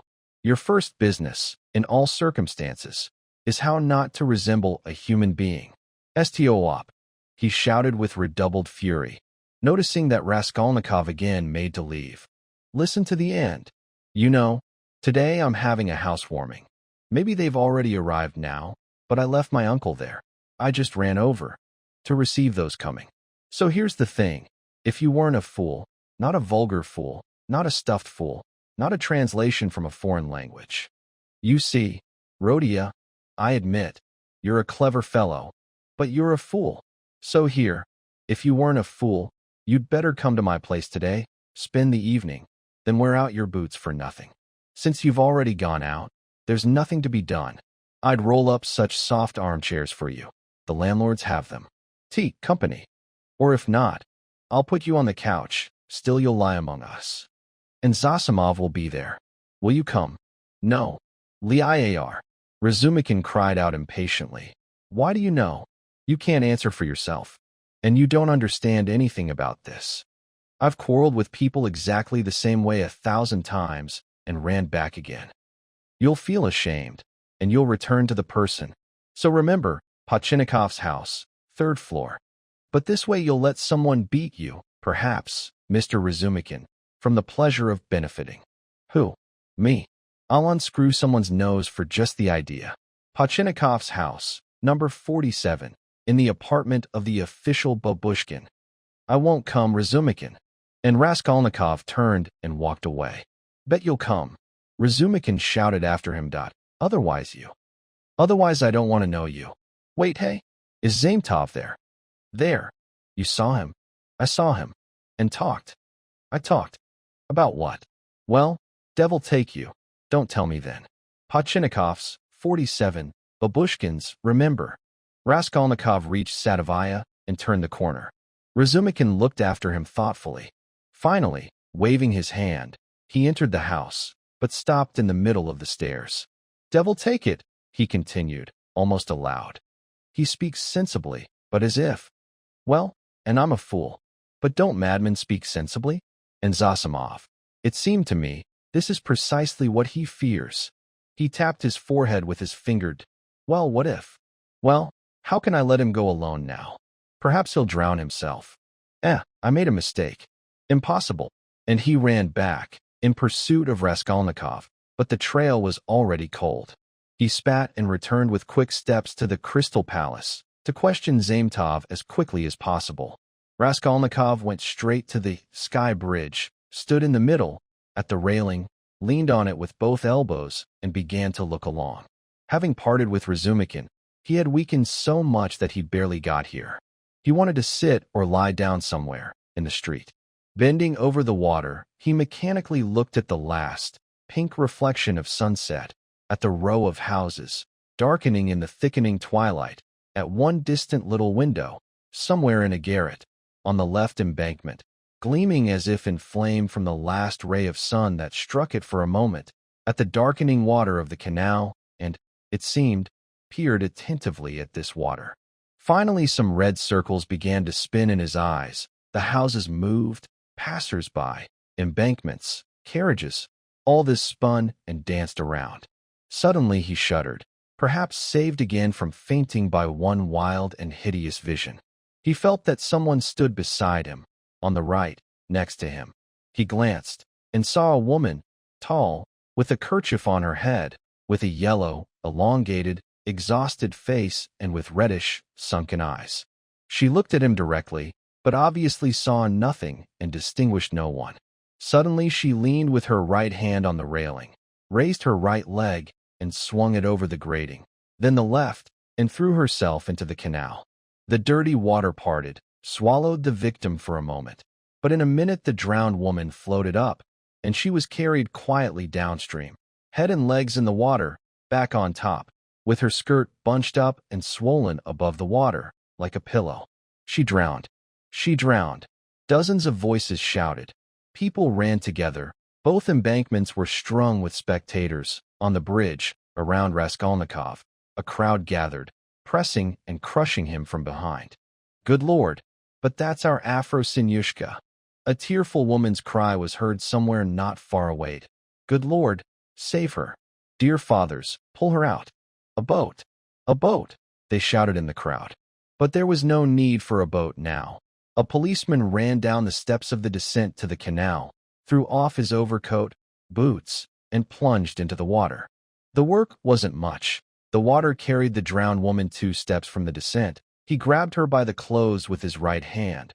With his left managed to grab a pole that another policeman held out to him, and immediately the drowned woman was pulled out. They laid her on the granite slabs of the descent. She came to soon, raised herself, sat up, and began to sneeze and snort, senselessly wiping her wet dress with her hands. She said nothing. She drank to the devils. Good Lord, to the devils. The same woman's voice wailed, now beside Afro-Sinyushka. The other day, she wanted to hang herself too. They took her down from the rope. I went to the shop now, left a little girl to watch over her. And here's the sin. A tradeswoman. Good Lord, our tradeswoman. We live nearby, second house from the corner, right here.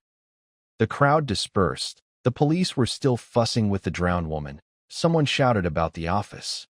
Raskolnikov looked at everything with a strange sensation of indifference and detachment. He felt disgusted. No, this is vile. Water. Not worth it, he muttered to himself. Nothing will happen, he added. Nothing to wait for. What is this office? And why isn't Zametov at the office? The office opens at 10 o'clock. He turned his back to the railing and looked around. Well, so what? So be it, he said decisively, moved from the bridge and headed in the direction where the office was. His heart was empty and deaf. He didn't want to think. Even the anguish passed. Not a trace of that former energy when he left home with the intent to end it all. Complete apathy took its place.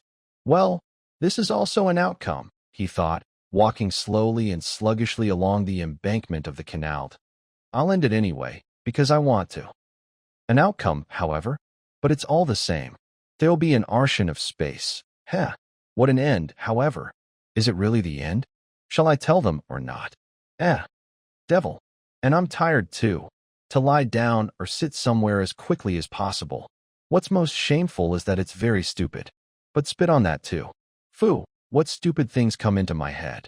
To get to the office, one had to go straight ahead, and at the second turn take the left. It was there in 2 steps. But having reached the first turn, he stopped, thought, turned into an alley, and went by a roundabout way, through 2 streets, perhaps without any purpose, or perhaps to drag out at least another minute and gain time. He walked and looked at the ground. Suddenly, as if someone whispered something in his ear, he raised his head and saw that he was standing at that house, at the very gates. Since that evening he hadn't been here and hadn't passed by. An irresistible and inexplicable desire drew him. He entered the house, passed through the whole gateway, then into the first entrance on the right, and began to climb the familiar stairs to the 4th floor. On the narrow and steep staircase, it was very dark. He stopped on each landing and looked around with curiosity. On the landing of the first floor, the window frame was completely removed. That wasn't there then, he thought. Here's the apartment of the second floor, where Nikolashka and Mitka worked. Locked, and the door is painted anew. It's being rented out, it means. Here's the third floor. And the fourth. Here. Perplexity seized him. The door to this apartment was standing wide open. There were people there. Voices were heard. He didn't expect this at all. Having hesitated a little, he climbed the last steps and entered the apartment. It too was being renovated. There were workmen in it. This seemed to strike him. For some reason it seemed to him that he would meet everything exactly as he left it then, perhaps even the corpses in the same places on the floor. And now, bare walls, no furniture. Strange somehow. He went to the window and sat on the windowsill. There were 2 workmen in all, both young fellows, one older, and the other much younger. They were pasting the walls with new wallpaper, white, with lilac flowers, instead of the former yellow, tattered and worn-out ones. For some reason Raskolnikov terribly disliked this. He looked at this new wallpaper hostilely, as if sorry that everything had changed so. The workmen had obviously delayed, and now hastily rolled up their paper and prepared to go home. Raskolnikov's appearance almost didn't attract their attention. They were talking about something. Raskolnikov crossed his arms and began to listen. She comes, this one, to me in the morning, the older one was saying to the younger, very, very early, all dressed up. Why are you, I say, putting on airs before me? Why are you showing off before me? I want, she says, Tit Vasilik, from now on, henceforth to be in your complete power. That's how it is. And how dressed up she was. A magazine. Simply a magazine. And what is this, uncle, a magazine? Asked the younger.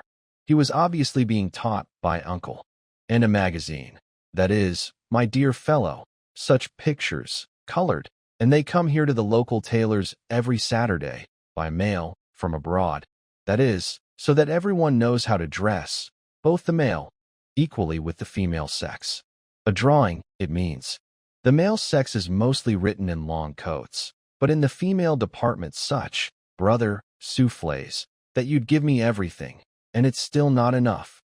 And what there isn't in this Petersburg, the younger cried enthusiastically. Except father, mother, everything is there. Except that, my dear fellow, everything is to be found. The older decided instructively. Raskolnikov got up and went into the other room, where previously stood the chest, the bed, and the bureau. The room seemed terribly small to him without furniture. The wallpaper was all the same. In the corner on the wallpaper was sharply marked the place where the icon case with icons stood. He looked and returned to his window. The older workman was watching him sideways. "What do you want, sir?" he suddenly asked, addressing him. Instead of answering, Raskolnikov got up, went out into the passage, took hold of the bell, and pulled. The same bell, the same tin sound. He pulled a second, third time. He listened and remembered.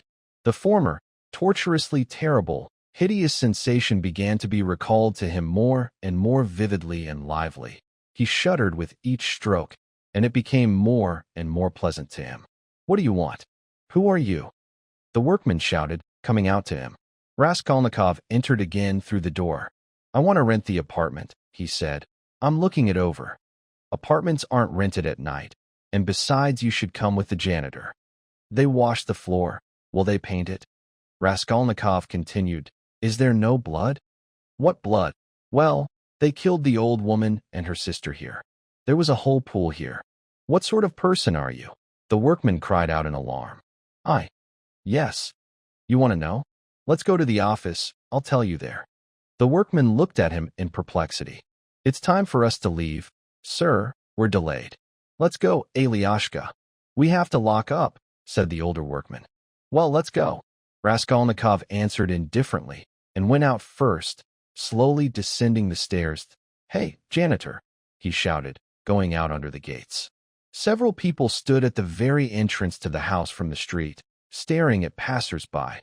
Both janitors, a woman, a tradesman in a robe, and someone else. Raskolnikov went straight to them. "What do you want?" One of the janitors responded. "Have you been to the office?" "I was just there." What do you want? Are they there? They're there. And the assistant is there? He was for a while. What do you want? Raskolnikov didn't answer and stood beside them, thinking. He came to look at the apartment, said the older workman, approaching. What apartment? Well, where we're working. Why? He says, did they wash off the blood? There was a murder here, he says, and I came to rent. And he started ringing the bell, almost tore it off. And let's go, he says. To the office, I'll prove everything there. He fastened himself. The janitor examined Raskolnikov with perplexity and frowning. But who are you? He shouted more menacingly. I'm Rodion Raskolnikov, former student, and I live in Shil's house, here in the alley, not far from here, in apartment number 14. Ask the janitor. He knows me. Raskolnikov said all this somehow lazily and thoughtfully, not turning around, and staring intently at the darkened street. But why did you come to the apartment? To look. What to look at there? Why not take him and lead him to the office? The tradesman suddenly interjected and fell silent. Raskolnikov glanced at him over his shoulder, looked attentively, and said just as quietly and lazily, Let's go. Yes, lead him. The emboldened tradesman picked up. Why was he asking about that? What's on his mind, eh? Maybe drunk, maybe not drunk, but God knows them. The workman muttered. What do you want? The janitor shouted again, beginning to get seriously angry. Why are you pestering? Are you afraid to go to the office? Raskolnikov said mockingly. What's there to be afraid of? Why are you pestering? Scoundrel, the woman shouted. Why talk with him? The other janitor shouted, a huge peasant, in a loose coat and with keys at his belt. Get out. He's a scoundrel indeed. Get out. And grabbing Raskolnikov by the shoulder, he threw him into the street. The latter nearly tumbled over, but didn't fall, straightened himself, silently looked at all the spectators, and walked on. A strange man, the workman said. Strange people have become nowadays, said the woman. Still should lead him to the office, the tradesman added. No need to get involved, the big janitor decided. He's a scoundrel for sure. He himself climbs into it. It's known. But if you get involved, you won't disentangle. We know. So should I go or not? Thought Raskolnikov, stopping in the middle of the pavement at a crossroads and looking around, as if expecting a final word from someone. But nothing responded from anywhere. Everything was deaf and dead, like the stones he stepped on, dead for him alone. Suddenly, far away, about 200 steps from him, at the end of the street, in the thickening darkness, he made out a crowd, talk, shouts. In the middle of the crowd stood some carriage. A little light flickered in the middle of the street. What is it? Raskolnikov turned to the right and went toward the crowd. He seemed to grasp at everything, and smiled coldly, thinking this, because he had already surely decided about the office and knew firmly that now everything would end. Chapter 7. In the middle of the street stood a carriage, smart and genteel, harnessed to a pair of spirited gray horses. There were no passengers, and the coachman himself, having descended from the box, stood beside. The horses were held by the bridles. A multitude of people crowded around, policemen in front of everyone. One of them had a lit lantern in his hands, with which he, bending down, illuminated something on the pavement, right at the wheels. Everyone was talking, shouting, gasping. The coachman seemed perplexed and occasionally repeated, What a sin! Lord, what a sin! Raskolnikov pushed through, as far as possible, and saw, finally, the object of all this commotion and curiosity. On the ground lay a man just crushed by horses, unconscious, apparently very poorly dressed, but in respectable clothes, all covered in blood. Blood flowed from his face, from his head. The face was all beaten, torn, mangled. It was evident that he'd been crushed in earnest. Good Lord, the coachman lamented. How could one watch for this? If I'd been racing, or if I hadn't shouted to him. But I was driving unhurriedly, evenly. Everyone saw. People lie, and I too. A drunk man won't stand a candle. It's known. I see him, crossing the street, staggering, almost falling. I shouted once, and a second, and a third, and held back the horses. But he fell straight under their feet just like that. whether he did it on purpose or was very drunk. The horses are young, skittish, they jerked, and he screamed. They got worse. That's the trouble. That's exactly how it was. Someone's witness response rang out in the crowd. He did shout. It's true, he shouted to him 3 times. Another voice responded. Exactly 3 times. Everyone heard. A third cried out. However, the coachman was not very downcast and frightened. It was evident that the carriage belonged to a rich and important owner, awaiting somewhere his arrival. The police, of course, worried not a little how to settle this last circumstance. The crushed man had to be taken to the station and to the hospital. No one knew his name. Meanwhile, Raskolnikov pushed through and bent even closer. Suddenly, the lantern brightly illuminated the unfortunate man's face. He recognized him. I know him, he shouted, pushing through completely to the front. He's a civil servant, retired, titular counselor, Marmeladov. He lives here, nearby, in Kozel's house. Get a doctor quickly. I'll pay here. He pulled money out of his pocket and showed it to the policeman. He was in remarkable agitation. The police were pleased that they learned who the crushed man was. Raskolnikov gave his own name too, gave his address, and with all his might, as if it were about his own father, urged them to carry the unconscious Marmeladov as quickly as possible to his apartment. Right here, 3 houses away, he fussed. Kozel's house, the German's rich. He was probably drunk now, making his way home. I know him. He's a drunkard. He has a family there, a wife, children, 1 daughter.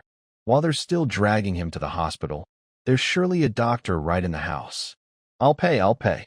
Still, there'll be care of one's own. They'll help right away, but otherwise he'll die before the hospital. He even managed to slip something imperceptibly into a hand. The matter, however, was clear and lawful, and in any case help was closer here. The crushed man was lifted and carried. Helpers were found. Kozel's house was about 30 steps away. Raskolnikov walked behind, carefully supporting the head and showing the way. This way. Up the stairs he must be carried head upward. Turn around, like that. I'll pay. I'll thank you, he muttered.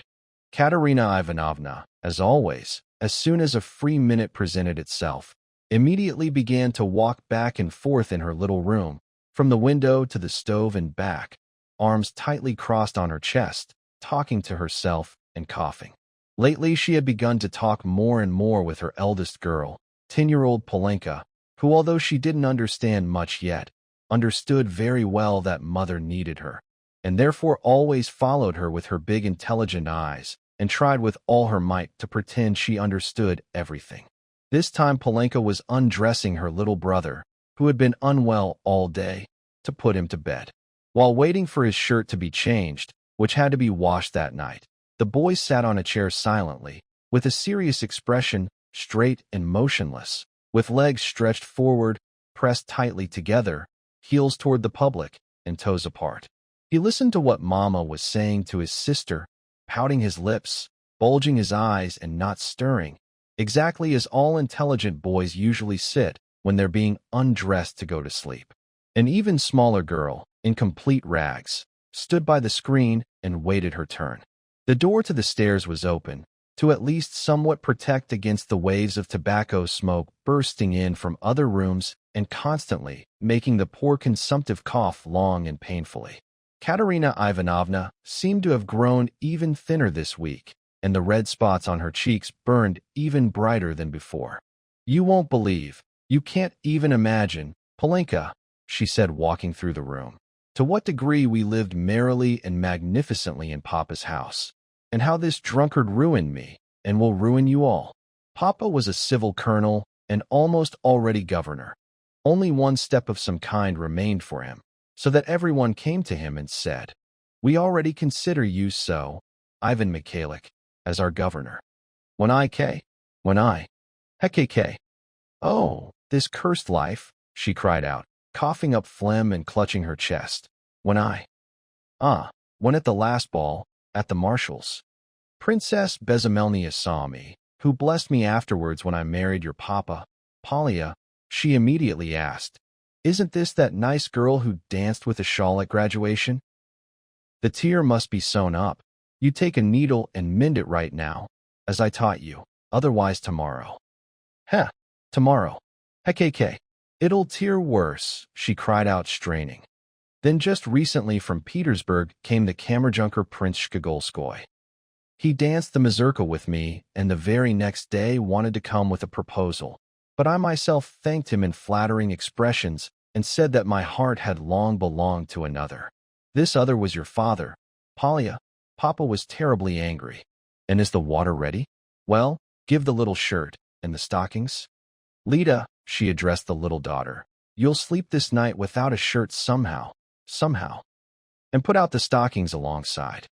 Wash them together. Why doesn't this ragamuffin come, the drunkard? He wore out his shirt like some kind of rag, tore it all up. I'd do everything together, so as not to suffer 2 nights in a row. Lord, hekk. Again, what's this? She cried out, looking at the crowd in the passage and at people pushing through with some burden into her room. What's this? What are they carrying? Lord, where should we put him here? The policeman asked, looking around, when they had already dragged the bloodied and unconscious Marmeladov into the room. On the sofa. Put him right on the sofa. Head here, Raskolnikov showed. Crushed in the street. Drunk, someone shouted from the passage. Katerina Ivanovna stood all pale and breathing with difficulty. The children got frightened. Little Ladaka screamed, threw herself at Polenka, embraced her, and began to shake all over. She had nervous fits resembling epilepsy. Having laid Marmeladov down, Raskolnikov rushed to Katerina Ivanovna. For God's sake, calm yourself. Don't be frightened, he said rapidly. He was crossing the street. He was crushed by a carriage. Don't worry, he'll come to. I ordered him brought here. I was at your place, remember. He'll come to, I'll pay. He's achieved it. Katerina Ivanovna cried out desperately and threw herself at her husband. Raskolnikov quickly noticed that this woman was not one of those who immediately fall into fainting. In a moment a pillow appeared under the unfortunate man's head, which no one had yet thought of. Katerina Ivanovna began to undress him, examine him, bustle about, and didn't lose her head, forgetting about herself, biting her trembling lips and suppressing the cries ready to burst from her chest. Raskolnikov meanwhile persuaded someone to run for a doctor. The doctor, as it turned out, lived one house over. I sent for a doctor, he kept repeating to Katerina Ivanovna. Don't worry, I'll pay. Isn't there water? And give me a napkin, a towel, something, quickly. It's still unknown how he's wounded. He's wounded, not killed, be assured. What the doctor says. Katerina Ivanovna rushed to the window. There, on a broken-down chair, in the corner, was set up a large clay basin with water, prepared for the night washing of children's and husband's linen. This night washing was done by Katerina Ivanovna herself, with her own hands, at least twice a week, and sometimes more often, for they had come to the point that there was almost no change of linen at all, and each family member had only one item each. And Katerina Ivanovna couldn't bear uncleanliness and preferred to torture herself at night beyond her strength, when everyone slept, to manage to dry the wet linen by morning on a stretched rope and serve up clean linen, than to see dirt in the house. She had already grabbed the basin to carry it at Raskolnikov's request, but almost fell with the burden. But he had already managed to find a towel, wetted it with water, and began to wash Marmeladov's blood-drenched face and head. Katerina Ivanovna stood right there, painfully catching her breath and holding her chest with her hands. She herself needed help. Raskolnikov began to understand that he had perhaps done poorly in persuading them to bring the crushed man here. The policeman also stood in perplexity. Polya, Katerina Ivanovna cried, run to Sonia, quickly. If you don't find her at home, never mind. Say that her father was crushed by horses and that she should come here immediately. When she returns, quickly, Polya. Here, cover yourself with a kerchief. Run as fast as you can. The boy on the chair suddenly cried, and having said this, sank again into his former silent straight sitting on the chair, bulging his eyes, heels forward and toes apart. Meanwhile the room had filled so that there was no place for an apple to fall. The policemen left, except one, who remained for a time and tried to drive the public that had gathered from the stairs back out onto the stairs again. But from the inner rooms, almost all the tenants of Mrs. Lipovexel poured out, and at first crowded only in the doorway, but then rushed in a throng into the room itself. Katerina Ivanovna came into frenzy. "At least let him die in peace," she shouted at the whole crowd. "What a spectacle you've found. With cigarettes. Heck, come in with hats on too. And there's one in a hat indeed. Out. Have some respect at least for the dead body." The cough choked her, but the threat was useful. Katerina Ivanovna was obviously even feared. The tenants, one after another, pressed back to the door with that strange inner sensation of satisfaction that is always noticed, even in the closest people, at a sudden misfortune to their neighbor, and from which not a single person is spared, without exception, despite even the most sincere feeling of regret and sympathy.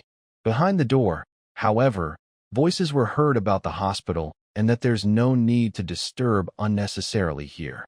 "There's no need to die," Katerina Ivanovna cried, and was already rushing to open the door to unleash a whole thunderbolt on them, but collided in the doorway with Mrs. Lipovexel herself, who had only just managed to hear about the misfortune and came running to arrange order. This was an extremely quarrelsome and disorderly German woman. "Ach, mein Gott," she clapped her hands. "Your husband drunk horse trampled. To hospital him. I landlady. Amalia Ludwigovna. I ask you to remember what you're saying," Katerina Ivanovna began haughtily. With the landlady, she always spoke in a haughty tone, so that she would remember her place, and even now couldn't deny herself this pleasure. "Amalia Ludwigovna. I told you once before that you never dare call me Amal Ludwigovna. I am Amal Ivan. You're not Amal Ivan, but Amalia Ludwigovna, and since I don't belong to your base flatterers, like Mr. Lebeziatnikov, who's laughing now behind the door indeed laughter and a cry were heard. They've locked horns. I'll always call you Amalia Ludwigovna, although I decidedly can't understand why you don't like this name. You see yourself what happened to Semyon Zakharovich. He's dying. I ask you to close this door immediately and not let anyone in here. Let him die in peace at least. Otherwise, I assure you, tomorrow your conduct will be known to the Governor-General himself. The prince knew me as a girl and remembers Semyon Zakharovich very well, to whom he often showed kindness. Everyone knows that Semyon Zakharovich had many friends and patrons, whom he himself left out of noble pride, feeling his unfortunate weakness. But now," she pointed to Raskolnikov, "a magnanimous young man is helping us, who has means and connections, and whom Semyon Zakharovich knew from childhood, and be assured, Amalia Ludwigovna." All this was pronounced with extraordinary rapidity, faster and faster, but a cough suddenly interrupted Katerina Ivanovna's eloquence. At this moment the dying man came to and groaned, and she ran to him. The sick man opened his eyes, and still not recognizing and not understanding, began to peer at Raskolnikov standing over him. He breathed heavily, deeply and rarely. Blood squeezed out at the edges of his lips, sweat appeared on his forehead. Not recognizing Raskolnikov, he began to move his eyes around anxiously. Katerina Ivanovna looked at him with a sad but stern gaze, and tears flowed from her eyes. "My God, his whole chest is crushed. Blood, so much blood," she said in despair. "All his outer clothes must be removed. Turn a little, Semyon Zakharovich, if you can," she shouted to him. Marmeladov recognized her. "A priest," he said in a hoarse voice. Katerina Ivanovna went to the window, leaned her forehead against the window frame, and exclaimed in despair, "Oh, cursed life! A priest," the dying man said again, after a minute's silence. "They've go a one," Katerina Ivanovna shouted at him. He obeyed the shout and fell silent. With a timid, anguished gaze he sought her eyes. She returned to him again and stood at the head. He calmed down somewhat, but not for long. Soon his eyes stopped on little Ladaka, his favorite, trembling in the corner as if in a fit, and looking at him with her surprised, childishly intent eyes. "Eh." He pointed at her anxiously. He wanted to say something. "What else?" Katerina Ivanovna cried. "Barefoot, barefoot," he muttered, with a half-mad gaze pointing at the girl's bare feet. "Be silent." Katerina Ivanovna cried irritably. "You yourself know why she's barefoot." "Thank God, the doctor," Raskolnikov cried joyfully. The doctor entered, a neat little old man, a German. Looking around with a mistrustful air, he approached the patient, took his pulse, carefully felt his head, and, with Katerina Ivanovna's help, unbuttoned the blood-soaked shirt all over and bared the patient's chest. The whole chest was mangled, crushed, and torn. Several ribs on the right side were broken. On the left side, right on the heart, was an ominous, large, yellowish-black spot, a cruel blow from a hoof. The doctor frowned. The policeman told him that the crushed man was caught in the wheel and dragged, spinning, about 30 steps along the pavement. Surprising that he even came to. The doctor whispered quietly to Raskolnikov. "What do you say?" the latter asked. "He'll die now." "Is there really no hope?" "Not the slightest. At his last breath. Besides, the head is very dangerously wounded. Perhaps one could let blood. But it would be useless. In 5 or 10 minutes he'll die certainly. Then let blood better. Perhaps.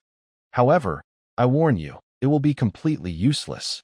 At this moment more footsteps were heard. The crowd in the passage parted, and on the threshold appeared a priest with holy gifts, a gray-haired little old man.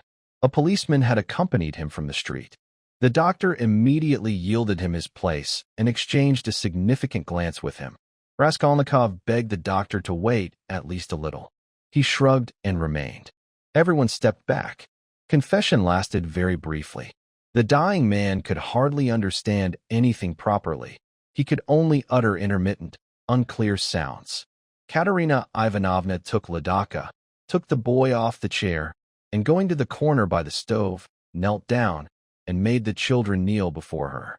The girl only trembled, but the boy, standing on his bare little knees, rhythmically raised his little hand, crossed himself with a full cross and bowed to the ground, knocking his forehead, which apparently gave him special pleasure. Katerina Ivanovna bit her lips and held back tears. She too prayed, occasionally straightening the shirt on the child, and managed to throw over the girl's too exposed shoulders a kerchief that she got from the bureau without rising from her knees and praying. Meanwhile, the doors from the inner rooms began to open again with the curious.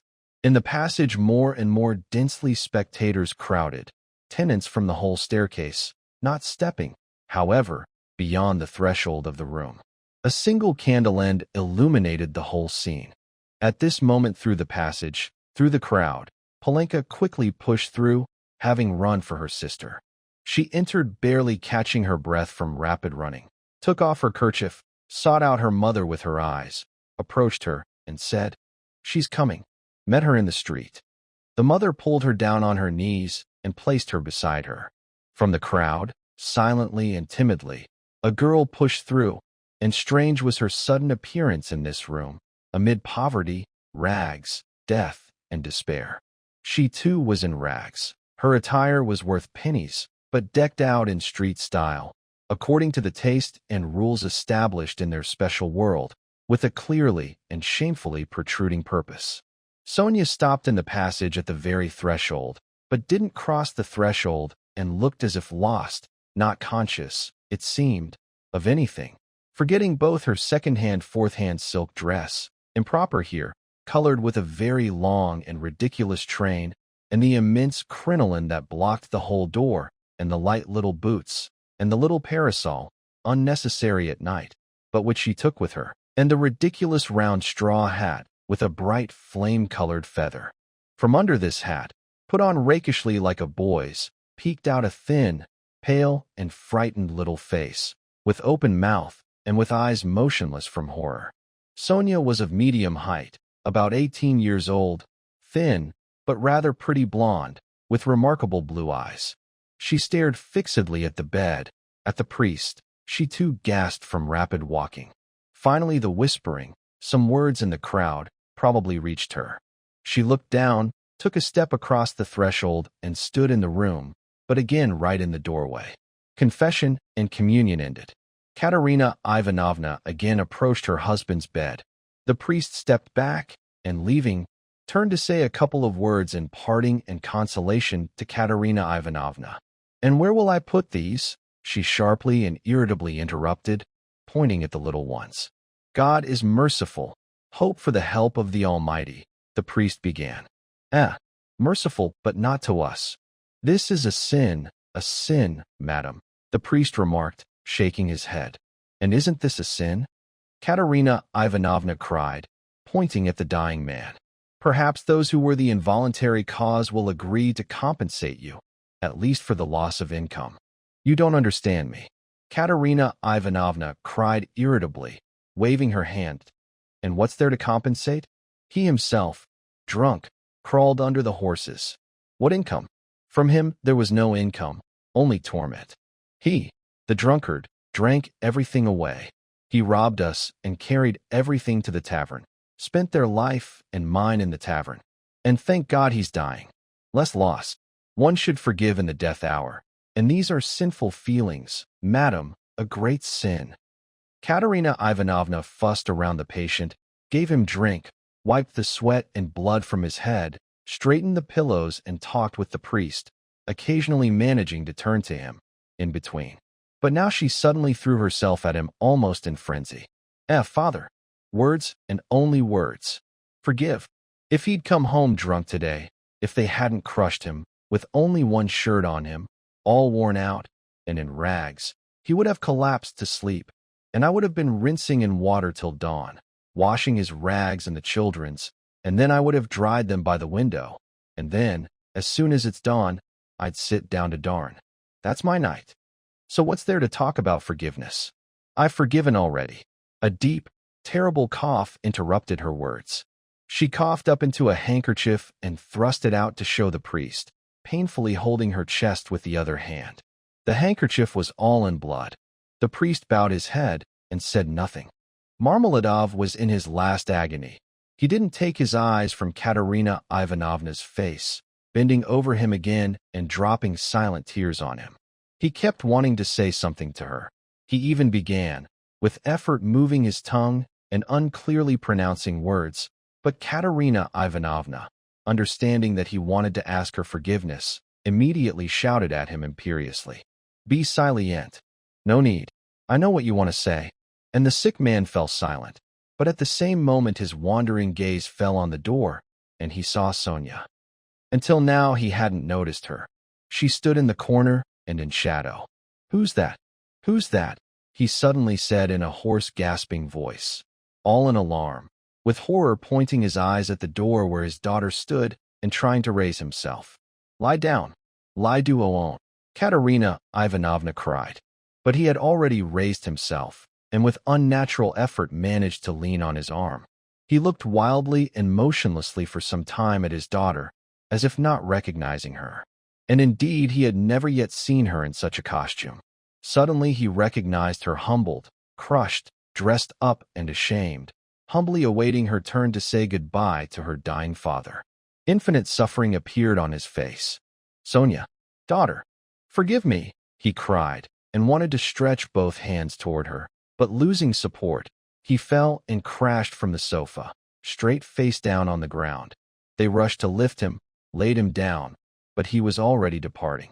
Sonia weakly cried out, ran up, embraced him, and froze in this embrace. He died in her arms. He achieved it. Katerina Ivanovna cried, seeing her husband's corpse. "Well, what now to do? How will I bury him? And how will I feed them?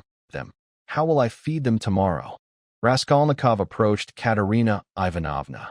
"Katerina Ivanovna," he began to her, "last week your late husband told me all his life and all the circumstances. Be assured that he spoke of you with rapturous respect. From that evening, when I learned how devoted he was to you all, and how especially he respected and loved you, Katerina Ivanovna, despite his unfortunate weakness, from that evening we became friends. Allow me now to help, to pay the debt to my late friend. Here, 20 rubles, it seems, and if this can serve you as help, then in a word, I'll stop by. I'll certainly stop by. I'll perhaps stop by tomorrow.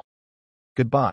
And he quickly left the room, hastening to push through the crowd to the stairs. But in the crowd he suddenly collided with Nikodem Fomitch, who had learned of the misfortune and wished to arrange things personally. Since the scene in the office, they hadn't seen each other, but Nikodem Fomitch instantly recognized him. "Ah, it's you," he asked him. "He died," Raskolnikov answered. "The doctor was here. The priest was here. Everything's in order. Don't disturb the poor woman too much. She's already consumptive. Encourage her with something if you can. You're a kind man, I know," he added with a smile, looking him straight in the eyes. "But you've gotten blood-soaked, however," Nikodem Fomitch remarked, making out by the light of the lantern several fresh spots on Raskolnikov's vest. "Yes, blood-soaked. I'm all in blood," Raskolnikov said with some special air, then smiled, nodded his head, and went down the stairs. He descended quietly, unhurriedly, all in fever, and not conscious of it, full of one new, immense sensation of suddenly surging full and mighty life. This sensation could resemble the sensation of one condemned to death, to whom suddenly and unexpectedly pardon is announced. Halfway down the stairs, the priest returning home caught up with him. Raskolnikov silently let him pass ahead, exchanging a silent bow with him. But already descending the last steps, he suddenly heard hurried steps behind him. Someone was catching up with him. He felt for some reason that it was precisely him they were catching up with, and stopped at the very exit from the stairs to the courtyard. This was Polenka. She ran after him and called him. "Listen, listen." He turned to her. She ran down the last staircase and stopped right in front of him, a step higher than him. A dim light came from the courtyard. Raskolnikov made out the girl's thin but sweet little face, smiling at him and looking at him cheerfully, in a childlike way. She had run with an errand that evidently she herself liked very much. "Listen, what's your name? And also, where do you live?" she asked hurriedly, in a gasping little voice. He put both hands on her shoulders and with some happiness looked at her. It was so pleasant for him to look at her. He himself didn't know why. "And who sent you?" "Sister Sonia sent me," the girl answered, smiling even more cheerfully. "I knew it was Sister Sonia who sent you. Mama sent me too. When Sister Sonia started to send me, Mama also came up and said, 'Run quickly, Polenka.'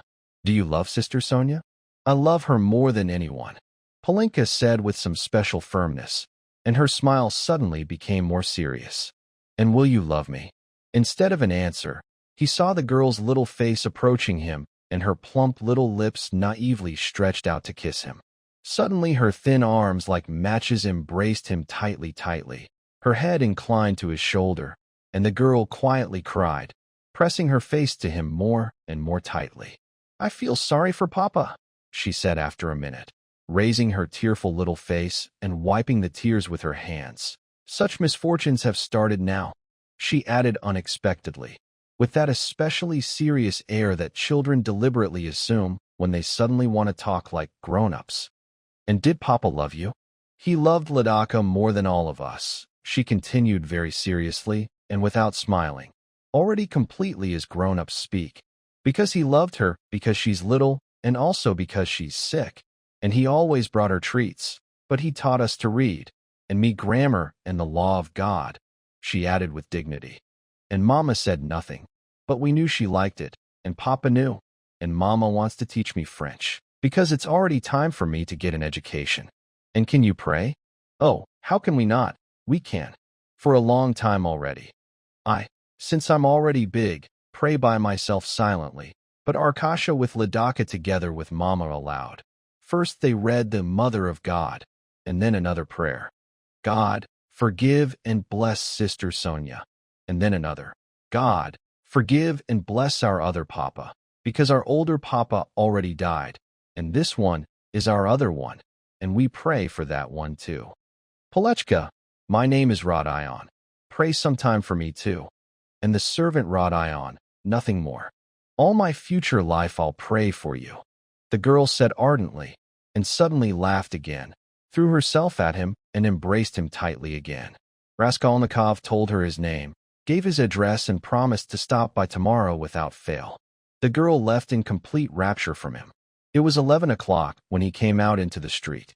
In 5 minutes he was standing on the bridge, exactly on that very spot from which the woman had thrown herself earlier. Enough, he pronounced decisively and solemnly. Away with mirages, away with imaginary terrors, away with specters. There is life. Wasn't I just alive? My life hasn't died with the old woman. Heaven be hers and enough, mother, time for rest.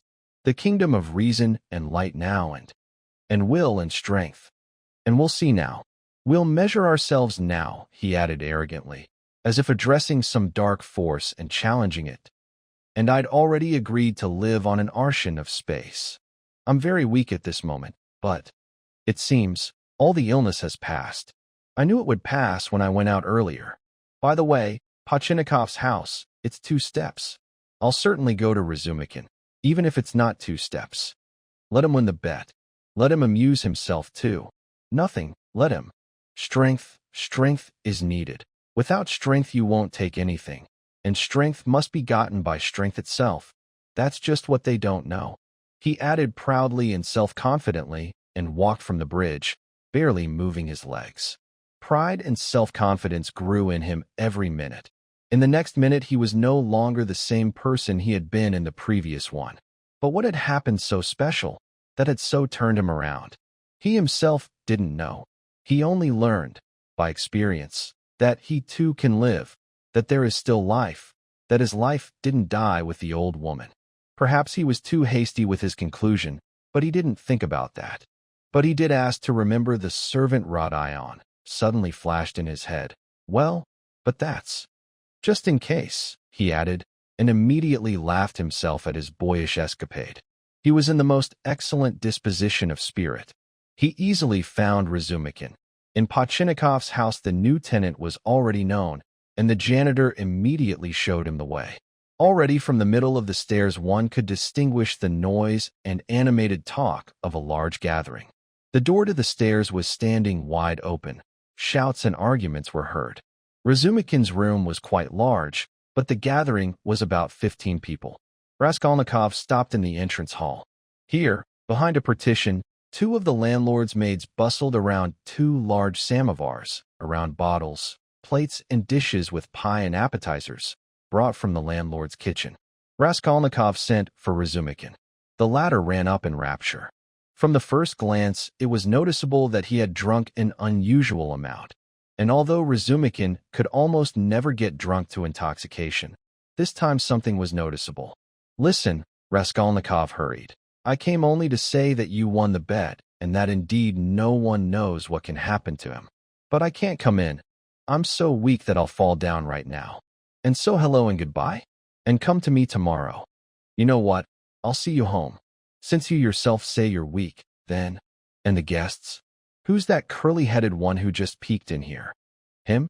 And the devil knows. Some acquaintance of Uncle's. Must be. Or maybe he came himself. I'll leave Uncle with them. He's a most precious man. It's a pity you can't get acquainted now. But anyway, devil take them all. They don't need me now, and I need to freshen up, because, brother, you came just in time. 2 more minutes, and I would have fought there, by God. They lie such nonsense. You can't imagine to what degree a man can finally lie. Though why can't you imagine? Don't we lie ourselves? Well, let them lie. Then they won't lie later. Sit for a minute. I'll bring Zosimov.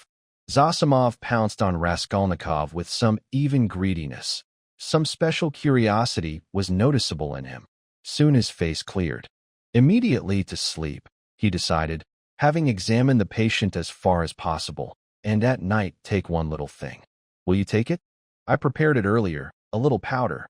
Even 2, Raskolnikov answered. The powder was taken right there. This is very good that you yourself will take him, Zosimov remarked to Razumikin. What will be tomorrow, we'll see. But today it's even not bad. A significant change from earlier. Live and learn. You know what Zosimov just whispered to me as we were leaving? Razumikin blurted out, as soon as they came out into the street. I'll tell you everything straight, brother, because they're fools. Zosimov told me to chatter with you on the way and make you chatter, and then tell him, because he has an idea, that you're mad or close to it. Imagine that. First, you're 3 times smarter than him. Second, if you're not insane, then you don't care that he has such nonsense in his head. And third, this piece of meat, even by his specialty, a surgeon, has gone mad now on mental illnesses, and about you he was finally turned around by today's conversation of yours with Zametov. Zametov told you everything. Everything, and did excellently. I now understood the whole thing, and Zametov understood. Well, yes, in a word, Rodion. The thing is, I'm a bit drunk now. But that's nothing. The thing is that this thought, you understand, was really hatching among them. You understand? That is, none of them dared to speak it aloud, because it's the most absurd nonsense, and especially when they took this painter, it all burst and went out forever. But why are they fools? I beat up Zametov a little then. This is between us, brother. Please, don't even hint that you know. I noticed he's touchy. It was at Levise's, but today, everything became clear. Mainly, this Ilya Petrovich. He took advantage of your fainting then in the office, and he himself was ashamed afterwards. I know, you see. Raskolnikov listened greedily. Razumikin was blabbing while drunk. I fainted then because it was stuffy and smelled of oil paint, said Raskolnikov, still explaining. And not just the paint. Inflammation had been preparing for a whole month. Zosimov testifies. But how crushed this boy is now, you can't imagine. I'm not worth, he says, this man's little finger. Yours, that is. He has kind feelings sometimes, brother. But the lesson, today's lesson in the Crystal Palace, is the height of perfection. You scared him at first, brought him to convulsions. You almost made him convinced again of all this hideous nonsense, and then, suddenly, you stuck your tongue out at him. There, take that. Perfection. He's crushed, destroyed now. You're a master, by God. That's how they should be treated. I wasn't there. He's waiting for you terribly now. Porfiry also wants to get acquainted with you. Already that one too. But why did they put me down as mad? That is, not as mad. I seem to have blabbed too much to you, brother. It struck him, you see, earlier, that only this one point interests you.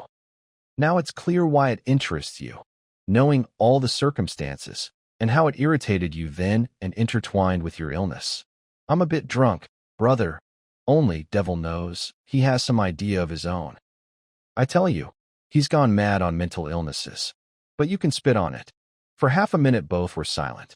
Listen, Razumikin, Raskolnikov began. I want to tell you straight.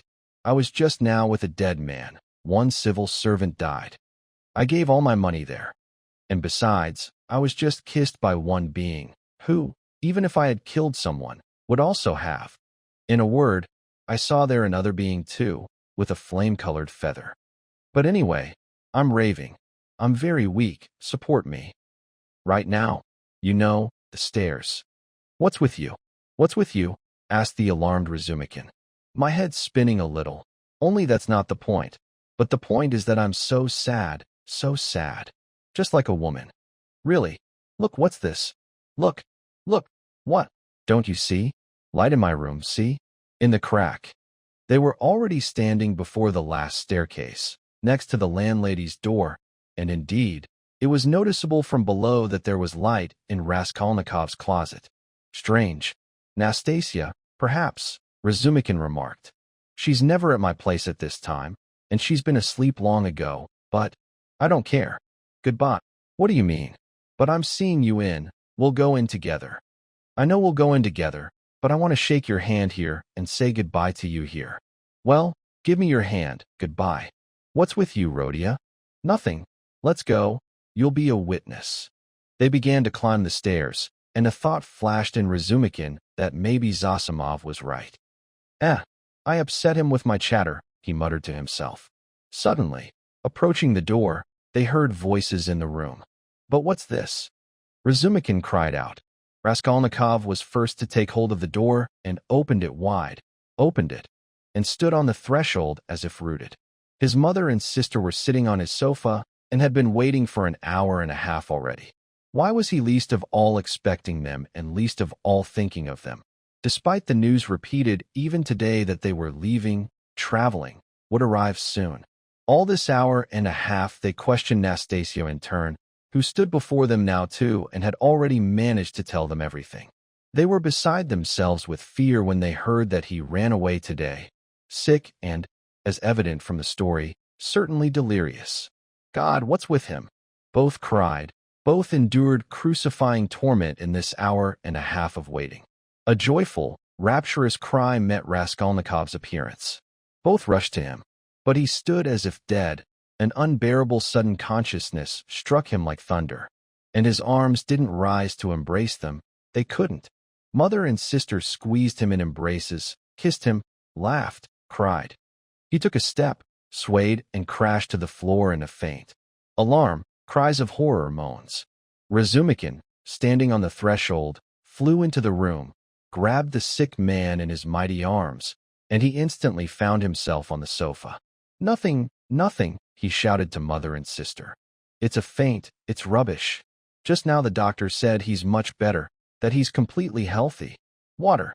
Well, there, he's already coming to. Well, there he's come to. And grabbing Dunechka by the arm so that he almost twisted her arm, he bent her down to look at how there, he's already come to. Both mother and sister looked at Razumikin as at Providence, with tenderness and gratitude. They had already heard from Nastasia what this efficient young man, as Pulcheria Alexandrovna Raskolnikova herself called him that same evening, in intimate conversation with Dunya, had been for their Rodia during all the time of his illness. Part 3, Chapter 1.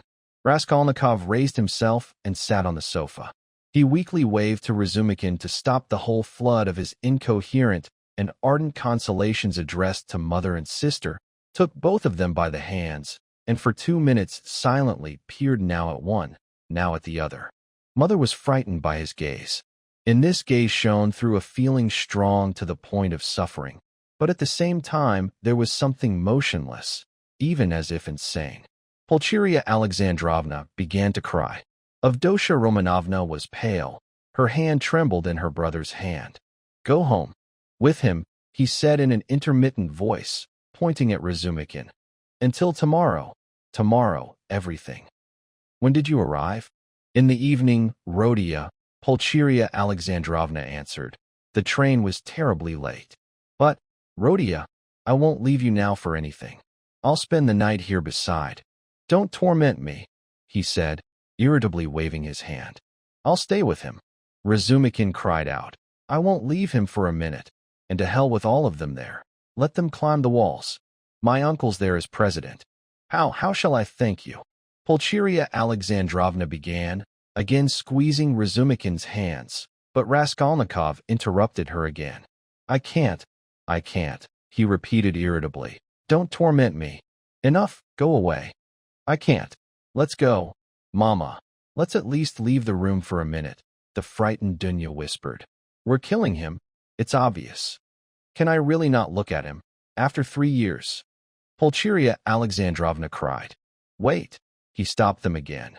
You keep interrupting, and my thoughts get confused. Have you seen Luzin? No, Rodia, but he already knows of our arrival. We heard, Rodia, that Pyotr Petrovitch was so kind. He visited you today. Pulcheria Alexandrovna added with some timidity. Yes, he was so kind. Dunya, I told Luzin earlier that I'd tumble him down the stairs and sent him to the devil. Rodia, what are you? You surely. You don't mean to say, Pulcheria Alexandrovna began in fright, but stopped, looking at Dunya. Avdotya Romanovna peered intently at her brother and waited further. Both had already been forewarned about the quarrel by Nastasia, as far as she could understand and convey, and had suffered in perplexity and expectation. Dunya, Raskolnikov continued with effort, I don't want this marriage, and therefore you must, tomorrow, at the first word, refuse Luzin, so that there won't be a whiff of him. My God! Pulcheria Alexandrovna cried out. Brother, think what you're saying. Avdotya Romanovna began hotly, but immediately restrained herself. You're perhaps not in a condition now. You're tired, she said gently. Delirious? No, you're marrying Luzin for me. But I don't accept sacrifices, and therefore, by tomorrow, write a letter with a refusal. Read it to me in the morning, and that's the end. I can't do this, the offended girl cried out. By what right? Dunechka, you're hot-tempered too, Stop, tomorrow. Don't you see? Mother got frightened, rushing to Dunya. Ah, let's leave better. He's delirious, Razumikin shouted. Otherwise, how would he dare? Tomorrow, all this nonsense will jump out. And today he really did drive him out. It was so. Well, and he got angry. He speechified here, showed off his knowledge, and left with his tail between his legs. So it's true. Pulcheria Alexandrovna cried out. Until tomorrow, brother, Dunya said with compassion. Let's go, Mama. Goodbye, Rodia. Do you hear, sister? He repeated after her, gathering his last strength. I'm not delirious. This marriage is base. Let me be base, but you shouldn't. One or the other. And though I'm base, I won't consider such a sister a sister. Either me or Luzin. Go. But you've gone mad. Despot, roared the tipsy Razumikin. But Raskolnikov no longer answered, and perhaps wasn't able to answer. He lay down on the sofa and turned to the wall in complete exhaustion. Avdotya Romanovna looked curiously at Razumikin. Her black eyes flashed. Razumikin even shuddered under this gaze. Pulcheria Alexandrovna stood as if struck. I can't leave for anything, she whispered to Razumikin, almost in despair. I'll stay here, somewhere. See Dunya out, and you'll spoil the whole thing. Razumikin also whispered, beside himself. Let's at least go out to the stairs. Nastasia, light. I swear to you, he continued in a half-whisper, already on the stairs, that earlier he almost beat us, me and the doctor. Do you understand this? The doctor himself. And he yielded, so as not to irritate him, and left, and I stayed below to watch. But he dressed here and slipped away. And now he'll slip away if you irritate him, at night, and do something to himself. Ah, what are you saying? And it's impossible for Avdotya Romanovna to be in the rooms without you alone. Think where you're staying. That scoundrel, Pyotr Petrovitch, couldn't he find you better lodgings? But anyway, you know, I'm a bit drunk and therefore. Cursed, don't pay attention. But I'll go to the landlady, Pulcheria Alexandrovna insisted. I'll beg her to give me and Dunya a corner for this night. I can't leave him like this. I can't. Saying this, they stood on the stairs, on the landing, right before the landlady's door. Nastasia lit them from the lower step. Razumikin was in unusual excitement. Half an hour earlier, seeing Raskolnikov home, although he was excessively talkative, which he himself recognized, he was completely alert and almost fresh, despite the terrible quantity of wine drunk that evening. But now his condition resembled some even rapture, and at the same time as if all the wine drunk anew, all at once and with doubled force, rushed to his head. He stood with both ladies, having grabbed both of them by the hands, persuading them and presenting them reasons with amazing frankness, and probably for greater conviction, almost at every word of his, squeezing both their hands tightly, as in a vice, till it hurt, and seemed to devour Avdotya Romanovna with his eyes, not at all constrained by this. Sometimes from pain they pulled their hands out of his enormous and bony paw, but he not only didn't notice what was the matter, but pulled them even tighter to himself. If they had ordered him now, for their service, to throw himself from the stairs head first down, he would have immediately fulfilled it, without reasoning or doubting. Pulcheria Alexandrovna, all alarmed by thoughts of her Rodia, although she felt that the young man was very eccentric and squeezing her hand too painfully, but since at the same time he was Providence for her, didn't want to notice all these eccentric details. But despite the same alarm, Avdotya Romanovna, although not of a timid character, met with amazement and almost even with fright the glances sparkling with wild fire of her brother's friend, and only the boundless confidence inspired by Nastasia's stories about this strange man kept her from attempting to flee from him and drag her mother after her. She understood, too, that perhaps they couldn't flee from him now anyway. However, in about 10 minutes, she calmed down significantly. Razumikin had the property of expressing himself completely in a moment, whatever mood he was in, so that everyone soon learned who they were dealing with. Impossible to go to the landlady, and the most terrible nonsense, he cried out, convincing Pulcheria Alexandrovna, though you're the mother, if you stay, you'll drive him to frenzy, and then devil knows what will happen. Listen, here's what I'll do. Now Nastasia will sit with him, and I'll take you both to your place, because you can't be in the streets alone. In Petersburg we have on this account. Well, spit on it. Then from you I'll immediately run back here, and in a quarter of an hour, my most honest word, I'll bring you a report. How is he? Sleeping or not? And everything else. Then listen. Then from you in a moment to my place. I have guests there, all drunk. I'll get Zosimov.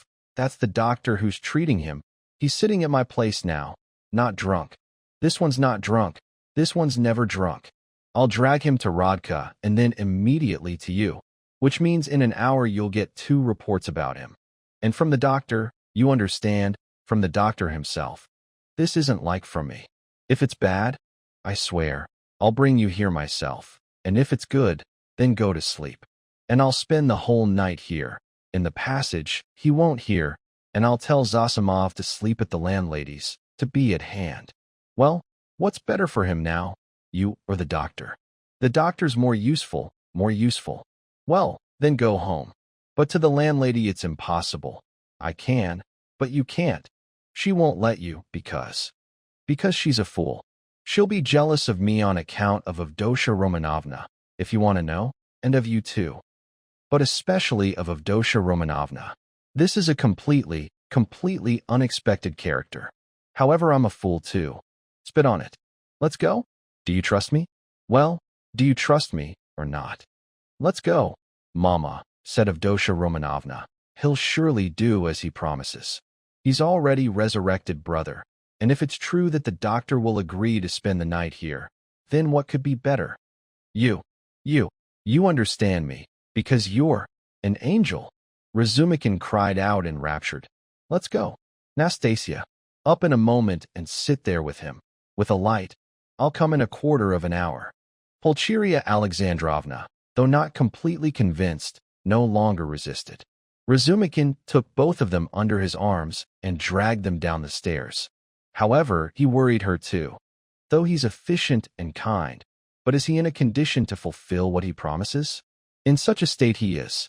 Ah, I understand. You think I'm in such a state. Razumikin interrupted her thoughts, guessing them and striding with his enormous strides along the sidewalk, so that both ladies could barely follow him, which, however, he didn't notice. Nonsense. That is, I'm drunk like a fool, but that's not the point. I'm drunk not from wine. But this, when I saw you, it struck me in the head. But spit on me. Don't pay attention. I'm lying. I'm unworthy of you. And when I take you, in a moment, right here in the canal, I'll pour 2 buckets of water on my head, and I'm ready. If only you knew how I love you both. Don't laugh and don't be angry.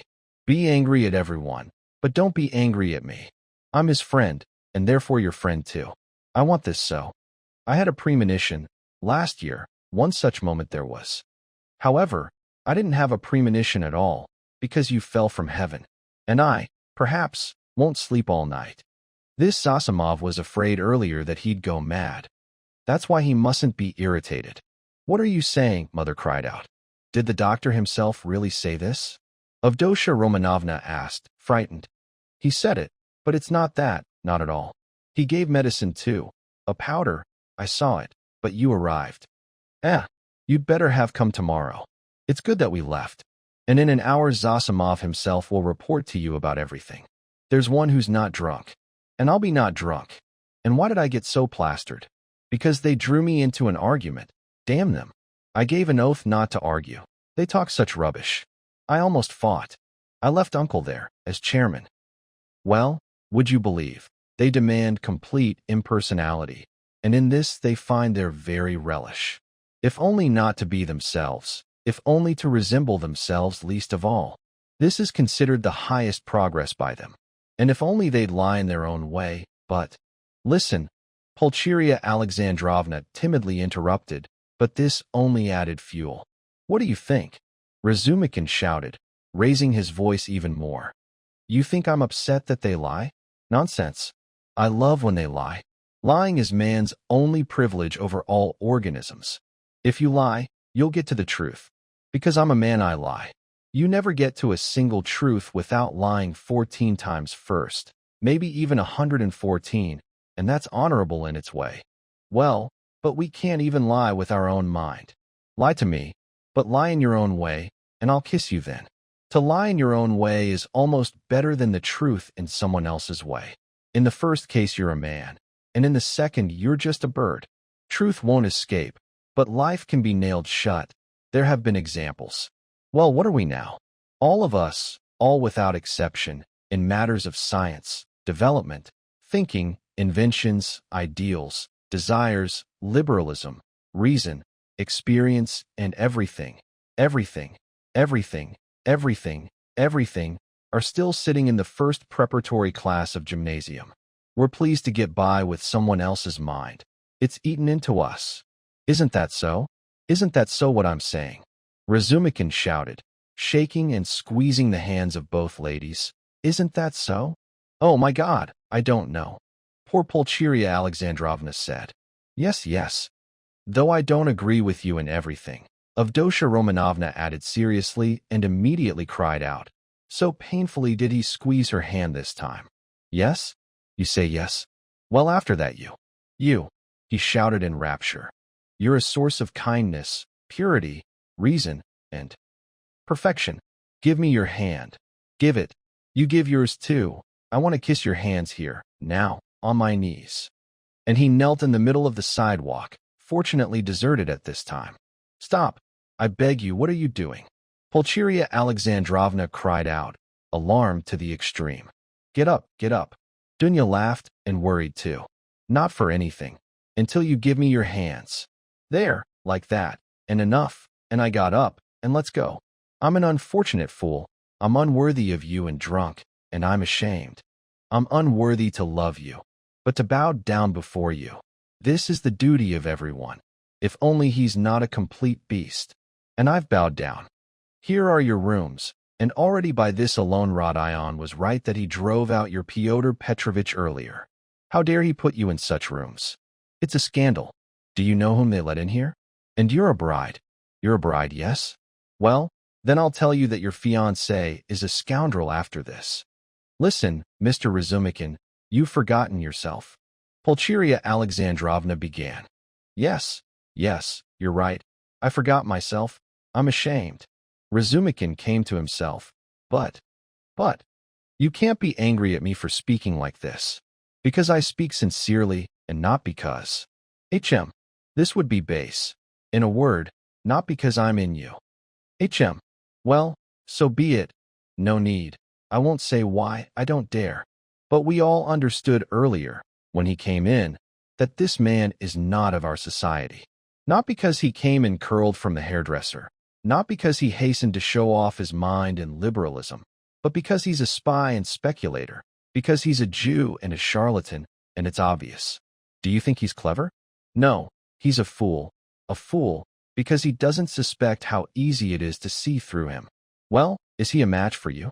Oh my God, I'd tear him to pieces right now.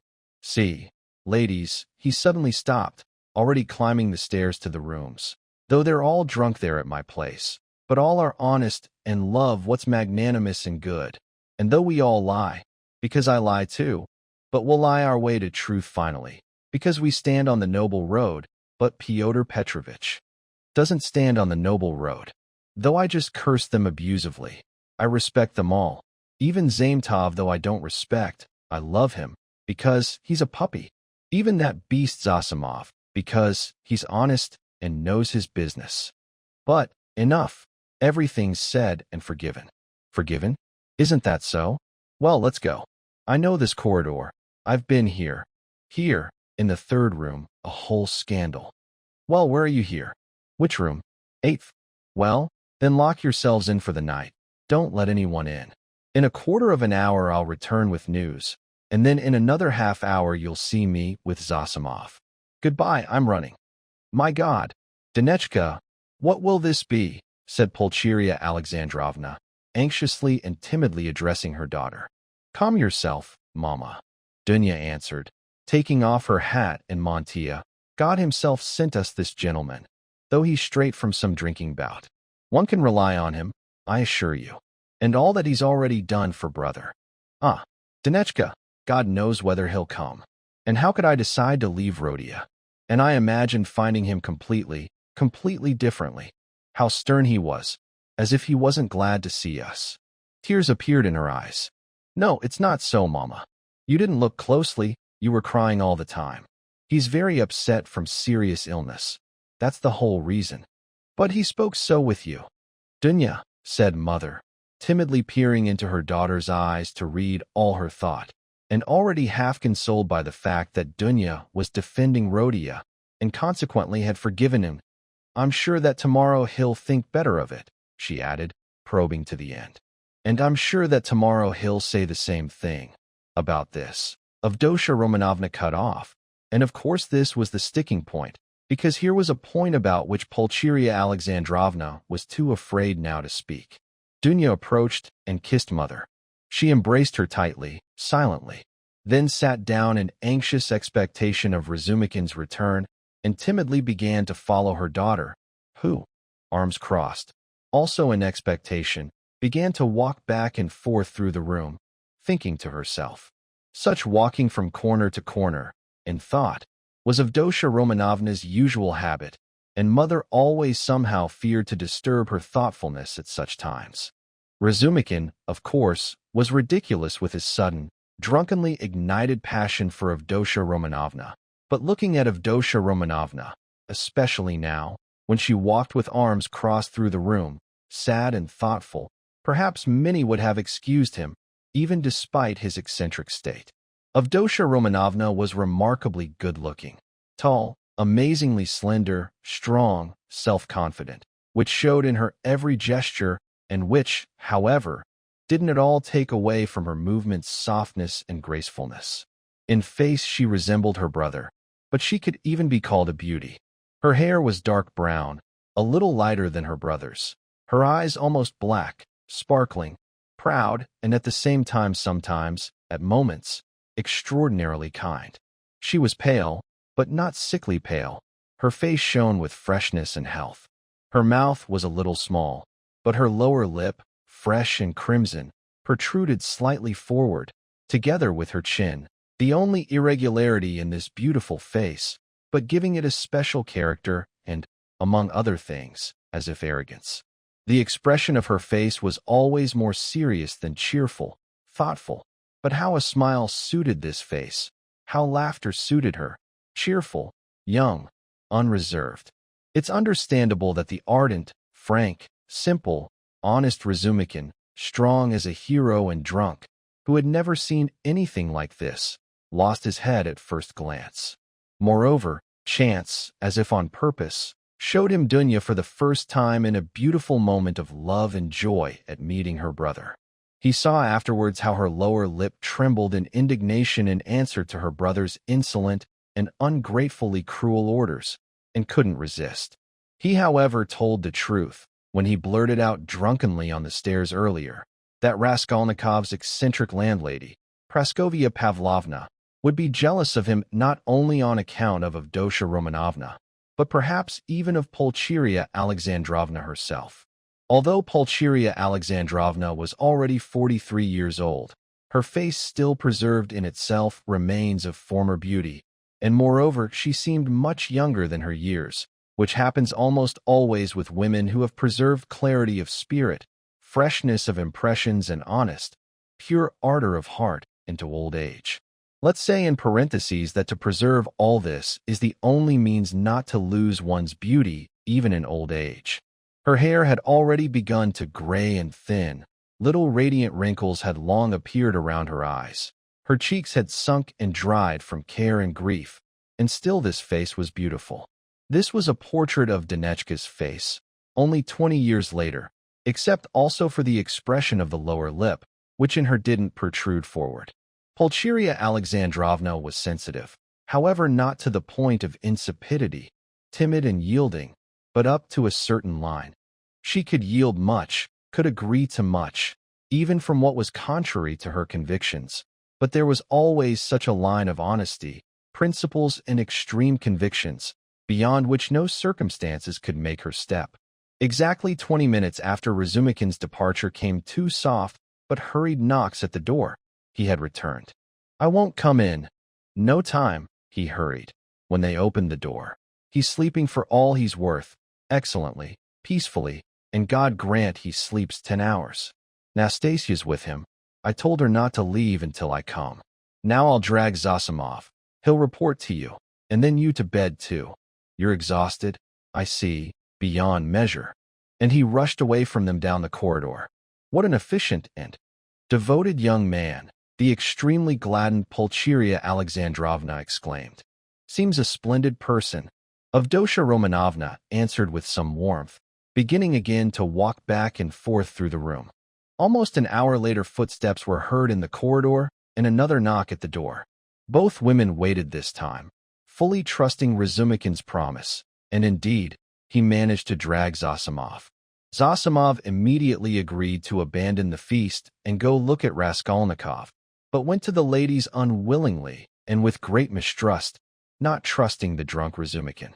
But his vanity was immediately calmed and even flattered. He understood that they really were waiting for him as an oracle. He sat exactly 10 minutes and completely succeeded in convincing and calming Pulcheria Alexandrovna. He spoke with unusual sympathy, but restrainedly and somehow forcefully seriously, completely like a 27-year-old doctor at an important consultation, and didn't deviate by a single word from the subject, and didn't show the slightest desire to enter into more personal and private relations with the two ladies. Having noticed upon entering how dazzlingly beautiful Avdotya Romanovna was, he immediately tried not even to notice her at all during the whole visit, and addressed himself solely to Pulcheria Alexandrovna. All this gave him extraordinary internal satisfaction. About the patient himself, he expressed that he finds him at the present moment in a very satisfactory condition. According to his observations, the patient's illness, besides the poor material circumstances of recent months of life, has also some moral causes, is so to speak the product of many complex moral and material influences, anxieties, fears, cares, certain ideas, and so forth. Having noticed in passing that Avdotya Romanovna began to listen especially attentively, Zosimov expounded somewhat more on this topic. To Pulcheria Alexandrovna's anxious and timid question concerning supposedly some suspicions of madness, he answered with a calm and frank smile that his words were too exaggerated. That, of course, some fixed idea is noticeable in the patient, something indicating monomania, since he, Zosimov, is especially following this now, an extremely interesting branch of medicine. But one must remember that almost right up to today the patient was delirious, and of course, the arrival of his relatives will strengthen him, dispel, and act salutarily. If only it's possible to avoid new special shocks, he added significantly. Then he got up, solidly and cordially bowed out, accompanied by blessings, ardent gratitude, entreaties, and even Avdotya Romanovna's little hand stretched out to him for a handshake, without his seeking it, and went out extremely satisfied with his visit and still more with himself. "And we'll talk tomorrow. Go to bed, right now, without fail," Razumikin confirmed, leaving with Zosimov. "Tomorrow, as early as possible, I'll come to you with a report. However, what a delightful girl this Avdotya Romanovna is," Zosimov remarked, almost licking his lips, when both came out into the street. "Delightful? You said delightful," Razumikin roared, and suddenly threw himself at Zosimov and grabbed him by the throat. "If you ever dare." "Understand? Understand," he shouted, shaking him by the collar and pressing him to the wall. "Did you hear? Let me go, you drunken devil." Zosimov fought back, and then, when he had already let him go, looked at him intently and suddenly burst out laughing. Razumikin stood before him with arms lowered, in gloomy and serious thought. "Of course, I'm a donkey," he said, gloomy as a cloud. "But then, you are too." "Well, no, brother, not at all too. I don't dream of nonsense." They walked in silence, and only approaching Raskolnikov's apartment, Razumikin, very preoccupied, broke the silence. "Listen," he said to Zosimov, "you're a fine fellow. But you, Besides all your nasty qualities, are also a libertine. This I know, and a dirty one at that. You're a nervous, weak piece of trash. You're capricious, you're grown fat, and you can't deny yourself anything. And this I already call filth, because it leads straight to filth. You've pampered yourself so much that I confess, I least of all understand how you can be with all this a good and even self-sacrificing doctor. Sleeps on a feather bed, a doctor, but gets up at night for a patient. In 3 years you won't get up for a patient anymore. Well, but, devil, that's not the point. But here's what. You're spending the night in the landlady's apartment today. I barely persuaded her. And I'm in the kitchen. So here's your chance to get better acquainted. Not what you think. Here, brother, there isn't even a shadow of that. But I'm not thinking at all.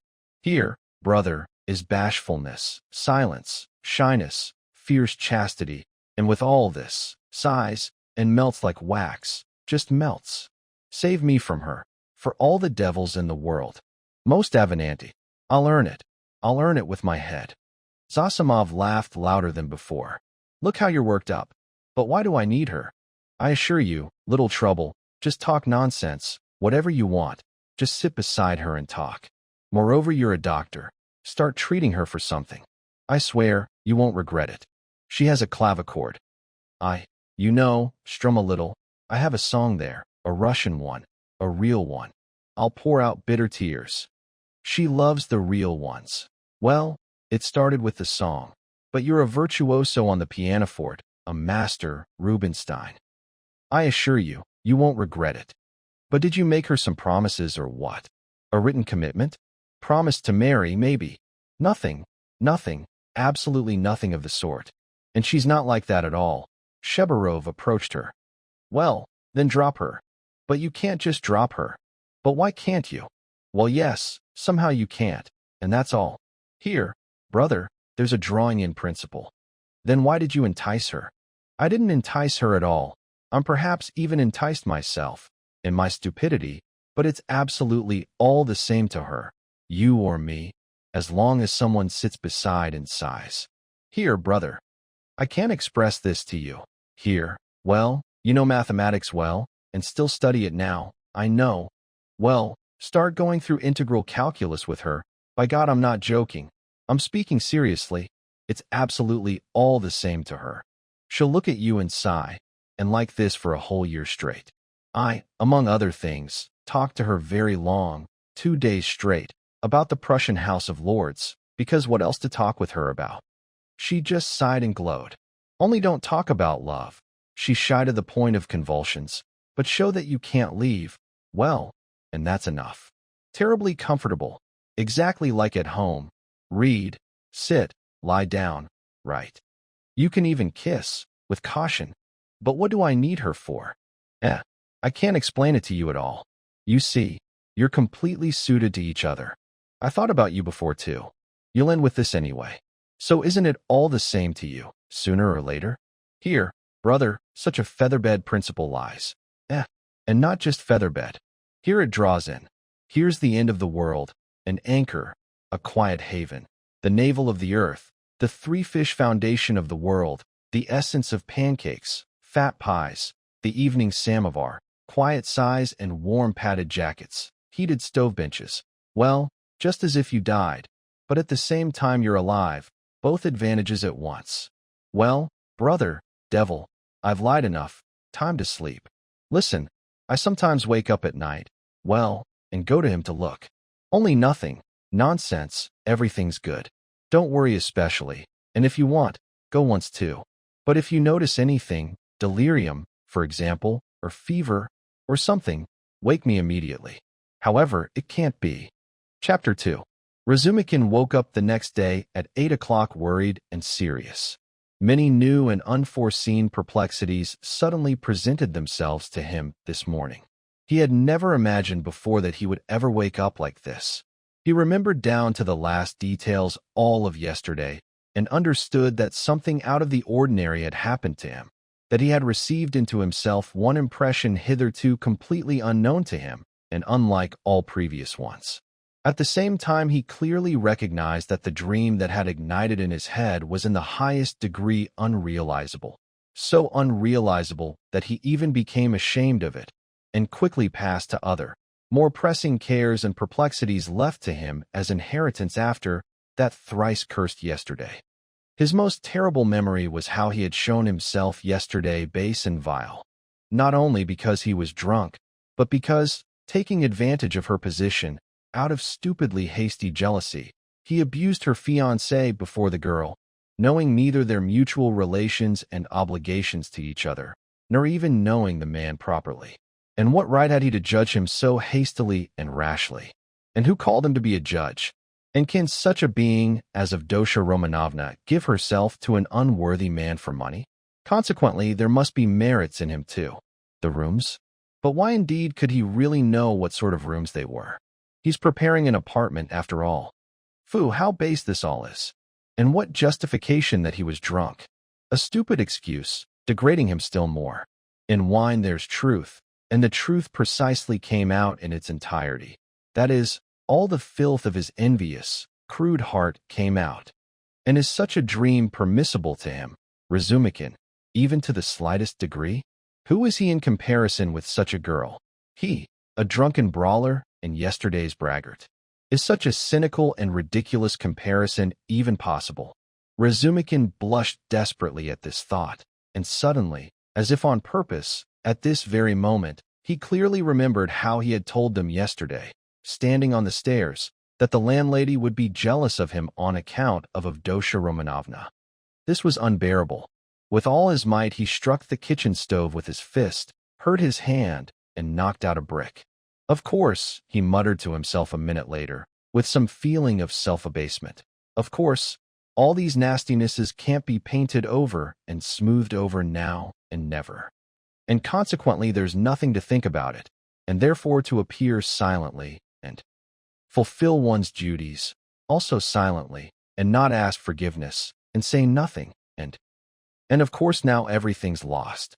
And yet, dressing, he examined his costume more carefully than usual. He had no other clothes, and if he had, he perhaps wouldn't have put them on. Just so, he wouldn't have put them on purpose. But in any case, one can't remain a cynic and a filthy sloven. He has no right to offend the feelings of others, the more so that those others themselves need him and themselves call him to them. He carefully cleaned his clothes with a brush. His linen was always decent on him. On this account, he was especially clean. He washed himself this morning zealously. Nastasia had soap, washed his hair, neck, and especially his hands. When it came to the question, to shave his stubble or not, Praskovia Pavlovna had excellent razors, preserved still after the late Mr. Zarnitsin. The question, even with bitterness, was decided in the negative. Let it stay as it is. Well, if they think that I shaved for. But they'll certainly think so, but for nothing in the world. And most importantly, he's so crude, dirty, has tavern manners, and suppose he knows that he too, well at least a little, is a decent man. Well, so what's there to be proud of being a decent man?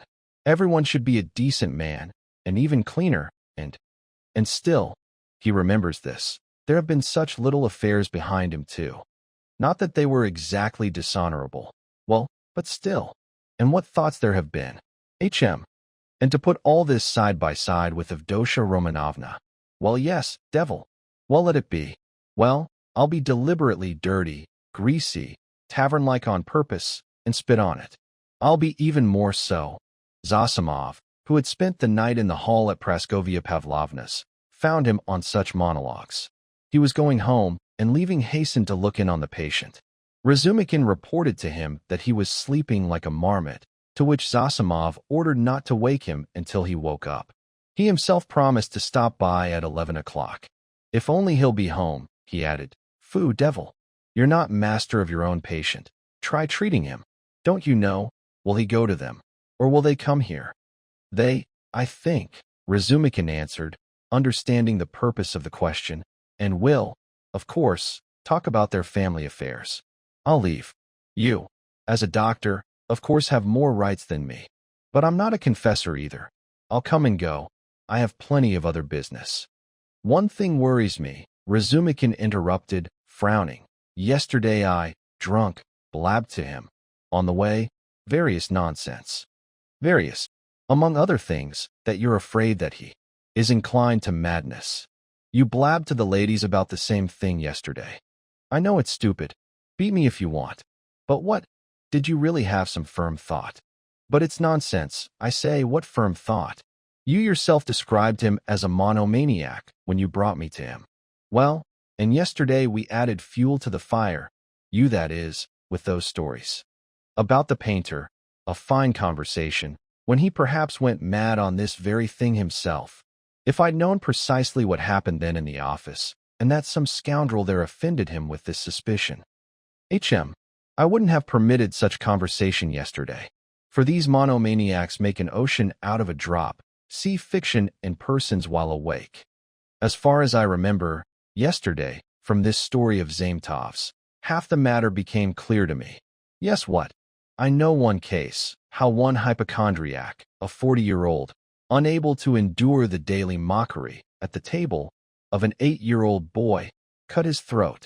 And here, all in rags, an insolent police officer, beginning illness, and such a suspicion, to a frenzied hypochondriac, with furious, exclusive vanity. And here, perhaps, the very starting point of the illness sits. Well, yes, devil. And by the way, this Zametov is really a nice boy, only He shouldn't have told all that yesterday. He's a terrible chatterbox. But whom did he tell? Me and you. And Porfiry. So what if Porfiry? By the way, do you have any influence over those, over mother and sister? They should be more careful with him today. They'll manage. Razumikin answered reluctantly. And why is he so set against this Luzin? A man with money. She doesn't seem to find him repugnant. But they don't have a penny? But why are you pumping me? Razumikin cried irritably. How should I know whether they have a penny or not? Ask yourself, maybe you'll find out. Foo, how stupid you are sometimes. Yesterday's fumes are sitting in you. Goodbye. Thank Praskovia Pavlovna from me for the lodging. She locked herself in, didn't answer my bonjour through the door, but herself got up at 7 o'clock. They carried the samovar to her through the corridor from the kitchen. I wasn't deemed worthy of a sight of her. Exactly at 9 o'clock Razumikin appeared at Bakaleyev's rooms. Both ladies had been waiting for him long ago with hysterical impatience. They had gotten up at 7 o'clock, or even earlier. He entered gloomy as night, bowed awkwardly, for which he immediately got angry, at himself of course. He calculated without the host. Pulcheria Alexandrovna simply threw herself at him, grabbed both his hands, and almost kissed them. He glanced timidly at Avdotya Romanovna. But even in this proud face there was at this moment such an expression of gratitude and friendship, such complete and unexpected, to him, respect, instead of mocking glances and involuntary, poorly concealed contempt, that it truly would have been easier for him if he'd been met with abuse. But this way it became too embarrassing. Fortunately, there was a ready topic for conversation, and he quickly latched onto it. Having heard that he hasn't woken up yet, but everything's excellent, Pulcheria Alexandrovna declared that this was even for the better, because she very much needed to talk beforehand. There followed a question about tea and an invitation to drink together. They themselves hadn't drunk, yet in expectation of Razumikin. Avdotya Romanovna rang. A dirty ragamuffin appeared at the call, and he was ordered tea, which was finally served, but so dirty and so improperly that the ladies became ashamed. Razumikin energetically was about to curse the rooms, but remembering Luzin, fell silent, got embarrassed, and was terribly glad when Pulcheria Alexandrovna's questions finally poured out one after another without interruption. Answering them, he talked for 3/4 of an hour, constantly interrupted and questioned again, and managed to convey all the most important and necessary facts that he knew from the last year of Rodion Romanovitch's life, concluding with a detailed account of his illness. He omitted much, however, that needed to be omitted, among other things the scene in the office with all its consequences. His account was listened to greedily, but when he thought he had already finished and satisfied his listeners, It turned out that for them he had, as if not even begun yet. Tell me, what do you think? Ah, excuse me, I still don't know your name until now. Pulcheria Alexandrovna hurried. Dmitri Prokofiev. So, Dmitri Prokofiev, I would very, very much like to know. How in general? He looks at things now. That is, understand me, how should I say this to you? That is, better to say, what he loves and what he doesn't love. Is he always so irritable? What desires does he have, and, so to speak, dreams, if one can say? What exactly now has special influence on him? In a word, I would like. Ah, Mama, how can one answer all this so suddenly? Dunya remarked. Ah, my God, I completely didn't expect to meet him like this, Dmitri Prokofiev. That's very natural, sir, Dmitri Prokofiev answered. I have no mother. Well, but my uncle comes here every year and almost every time doesn't recognize me, even externally, and he's a clever man. Well, but in your 3 years of separation much water has flowed under the bridge. But what can I tell you? I've known Rodion for a year and a half. Gloomy, somber, arrogant and proud, recently, and perhaps much earlier, suspicious and hypochondriac, magnanimous and kind, doesn't like to express his feelings, and will sooner do something cruel than express his heart in words. Sometimes, however, he's not at all a hypochondriac, but simply cold and unfeeling to the point of inhumanity, truly as if two opposite characters alternate in him. Terribly uncommunicative. Everything's no time for him. Everyone bothers him, but he himself lies around, does nothing, not mocking, and not because he lacks wit, but as if he doesn't have time for such trifles. Doesn't listen to what people say, never interested in what everyone is interested in at a given moment. Values himself terribly highly, and, it seems, not without some right to it.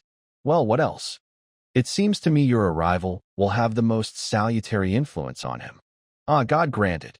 Pulcheria Alexandrovna cried out, tormented by Razumikin's characterization of Herodia. And Razumikin finally glanced more cheerfully at Avdotya Romanovna. He glanced at her often during the conversation, but fleetingly, for only one moment, and immediately looked away. Avdotya Romanovna either sat at the table and listened attentively, or got up again and began to walk, according to her custom, from corner to corner, arms crossed, lips compressed, occasionally asking her question without interrupting her walking, thoughtfully. She too had the habit of not listening to what people say. She was dressed in some dark dress of light material, and on her neck was tied a white transparent scarf. By many signs Razumikin immediately noticed that the circumstances of both women were extremely poor. If Avdotya Romanovna had been dressed like a queen, it seems he wouldn't have feared her at all. Now, however, perhaps precisely because she was so poorly dressed, and because he noticed all this mean surroundings, fear settled in his heart, and he began to fear for every word of his, every gesture, which was, of course, constraining for a man who already didn't trust himself. You said much that's curious about brother's character, and said it impartially. That's good. I thought you worshipped him. Avdotya Romanovna remarked with a smile. It seems also true that a woman should be near him, she added thoughtfully. I didn't say that, but perhaps you're right in this too. Only, what? He doesn't love anyone. Perhaps he never will love, Razumikin cut off. That is, not capable of loving. You know, Avdotya Romanovna, you yourself are terribly like your brother, even in everything. He suddenly blurted out, unexpected to himself, but immediately remembering what he had just said to her about her brother, he turned red as a lobster and was terribly embarrassed. Avdotya Romanovna couldn't help but laugh looking at him. About Rodia you may both be mistaken, the somewhat piqued Pulcheria Alexandrovna picked up. I'm not talking about now, Dunechka, what Pyotr Petrovitch writes in this letter. And what we supposed with you may be untrue, but you can imagine, Dmitri Prokofiev, how fantastic he is, and, how should I say, capricious. I could never trust his character, even when he was only 15 years old. I'm sure that even now he can suddenly do something with himself such that no other person would ever even think of doing. One doesn't have to go far. Do you know how he amazed me, shocked me, and almost killed me entirely a year and a half ago, when he took it into his head to marry this? What's her name? The daughter of this Tsarnitsina, his landlady? Do you know anything in detail about this story? Asked Avdotya Romanovna.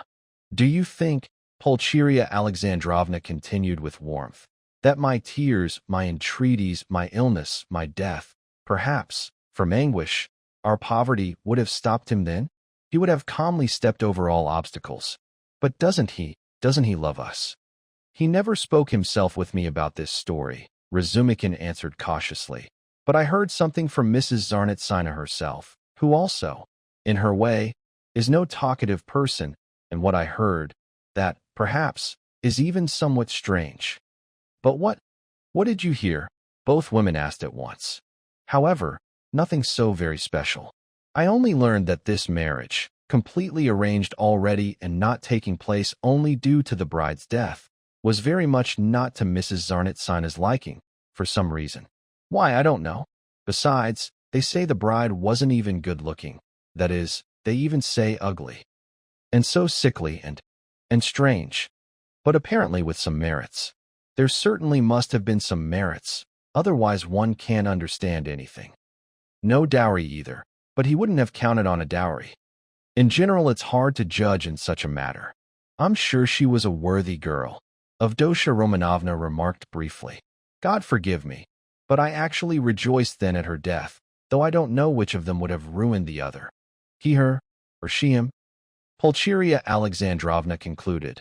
Then cautiously, with pauses and with continuous glances at Dunya, which was evidently unpleasant to her, she began to question again about yesterday's scene between Rodion and Luzin. This incident evidently worried her most of all, to the point of fear and trembling. Razumikin retold everything again, in detail, but this time added his own conclusion. He directly accused Raskolnikov of deliberately insulting Fyodor Petrovitch, this time excusing his illness very little. He thought this up before his illness, he added. I think so too, said Pulcheria Alexandrovna, with a crushed look. But she was very struck that Razumikin expressed himself this time so cautiously about Fyodor Petrovitch, and even as if with respect. This struck Avdotya Romanovna too. So that's your opinion of Fyodor Petrovitch? Pulcheria Alexandrovna couldn't help but ask. I can have no other opinion of your daughter's future husband, Razumikin answered firmly and with warmth. And I don't say this out of vulgar politeness alone, but because, well, if only because Avdotya Romanovna herself, voluntarily, deigned to choose this man. If I abused him so yesterday, it's because yesterday I was filthily drunk and also mad. Yes, mad, out of my mind. Went mad completely, and today I'm ashamed of it. He blushed and fell silent. Avdotya Romanovna flushed too, but didn't break the silence. She hadn't uttered a single word since the moment they began talking about Luzin. And meanwhile Pulcheria Alexandrovna, without her support, visibly found herself in indecision. Finally, hesitating and continuously glancing at her daughter, she declared that one circumstance was worrying her extremely now. You see, Dmitri Prokofych, she began. I'll be completely frank with Dmitri Prokofych, Dunechka? Of course, Mama, Avdotya Romanovna remarked impressively. Here's what it is. The former hurried, as if a mountain had been taken off her by the permission to communicate her grief. Today, very early, we received from Fyodor Petrovitch a note, in answer to our notification yesterday of our arrival. You see, yesterday he should have met us, as he promised, at the station itself. Instead, some lackey was sent to the station to meet us, with the address of these rooms, and to show us the way, and Fyodor Petrovitch ordered it conveyed that he would come to us here himself, this morning. Instead, this morning came from him this note. It's best if you read it yourself. There's a point here that worries me very much. You'll see yourself what this point is, and tell me your frank opinion, Dmitri Prokofych. You know Rodion's character best, and can advise best. I warn you that Dunechka has already decided everything, from the first step, but I still don't know how to act, and kept waiting for you. Razumikin unfolded the note, dated yesterday, and read the following. Dear Madam, Pulcheria Alexandrovna, I have the honor to inform you that due to suddenly occurring delays, I could not meet you at the platform, having sent for that purpose a man, very efficient.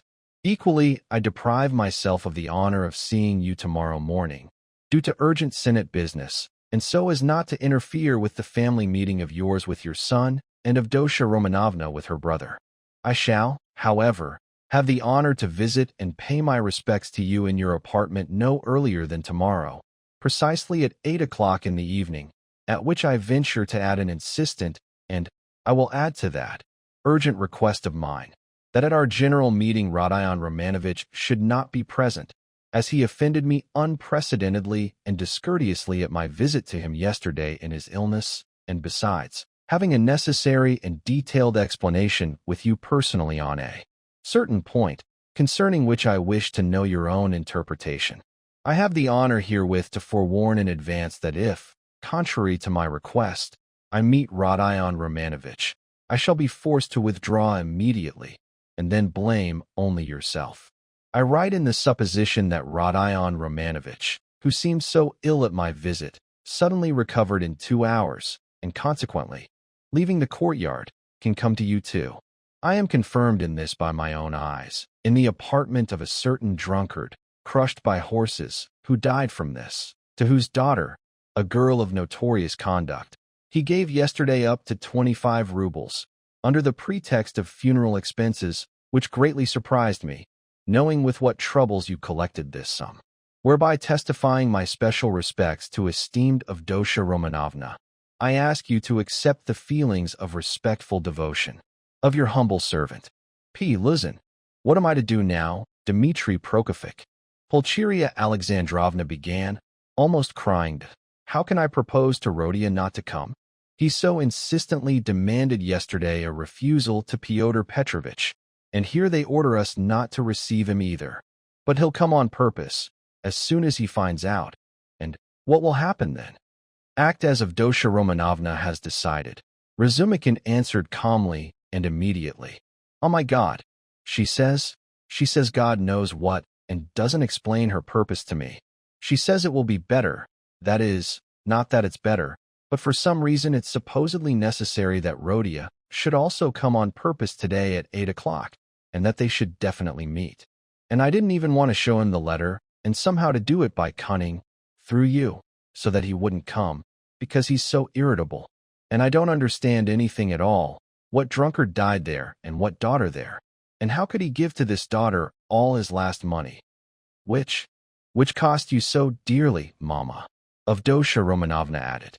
He wasn't himself yesterday, Razumikin said thoughtfully. If you knew what he did yesterday in the tavern, though it was clever, about some deceased, and some girl, he really did say something to me yesterday, when we were going home, but I didn't understand a word. But anyway, I myself yesterday. Best of all, Mama, let's go to him ourselves, and there, I assure you, we'll see at once what to do. And besides, it's time, Lord.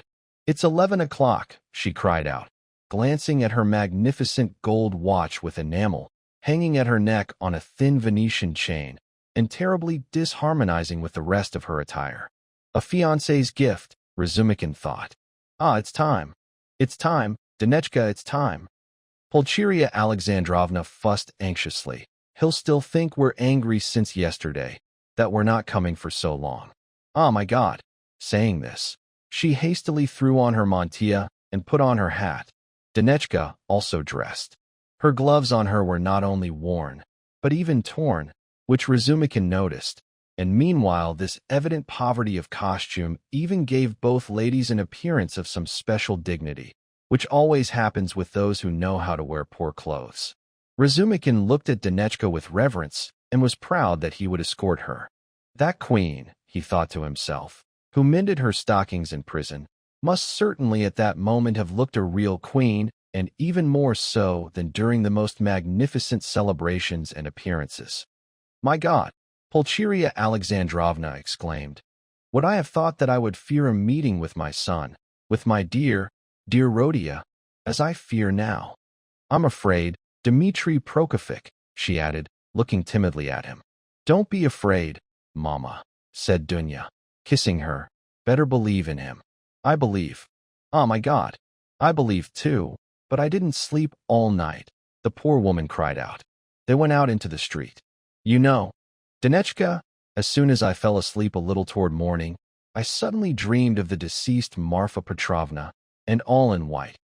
She came up to me, took me by the hand, and herself shakes her head at me, and so sternly, as if condemning. Is this a good sign? Ah, my God. Dmitri Prokofiev, you don't know yet. Marfa Petrovna died. No, I don't know. Who is Marfa Petrovna? Suddenly. And imagine. Later, Mama. Dunya interjected. They don't know yet who Marfa Petrovna is. Ah, you don't know? And I thought everything was already known to you. You'll forgive me, Dmitri Prokofiev. These days my mind simply goes beyond reason. Really, I consider you as our providence, and so I was convinced that everything was already known to you. I consider you as family. Don't be angry that I speak so. Ah, my God, what's that with your right hand? Did you hurt it? Yes, I heard it, the happy Razumikin muttered. I sometimes speak too much from the heart, so that Dunya corrects me. But, my God, what a closet he lives in. Has he woken up, however? And this woman, his landlady, considers this a room? Listen, you say he doesn't like to show his heart, so that I, perhaps, will bore him with my weaknesses? Won't you teach me, Dmitri Prokofiev? How should I be with him? You know, I walk around completely as if lost. Don't question him too much about anything. If you see that he's frowning, especially don't ask much about his health. He doesn't like it. Ah, Dmitri Prokofiev, how hard it is to be a mother. But here's that staircase. What a terrible staircase. Mama, you're even pale. Calm yourself, my dear, said Dunya, caressing her.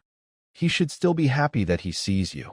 And you torture yourself so, she added, her eyes flashing. Wait, I'll look ahead, whether he's woken up.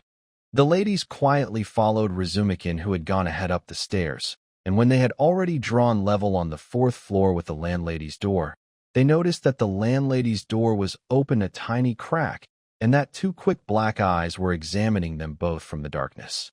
When their glances met, the door suddenly slammed shut, and with such a bang that Pulcheria Alexandrovna almost cried out in fright. Chapter 3. Healthy, healthy, Zosimov cried out cheerfully to the entering visitors. He had already come about 10 minutes before and was sitting in his place from yesterday in the corner of the sofa. Raskolnikov sat in the opposite corner, fully dressed and even carefully washed and combed, which hadn't happened with him for a long time. The room filled at once, but Nastasia still managed to follow after the visitors and stood listening. Indeed, Raskolnikov was almost healthy, especially in comparison with yesterday, only he was very pale, distracted and gloomy. Outwardly he resembled as if a wounded person or one enduring some strong physical pain. His brows were drawn together, his lips compressed, his gaze inflamed. He spoke little and reluctantly, as if through force or fulfilling an obligation, and some restlessness occasionally appeared in his movements.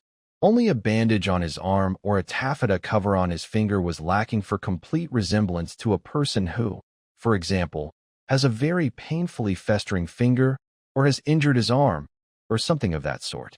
However, even this pale and gloomy face was illuminated for a moment as if by light, when his mother and sister entered, but this added only to his expression, instead of former anguished distraction, as if more concentrated torment.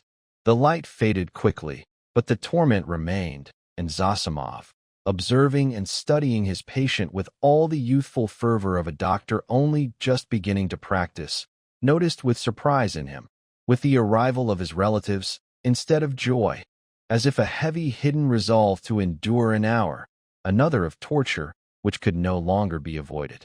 He saw later how almost every word of the following conversation touched as if some wound of his patient and irritated it. But at the same time, he also wondered partly at today's ability to control himself and hide his feelings of yesterday's monomaniac, who had fallen almost into frenzy yesterday from the slightest word.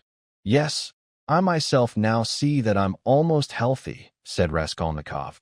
affectionately kissing his mother and sister, at which Pulcheria Alexandrovna immediately beamed. "And I say this no longer as yesterday," he added, turning to Razumikin and shaking his hand in friendly manner. "And I was even amazed at him today," Zosimov began, very gladdened by the arrivals, because in 10 minutes he had already managed to lose the thread of conversation with his patient. "In 3, for days, if it goes like this, he'll be completely as before, that is, as it was a month ago, or 2, or, if you like, even 3, for this began from long ago, and was preparing.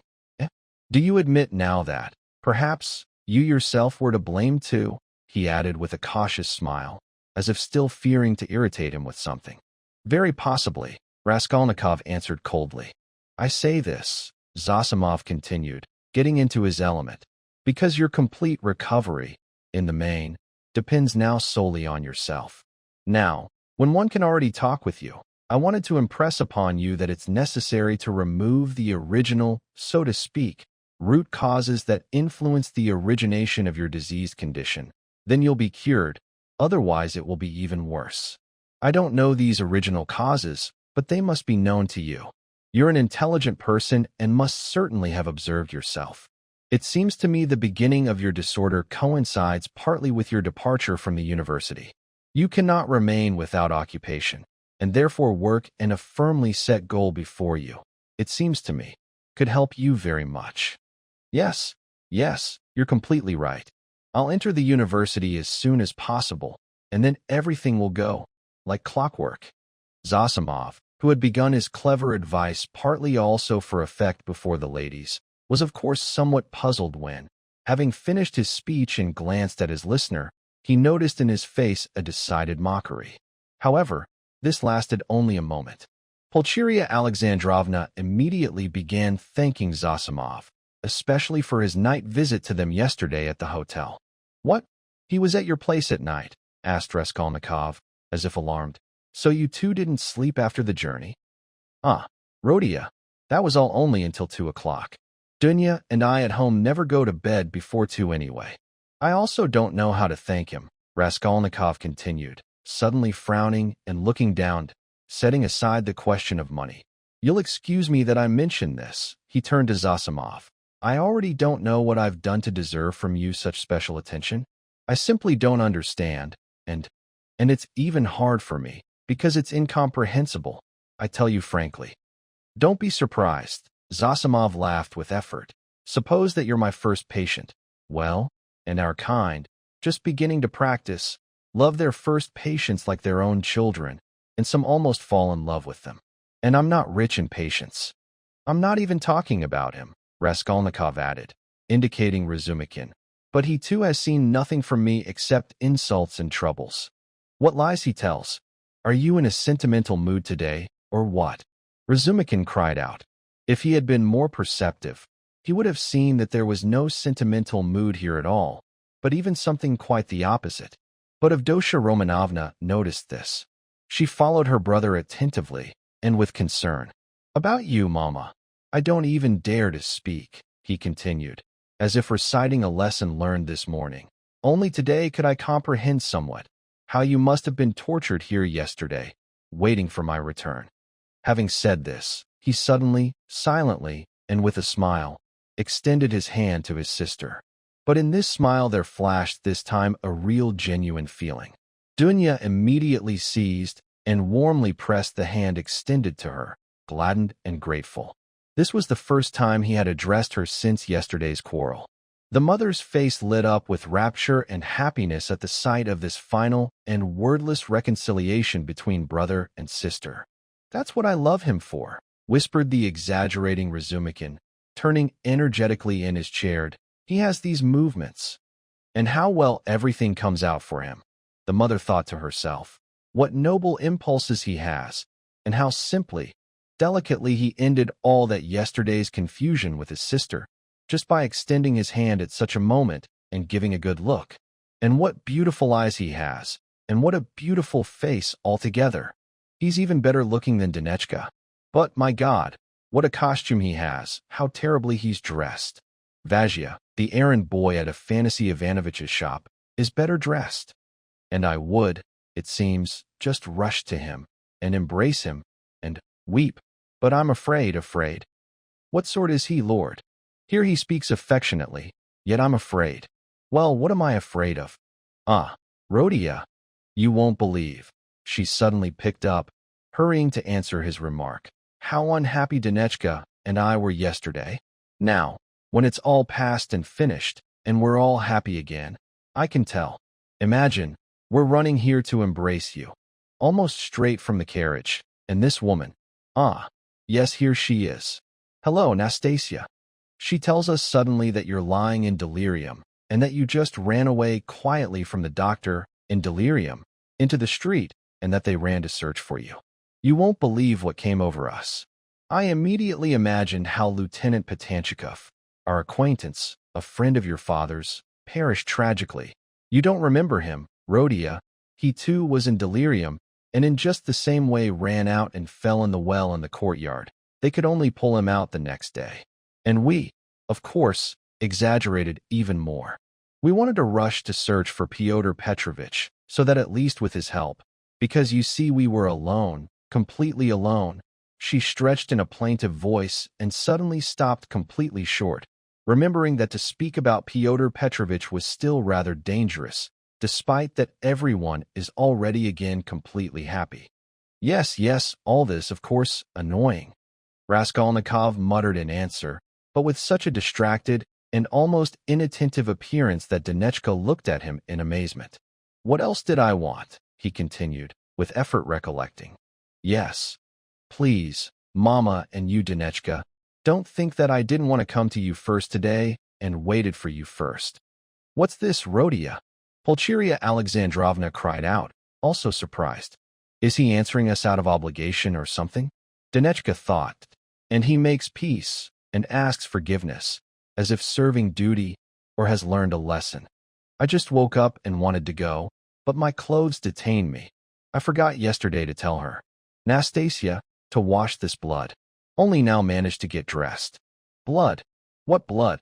Pulcheria Alexandrovna grew alarmed. It's just, don't worry, Mama.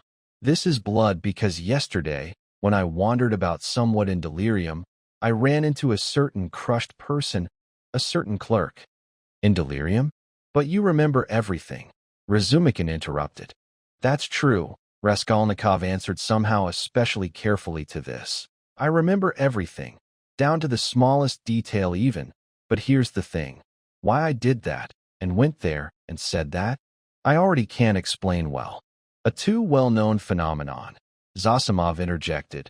The performance of an action is sometimes masterly, most cunning, but the control of actions, the origin of actions, is disordered and depends on various morbid impressions. Like a dream. Perhaps it's even good that he considers me almost mad, Raskolnikov thought. But you see, this way, perhaps, even healthy people too, Dunechka remarked, looking at Zosimov with concern. Quite a true observation, he answered. In this sense, indeed, we're all, and very often, almost like madmen, with only a small difference, that the sick are somewhat more mad than us, because here it's necessary to distinguish a line. And the harmonious person, it's true, almost doesn't exist at all, in tens, and perhaps even in many hundreds of thousands one encounters, and even then in rather weak specimens. At the word madman, which carelessly escaped from Zosimov chattering away on his favorite topic, everyone frowned. Raskolnikov sat as if not paying attention, in pensiveness and with a strange smile on his pale lips. He continued pondering something. Well, so what about this crushed one? I interrupted you. Razumikin cried out quickly. What? As if waking. Yes. Well, and I got smeared in blood when I helped carry him to his apartment. By the way, Mama, I did one unforgivable thing yesterday. I really wasn't in my right mind. I gave yesterday all the money that you sent me to his wife for the funeral. A widow, consumptive, pitiful woman, 3 little orphans, hungry, the house is empty, and there's still another daughter. Perhaps you yourselves would have given if you'd seen. I, however, had no right at all, I admit, especially knowing how these money cost you yourselves. To help, one must first have such a right, otherwise. Creves chiens, essayez-vous en êtes pas contents? He laughed. Isn't that so, Dunya? No, not so, Dunya answered firmly. Bah, so you too, with intentions, he muttered, looking at her almost with hatred and smiling mockingly. I should have figured this out. Well, it's praiseworthy. It's better for you. And you'll come to such a line that you won't cross it. You'll be unhappy, but if you cross it, perhaps you'll be even more unhappy. But anyway, all this is nonsense, he added irritably, annoyed at his involuntary enthusiasm. I only wanted to say that I ask your forgiveness, Mama, he concluded harshly and abruptly. Enough, Rhodia. I'm sure. Everything you do, everything is wonderful, said the gladdened mother. Don't be sure, he answered, twisting his mouth into a smile. A silence followed. There was something strained in all this conversation, and in the silence, and in the reconciliation, and in the forgiveness, and everyone felt this. It's as if they really are afraid of me, Raskolnikov thought to himself, looking askance at his mother and sister. Pulcheria Alexandrovna, indeed, the more she was silent, the more she grew timid. In absence, it seems, I love them so, but at meeting I can't even bear it. This was all I needed, flashed through his head. You know, Rhodia, Marfa Petrovna died. Pulcheria Alexandrovna suddenly burst out. Who is this Marfa Petrovna? Ah, my God, but Marfa Petrovna Svidrigailov's. I wrote you so much about her. Yes, I remember. So she died? Ah, really? He suddenly roused himself, as if waking to, she died? What from? Imagined suddenly. Pulcheria Alexandrovna hurried, encouraged by his curiosity, and exactly at that very time when I sent you that letter then, on that very same day even. Imagine, this terrible man, it seems, was the cause of her death even. They say he beat her terribly. Did they really live like that? He asked, turning to his sister. No, on the contrary, even. With her he was always very patient, even polite. In many cases he was even too indulgent to her character, for whole 7 years. Somehow he suddenly lost patience. So he's not at all so terrible, if he restrained himself for 7 years? You, Dunechka, seem to be justifying him. No, he's a terrible man. I can't imagine anything more terrible, Dunya answered almost with a shudder, frowned, and became thoughtful. This happened with them in the morning. Pulcheria Alexandrovna continued hurrying. After that she immediately ordered the horses harnessed, to go immediately after dinner to town, because she always in such cases drove to town. She ate at dinner, they say, with great appetite. After being beaten, she, however, always had this habit, and as soon as she dined, so as not to be late going, she immediately went to the bathhouse. You see, she was somehow treating herself there with bathing. They have a cold spring there, and she bathed in it regularly every day, and as soon as she entered the water, suddenly she had a stroke.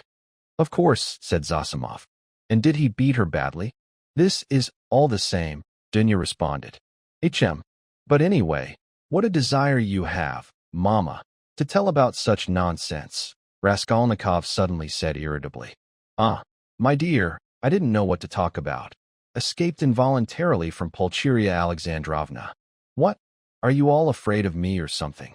This is really true, said Dunya, looking directly and sternly at her brother.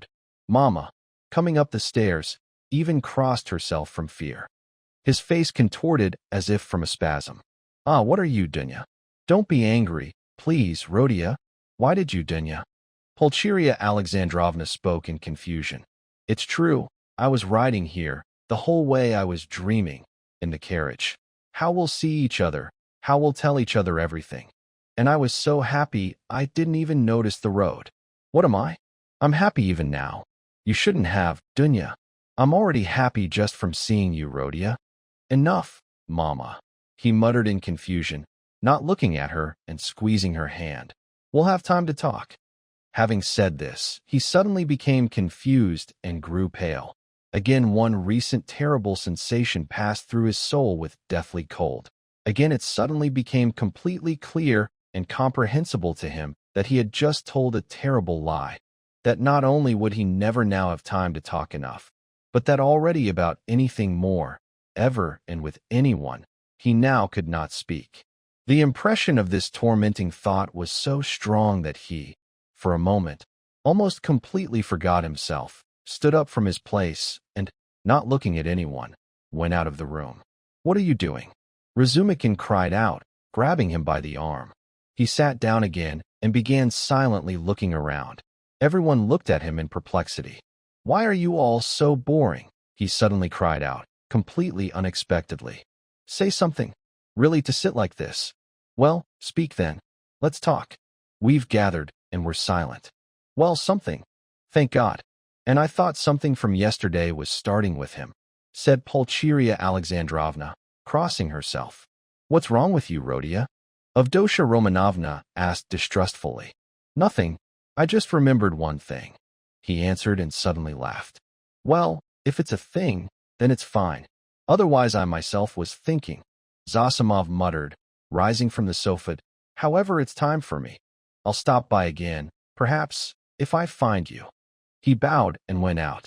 "What an excellent person," Pulcheria Alexandrovna remarked. "Yes, excellent, superb, educated, intelligent."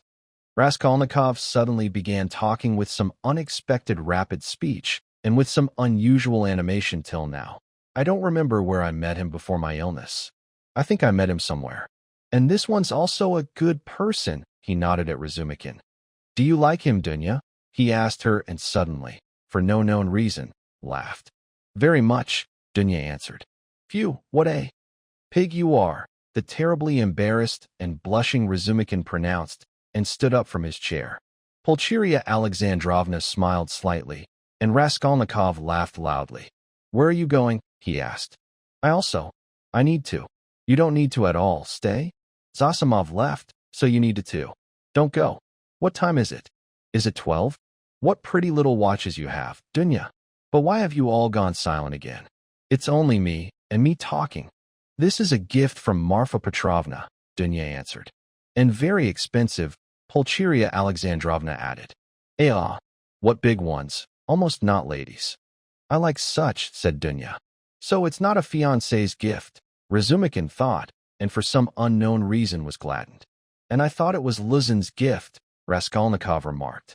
"No, he hasn't given anything to Dunechka yet." And do you remember, Mama, I was in love and wanted to marry," he suddenly said, looking at his mother, struck by the unexpected turn and tone with which he spoke about this. "Ah, my dear, yes." Pulcheria Alexandrovna exchanged glances with Dunechka and Razumikin. Yes. And what shall I tell you? I even remember little. She was such a sickly little girl," he continued, as if suddenly again becoming thoughtful and looking down. "Completely ailing. She loved to give to beggars and always dreamed of a monastery. And once she dissolved in tears when she began to tell me about this. Yes. I remember very much. Such a plain little thing, really. I don't know why I got attached to her then. It seems because she was always sick. If she'd been lame too, or hunchbacked, I think I would have loved her even more." He smiled pensively. "So, it was some spring delirium." "No, it wasn't only spring delirium," Dunechka said with animation. He looked attentively and with strain at his sister, but didn't hear or even didn't understand her words. Then, in deep pensiveness, he stood up, went to his mother, kissed her, returned to his place, and sat down. "You love her even now," the moved Pulcheria Alexandrovna said. "Her? Now? Ah, yes, you mean her. No, all this is now as if in another world, and so long ago. And everything around is as if not happening here." He looked at them attentively. "And you too. It's as if I'm looking at you from 1,000 versts away. The devil knows why we're talking about this. And why ask?" he added with annoyance and fell silent, biting his nails and again becoming thoughtful. "What a bad apartment you have, Rodia, just like a coffin," Pulcheria Alexandrovna said suddenly, breaking the oppressive silence. "I'm sure that you became half so melancholic from the apartment." "Apartment?" he answered distractedly. "Yes, the apartment contributed much. I thought about this too. And if you knew, however, what a strange thought you just said, Mama," he added suddenly, smiling strangely. A little more, and this company, these relatives after 3 years' separation, this familial tone of conversation with complete impossibility to talk about anything at all, would have finally become decidedly unbearable to him. However, there was one urgent matter which, one way or another, must definitely be decided today. So he had decided earlier, when he woke up. Now he was gladdened by the matter, as an exit. Here's what, Dunya. He began seriously and drily. I of course ask your forgiveness for yesterday, but I consider it my duty to remind you again that I don't retreat from my main point. Either me, or Luzin. Let me be a scoundrel, but you mustn't. One or the other. If you marry Luzin, I'll immediately stop considering you my sister. Rodia, but this is all the same as yesterday, Pulcheria Alexandrovna exclaimed sorrowfully. And why do you keep calling yourself a scoundrel? I can't bear it. And yesterday the same thing. Brother, Dunya answered firmly and also drily. In all this there's a mistake on your part. I thought it over during the night and found the mistake. It's all in that you, it seems, suppose that I'm sacrificing myself to someone and for someone. This is not at all so. I'm simply marrying for myself, because it's hard for me myself. And then of course I'll be glad if I manage to be useful to my relatives. But in my decision, this is not the main motive. She's lying, he thought to himself, biting his nails with spite. Proud thing. Doesn't want to admit that she wants to be beneficent. Haughtiness. Oh, base characters. They even love as if they hate. Oh, how I hate them all. In a word, I'm marrying Pyotr Petrovitch, Dunechka continued. Because of two evils I choose the lesser. I intend to honestly fulfill everything he expects from me, and consequently I'm not deceiving him. Why did you just smile like that? She also flushed, and anger flashed in her eyes. You'll fulfill everything? He asked, smiling venomously. Up to a certain limit. Both the manner and form of Pyotr Petrovitch's courtship showed me at once what he needs. He, of course, values himself, perhaps too highly, but I hope that he values me too. Why are you laughing again? And why are you blushing again? You're lying, sister, you're lying on purpose. Out of mere feminine stubbornness you're lying, just to have your way before me. You cannot respect Luzin. I saw him and talked with him. Consequently, you're selling yourself for money, and consequently, in any case you're acting basely. And I'm glad that you, at least, can blush. It's not true, I'm not lying. Dunechka cried out, losing all composure. I won't marry him without being convinced that he values and cherishes me. I won't marry him without being firmly convinced that I can respect him. Fortunately, I can convince myself of this for certain, and even today. And such a marriage is not baseness, as you say. But even if you were right, even if I had really decided on baseness, isn't it merciless on your part to speak to me like this? Why do you demand from me heroism, which perhaps even you don't have? This is despotism. This is violence. If I ruin anyone, it's only myself alone. I haven't murdered anyone yet. Why are you looking at me like that? Why have you grown so pale? Rodia, what's wrong with you? Rodia, dear. Lord, she's brought him to fainting. Pulcheria Alexandrovna cried out. No, nonsense, nothing. My head just spun a little. Not at all a faint. You've got these faints on the brain. HM. Yes, what was I saying? Yes. How will you convince yourself today that you can respect him and that he values you? I think you said. You said today, didn't you? Or did I mishear? Mama, show brother Pyotr Petrovitch's letter, said Dunechka. Pulcheria Alexandrovna, with trembling hands, passed the letter. He took it with great curiosity, but before unfolding it, he suddenly looked at Dunechka with some surprise. Strange, he said slowly, as if suddenly struck by a new thought. What am I making such a fuss about? What's all the shouting for? Go ahead and marry whoever you want. He spoke as if to himself, but pronounced it aloud and looked at his sister for some time, as if puzzled. He unfolded the letter at last, still preserving an appearance of some strange surprise, then slowly and attentively began to read and read it twice. Pulcheria Alexandrovna was in special anxiety, and everyone was expecting something special. This surprises me, he began after some reflection, passing the letter to his mother but addressing no one in particular. After all, he deals with business. He's a lawyer, and his conversation even has a certain swagger. But how illiterately he writes. Everyone stirred. This was quite unexpected. But they all write like that, Razumikin remarked abruptly. You've read it. Yes. We showed it, Rodion. We consulted earlier. The embarrassed Pulcheria Alexandrovna began. This is properly judicial style, Razumikin interrupted. Legal papers are still written like this. Judicial? Yes, precisely judicial, businesslike. Not that it's very illiterate, and not that it's very literary, businesslike. Fyodor Petrovitch doesn't hide that he studied on copper coins and even boasts that he paved his own way, Avdotya Romanovna remarked, somewhat offended by her brother's new tone. Well, if he boasts, then there's something to boast about. I don't contradict it. You, sister, seem to be offended that from the whole letter I extracted such a frivolous remark, and think that I spoke on purpose about such trifles to show off before you out of spite. On the contrary, regarding the style, a remark came to my mind that's quite not superfluous in the present case. There's one expression there, blame yourself, placed very significantly and clearly, and besides there's a threat that he'll leave immediately if I come. This threat to leave is the same as a threat to abandon you both if you're disobedient, and to abandon you now, when he's already summoned you to Petersburg. Well, what do you think?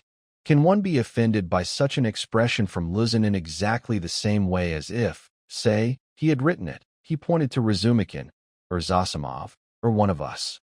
And no, Dunechka answered, becoming animated, I understood very well that this is too naively expressed, and that he, perhaps, is simply not a master at writing. You judged well, brother. I didn't even expect. This is expressed in judicial style, and in judicial style it can't be written otherwise, and it came out ruder than, perhaps, he wanted. However, I must disillusion you somewhat. In this letter there's still another expression, a slander against me, and quite a mean one. I gave the money yesterday to the widow, consumptive and crushed, and not under the pretext of funeral expenses, but directly for the funeral, and not into the hands of the daughter, a girl, as he writes, of notorious conduct, and whom I saw for the first time in my life yesterday, but precisely to the widow. In all this I see too hasty a desire to smear me and quarrel me with you. It's expressed again in judicial style, that is, with too obvious a disclosure of purpose and with quite naive haste. He's an intelligent man, but to act intelligently, intelligence alone is not enough. All this depicts the man, and I don't think he values you much. I inform you solely for your edification, because I sincerely wish you well. Dunechka didn't answer. Her decision had been made long ago. She was only waiting for evening. So what do you decide, Rodion?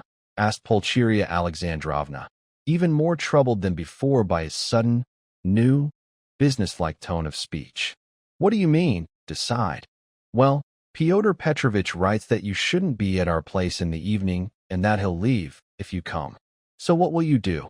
This is certainly not for me to decide, but, firstly, for you, if such a demand from Fyodor Petrovitch doesn't offend you, and secondly, for Dunya if she too is not offended. And I'll do what's best for you, he added drily. Dunechka has already decided, and I fully agree with her. Pulcheria Alexandrovna hastened to insert. I've decided to ask you, Rodion, to ask you insistently, to definitely be at our place at this meeting, said Dunya. Will you come? I'll come. I'll also ask you to be at our place at 8 o'clock. She turned to Razumikin. Mama, I'm inviting them too. And excellent, Dunechka. Well, since you've decided there, Pulcheria Alexandrovna added, so let it be. And it's easier for me too. I don't like pretending and lying. Better we'll speak the whole truth. Let Fyodor Petrovitch be angry or not now. Chapter 4. At this moment the door quietly opened, and into the room, timidly looking around, entered a girl. Everyone turned to her with surprise and curiosity. Raskolnikov didn't recognize her at first glance. This was Sofia Semyonovna Marmeladova. He had seen her yesterday for the first time, but at such a moment, in such circumstances and in such a costume, that in his memory the image of a completely different person had been reflected. Now this was a modestly and even poorly dressed girl, very young still, almost resembling a child, with a modest and proper manner, with a clear but as if somewhat frightened face. On her was a very simple, homely little dress. On her head an old-fashioned hat. Only in her hands was, as yesterday, a parasol. Seeing unexpectedly a room full of people, she not merely became confused, but completely lost herself, grew timid like a small child, and even made a movement to go back. "Ah, it's you," said Raskolnikov in extreme surprise, and suddenly became confused himself. It immediately occurred to him that his mother and sister already knew in passing, from Luzin's letter, about a certain girl of notorious conduct. Just now he had protested against Luzin's slander and mentioned that he had seen this girl for the first time, and suddenly she herself enters. He also remembered that he hadn't protested at all against the expression of notorious conduct. All this unclearly and in a flash slipped through his head. But looking more closely, he suddenly saw that this humiliated being was already so humiliated that he suddenly felt sorry for her. When she made a movement to flee from fear, something in him as if turned over. "I wasn't expecting you at all," he hurried, stopping her with his gaze. "Please do me the favor, sit down. You're probably from Katerina Ivanovna. Allow me, not here, sit here." At Sonia's entrance, Razumikin, who had been sitting on one of Raskolnikov's 3 chairs, right by the door, half rose to let her enter. Raskolnikov at first indicated to her a place in the corner of the sofa, where Zosimov had been sitting, but remembering that this sofa was too familiar a place and served him as a bed, hastened to indicate Razumikin's chair to her. "And you sit here," he said to Razumikin, seating him in the corner where Zosimov had been. Sonia sat down, almost trembling with fear, and timidly glanced at both ladies. It was evident that she herself didn't understand how she could sit beside them. Having comprehended this, she became so frightened that she suddenly rose again and in complete confusion turned to Raskolnikov. I stopped by for just a minute. Forgive me for disturbing you," she began, stammering. "I'm from Katerina Ivanovna, and she had no one to send. And Katerina Ivanovna ordered me to ask you very much to be tomorrow at the service, in the morning, at the liturgy, at Mitrofanivsky, and then at our place, at hers, to partake. To do her the honor. She ordered me to ask." Sonia stammered and fell silent. "I'll try without fail."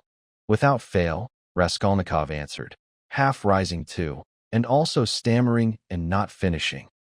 "Please do me the favor, sit down," he said suddenly. "I need to talk with you. Please, you're perhaps in a hurry. Please do me the favor, give me 2 minutes." And he moved the chair to her. Sonia sat down again and again timidly, confusedly, quickly glanced at both ladies and suddenly looked down. Raskolnikov's pale face flushed. He was as if shaken all over. His eyes blazed. "Mama," he said firmly and insistently, "this is Sofia Semyonovna Marmeladova, the daughter of that very unfortunate Mr. Marmeladov, who was crushed yesterday before my eyes by horses, and about whom I already told you." Pulcheria Alexandrovna glanced at Sonia and slightly narrowed her eyes. Despite all her confusion before Rodia's insistent and challenging gaze, she simply couldn't deny herself this pleasure. Dunechka, with a serious, intent gaze, fixed her eyes directly on the poor girl's face and examined her with perplexity.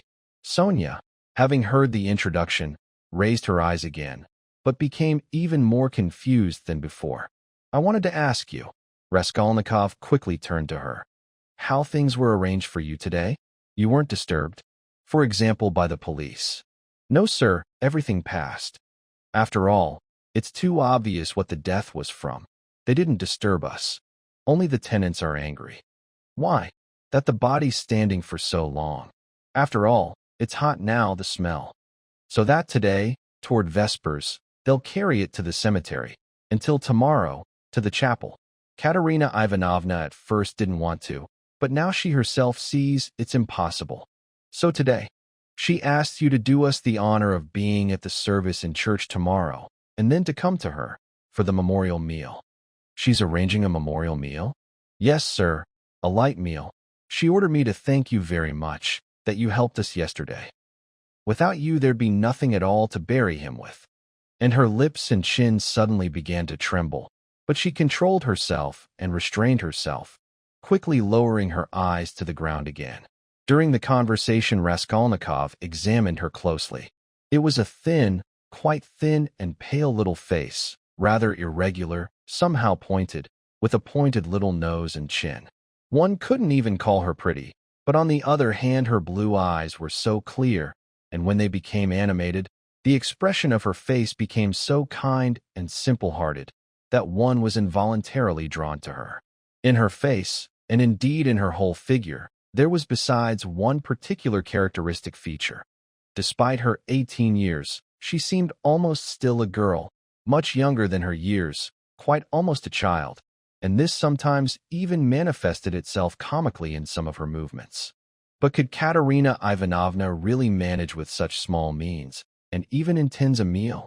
Raskolnikov asked, persistently continuing the conversation. The coffin will be simple, sir.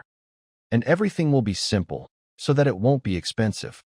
Katerina Ivanovna and I calculated everything earlier, so that there'll be enough left for the memorial meal.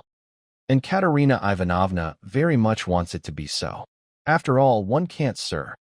It's a consolation for her. She's like that, you know. I understand. Of course. Why are you examining my room? Mama says, too, that it's like a coffin.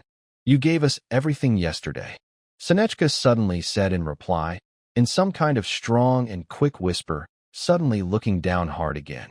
Her lips and chin began to tremble again. She had long been struck by the poor furnishings of Raskolnikov's room, and now these words suddenly escaped of their own accord. A silence followed. Dunechka's eyes somehow brightened, and Pulcheria Alexandrovna even looked at Sonia kindly. "Rodia," she said, standing up, "we'll dine together, of course. Dunechka, let's go. And you, Rodia, should go out, take a walk a little, and then rest, lie down, and then come as soon as possible. But we've tired you, I'm afraid." Yes, I'll come," he answered, standing up and hurrying. "I have, however, some business." "But surely you won't dine separately?" Razumikin cried out, looking at Raskolnikov with surprise. "What's this with you?" Yes, I'll come, of course. And you stay for a minute. After all, they don't need you right now, Mama. Or am I perhaps taking him from you? Oh, no. And you, Dmitri Prokofitch, will you come to dinner?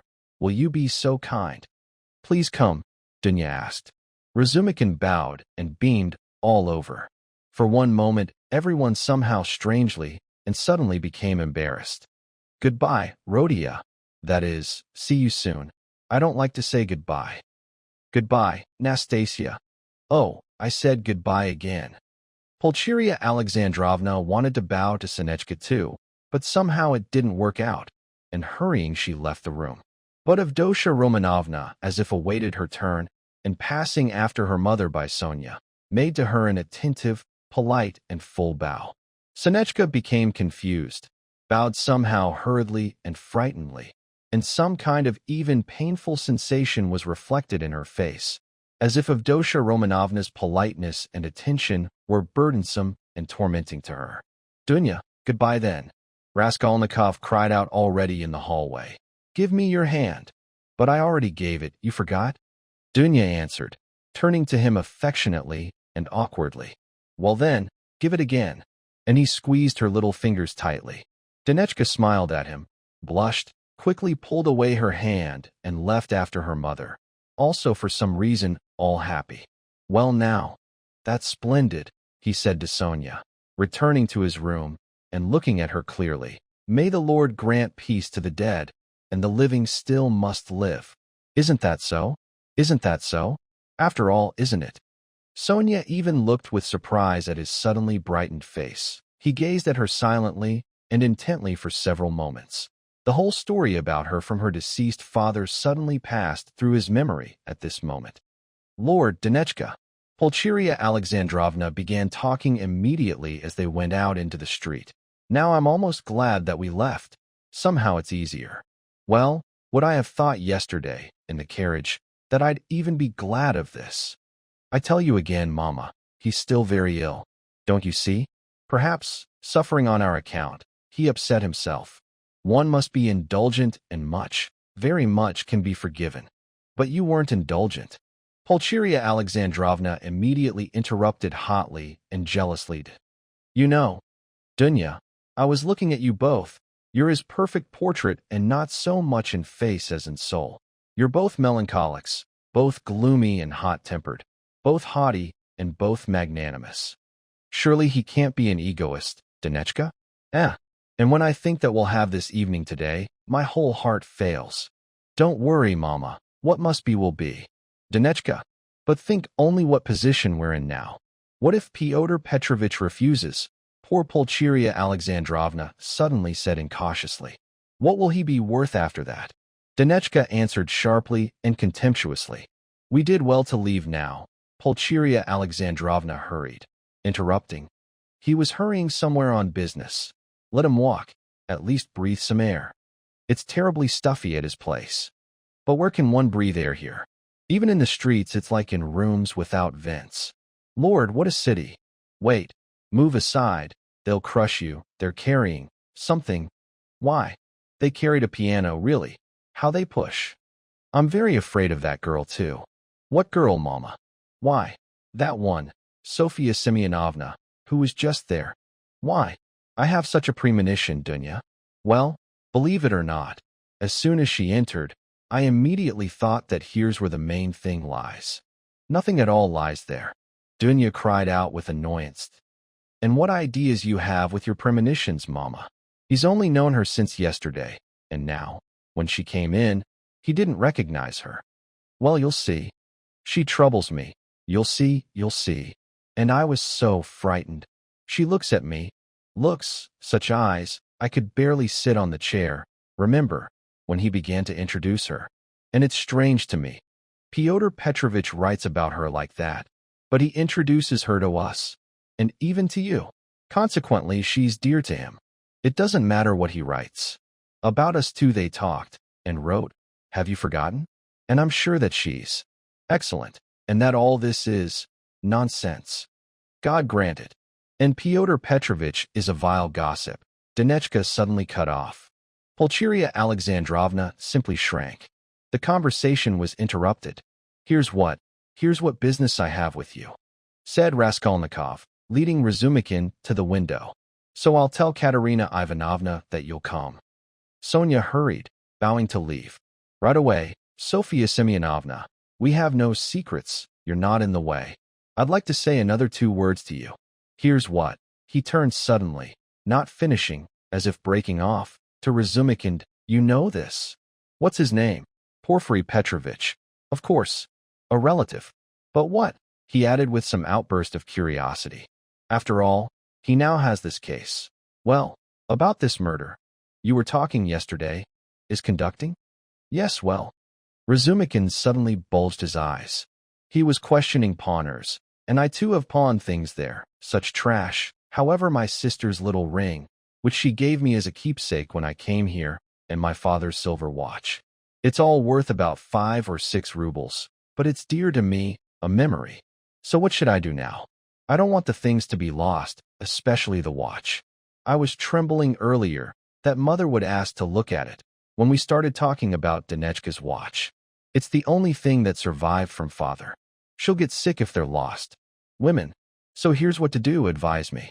I know one should declare it to the police station.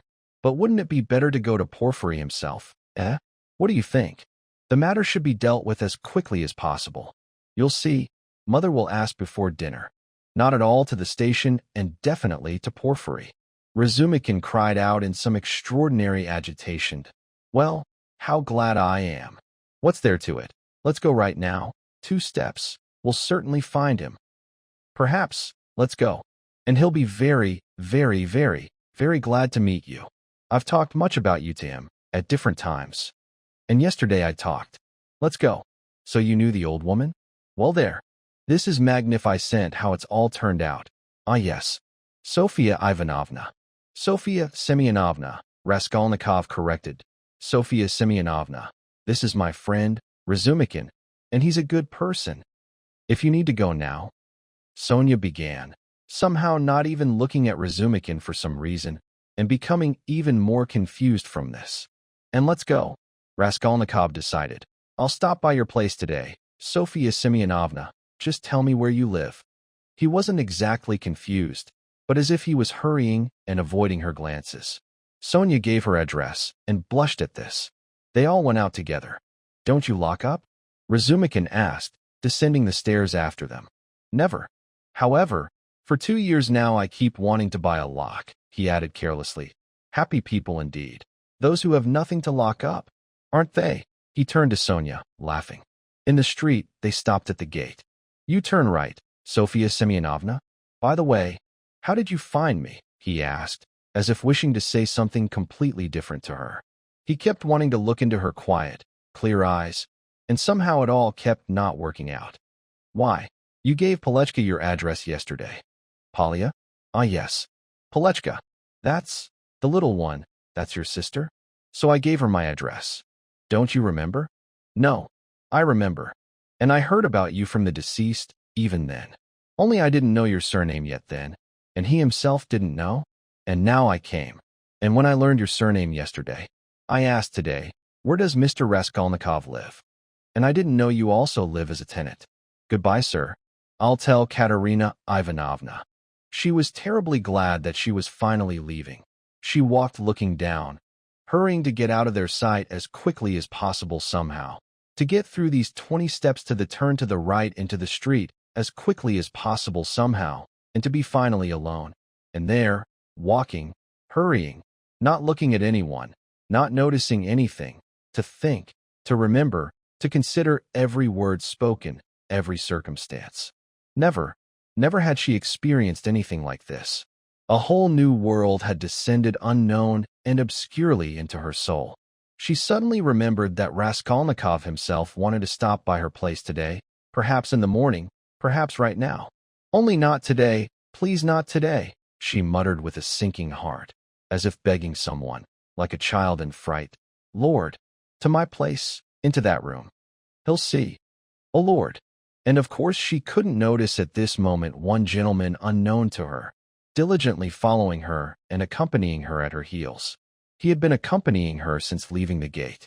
At the moment when all three, Razumikin, Raskolnikov, and she, stopped for 2 words on the sidewalk, this passerby, going around them, suddenly as if shuddered, accidentally catching on the fly Sonia's words, and asked, where does Mr. Raskolnikov live? He quickly but attentively looked over all three, but especially Raskolnikov, to whom Sonia was addressing herself, then looked at the building and noted it. All this was done in an instant, in passing, and the passerby, trying not even to show it, went on further, slowing his step and as if in expectation. He was waiting for Sonia. He saw that they were saying goodbye and that Sonia would go now somewhere to her place. So where to her place? I've seen this face somewhere, he thought, recalling Sonia's face. Must find out. Reaching the turn, he crossed to the opposite side of the street, turned around, and saw that Sonia was already walking after him, along the same road, and noticing nothing.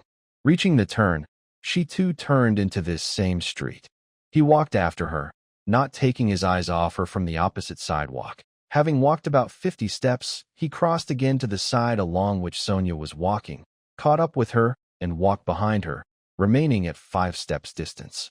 This was a man about 50 years old, taller than average height, portly, with broad and steep shoulders, which gave him a somewhat stooped appearance. He was dressed dashingly and comfortably and looked a dignified gentleman. In his hands was a beautiful cane, with which he tapped, with each step, on the sidewalk, and his hands were in fresh gloves. His broad, high cheekboned face was quite pleasant, and the color of his face was fresh, not Petersburg. His hair, still very thick, was quite blonde and hardly even graying, and his broad, thick beard, descending like a spade, was even lighter than the hair on his head. His eyes were blue and looked coldly, intently, and thoughtfully. His lips were crimson. In general, this was an excellently preserved man and seeming much younger than his years. When Sonia came out onto the canal, they found themselves alone on the sidewalk. Observing her, he had managed to notice her pensiveness and distraction. Reaching her building, Sonia turned into the gate, he after her, and as if somewhat surprised. Entering the courtyard, she went to the right, to the corner, where the stairs to her apartment were. "Bah," muttered the unknown gentleman, and began climbing after her up the steps. Only here did Sonia notice him. She passed to the third floor, turned into the gallery, and rang at number 9, on the door of which was written in chalk, "Kapernaumov, tailor."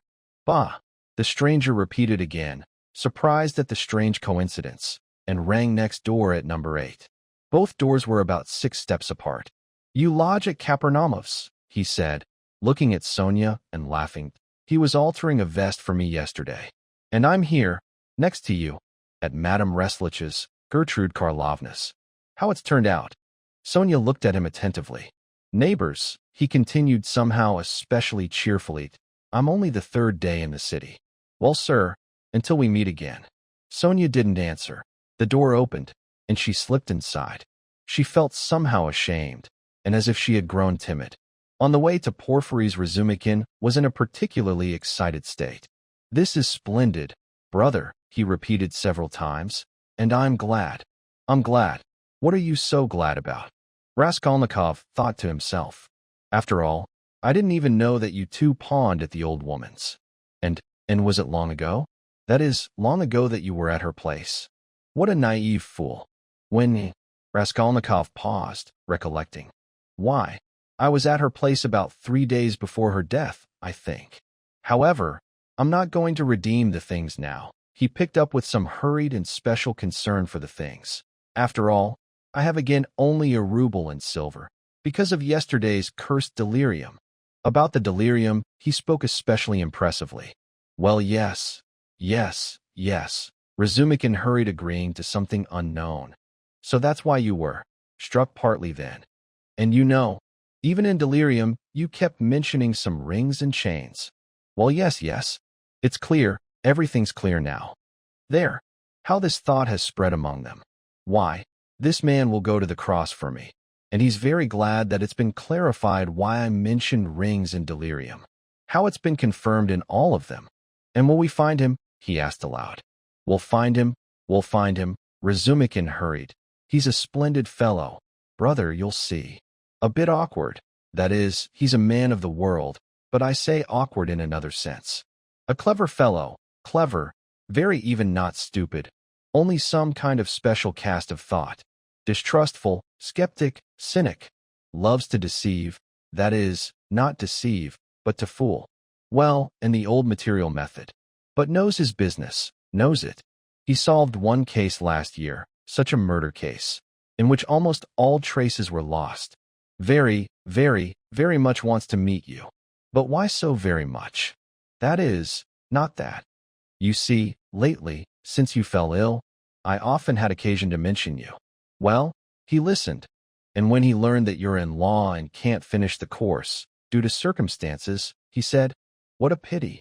And I concluded, that is, all this together, not just this, yesterday's Aimtov.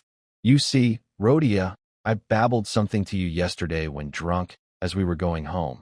So I'm afraid, brother, that you didn't exaggerate it, you see." "What? That they consider me mad? Well, maybe it's true." He smiled tensely. Yes, that is, few know.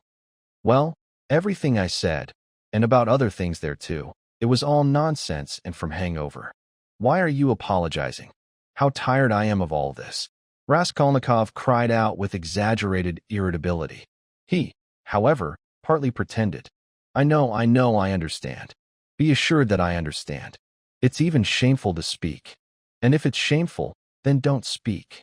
And was this filth worth such torments? He thought again to himself. Both fell silent. Razumikin was more than in rapture, and Raskolnikov felt this with revulsion. What Razumikin had just said about Porfiry also troubled him.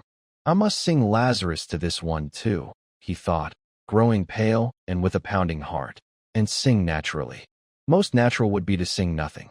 Emphatically nothing. No, emphatically would be unnatural again. Well, we'll see how it turns out, right now.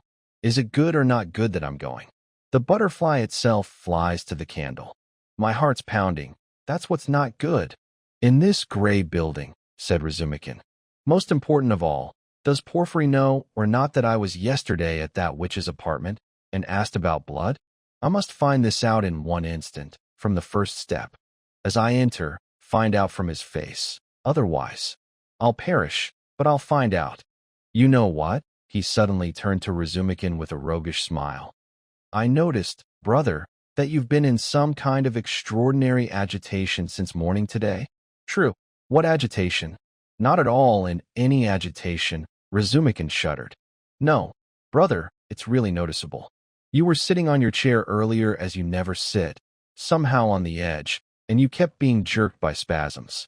You'd jump up for no reason at all. One moment angry, and then suddenly your face becomes like the sweetest lollipop for some reason. You even blushed, especially when they invited you to dinner. You blushed terribly. Nothing at all. You're lying. What are you talking about? Why are you dodging like a schoolboy? The devil, he's blushed again. What a pig you are, though. Why are you getting embarrassed? Romeo, wait, I'll retell this somewhere today, huh?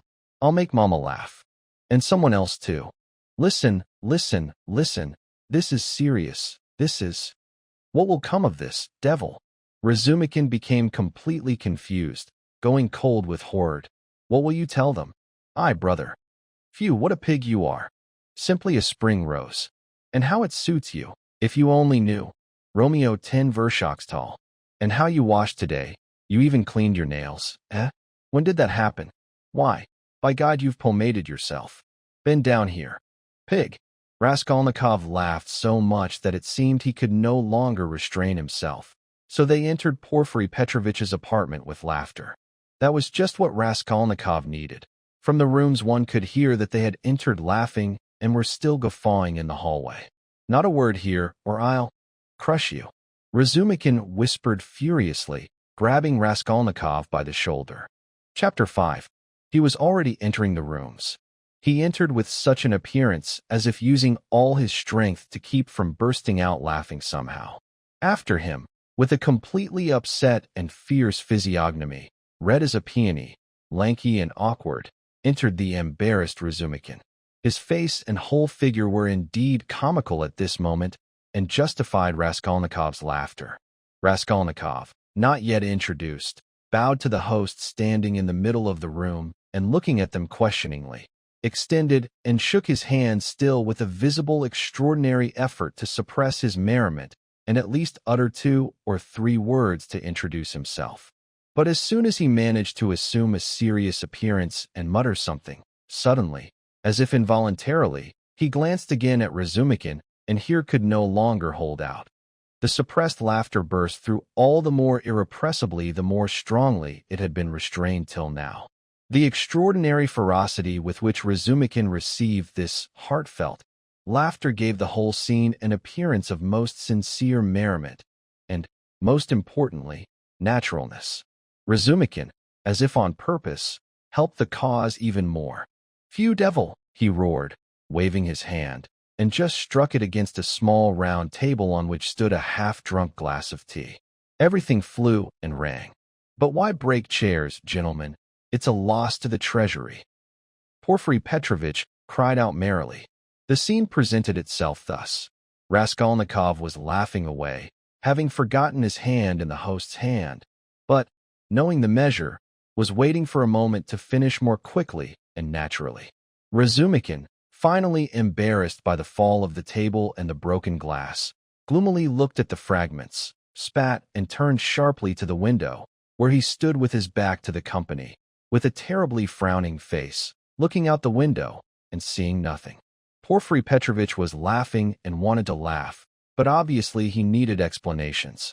In the corner on a chair sat Zametov, who had half risen at the entrance of the guests and stood waiting, his mouth spread in a smile, but looking at the whole scene with perplexity and even as if with distrust, and at Raskolnikov even with some confusion.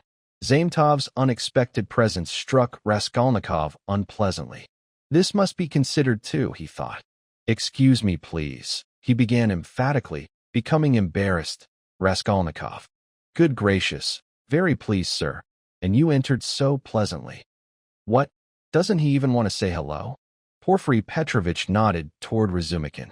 By God, I don't know why he's enraged at me. I only told him on the way that he resembles Romeo, and proved it, and there was nothing more, it seems. Pig. Razumikin responded without turning around, meaning he had very serious reasons to get so angry at one little word. Porfiry laughed. Well, you investigator. Well, devil take all of you. Razumikin cut off and suddenly, laughing himself, with a brightened face, as if nothing had happened, approached Porfiry Petrovitch. Enough. Everyone's a fool. To business. Here's a friend, Rodion Raskolnikov. Firstly, has heard much and wishes to make your acquaintance, and secondly, has a small matter of business with you. Bah. Zametov, how are you here? Do you know each other? Have you known each other long? What's this now? Raskolnikov thought anxiously. Zametov seemed somewhat embarrassed, but not very much. We met at your place yesterday, he said casually. Meaning God saved me the trouble. Last week he was begging me terribly to introduce you. Porfiry, somehow. And here you've sniffed each other out without me. Where's your tobacco?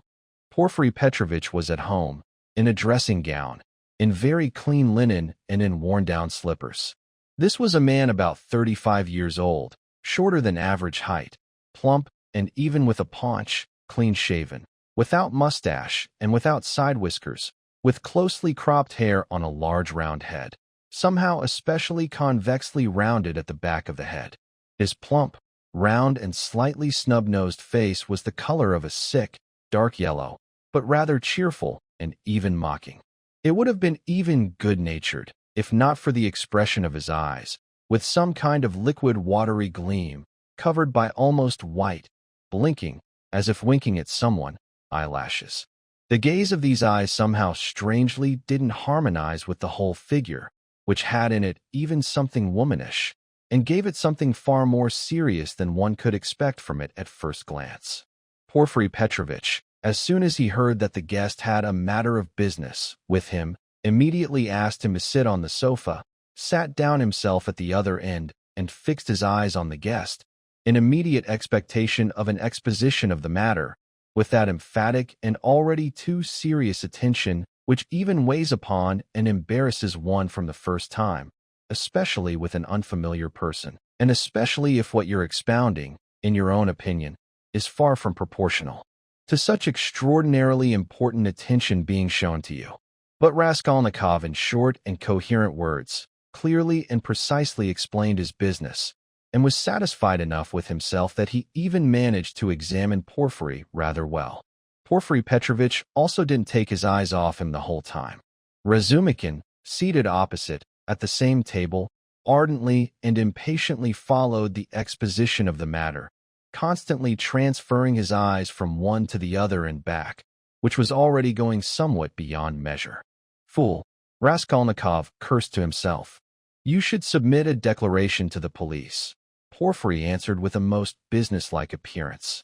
About the fact, sir, that having learned of such and such an incident, that is, about this murder, you request, in your turn, to inform the investigator to whom the case is entrusted that such and such things belong to you, and that you wish to redeem them.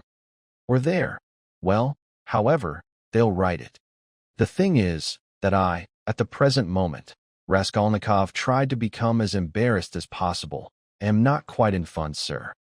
And even such a trifle I can't. I, you see, would like now only to declare that these things are mine, but that when there's money. That's all the same, sir, Porfiry Petrovitch answered, coldly receiving the explanation about finances. However, you can also, if you wish, write directly to me, in the same sense, that having learned of such and such, and declaring about such and such things of mine, I request. Can this be on plain paper? Raskolnikov hastened to interrupt, again taking interest in the financial part of the matter. Oh, on the plainest, sir. And suddenly Porfiry Petrovitch somehow obviously mockingly looked at him, squinting and as if winking at him. However, this perhaps only seemed so to Raskolnikov because it lasted only a moment. At least there was something like that. Raskolnikov would have sworn he winked at him, devil knows for what. He knows, flashed through him like lightning. Forgive me for troubling you with such trifles, he continued, somewhat confused. My things are worth only 5 rubles in all, but they're especially dear to me, as mementos of those from whom I received them, and, I confess, when I learned, I was very frightened.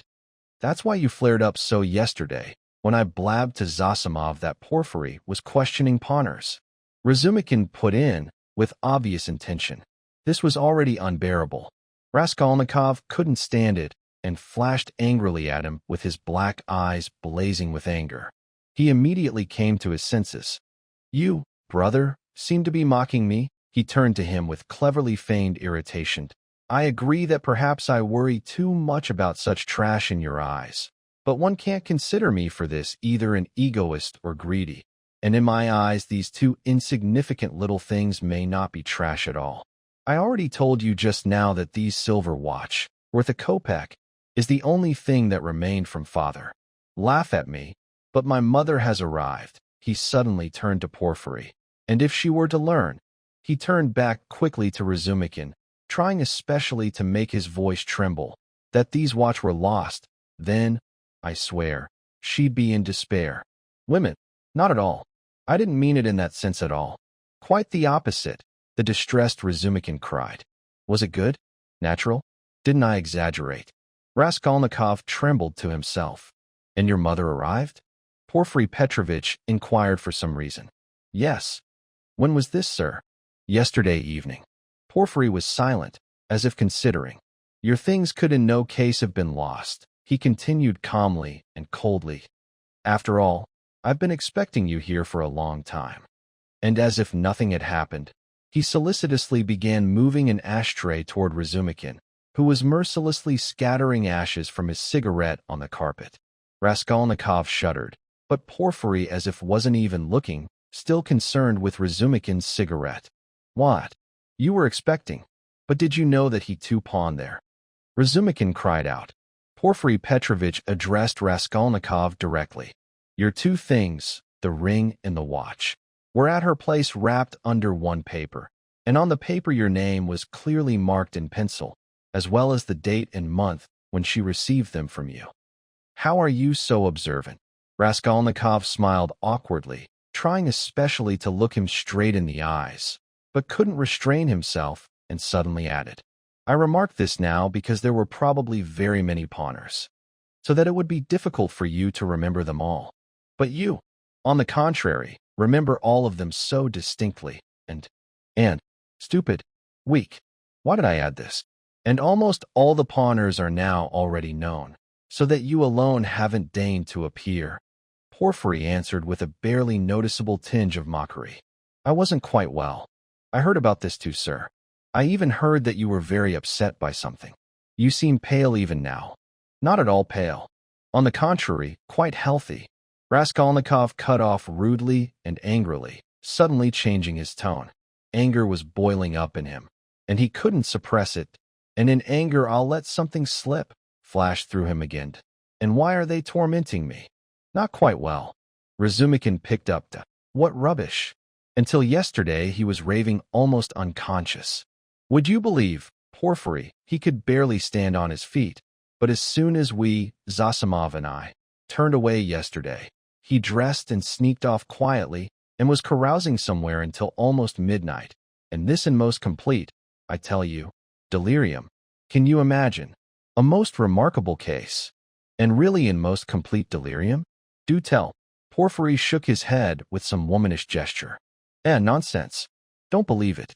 However, you don't believe it anyway, escaped from Raskolnikov too much from anger. But Porfiry Petrovitch as if didn't hear these strange words. But how could you go out, if not in delirium? Razumikin suddenly got heated. Why did you go out? What for? And why precisely secretly? Well, was there any sound sense in you then? Now, when all danger has passed, I tell you straight. They annoyed me very much yesterday. Raskolnikov suddenly turned to Porfiry with an insolently challenging smile. So I ran away from them to rent an apartment, so they wouldn't find me, and took a heap of money with me. Mr. Zametov here saw the money. Well, Mr. Zametov, was I sensible yesterday, or in delirium? Settle the dispute. He would have, it seems, strangled Zametov at this moment. His gaze and silence displeased him too much. In my opinion, you spoke very sensibly, sir, and even cunningly, sir. Only you were too irritable, Zametov declared drily. And today Nikodym Fomitch told me, Porfiry Petrovitch put in, that he met you yesterday very late, in the apartment of a certain clerk crushed by horses. Well, take this clerk for instance. Razumikin picked up. Well, weren't you mad at the clerks? You gave the last money for the funeral to the widow. Well, if you wanted to help, give 15, give 20. Well, at least leave 3 whole rubles for yourself. But no, you just handed over all 25. And maybe I found a treasure somewhere, and you don't know? So yesterday, I was generous. Mr. Zametov here knows that I found a treasure.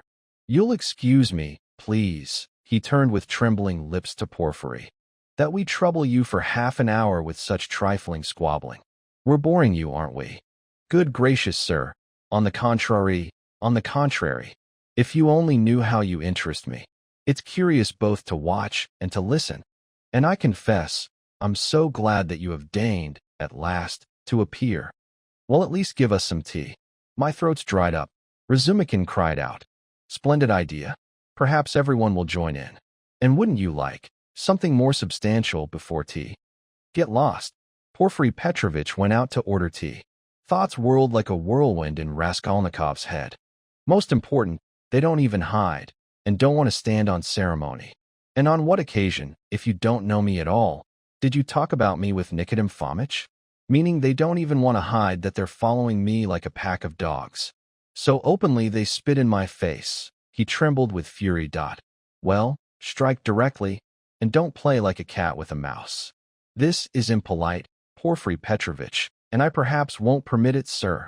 I'll stand up and blurt out the whole truth in everyone's face, and you'll see how I despise you. He caught his breath with difficulty. But what if it only seems so to me? What if this is a mirage, and I'm mistaken in everything, getting angry from inexperience, not holding up my base role? Perhaps all this is without intention? All their words are ordinary, but there's something in them. All this can always be said, but there's something. Why did he say directly at her place? Why did Zametov add that I spoke cunningly? Why do they speak in such a tone? Yes, the tone. Razumikin's sitting right here. Why doesn't anything seem to him? Nothing ever seems to this innocent blockhead. Fever again. Did Porfiry wink at me earlier, or not? Probably nonsense. Why would he wink? Do they want to irritate my nerves, or are they teasing me? On the contrary, if you knew how you interest. So glad you've appeared at last. Why at last? Or is it all a mirage? Or do they know? And if they know, then what do they know? Meaning they know a lot. If they're so bold. Even Zametov is impudent. Is Zametov impudent? Zametov changed his mind overnight. I had a premonition he'd change his mind. He's here as one of their own, yet it's his first time. Porfiry doesn't even consider him a guest. Sits with his back to him. They've sniffed each other out. Definitely sniffed each other out because of me. Definitely talked about me before us. Do they know about the apartment, finally? If only I knew quickly. When I said I ran away to rent an apartment yesterday, he let it pass, didn't pick up on it. And that was clever of me to insert about the apartment. It'll come in handy later. In delirium, supposedly. Ha ha ha. He knows about the whole evening yesterday. Didn't know about Mother's arrival. And the witch even wrote the date in pencil. You're lying, I won't give in. After all, these aren't facts yet, just a mirage. No, give me facts. And the apartment isn't a fact, but delirium. I know what to tell them. Do they know about the apartment? I won't leave without finding out. Why did I come? And the fact that I'm angry now, this is perhaps even a fact. Phew, how irritable I am. But perhaps that's good too. The sick roll. He's feeling me out. He'll try to confuse. Why did I come? All this flashed through his head like lightning. Porfiry Petrovitch returned instantly. He suddenly became somehow more cheerful. Since your party yesterday, brother, my head. And I'm all somehow unscrewed. He began in quite a different tone, laughing, to Razumikin. Well, was it interesting? After all, I left you yesterday at the most interesting point. Who won? No one, of course. We drove off onto eternal questions. soared in the Empyrean. Imagine, Rhodia, what they drove onto yesterday. Is there or isn't there crime? They talked themselves into devils. What's surprising? An ordinary social question. Raskolnikov answered distractedly. The question wasn't formulated like that, Porfiry remarked. Not quite like that. That's true. Razumikin immediately agreed, hurrying and getting heated as usual. You see, Rodion, listen and give your opinion. I want it. I was jumping out of my skin yesterday with them and was waiting for you. I told them about you too, that you'd come. It began with the socialist view. The view is well known. Crime is a protest against the abnormality of the social structure, and only that, and nothing more, and no other causes are admitted, and nothing. There you've lied, Porfiry Petrovitch cried out. He was visibly becoming animated and constantly laughed, looking at Razumikin, thereby inflaming him even more. And nothing is admitted. Razumikin interrupted with fervor. I'm not lying. I'll show you their books. Everything with them is because the environment crushed them. And nothing more. A favorite phrase, from this directly, that if society is arranged normally, then at once all crimes will disappear, since there will be nothing to protest against, and everyone will become righteous in one instant. Nature isn't taken into account. Nature is expelled. Nature isn't supposed. With them, it's not humanity, having developed by historical, living means to the end, that will itself finally turn into a normal society, but on the contrary, a social system, having emerged from some mathematical head, will immediately arrange all humanity and in one instant make it righteous and sinless before any living process, without any historical and living path. That's why they so instinctively don't love history. Only ugliness and stupidity's in it, and everything's explained by stupidity alone. That's why they don't love the living process of life, don't need a living soul. The living soul will demand life. The living soul won't obey mechanics. The living soul is suspicious. The living soul is retrograde. But here, though it smells of carrion, it can be made from rubber, but it's not alive, but without will, but slavish, won't rebel.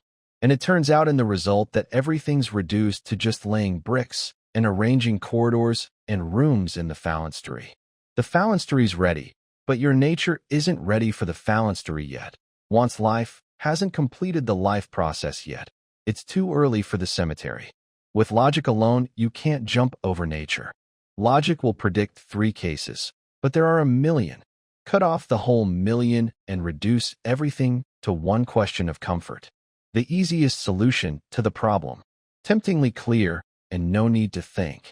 Most important, no need to think. The whole mystery of life fits on 2 printed sheets. There he's burst out, he's drumming. Must hold his hands.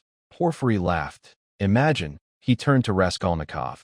It was just like this yesterday evening, in one room, with 6 voices, and even got them drunk on punch beforehand. Can you imagine? No, brother, you're lying. Environment means much in crime. I'll confirm this to you. I know myself it means much, but tell me this.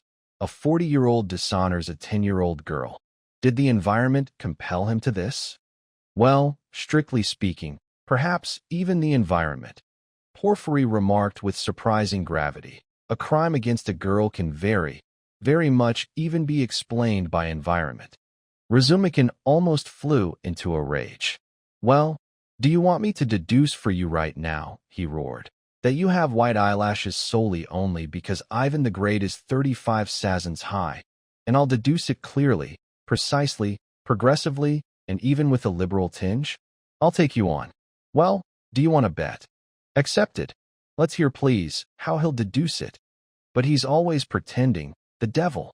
Razumikin cried out, jumping up and waving his hand. Well, is it worth talking with you? After all, he does all this on purpose. You don't know him yet, Rodion. Yesterday, too, he took their side, only to fool everyone. And what he said yesterday, Lord. And they were so glad. After all, he can keep this up for 2 weeks. Last year he convinced us for some reason that he was going into the monastery. He stuck to it for 2 months.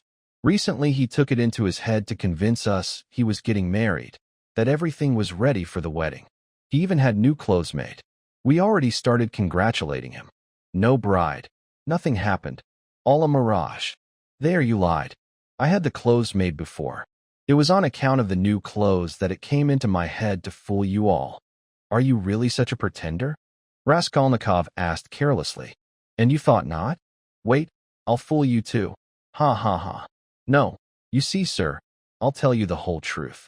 Regarding all these questions, crimes, environment, girls, I'm reminded now, though it always interested me, of one article of yours, about crime, or what was it? I've forgotten the title, don't remember. 2 months ago, I had the pleasure of reading it in the periodical Speech. My article? In the periodical Speech? Raskolnikov asked with surprise. I really did write, 6 months ago, when I left the university, on the occasion of a certain book, one article, but I took it then to the newspaper Weekly Speech, not to the periodical. But it ended up in the periodical. But the Weekly Speech ceased to exist, so they didn't print it then. That's true, sir. But ceasing to exist, the Weekly Speech merged with the periodical Speech, and therefore your article, 2 months ago, appeared in the periodical Speech. And you didn't know? Raskolnikov really knew nothing. Good gracious, you can demand money from them for the article. What a character you have, however. You live so in seclusion that you don't know of such things directly concerning you. This is a fact, sir. Bravo, Rodka. I didn't know either. Razumikin cried out. Today I'll run to the reading room and ask for the issue. 2 months ago? What date? Never mind, I'll find it. What a thing. And he doesn't say. And how did you learn that the article is mine? It's signed with a letter. By chance, and only the other day. Through the editor. I'm acquainted. Very interested. I examined. I recall the psychological state of the criminal throughout the whole course of the crime. Yes, sir. And you insist that the act of executing the crime is always accompanied by illness. Very, very original, but it wasn't this part of your little article that interested me, but a certain idea dropped at the end of the article, but which you, unfortunately, conduct only by hint, unclearly. In a word, if you recall, a certain hint is conducted that there exist in the world, supposedly, certain such persons who can. That is, not that they can, but have complete right to commit all sorts of lawlessness and crimes, and that for them, supposedly, the law isn't even written. Raskolnikov smiled at the emphatic and deliberate distortion of his idea. What? What's this? The right to crime? But not because the environment crushed? Razumikin inquired with some kind of even fright. No, not quite because, Porfiry answered. The whole point is that in their article, all people are somehow divided into ordinary and extraordinary. The ordinary must live in obedience and have no right to transgress the law, because they are, you see, ordinary. And the extraordinary have the right to commit all sorts of crimes and transgress laws in all ways, precisely because they're extraordinary. So it is with you, it seems, if I'm not mistaken. How can this be? It cannot be like this. Razumikin muttered in perplexity. Raskolnikov smiled again. He understood at once what it was about and what they wanted to push him toward. He remembered his article. He decided to accept the challenge. It's not quite like this with me, he began simply, without getting irritated and modestly. However, I admit, you've expounded it almost correctly, even, if you like, completely correctly. It seemed actually pleasant to him to agree that it was completely correct. The only difference is that I don't at all insist that extraordinary people must and are obliged always to commit all sorts of lawlessness, as you say. I think even that such an article wouldn't have been passed to print. I simply hinted that the extraordinary man has the right. That is, not an official right, but himself has the right to permit his conscience to step over certain obstacles, and solely only in that case, if the execution of his idea, sometimes salutary, perhaps, for all humanity, requires it. You are pleased to say that my article isn't clear. I'm ready to clarify it for you, as far as possible. I perhaps won't be mistaken, supposing that this is what you seem to want. If you please, sir. In my opinion, if Kepler's and Newton's discoveries, owing to some combinations, could in no way have become known to people except with the sacrifice of the life of 1, 10, 100 and so on people who would have hindered this discovery or would have stood in the way as an obstacle, then Newton would have had the right, and even would have been obliged, to eliminate these 10 or 100 people in order to make his discoveries known to all humanity. From this, however, it doesn't at all follow that Newton would have had the right to kill whoever he pleased, anyone he met, or to steal every day at the market. Further, I recall, I develop in my article that well, for example, even legislators and founders of humanity, beginning with the most ancient, continuing with Lycurguses, Solons, Mohammeds, Napoleons, and so on, all to a man were criminals, already by the one fact that, giving a new law, they thereby violated the ancient one, sacredly revered by society and passed down from the fathers, and of course didn't stop even before blood, if only blood, sometimes quite innocent and valiantly shed for the ancient law, could help them. It's even remarkable that the greater part of these benefactors and founders of humanity were especially terrible blood spillers. In a word, I deduce that even all, not only the great, but also people stepping just a little out of the rut, that is, just a little even capable of saying something new, must, by their nature, necessarily be criminals, more or less, of course. Otherwise, it's difficult for them to step out of the rut, and to remain in the rut they, of course, cannot agree, again by their nature, and in my opinion, they're even obliged not to agree. In a word, you see that, till now there's nothing particularly new here. This has been printed and read 1,000 times. As for my division of people into ordinary and extraordinary, I agree that it's somewhat arbitrary, but I don't insist on exact figures. I only believe in my main idea. It consists precisely in this, that people, by a law of nature, are divided, in general, into two categories, into a lower, ordinary, that is, so to speak, into material, serving solely for the reproduction of their kind, and into people proper, that is, having the gift or talent to say a new word in their environment. The subdivisions here, of course, are endless, but the distinctive features of both categories are quite sharp. The first category, that is, the material, generally speaking, are people by nature conservative, decent, live in obedience, and love to be obedient. In my opinion, they're even obliged to be obedient, because this is their purpose, and there's decidedly nothing humiliating for them in this. The second category, all transgress the law, are destroyers, or inclined to that, according to their abilities. The crimes of these people, of course, are relative and varied. For the most part they demand, in very diverse declarations, the destruction of the present in the name of the better. But if he needs, for his idea, to step over even a corpse, over blood, then he can, within himself, by conscience, give himself permission to step over blood. Looking, however, at the idea and at its dimensions, note this. Only in this sense do I speak in my article of their right to crime. You recall, we began with the legal question. However, there's not much to worry about.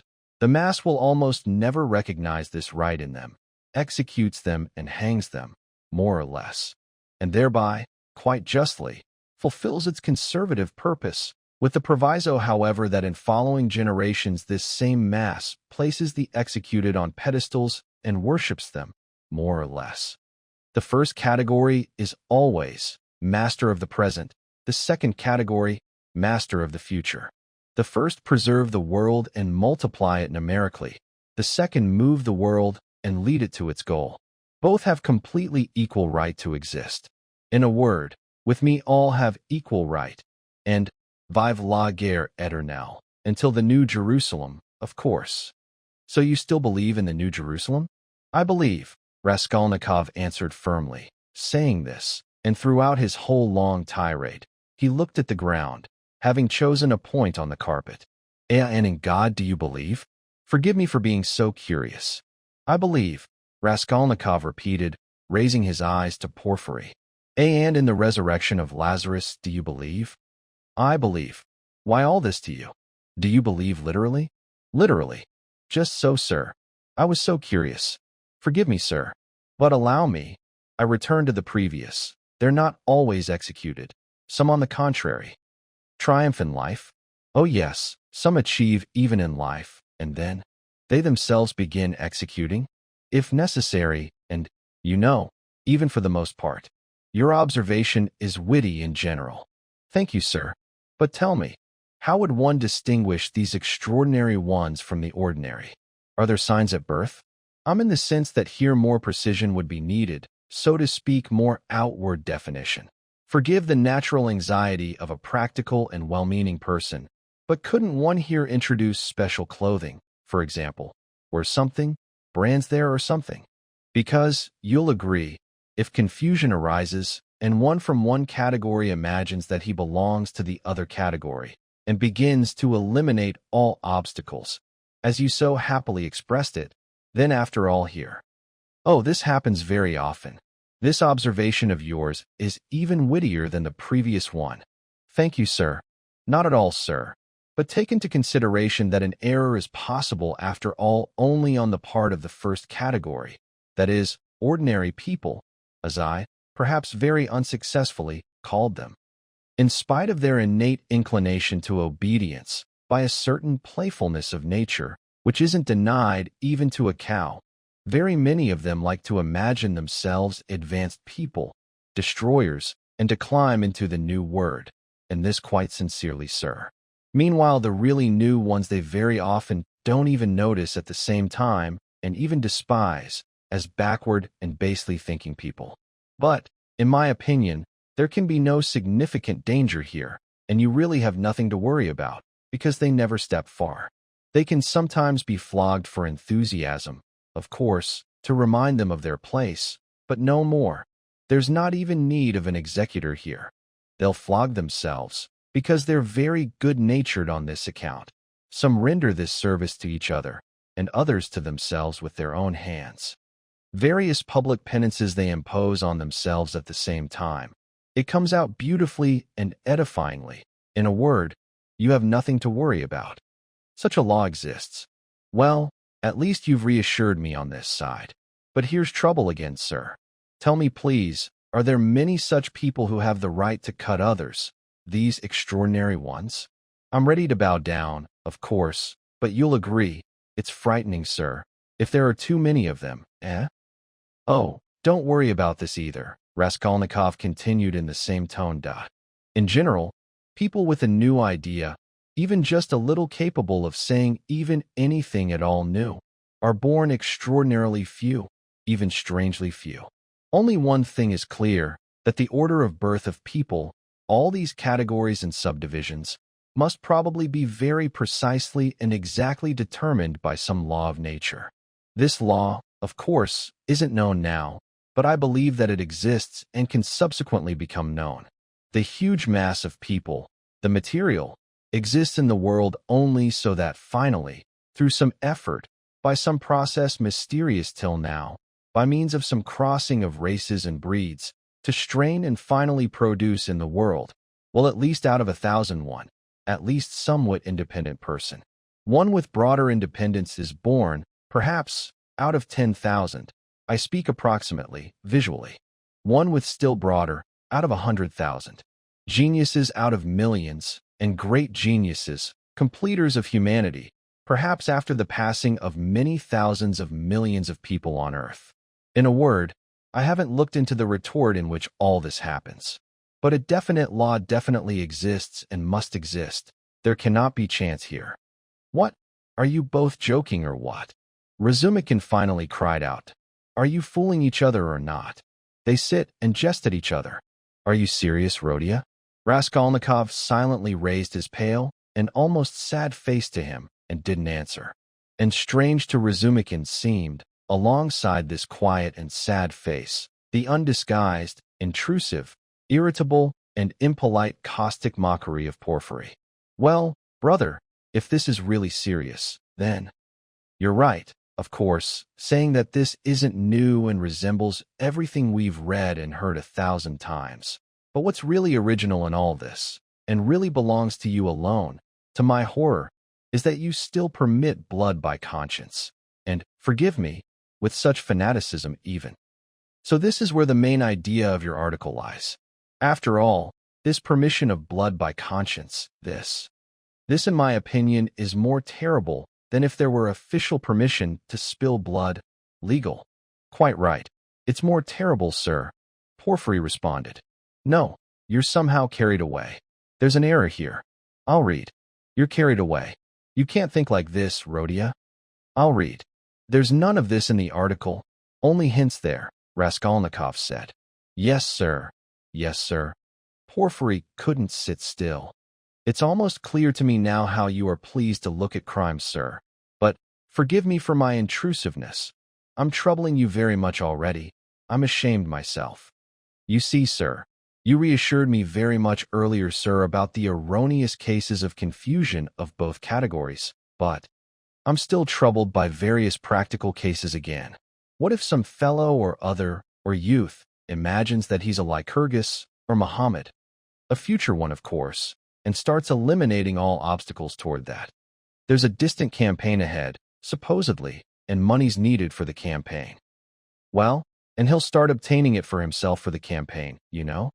Zametov suddenly snorted from his corner. Raskolnikov didn't even raise his eyes to him. I must agree, he answered calmly, that such cases really must occur. The foolish and vain especially fall for this bait. Youth especially. You see, sir. Well then, what then, sir? Well then what? Raskolnikov smiled. I'm not to blame for this. So it is, and will always be. He nodded at Razumikin, was just saying that I permit blood. So what? Society is after all too well secured with exiles, prisons, judicial investigators, hard labor. What's there to worry about? And seek the thief. Well, and if we find him, that's where his road leads. You're so logical. Well, sir, and about his conscience. What business is it of yours? Well, from humanity, sir. Whoever has it, let him suffer, if he recognizes his error. This is his punishment too, besides hard labor. Well, but the really geniuses, Razumikin asked, frowning. Well, those who are given the right to cut, shouldn't they suffer at all, even for blood spilled? Why the word shouldn't? There's neither permission nor prohibition here. Let him suffer, if he pities the victim. Suffering and pain are always obligatory for broad consciousness and deep heart. Truly great people, it seems to me, must feel great sadness in the world, he added suddenly pensively, even not in the tone of the conversation. He raised his eyes, looked thoughtfully at everyone, smiled, and took his cap. He was too calm compared to how he had entered earlier, and felt this. Everyone stood up. Well, sir, scold me or not, be angry or not, but I can't restrain myself. Porphyry Petrovitch concluded again. Allow one more little question. I'm troubling you very much, sir. One only little idea I wanted to slip in, solely only so as not to forget, sir. Very well, tell your idea. Raskolnikov stood before him serious and pale in expectation. Here it is, sir. I really don't know how to express it more successfully. The little idea is so playful. Psychological, sir. Here it is, sir, when you were composing your little article. It cannot be, that you yourself didn't consider yourself, well, at least a tiny bit, also an extraordinary person and speaking a new word. In your sense, that is, sir. Isn't it so, sir? Very possibly, Raskolnikov answered contemptuously. Razumikin made a movement. And if so, sir, then could you yourself really have decided, well there, in view of some life failures and constraints, or for the furtherance somehow of all humanity, to step over the obstacle? Well, for example, to kill and rob. And he somehow suddenly winked at him again with his left eye and laughed inaudibly, exactly as before. If I had stepped over, then of course I wouldn't tell you, Raskolnikov answered with defiant, haughty contempt. He couldn't restrain himself. No, sir, I'm just so interested, properly for understanding your article. In a literary sense only, sir. Phew, how obvious and impudent this is. Raskolnikov thought with disgust. Allow me to remark to you, he answered drily, that I don't consider myself a Muhammad or Napoleon. nor any one of such persons, and consequently, not being them, cannot give you a satisfactory explanation of how I would have acted. Well, come now, who in Russia doesn't consider himself a Napoleon now? Porfiry suddenly pronounced with terrible familiarity. Even in the intonation of his voice, there was this time something especially clear. Wasn't it some future Napoleon who finished off our Elena Ivanovna with an axe last week? Zametov suddenly blurted from the corner. Raskolnikov was silent and looked intently, firmly at Porfiry. Razumikin frowned darkly. Something had already seemed to him before. He looked around angrily. A minute of gloomy silence passed. Raskolnikov turned to leave. "You're leaving already," Porfiry said affectionately, extending his hand extremely amiably. "Very, very glad of the acquaintance. And about your request, have no doubt. Right, just as I told you. Or better still, come see me there yourself, sometime soon, even tomorrow. I'll be there around 11 o'clock, certainly. We'll arrange everything and talk. You, as one of the last who were there, might perhaps be able to tell us something," he added with a most good-natured appearance. "You want to question me officially, with all formalities?" Raskolnikov asked sharply. "Why so, sir? For now this isn't required at all. You see, I don't miss opportunities and I've already talked with all the pawners, from some I took testimonies. And you, as the last. Yes, by the way," he cried out suddenly, glad of something. "By the way, I remembered. What is this?" He turned to Razumikin. "After all, you chewed my ear off about this Nikolashka." "Well, I know myself, he turned to Raskolnikov, "that the lad is clean, but what can be done? Mitka too had to be troubled. Here's the point, sir, the whole essence, sir. Passing then on the stairs, allow me. After all, you were there around 8 o'clock, sir?" "Around 8, Raskolnikov answered, unpleasantly feeling at the same second that he might not have said this. "So passing around 8 o'clock, sir, on the stairs, didn't you see at least, on the second floor, in the open apartment, remember? 2 workmen, or at least one of them. They were painting there, didn't you notice? This is very, very important for them." "Painters? No, I didn't see," Raskolnikov answered slowly and as if rummaging in recollections, at the same instant straining with all his being and dying from torment to guess as quickly as possible where exactly the trap is and not to overlook anything. "No, I didn't see, and I didn't notice such an apartment open either." But on the 4th floor, he had already fully mastered the trap and was triumphant. "I remember that a certain clerk was moving out of an apartment opposite Elena Ivanovna. I remember. This I remember clearly.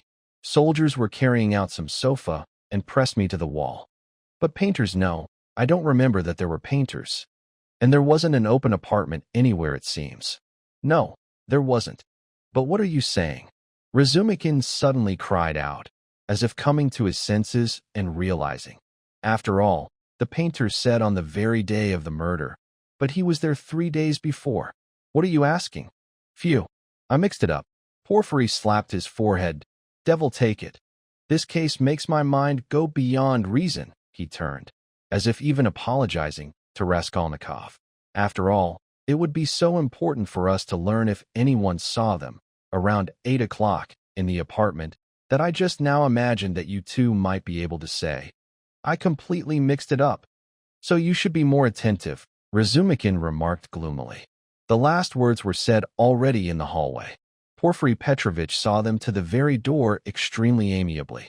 They both came out gloomy and sullen onto the street and walked several steps without saying a word. Raskolnikov drew a deep breath. Chapter 6. I can't believe, the puzzled Razumikin repeated, trying with all his might to refute Raskolnikov's arguments. They were already approaching Bakaleyev's rooms, where Pulcheria Alexandrovna and Dunya had long been waiting for them. Razumikin kept stopping along the way in the heat of conversation, embarrassed and agitated by the very fact alone that they were speaking of this clearly for the first time. "Don't believe," Raskolnikov answered with a cold and careless smile. "You, according to your habit, noticed nothing, while I weighed every word. You're suspicious, that's why you weighed. Actually, I agree." Porfiry's tone was rather strange, and especially that scoundrel Zametov. You're right, there was something in him. But why? Why? He changed his mind overnight. But on the contrary, if they had this brainless idea, they would have tried with all their might to hide it and conceal their cards in order to catch later.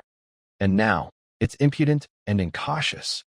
If they had facts, that is, real facts, or at least somewhat substantial suspicions, then they really would have tried to hide the game, in hope of winning even more. However, they would have made a search long ago. But they have no facts, not one. Everything's a mirage, everything with two ends, one flying idea. So they try to throw me off by impudence. After all, he's seeing me for the first time. He was feeling me out, that's all. But perhaps he himself got angry that there are no facts, and from annoyance broke through.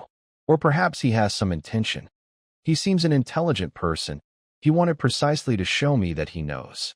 Perhaps he wanted to frighten me by showing he knows. Here, brother, is their psychology, but anyway, it's disgusting to explain all this. Leave it. And it's insulting. I understand you. But, since we've spoken clearly now, and it's excellent that we've finally spoken clearly, I'm glad. I'll admit to you directly now that I've noticed this idea in them for a long time. This thought. All this time. Of course, only in the tiniest form, creeping. But why even in creeping form? How dare they? Where are these roots hidden? If you knew how furious I was. What? Because a poor student, mutilated by poverty and hypochondria, on the eve of a cruel illness with delirium, perhaps already beginning in him. Note this. Suspicious, proud, knowing his worth, and having seen no one in his corner for 6 months, in rags and in boots without soles, stands before some policeman and endures their mockery. And here an unexpected debt under his nose. An overdue note with court counselor Shebarov, stinking paint, 30 degrees real more, stuffy air, a crowd of people, the story of the murder of a person at whose place he was the day before, and all this, on an empty stomach. How could a faint not happen? And on this to base everything. Devil take it. I understand it's annoying, but, in your place, Rodka, I would have laughed in everyone's faces, or better, I would have spat in everyone's faces, and thickly too, and I'd have scattered around a score or two of spits, cleverly, as one should always give them, and would have ended with that. Spit. Take heart. It's shameful. He expounded this well, however, Raskolnikov thought. Spit. And tomorrow there's another interrogation. He said bitterly. Must I really enter into explanations with them? I'm annoyed even that yesterday I lowered myself to Zametov in the tavern. Devil take it. I'll go to Porfiry myself, and I'll squeeze it out of him, in a family way. Let him lay everything out to me down to the roots. And as for Zametov, finally he's guessed, Raskolnikov thought. Stop. Razumikin suddenly cried out, grabbing him by the shoulder. Stop. You lied. I've figured it out. You lied. What kind of trick is this? You say the question about the workmen was a trick? Figure out. Well, if you had done it, could you have let slip that you saw them painting the apartment and the workmen? On the contrary, you saw nothing, even if you had seen. Who admits against himself? If I had done that deed, then I most certainly would have said that I saw both the workmen and the apartment. Raskolnikov continued answering reluctantly and with visible disgust. But why speak against yourself? Because only peasants or completely inexperienced novices deny everything directly and in a row at interrogations. If a person's even slightly developed and experienced, he'll certainly, and as far as possible, try to admit all external and unavoidable facts. Only he'll find different causes for them. He'll insert his own special and unexpected feature, which will give them a completely different meaning and present them in a different light. Porfiry could precisely calculate that I'll certainly answer like this and certainly say that I saw, for verisimilitude, and will insert something in explanation.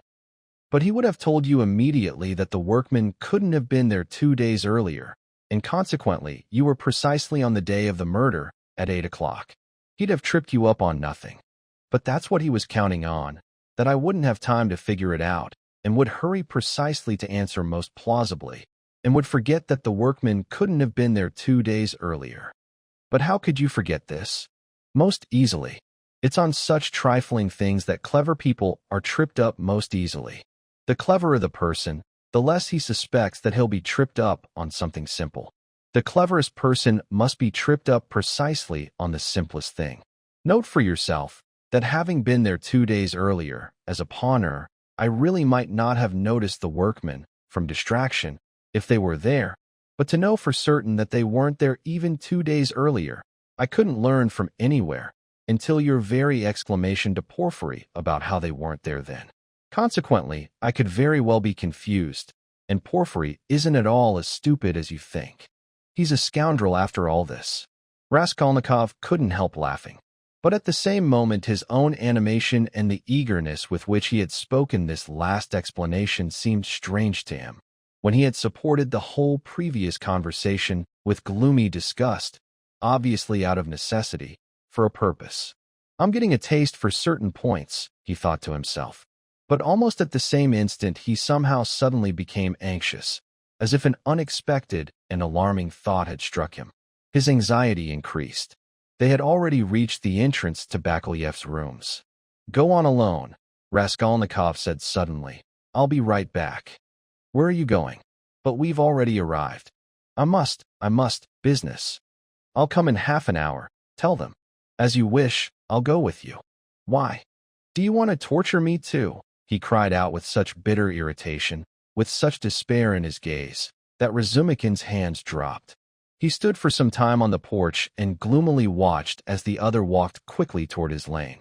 Finally, clenching his teeth and squeezing his fists, and swearing right there that today he'd squeeze Porfiry like a lemon, he went upstairs to reassure Pulcheria Alexandrovna, already alarmed by their long absence. When Raskolnikov came to his house, his temples were moistened with sweat, and he was breathing heavily. He hurriedly climbed the stairs, entered his unlocked apartment, and immediately locked himself on the hook. Then, frightened and insanely, he rushed to the corner, to that very hole in the wallpaper where the things had lain then, thrust his hand into it, and for several minutes carefully searched the hole, going through all the nooks and all the folds of the wallpaper.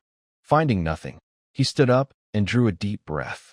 Approaching already the porch of Bakaleyev's, it had suddenly occurred to him that some chain, cufflink, or even the paper in which they had been wrapped, with a mark in the old woman's hand, could have somehow slipped thin and gotten lost in some little crack, and then suddenly appear before him as unexpected and irrefutable evidence. He stood as if in thought, and a strange, humiliated, half-senseless smile wandered on his lips. He finally took his cap and quietly left the room. His thoughts were confused. Pensively, he descended under the gate. "There he is himself," a loud voice cried out. He raised his head. The yard-keeper stood at the door of his closet and pointed directly at him to a short man, who looked like a townsman, dressed in something like a dressing gown, in a waistcoat and very much resembling a woman from a distance. His head, in a greasy cap, hung down, and indeed he was as if hunched over. His flabby, wrinkled face showed over 50, small, puffy eyes looked gloomily, severely, and with discontent. "What is it?" Raskolnikov asked, approaching the yard-keeper. The townsman glanced at him sideways from under his brows and examined him closely and attentively, unhurriedly. Then he slowly turned and, without saying a word, went out of the house gate onto the street. "But what is it?" Raskolnikov cried out. "Why, some fellow was asking if a student lives here, named you, where you lodge. You came down here, I showed him, and he left. See there." The yard-keeper was also somewhat perplexed, but not very much, and thinking a bit more, turned and climbed back into his closet.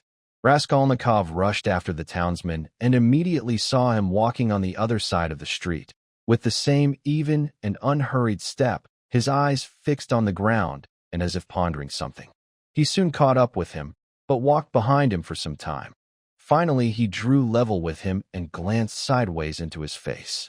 The man immediately noticed him, quickly looked him over, but again lowered his eyes, and so they walked for a minute, one beside the other and not saying a word. "You were asking about me?" "At the yard-keeper?" Raskolnikov finally said, but somehow not loudly. The townsmen gave no answer and didn't even look. They were silent again. Why do you come asking and stay silent? What is this? Raskolnikov's voice broke, and the words somehow didn't want to come out clearly. The townsman this time raised his eyes and looked at Raskolnikov with an ominous, gloomy gaze. Murderer, he suddenly said in a quiet but clear and distinct voice. Raskolnikov walked beside him. His legs suddenly grew terribly weak, his back went cold, and his heart seemed to freeze for a moment, then suddenly began to pound, as if torn from its hook. So they walked about 100 steps, side by side, and again completely silent. The townsman didn't look at him. But what are you? What? Who is a murderer? Raskolnikov muttered barely audibly. You are a murderer, the man pronounced, even more distinctly and impressively, and as if with a smile of some hateful triumph, and again looked directly into Raskolnikov's pale face and his deadened eyes. They had then come to a crossroads. The townsman turned into the street to the left and walked away without looking back. Raskolnikov remained standing and for a long time gazed after him. He saw how the man, having already walked about 50 steps, turned and looked at him, still standing motionless in the same place. One couldn't make it out, but it seemed to Raskolnikov that the man smiled this time too, with his cold, hateful, and triumphant smile. With a quiet, weakened step, with trembling knees, and as if terribly frozen, Raskolnikov returned back and went up to his closet. He took off and laid his cap on the table and stood beside it for about 10 minutes, motionless. Then in weakness he lay down on the sofa and painfully, with a weak moan, stretched out on it. His eyes were closed. So he lay for about half an hour. He thought of nothing, just some thoughts or fragments of thoughts, some representations, without order or connection, faces of people seen in childhood or met somewhere only once, and of whom he would never have remembered. The bell tower of V.Y. Church, billiards in a certain tavern and some officer at the billiards, the smell of cigars in some basement tobacco shop, a drinking establishment, a back stairway, completely dark, all flooded with slops and strewn with eggshells, and from somewhere the Sunday ringing of bells. Objects changed and whirled like a whirlwind. Some even pleased him, and he clung to them, but they faded, and in general something pressed on him, inside, but not very much. Sometimes it was even good. A light chill didn't pass, and this too was almost good to feel. He heard Razumikin's hurried steps and voice, closed his eyes, and pretended to be sleeping. Razumikin opened the door and stood for some time at the threshold, as if deliberating. Then he quietly stepped into the room and carefully approached the sofa. Nastasia's whisper was heard. Don't disturb. Let him sleep. He'll eat later. Right, Razumikin answered. Both carefully went out and closed the door. Another half-hour passed. Raskolnikov opened his eyes and threw himself back again, folding his hands behind his head. Who is he?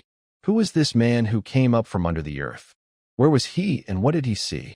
He saw everything. That's beyond doubt. Where then was he standing, and from where was he watching? Why has he only now come up from under the floor? And how could he see? Is this possible? Raskolnikov continued, growing cold and shuddering. And the case that Nikolai found behind the door. Is this possible too? Evidence. You overlook 100,000th little feature, and there's evidence in an Egyptian pyramid. A fly was flying, it saw? Is it possible like this? It will retell. And he suddenly felt with disgust how he had weakened, physically weakened. I should have known this, he thought with a bitter smile. And how dared I, knowing myself, foreseeing myself, take the axe and bloody myself? I was obliged to know beforehand. But I did know beforehand. He whispered in despair. At times he stopped motionless before some thought. No, those people aren't made like this. The real master, to whom everything is permitted, storms Toulon, makes a massacre in Paris, forgets an army in Egypt, wastes 500,000 people in the Moscow campaign, and gets off with a pun in Vilna, and after his death, they erect idols to him, and consequently everything is permitted. No, on such people, evidently, the body isn't flesh, but bronze. One sudden extraneous thought suddenly almost made him laugh. Napoleon, the pyramids, Waterloo, and a skinny, nasty registrar's wife, an old hag, a moneylender, with a red trunk under the bed. Well, how's that to digest, even for Porfiry Petrovitch? How can they digest it? Aesthetics will interfere. Would Napoleon, supposedly, crawl under the bed to an old hag? Rubbish. At moments he felt as if he were delirious. He fell into a feverishly rapturous mood. The old hag is nonsense, he thought hotly and impetuously. The old woman was perhaps even a mistake. She's not the point. The old woman was only an illness. I wanted to step over quickly. I didn't kill a person, I killed a principle. I killed the principle, but I didn't step over. I remained on this side. I only managed to kill. And I didn't even manage that, it turns out. Principle? Why was that fool Razumikin abusing the socialists earlier? Industrious, commercial people, they occupy themselves with common happiness. No, life is given to me once and will never be again. I don't want to wait for universal happiness. I myself want to live, or else better not to live at all. What? I simply didn't want to pass by a hungry mother, clutching my ruble in my pocket, waiting for universal happiness. I'm carrying, supposedly, a brick for universal happiness, and therefore feel peace of heart. It won't do, sir. Why did you let me pass? I live only once too. I also want. I'm an aesthetic louse, and nothing more, he added, suddenly laughing like a madman. Yes, I really am a louse, he continued, clinging maliciously to the thought, rummaging in it, playing and amusing himself with it. If only because, firstly, I'm now reasoning about being a louse, because, secondly, for a whole month I troubled all benevolent providence, calling it to witness that not for my own flesh and lust, supposedly, do I undertake this, but having in view a magnificent and pleasant goal, and so on, and so on. Because, thirdly, I resolved to observe every possible justice in the execution, weight and measure and arithmetic. Out of all the lies, I chose the most utterly useless one, and having killed her, resolved to take from her exactly as much as I need for the first step, and neither more nor less, and the rest, consequently, would have gone to the monastery, according to her will. Ha ha. Because I'm definitively a louse, he added, grinding his teeth. Because I myself, perhaps, am even more vile and filthy than the louse I killed, and foresaw beforehand that I'd say this to myself after killing. Can anything compare with such horror? Oh, vulgarity! Oh, baseness! Oh, how I understand the prophet, with his saber, on horseback. Allah commands, and obey. Trembling creature. Right is the prophet, when he plants somewhere across the street a fine battery and fires into the right and the guilty, not even deigning to explain. Obey, trembling creature, and don't desire, because this isn't your business. Oh, never will I forgive the old hag. His hair was moistened with sweat, his trembling lips were parched, his motionless gaze was fixed on the ceiling. Mother, sister, how I love them. Why do I hate them now? Yes, I hate them. I hate them physically. I can't bear them near me. Earlier I approached and kissed Mother. I remember. To embrace her, to kiss someone ever again, to embrace and think that if she knew, then, would I tell her then? It would be like me. She must be the same as I, he added, thinking with effort, as if struggling with the delirium overtaking him. Oh, how I hate the old hag now. I think I'd kill her again if she came back to life. Poor Lizaveta. Why did she turn up there? Strange, however, why I almost don't think about her, as if I didn't even kill her. Lizaveta. Sonia. Poor, meek ones, with meek eyes. Dear ones. Why don't they weep? Why don't they moan? They give everything. They look meekly and quietly. Sonia. Quiet Sonia. He forgot himself. It seemed strange to him that he couldn't remember how he could have found himself on the street. It was already late evening. Twilight was thickening. The full moon was shining brighter and brighter, but somehow the air was especially stuffy. People crowded along the streets. Craftsmen and busy people were dispersing to their homes, others strolling. It smelled of lime, dust, stagnant water. Raskolnikov walked sad and preoccupied. He remembered very well that he had left home with some intention, that something had to be done and quickly, but what exactly? He had forgotten. Suddenly he stopped and saw that on the other side of the street, on the sidewalk, a man was standing and waving his hand to him. He walked toward him across the street, but suddenly this man turned and walked as if nothing had happened, lowering his head, not turning around and not showing that he had called him. Come now, did he call? Raskolnikov thought, but still began to catch up. Not reaching 10 steps, he suddenly recognized him and was frightened. This was the earlier townsman, in the same dressing gown and also hunched over. Raskolnikov walked from a distance. His heart was pounding. They turned into a lane. The man still didn't turn around. Does he know that I'm following him? Raskolnikov thought. The townsman entered the gate of a large building. Raskolnikov quickly approached the gate and began watching. Wouldn't he look back and call him? Indeed, having passed through the whole gateway and already coming out into the courtyard, the man suddenly turned and again as if waved to him. Raskolnikov immediately passed through the gateway, but in the courtyard the townsman was no longer there, meaning he had just entered the first stairway here. Raskolnikov rushed after him. Indeed, 2 flights up, someone's measured, unhurried steps could still be heard. Strange, the stairway seemed somehow familiar. There's the window on the first floor. Sadly and mysteriously moonlight passed through the glass. Here's the second floor. Bah! This is that very apartment where the workmen were painting. How is it he didn't recognize it at once? The steps of the person going ahead fell silent, meaning he stopped or hid somewhere. Here's the third floor. Should he go further? And what silence there, even frightening. But he went on. The noise of his own steps frightened and troubled him. God, how dark! The townsman must be hiding here somewhere in a corner. Ah, the apartment is wide open onto the stairway, he thought and entered.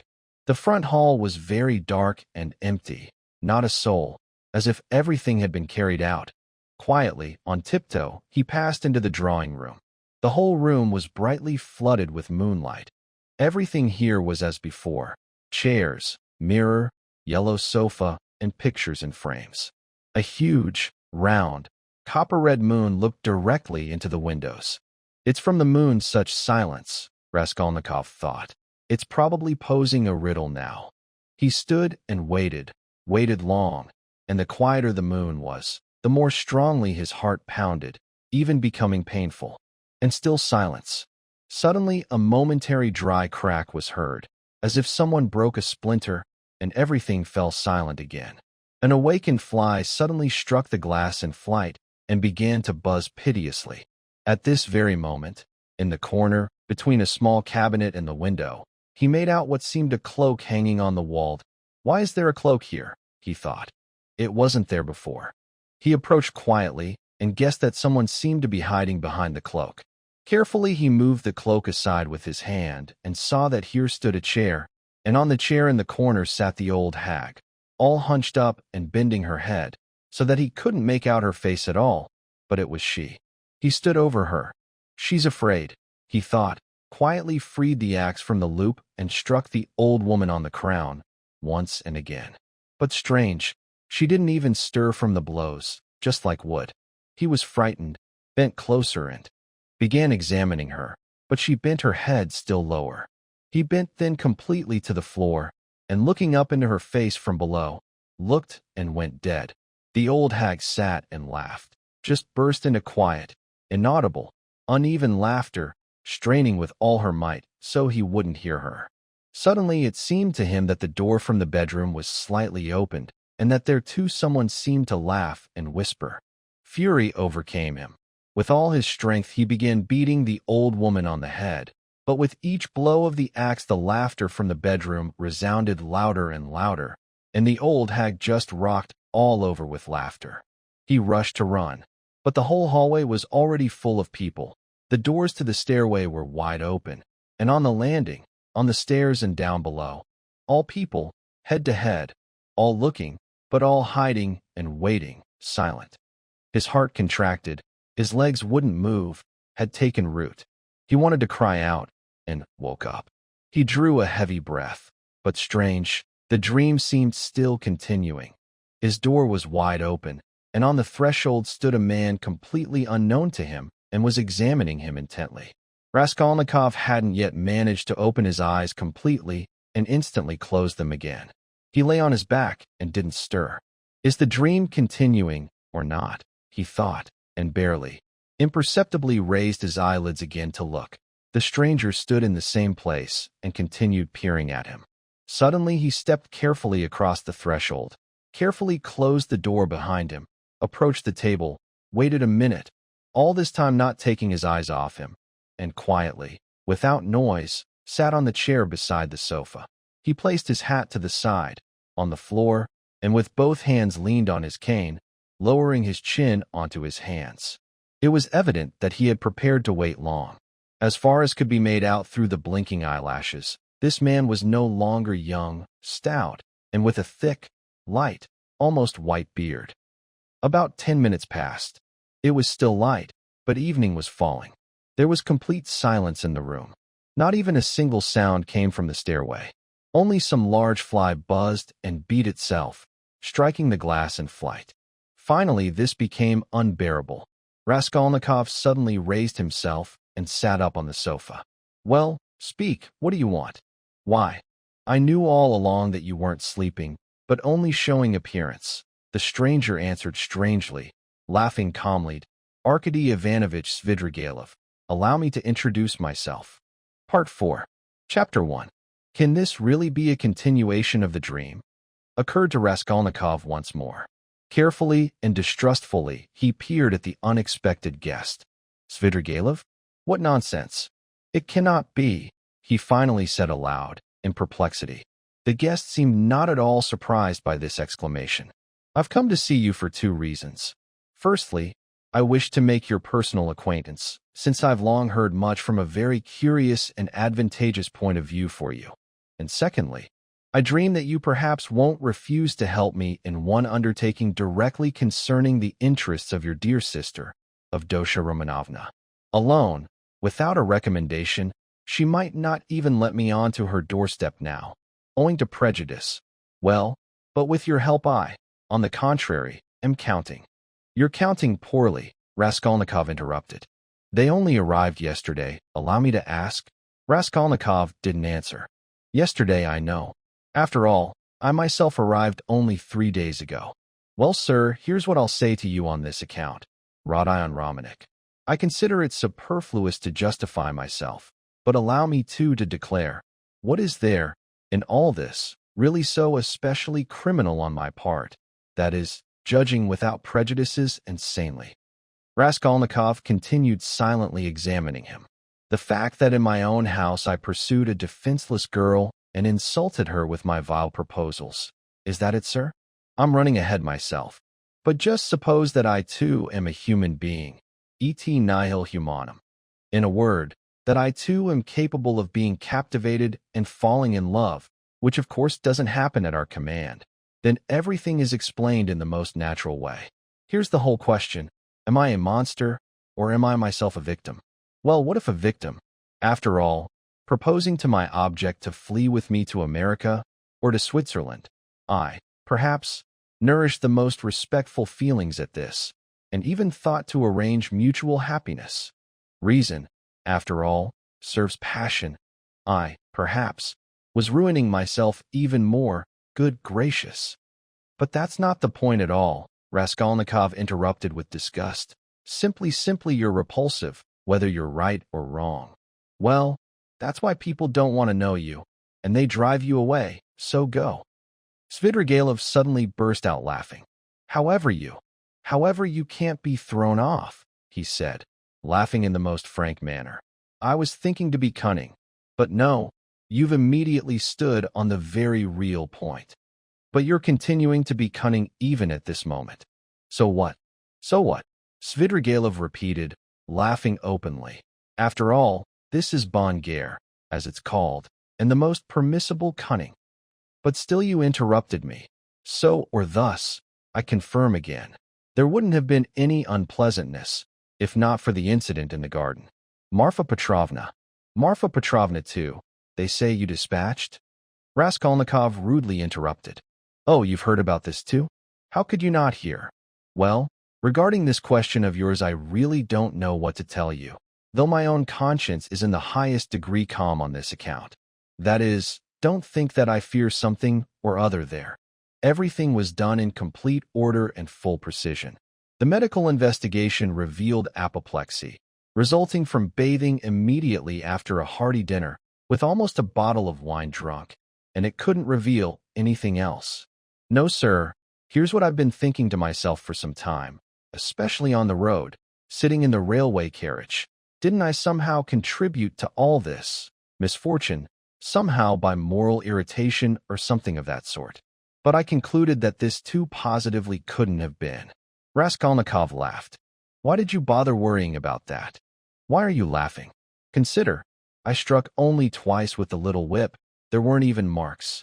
Don't consider me, please, a cynic.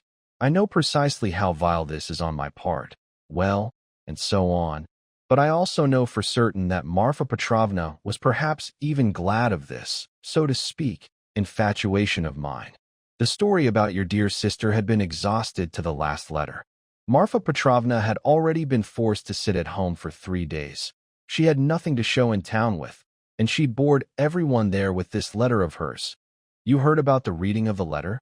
And suddenly these 2 whips fall, as if from heaven. The first thing, she ordered the carriage harnessed.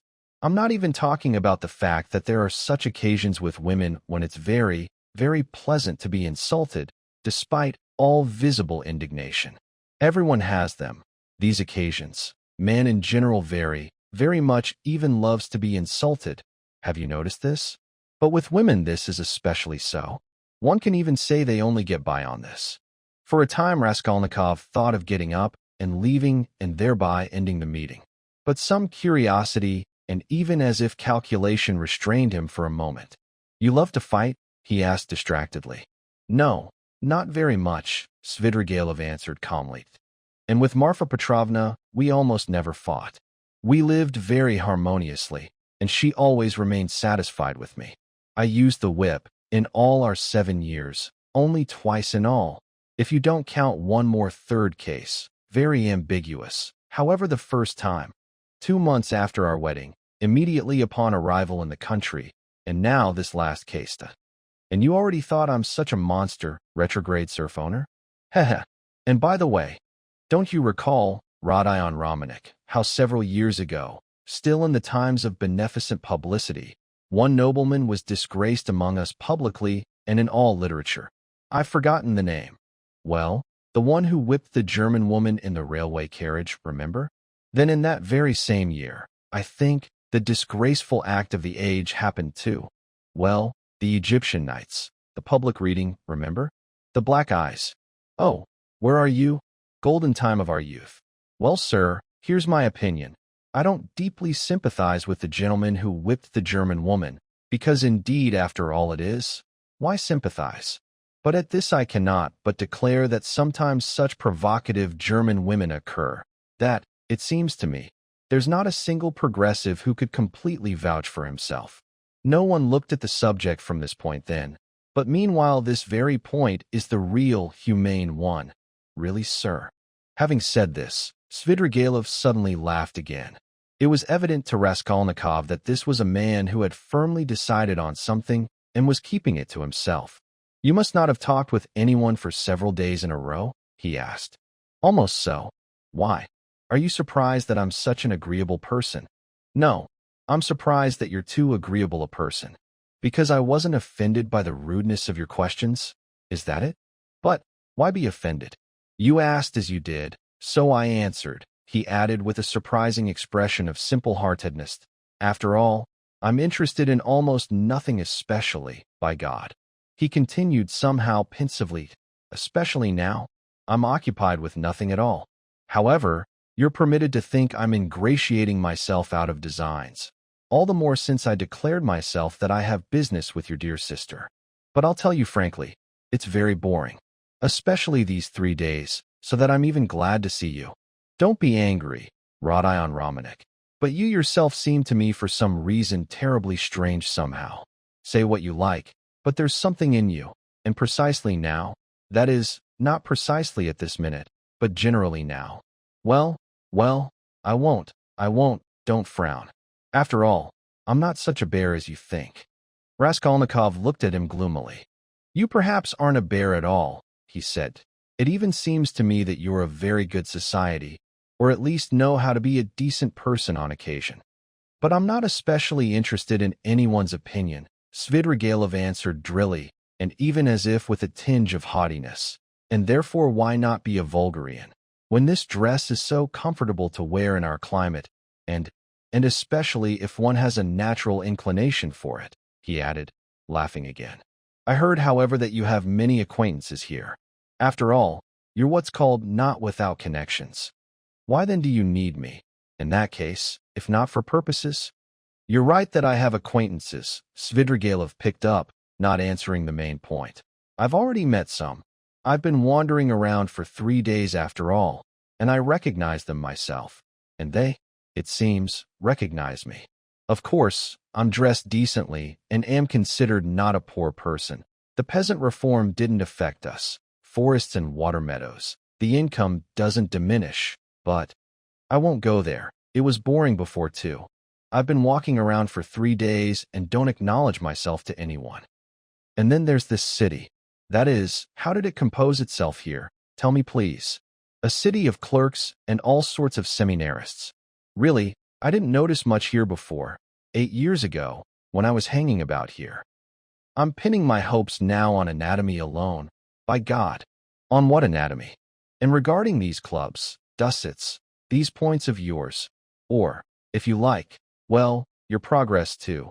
Well, let this be without us, he continued, again not noticing the question.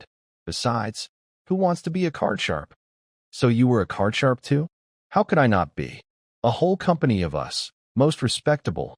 8 years ago, we passed the time. And all, you know, people with manners. There were poets, there were capitalists. And in general in our country, in Russian society, the best manners are found in those who've been beaten. Have you noticed this? After all, I've deteriorated now in the country. But all the same they put me in prison then for debts. One Greek from Nezin. That's when Marfa Petrovna turned up, bargained, and ransomed me for 30,000 pieces of silver. I owed 70,000 in all. We were united in lawful matrimony, and she immediately carried me off to her place in the country, like some treasure. After all, she was 5 years older than me. She loved me very much. I didn't leave the country for 7 years. And note, she held a document against me all her life, in someone else's name, for those 30,000, so that if I decided to rebel in something, I'd immediately be in a trap. And she would have done it. In women, after all, this all coexists together. And if there hadn't been the document, would you have run away? I don't know what to tell you. The document hardly constrained me. I didn't want to go anywhere, and Marfa Petrovna herself invited me abroad twice, seeing that I was bored. But what for? I traveled abroad before, and it always made me sick there. Not that, but, well, the dawn is rising, the Bay of Naples, the sea. You look, and somehow it's sad. Most disgusting is that you really are sad about something. No, it's better in the homeland. Here, at least, you blame others for everything and justify yourself. I might go now on an expedition to the North Pole, because J. Levin Mauvais, and I find drinking repulsive, but except for wine there's nothing else left. I tried. And what? Do they say Berg is going to fly in Yusupov Garden on Sunday in a huge balloon, inviting fellow travelers for a certain fee? Is it true? So, would you fly? Me? No. Just, Svidrigailov muttered, really as if becoming thoughtful. But what? Is he serious, really? Raskolnikov thought. No, the document didn't constrain me. Svidrigailov continued pensively. It was I myself who didn't leave the country. And it's been almost a year since Marfa Petrovna returned this document to me on my name day, and even gave me a considerable sum in addition. After all, she had capital.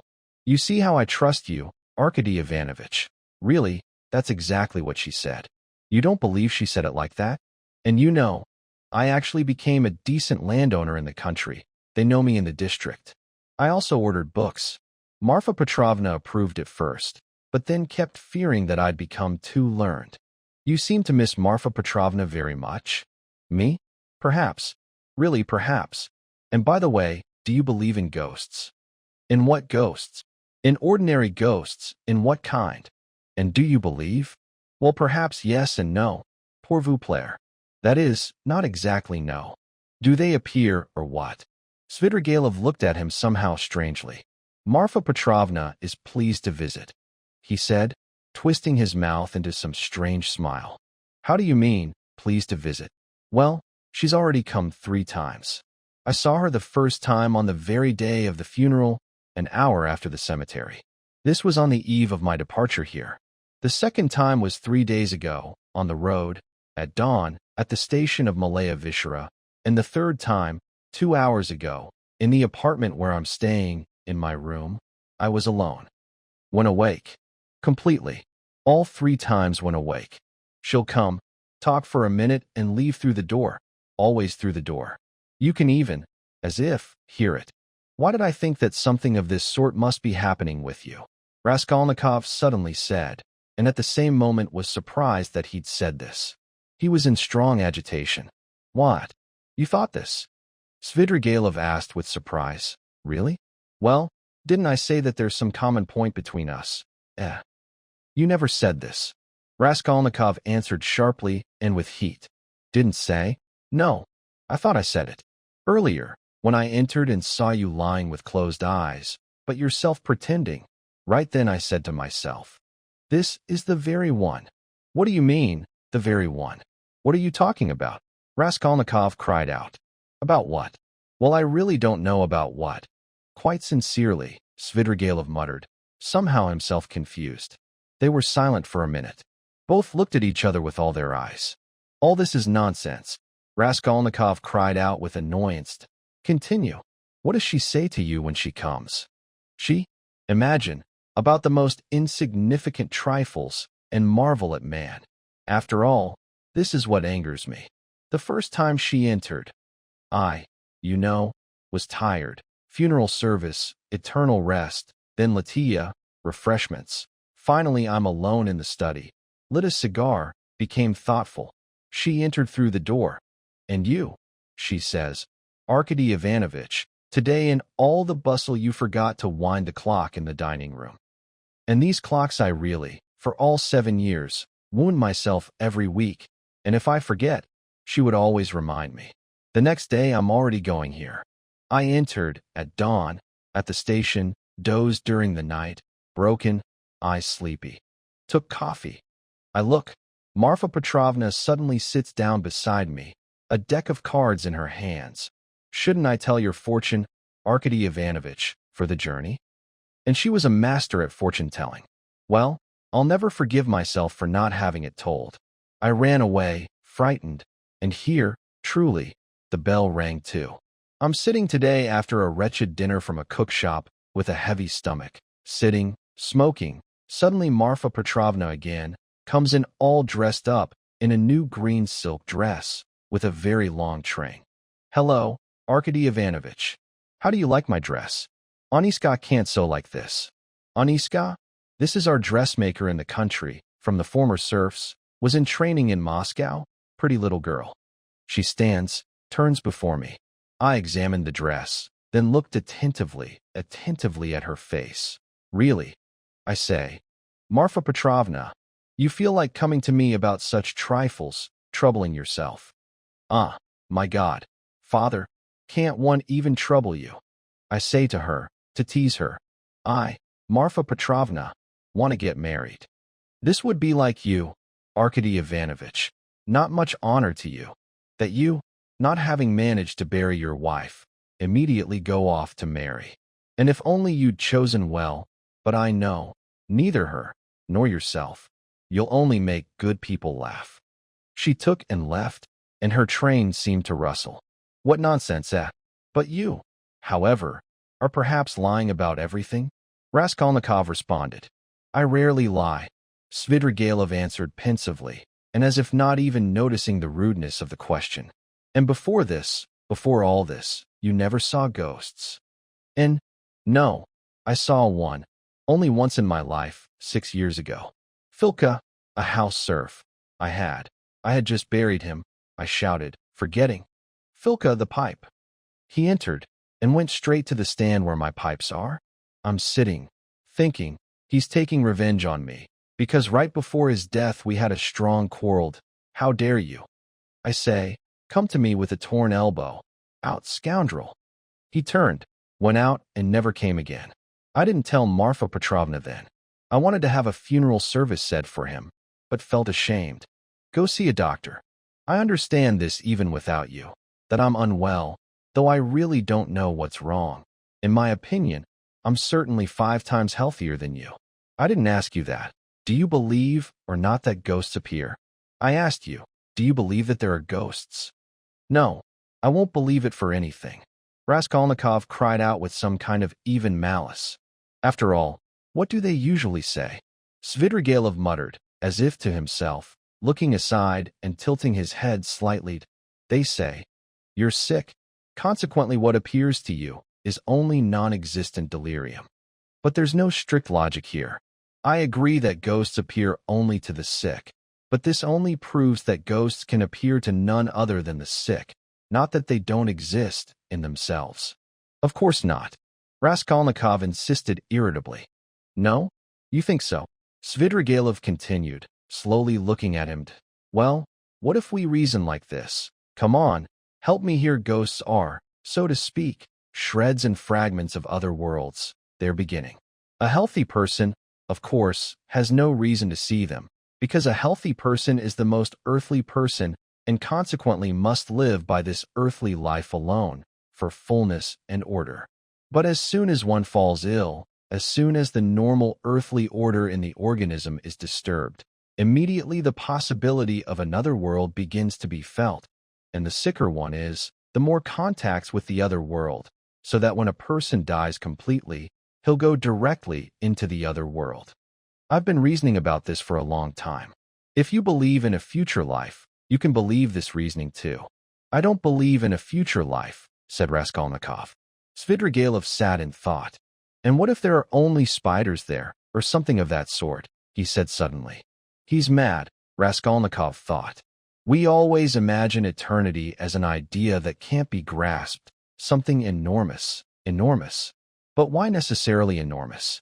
And suddenly, instead of all this, imagine, there'll be just one little room there, something like a country bathhouse, sooty, and in all the corners spiders, and that's all eternity.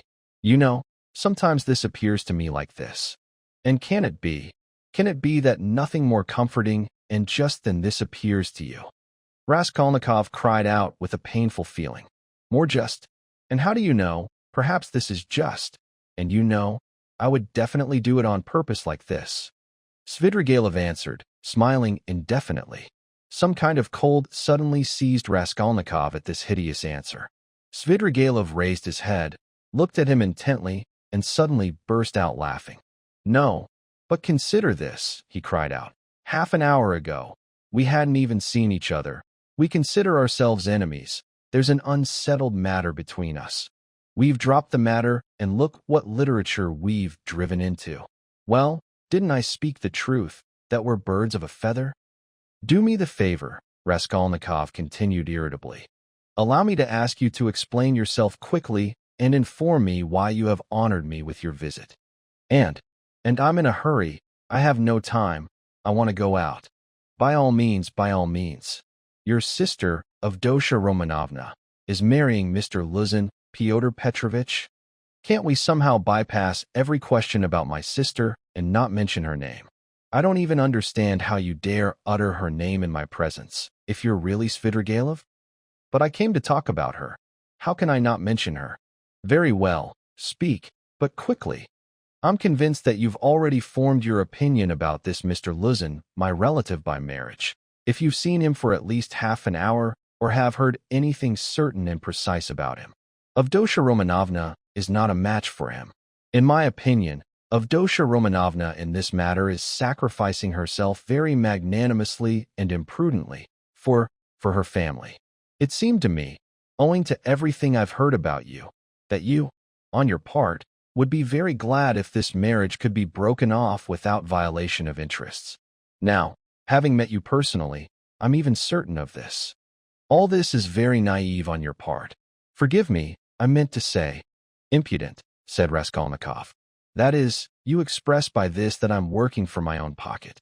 Don't worry, Rodion Raskolnikov. If I were working for my own benefit, I wouldn't express myself so directly. I'm not completely a fool after all. On this account, I'll reveal to you one psychological oddity.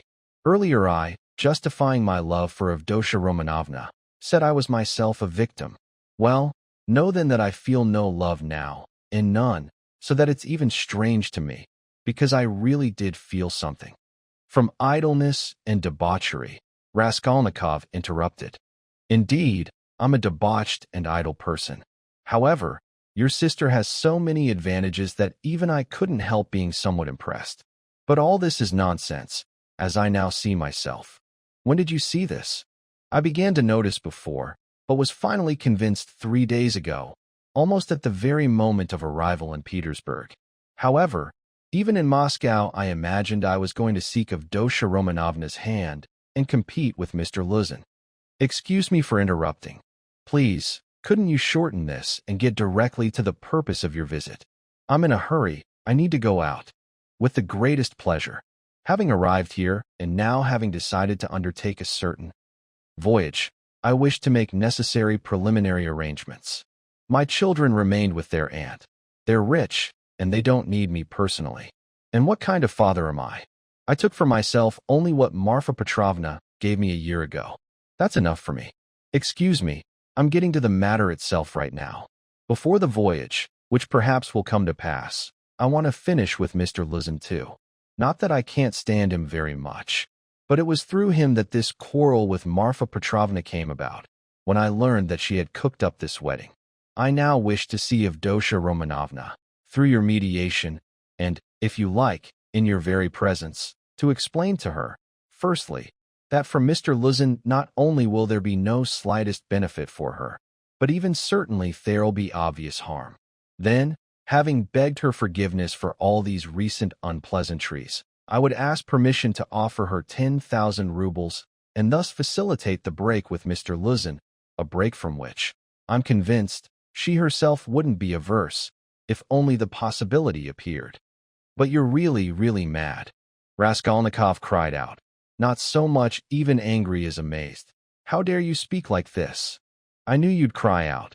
But, firstly, though I'm not rich, I have these 10,000 rubles free, that is, completely unnecessary to me. Avdotya Romanovna won't accept, so I, perhaps, will use them even more foolishly. That's one. Secondly, my conscience is completely calm. I offer without any calculations. Believe it or not, but in time both you and Avdotya Romanovna will learn.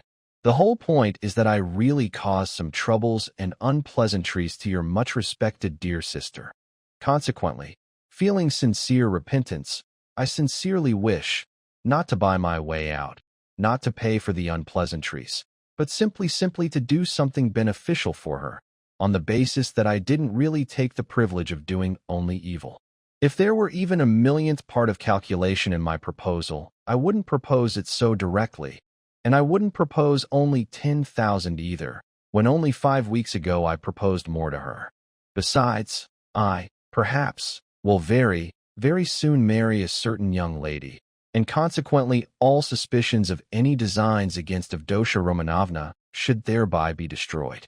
In conclusion, I'll say that marrying Mr. Luzin, Avdotya Romanovna is taking the same money, only from a different side. Don't be angry, Rodion Raskolnikov. Consider it calmly and coolly. Saying this, Svidrigailov himself was extremely cool and calm. I ask you to finish, said Raskolnikov. In any case, this is unforgivably impudent. Not in the least. After this, man can do to man in this world only evil, and on the contrary, has no right to do even a crumb of good, because of empty conventional formalities. This is absurd. After all, if I, for example, died and left this sum to your dear sister in a will, surely she wouldn't refuse to accept it even then. Very possibly. Well then, no, sir. However, if not, then not, so let it be. But 10,000 is an excellent thing, on occasion. In any case, I'll ask you to convey what I've said to Avdotya Romanovna. No, I won't convey it. In that case, Rodion Raskolnikov, I'll be forced myself to seek a personal meeting and consequently to trouble her. And if I convey it, you won't seek a personal meeting? I don't know, really, what to tell you. I would very much like to see her once. Don't hope for it. A pity. However, you don't know me. Well, perhaps we'll become closer. You think that we'll become closer? And why not? Svidrigailov said, smiling, stood up and took his hat. After all, I didn't so very much wish to trouble you. In coming here, I didn't even very much count on it, though. However, your physiognomy struck me earlier this morning. Where did you see me earlier this morning? Raskolnikov asked with anxiety. By chance, sir. It keeps seeming to me that there's something in you that suits mine. But don't worry, I'm not bothersome. I got along even with card sharps, and I didn't bore Prince Sverby, my distant relative and dignitary, and I managed to write about Raphael's Madonna and Madame Prilakov's album, and I lived 7 years without leaving with Marfa Petrovna, and I used to spend nights in Vyazemsky's house on the Haymarket in old times, and with Berg in the balloon, perhaps, I'll fly. Well, very good, sir. Allow me to ask, will you depart soon on your journey? What journey? Well, yes, on this voyage. You said so yourself. On the voyage?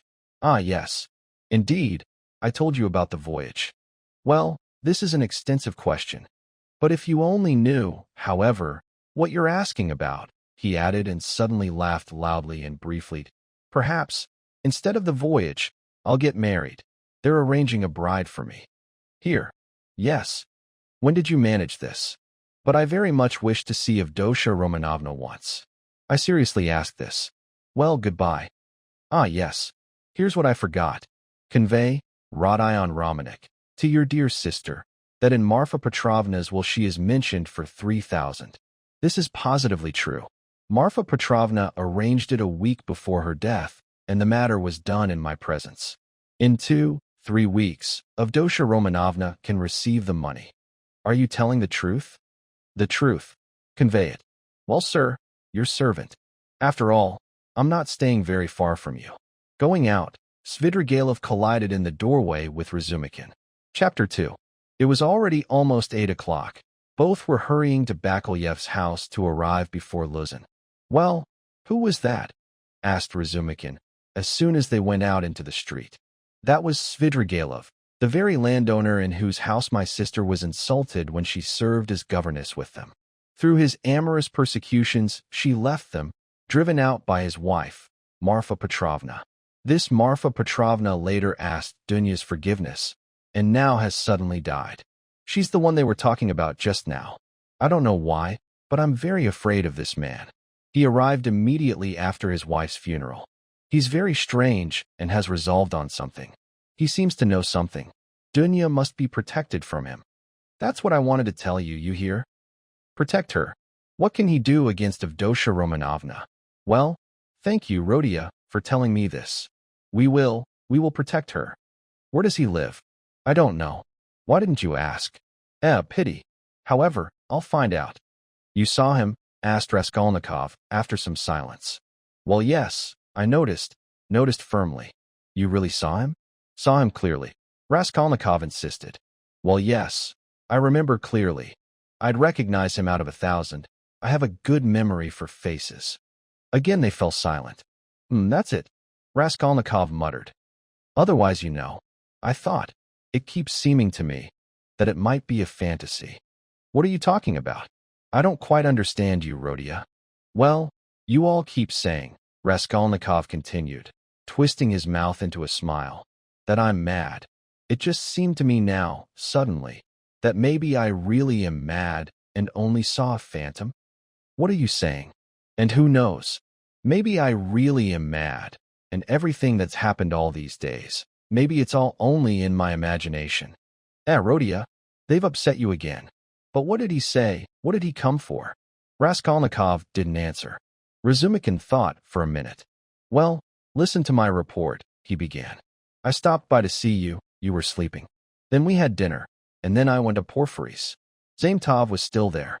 I tried to begin, but nothing came of it. I just couldn't speak properly. They seem not to understand and can't understand, but they're not embarrassed at all. I led Porfiry to the window and started talking, but again somehow it didn't come out right. He looks aside, and I look aside. Finally, I put my fist up to his face and said I'd smash it, as a relative. He just looked at me. I spat and left, that's all. Very stupid. I didn't say a word to Zametov. But you see, I thought I'd messed up, but as I was going down the stairs, one thought came to me, just struck me. What are we bothering about? If there was danger for you, or something, well, of course. But what is it to you? You're not involved in anything, so spit on them. We'll laugh at them later, and if I were you I'd mystify them even more. How ashamed they'll be later. Spit on it. We can beat them up later, but for now let's laugh. Of course so, answered Raskolnikov. But what will you say tomorrow? He thought to himself. Strange, until now it had never once occurred to him. What will Razumikin think when he finds out? Thinking this, Raskolnikov looked intently at him. He was very little interested now in Razumikin's present account of his visit to Porfiry. So much had disappeared since then and been added. In the corridor they ran into Luzin. He appeared exactly at 8 o'clock and was looking for the number, so that all three entered together, but without looking at each other or bowing. The young men went ahead, while Fyodor Petrovitch, for propriety's sake, lingered somewhat in the hallway, taking off his coat. Pulcheria Alexandrovna immediately came out to meet him at the threshold. Dunya was greeting her brother. Fyodor Petrovitch entered and bowed to the ladies rather amiably, though with doubled solidity. However, he looked as if somewhat confused and hadn't yet recovered himself. Pulcheria Alexandrovna, also as if embarrassed, immediately hastened to seat everyone around the round table, on which a samovar was boiling. Dunya and Luzin were placed opposite each other at both ends of the table. Razumikin and Raskolnikov found themselves opposite Pulcheria Alexandrovna, Razumikin closer to Luzin, and Raskolnikov next to his sister. A momentary silence fell. Fyodor Petrovitch unhurriedly took out a batiste handkerchief that gave off perfume, and blew his nose with the air of a virtuous man, though somewhat offended in his dignity, and moreover firmly resolved to demand explanations. In the hallway he had had the thought, not to take off his coat and leave, and thus strictly and impressively punish both ladies, so as to make them feel everything at once. But he hadn't decided to do it. Moreover, this man didn't like uncertainty, and here things had to be clarified. If his orders had been so openly violated, it meant there was something, and therefore it was better to find out beforehand. There would always be time to punish, and it was in his hands. I hope the journey passed safely, he addressed Pulcheria Alexandrovna officially. Thank God, Fyodor Petrovitch. Very pleasant, madam. And Avdotya Romanovna is not tired either. I'm young and strong. I don't get tired, but it was very hard for Mama, answered Dunechka. What can one do, madam? Our national roads are very long. Great is the so-called Mother Russia. I, despite all my desire, could in no way hasten to meet you yesterday. I hope, however, that everything went without particular difficulties. Oh no, Fyodor Petrovitch, we were very discouraged, Pulcheria Alexandrovna hastened to declare with special intonation, and if God himself, it seems, hadn't sent us Dmitri Prokofiev yesterday, we simply would have been lost. Here he is, Dmitri Prokofiev Razumikin, she added, recommending him to Luzin. I had the pleasure. Yesterday, Luzin muttered, glancing hostilely at Razumikin, then frowned and fell silent. Indeed, Fyodor Petrovitch generally belonged to the category of people who are apparently extremely amiable in society and particularly pretend to amiability, but who, as soon as something doesn't go their way, immediately lose all their resources and become more like sacks of flour than gallant cavaliers enlivening society. Everyone fell silent again. Raskolnikov stubbornly kept silent. Avdotya Romanovna didn't want to interrupt the silence for the time being. Razumikin had nothing to say, so that Pulcheria Alexandrovna became alarmed again. Marfa Petrovna died. Have you heard? She began, resorting to her capital resource. Indeed, I heard, madam. I was informed at the first news, and have even come now to inform you that Arkady Ivanovich Svidrigailov, immediately after his wife's funeral, set off hastily for Petersburg. So, at least, according to the most precise information I received. To Petersburg? Here, Dunechka asked anxiously and exchanged glances with her mother. Precisely so, madam, and certainly, of course, not without purposes, taking into consideration the haste of his departure and, in general, the preceding circumstances. Good Lord, can he really not leave Dunechka in peace even here? Cried Pulcheria Alexandrovna. It seems to me there's nothing particularly to worry about, neither for you nor for Avdotya Romanovna, of course, unless you yourselves wish to enter into any relations with him whatsoever. As for me, I'm keeping watch, and am now searching for where he's staying. Ah, Pyotr Petrovitch, you won't believe to what degree you've frightened me now. Pulcheria Alexandrovna continued. I only saw him twice, and he seemed terrible to me. Terrible. I'm convinced that he was the cause of the late Marfa Petrovna's death. As to that, one cannot conclude. I have precise information. I don't dispute that perhaps he contributed to the accelerated course of events, so to speak, by the moral influence of the insult. But as regards the conduct and, in general, the moral characteristics of the person, I agree with you. I don't know whether he's rich now, and what exactly Marfa Petrovna left him. I will be informed of this in the very shortest time, but certainly here in Petersburg, having at least some monetary means, he will immediately take up his old ways. He's the most depraved and lost in vice person of all people of such a kind. I have significant grounds for supposing that Marfa Petrovna, who had the misfortune to love him so much and redeem his debts 8 years ago, served him also in another respect.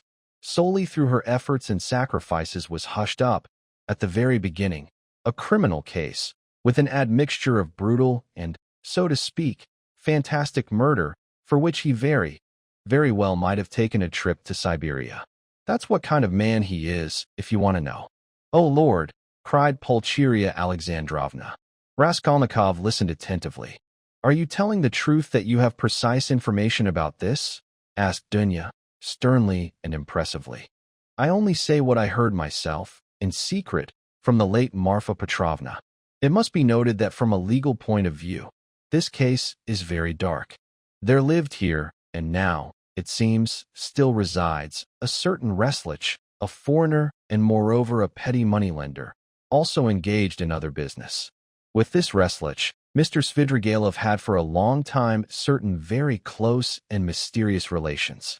She had living with her a distant relative, a niece it seems, a deaf-mute girl of about 15 or even 14, whom this Reslich boundlessly hated and reproached for every morsel. She even beat her inhumanly. Once she was found in the attic hanged. It was judged to be suicide. After the usual procedures the matter ended there, but subsequently a denunciation appeared, however, that the child had been cruelly violated by Svidrigailov. True, all this was dark. The denunciation was from another German woman, a notorious woman who had no credibility. Finally, in essence there was no denunciation, thanks to Marfa Petrovna's efforts and money. Everything was limited to rumor. But this rumor was nevertheless very significant. You, of course, Avdotya Romanovna, also heard there about the story with the man Philip, who died from torture about 6 years ago, still during serfdom. I heard, on the contrary, that this Philip hanged himself. Precisely so, madam. But what compelled, or better to say inclined him to violent death, was the continuous system of persecution and punishment by Mr. Svidrigailov. I don't know about that, Dunya answered dryly. I only heard some very strange story, that this Philip was some kind of hypochondriac, some kind of domestic philosopher. People said he read himself to death, and that he hanged himself more from mockery than from beatings by Mr. Svidrigailov. And he treated people well in my presence, and people even loved him, though they really did also blame him for Philip's death. I see that you, Avdotya Romanovna, have somehow suddenly become inclined to justify him, Luzin remarked, twisting his mouth into an ambiguous smile. Indeed, he's a cunning and seductive man with respect to ladies, of which Marfa Petrovna, who died so strangely, serves as a lamentable example. I only wanted to serve you and your mother with my advice, in view of his new and undoubtedly forthcoming attempts. As for me, I'm firmly convinced that this man will undoubtedly disappear again into debtor's prison. Marfa Petrovna never had any intention of settling anything on him, having the children in view, and if she left him something, it was at most something quite necessary, of little value, ephemeral, not enough for a year for a man with his habits. Fyodor Petrovitch, please, said Dunya. Let's stop talking about Mr. Svidrigailov. It makes me melancholy. He just came to see me, Raskolnikov said suddenly, breaking his silence for the first time. Exclamations came from all sides. Everyone turned to him. Even Fyodor Petrovitch was agitated. About an hour and a half ago, when I was sleeping, he came in, woke me up and introduced himself, Raskolnikov continued. He was quite familiar and cheerful and completely hopes that I'll get along with him. Among other things, he very much asks for and seeks a meeting with you, Dunya, and asked me to be an intermediary in this meeting. He has a proposal for you. What it consists of, he told me. Besides that, he positively informed me that Marfa Petrovna, a week before her death, managed to leave you, Dunya, 3,000 rubles by will, and you can receive this money now in the very shortest time. Thank God, cried Pulcheria Alexandrovna, and crossed herself. Pray for her, Dunya, pray. This is really true, escaped from Luzin. Well, what then? Dunechka hurried him. Then he said that he himself is not rich and the whole estate goes to his children, who are now with their aunt. Then, that he's staying somewhere not far from me. But where? I don't know. I didn't ask. But what? What does he want to propose to Dunechka? Asked the frightened Pulcheria Alexandrovna. Did he tell you? Yes, he told me. What? I'll tell you later. Raskolnikov fell silent and turned to his tea. Fyodor Petrovitch took out his watch and looked at it. I must be going on business, and thus I won't be in the way, he added with a somewhat piqued air, and began to rise from his chair. Stay, Fyodor Petrovitch, said Dunya. You intended to spend the evening. Moreover, you yourself wrote that you wished to explain something to Mama. Precisely so, Avdotya Romanovna. Fyodor Petrovitch pronounced impressively, sitting down again on the chair, but still keeping his hat in his hands. I really did wish to explain both to you and to your much-esteemed Mama, and even about very important matters. But as your brother cannot explain in my presence regarding certain proposals of Mr. Svidrigailov, so I do not wish and cannot explain, in the presence of others, regarding certain very, very important points. Moreover, my capital and most insistent request was not fulfilled. Luzin made a bitter face and solemnly fell silent. Your request that my brother not be present at our meeting was not fulfilled solely at my insistence, said Dunya. You wrote that you were offended by my brother. I think this must be cleared up immediately, and you must be reconciled. And if Rodion really offended you, then he must and will ask your forgiveness. Fyodor Petrovitch immediately took heart. There are certain offenses of Avdotya Romanovna, which, despite all goodwill, cannot be forgotten, madam. In everything there is a line which it is dangerous to cross, for once you've stepped over it, it's impossible to turn back. That's not exactly what I was talking about, Fyodor Petrovitch, Dunya interrupted with some impatience. Understand well that our whole future now depends on whether all this is cleared up and settled as quickly as possible or not. I say directly, from the first word, that I cannot look at it otherwise, and if you value me even a little, then, though it's difficult, this whole story must end today. I repeat to you, if my brother is guilty, he will ask forgiveness. I'm surprised that you put the question this way, Avdotya Romanovna. Luzin became more and more irritated. Valuing, and so to speak adoring you, I at the same time may very, very well not love someone from your household. Claiming the happiness of your hand, I cannot at the same time take upon myself obligations that are incompatible. Ah, stop all this touchiness, Fyodor Petrovitch, Dunya interrupted with feeling, and be the intelligent and noble man that I've always considered you and want to consider you. I gave you a great promise. I'm your fiancé. Trust me then in this matter, and believe that I'll be able to judge impartially. That I'm taking upon myself the role of judge is as much a surprise to my brother as to you. When I invited him today, after your letter, to certainly come to our meeting, I told him nothing of my intentions. Understand, if you don't reconcile, then I must choose between you, either you or him. That's how the question stands both on your side and on his. I don't want to and mustn't make a mistake in my choice. For you I must break with my brother. For my brother I must break with you. I want and can find out for certain now. Is he my brother? And about you? Am I dear to you? Do you value me? Are you my husband? Avdotya Romanovna, Luzin pronounced, bristling. Your words are too significant for me. I'll say more, even offensive, in view of the position which I have the honor to occupy in relation to you. Not to say a word about the offensive and strange comparison on the same level between me and an arrogant youth. By your words you admit the possibility of breaking the promise given to me. You say, either you or him, thereby showing me how little I mean to you. I cannot admit this given the relations and obligations existing between us. What? Dunya flared up. I place your interest alongside everything that has been precious to me in life until now, that has constituted my whole life until now, and suddenly you're offended that I give you little value. Raskolnikov smiled silently and sarcastically. Razumikin shuddered all over, but Pyotr Petrovitch didn't accept the objection. On the contrary, with each word he became more insistent and irritable, as if getting a taste for it. Love for one's future life companion, for one's husband, must exceed love for one's brother, he pronounced sententiously. And in any case, I cannot stand on the same level. Though I insisted just now that in your brother's presence I don't wish and cannot explain everything I came with, nevertheless I now intend to turn to your much-esteemed mamma for a necessary explanation on one very capital and offensive point for me. Your son, he turned to Pulcheria Alexandrovna. Yesterday, in the presence of Mr. Raskolnikov, or, it seems so? Forgive me, I forgot your surname. He bowed politely to Razumikin. Offended me by distorting an idea of mine, which I communicated to you then in private conversation, over coffee, namely, that marriage to a poor girl who has already experienced life sorrow is, in my opinion, more advantageous in marital relations than to one who has experienced comfort, because it's more useful for morality.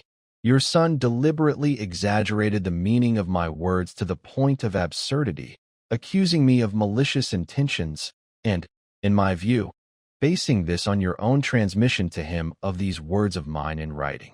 I shall consider myself happy if you, Pulcheria Alexandrovna, can convince me of the contrary and thereby significantly calm me. Tell me then, in exactly what terms did you transmit my words in your letter to Rodion Romanovich? I don't remember, Pulcheria Alexandrovna faltered.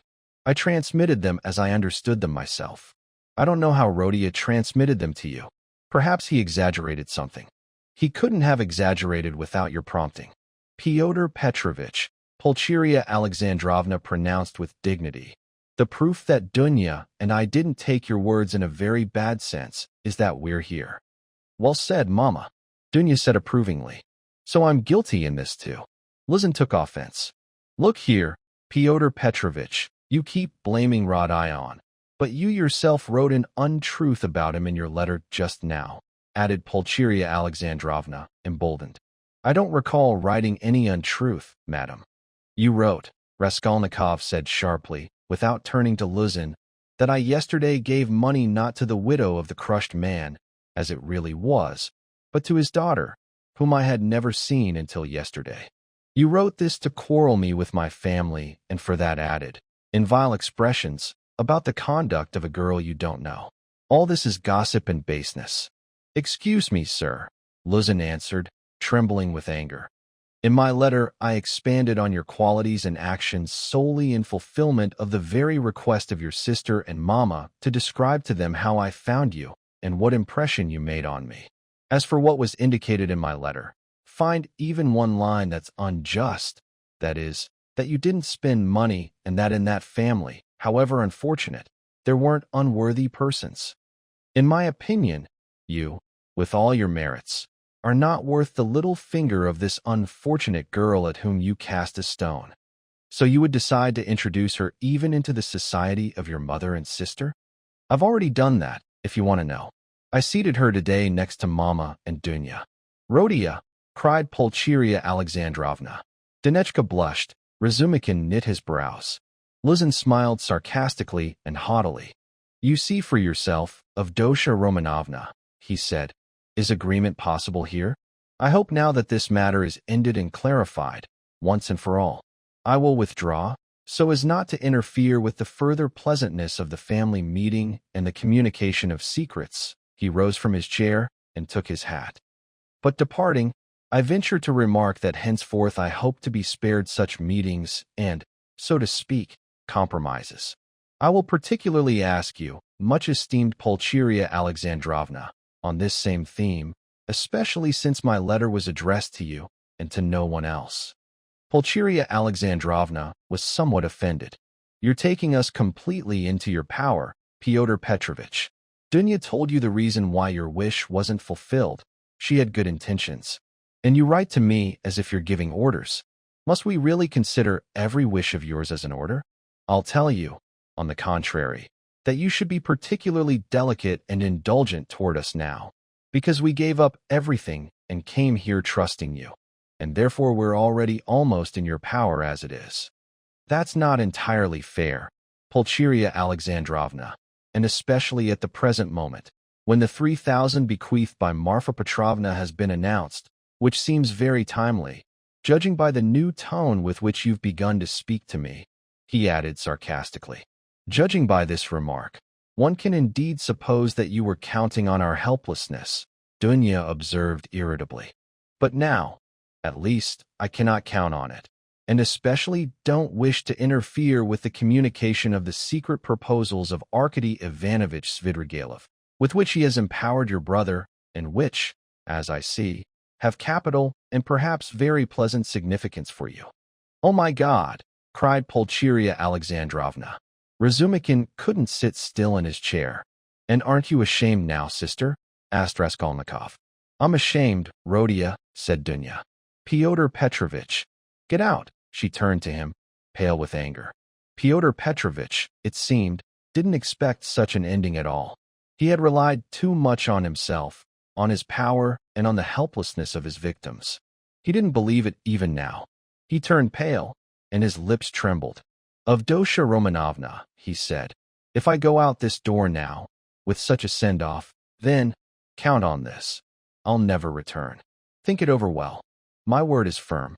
What insolence, cried Dunya, rising quickly from her place.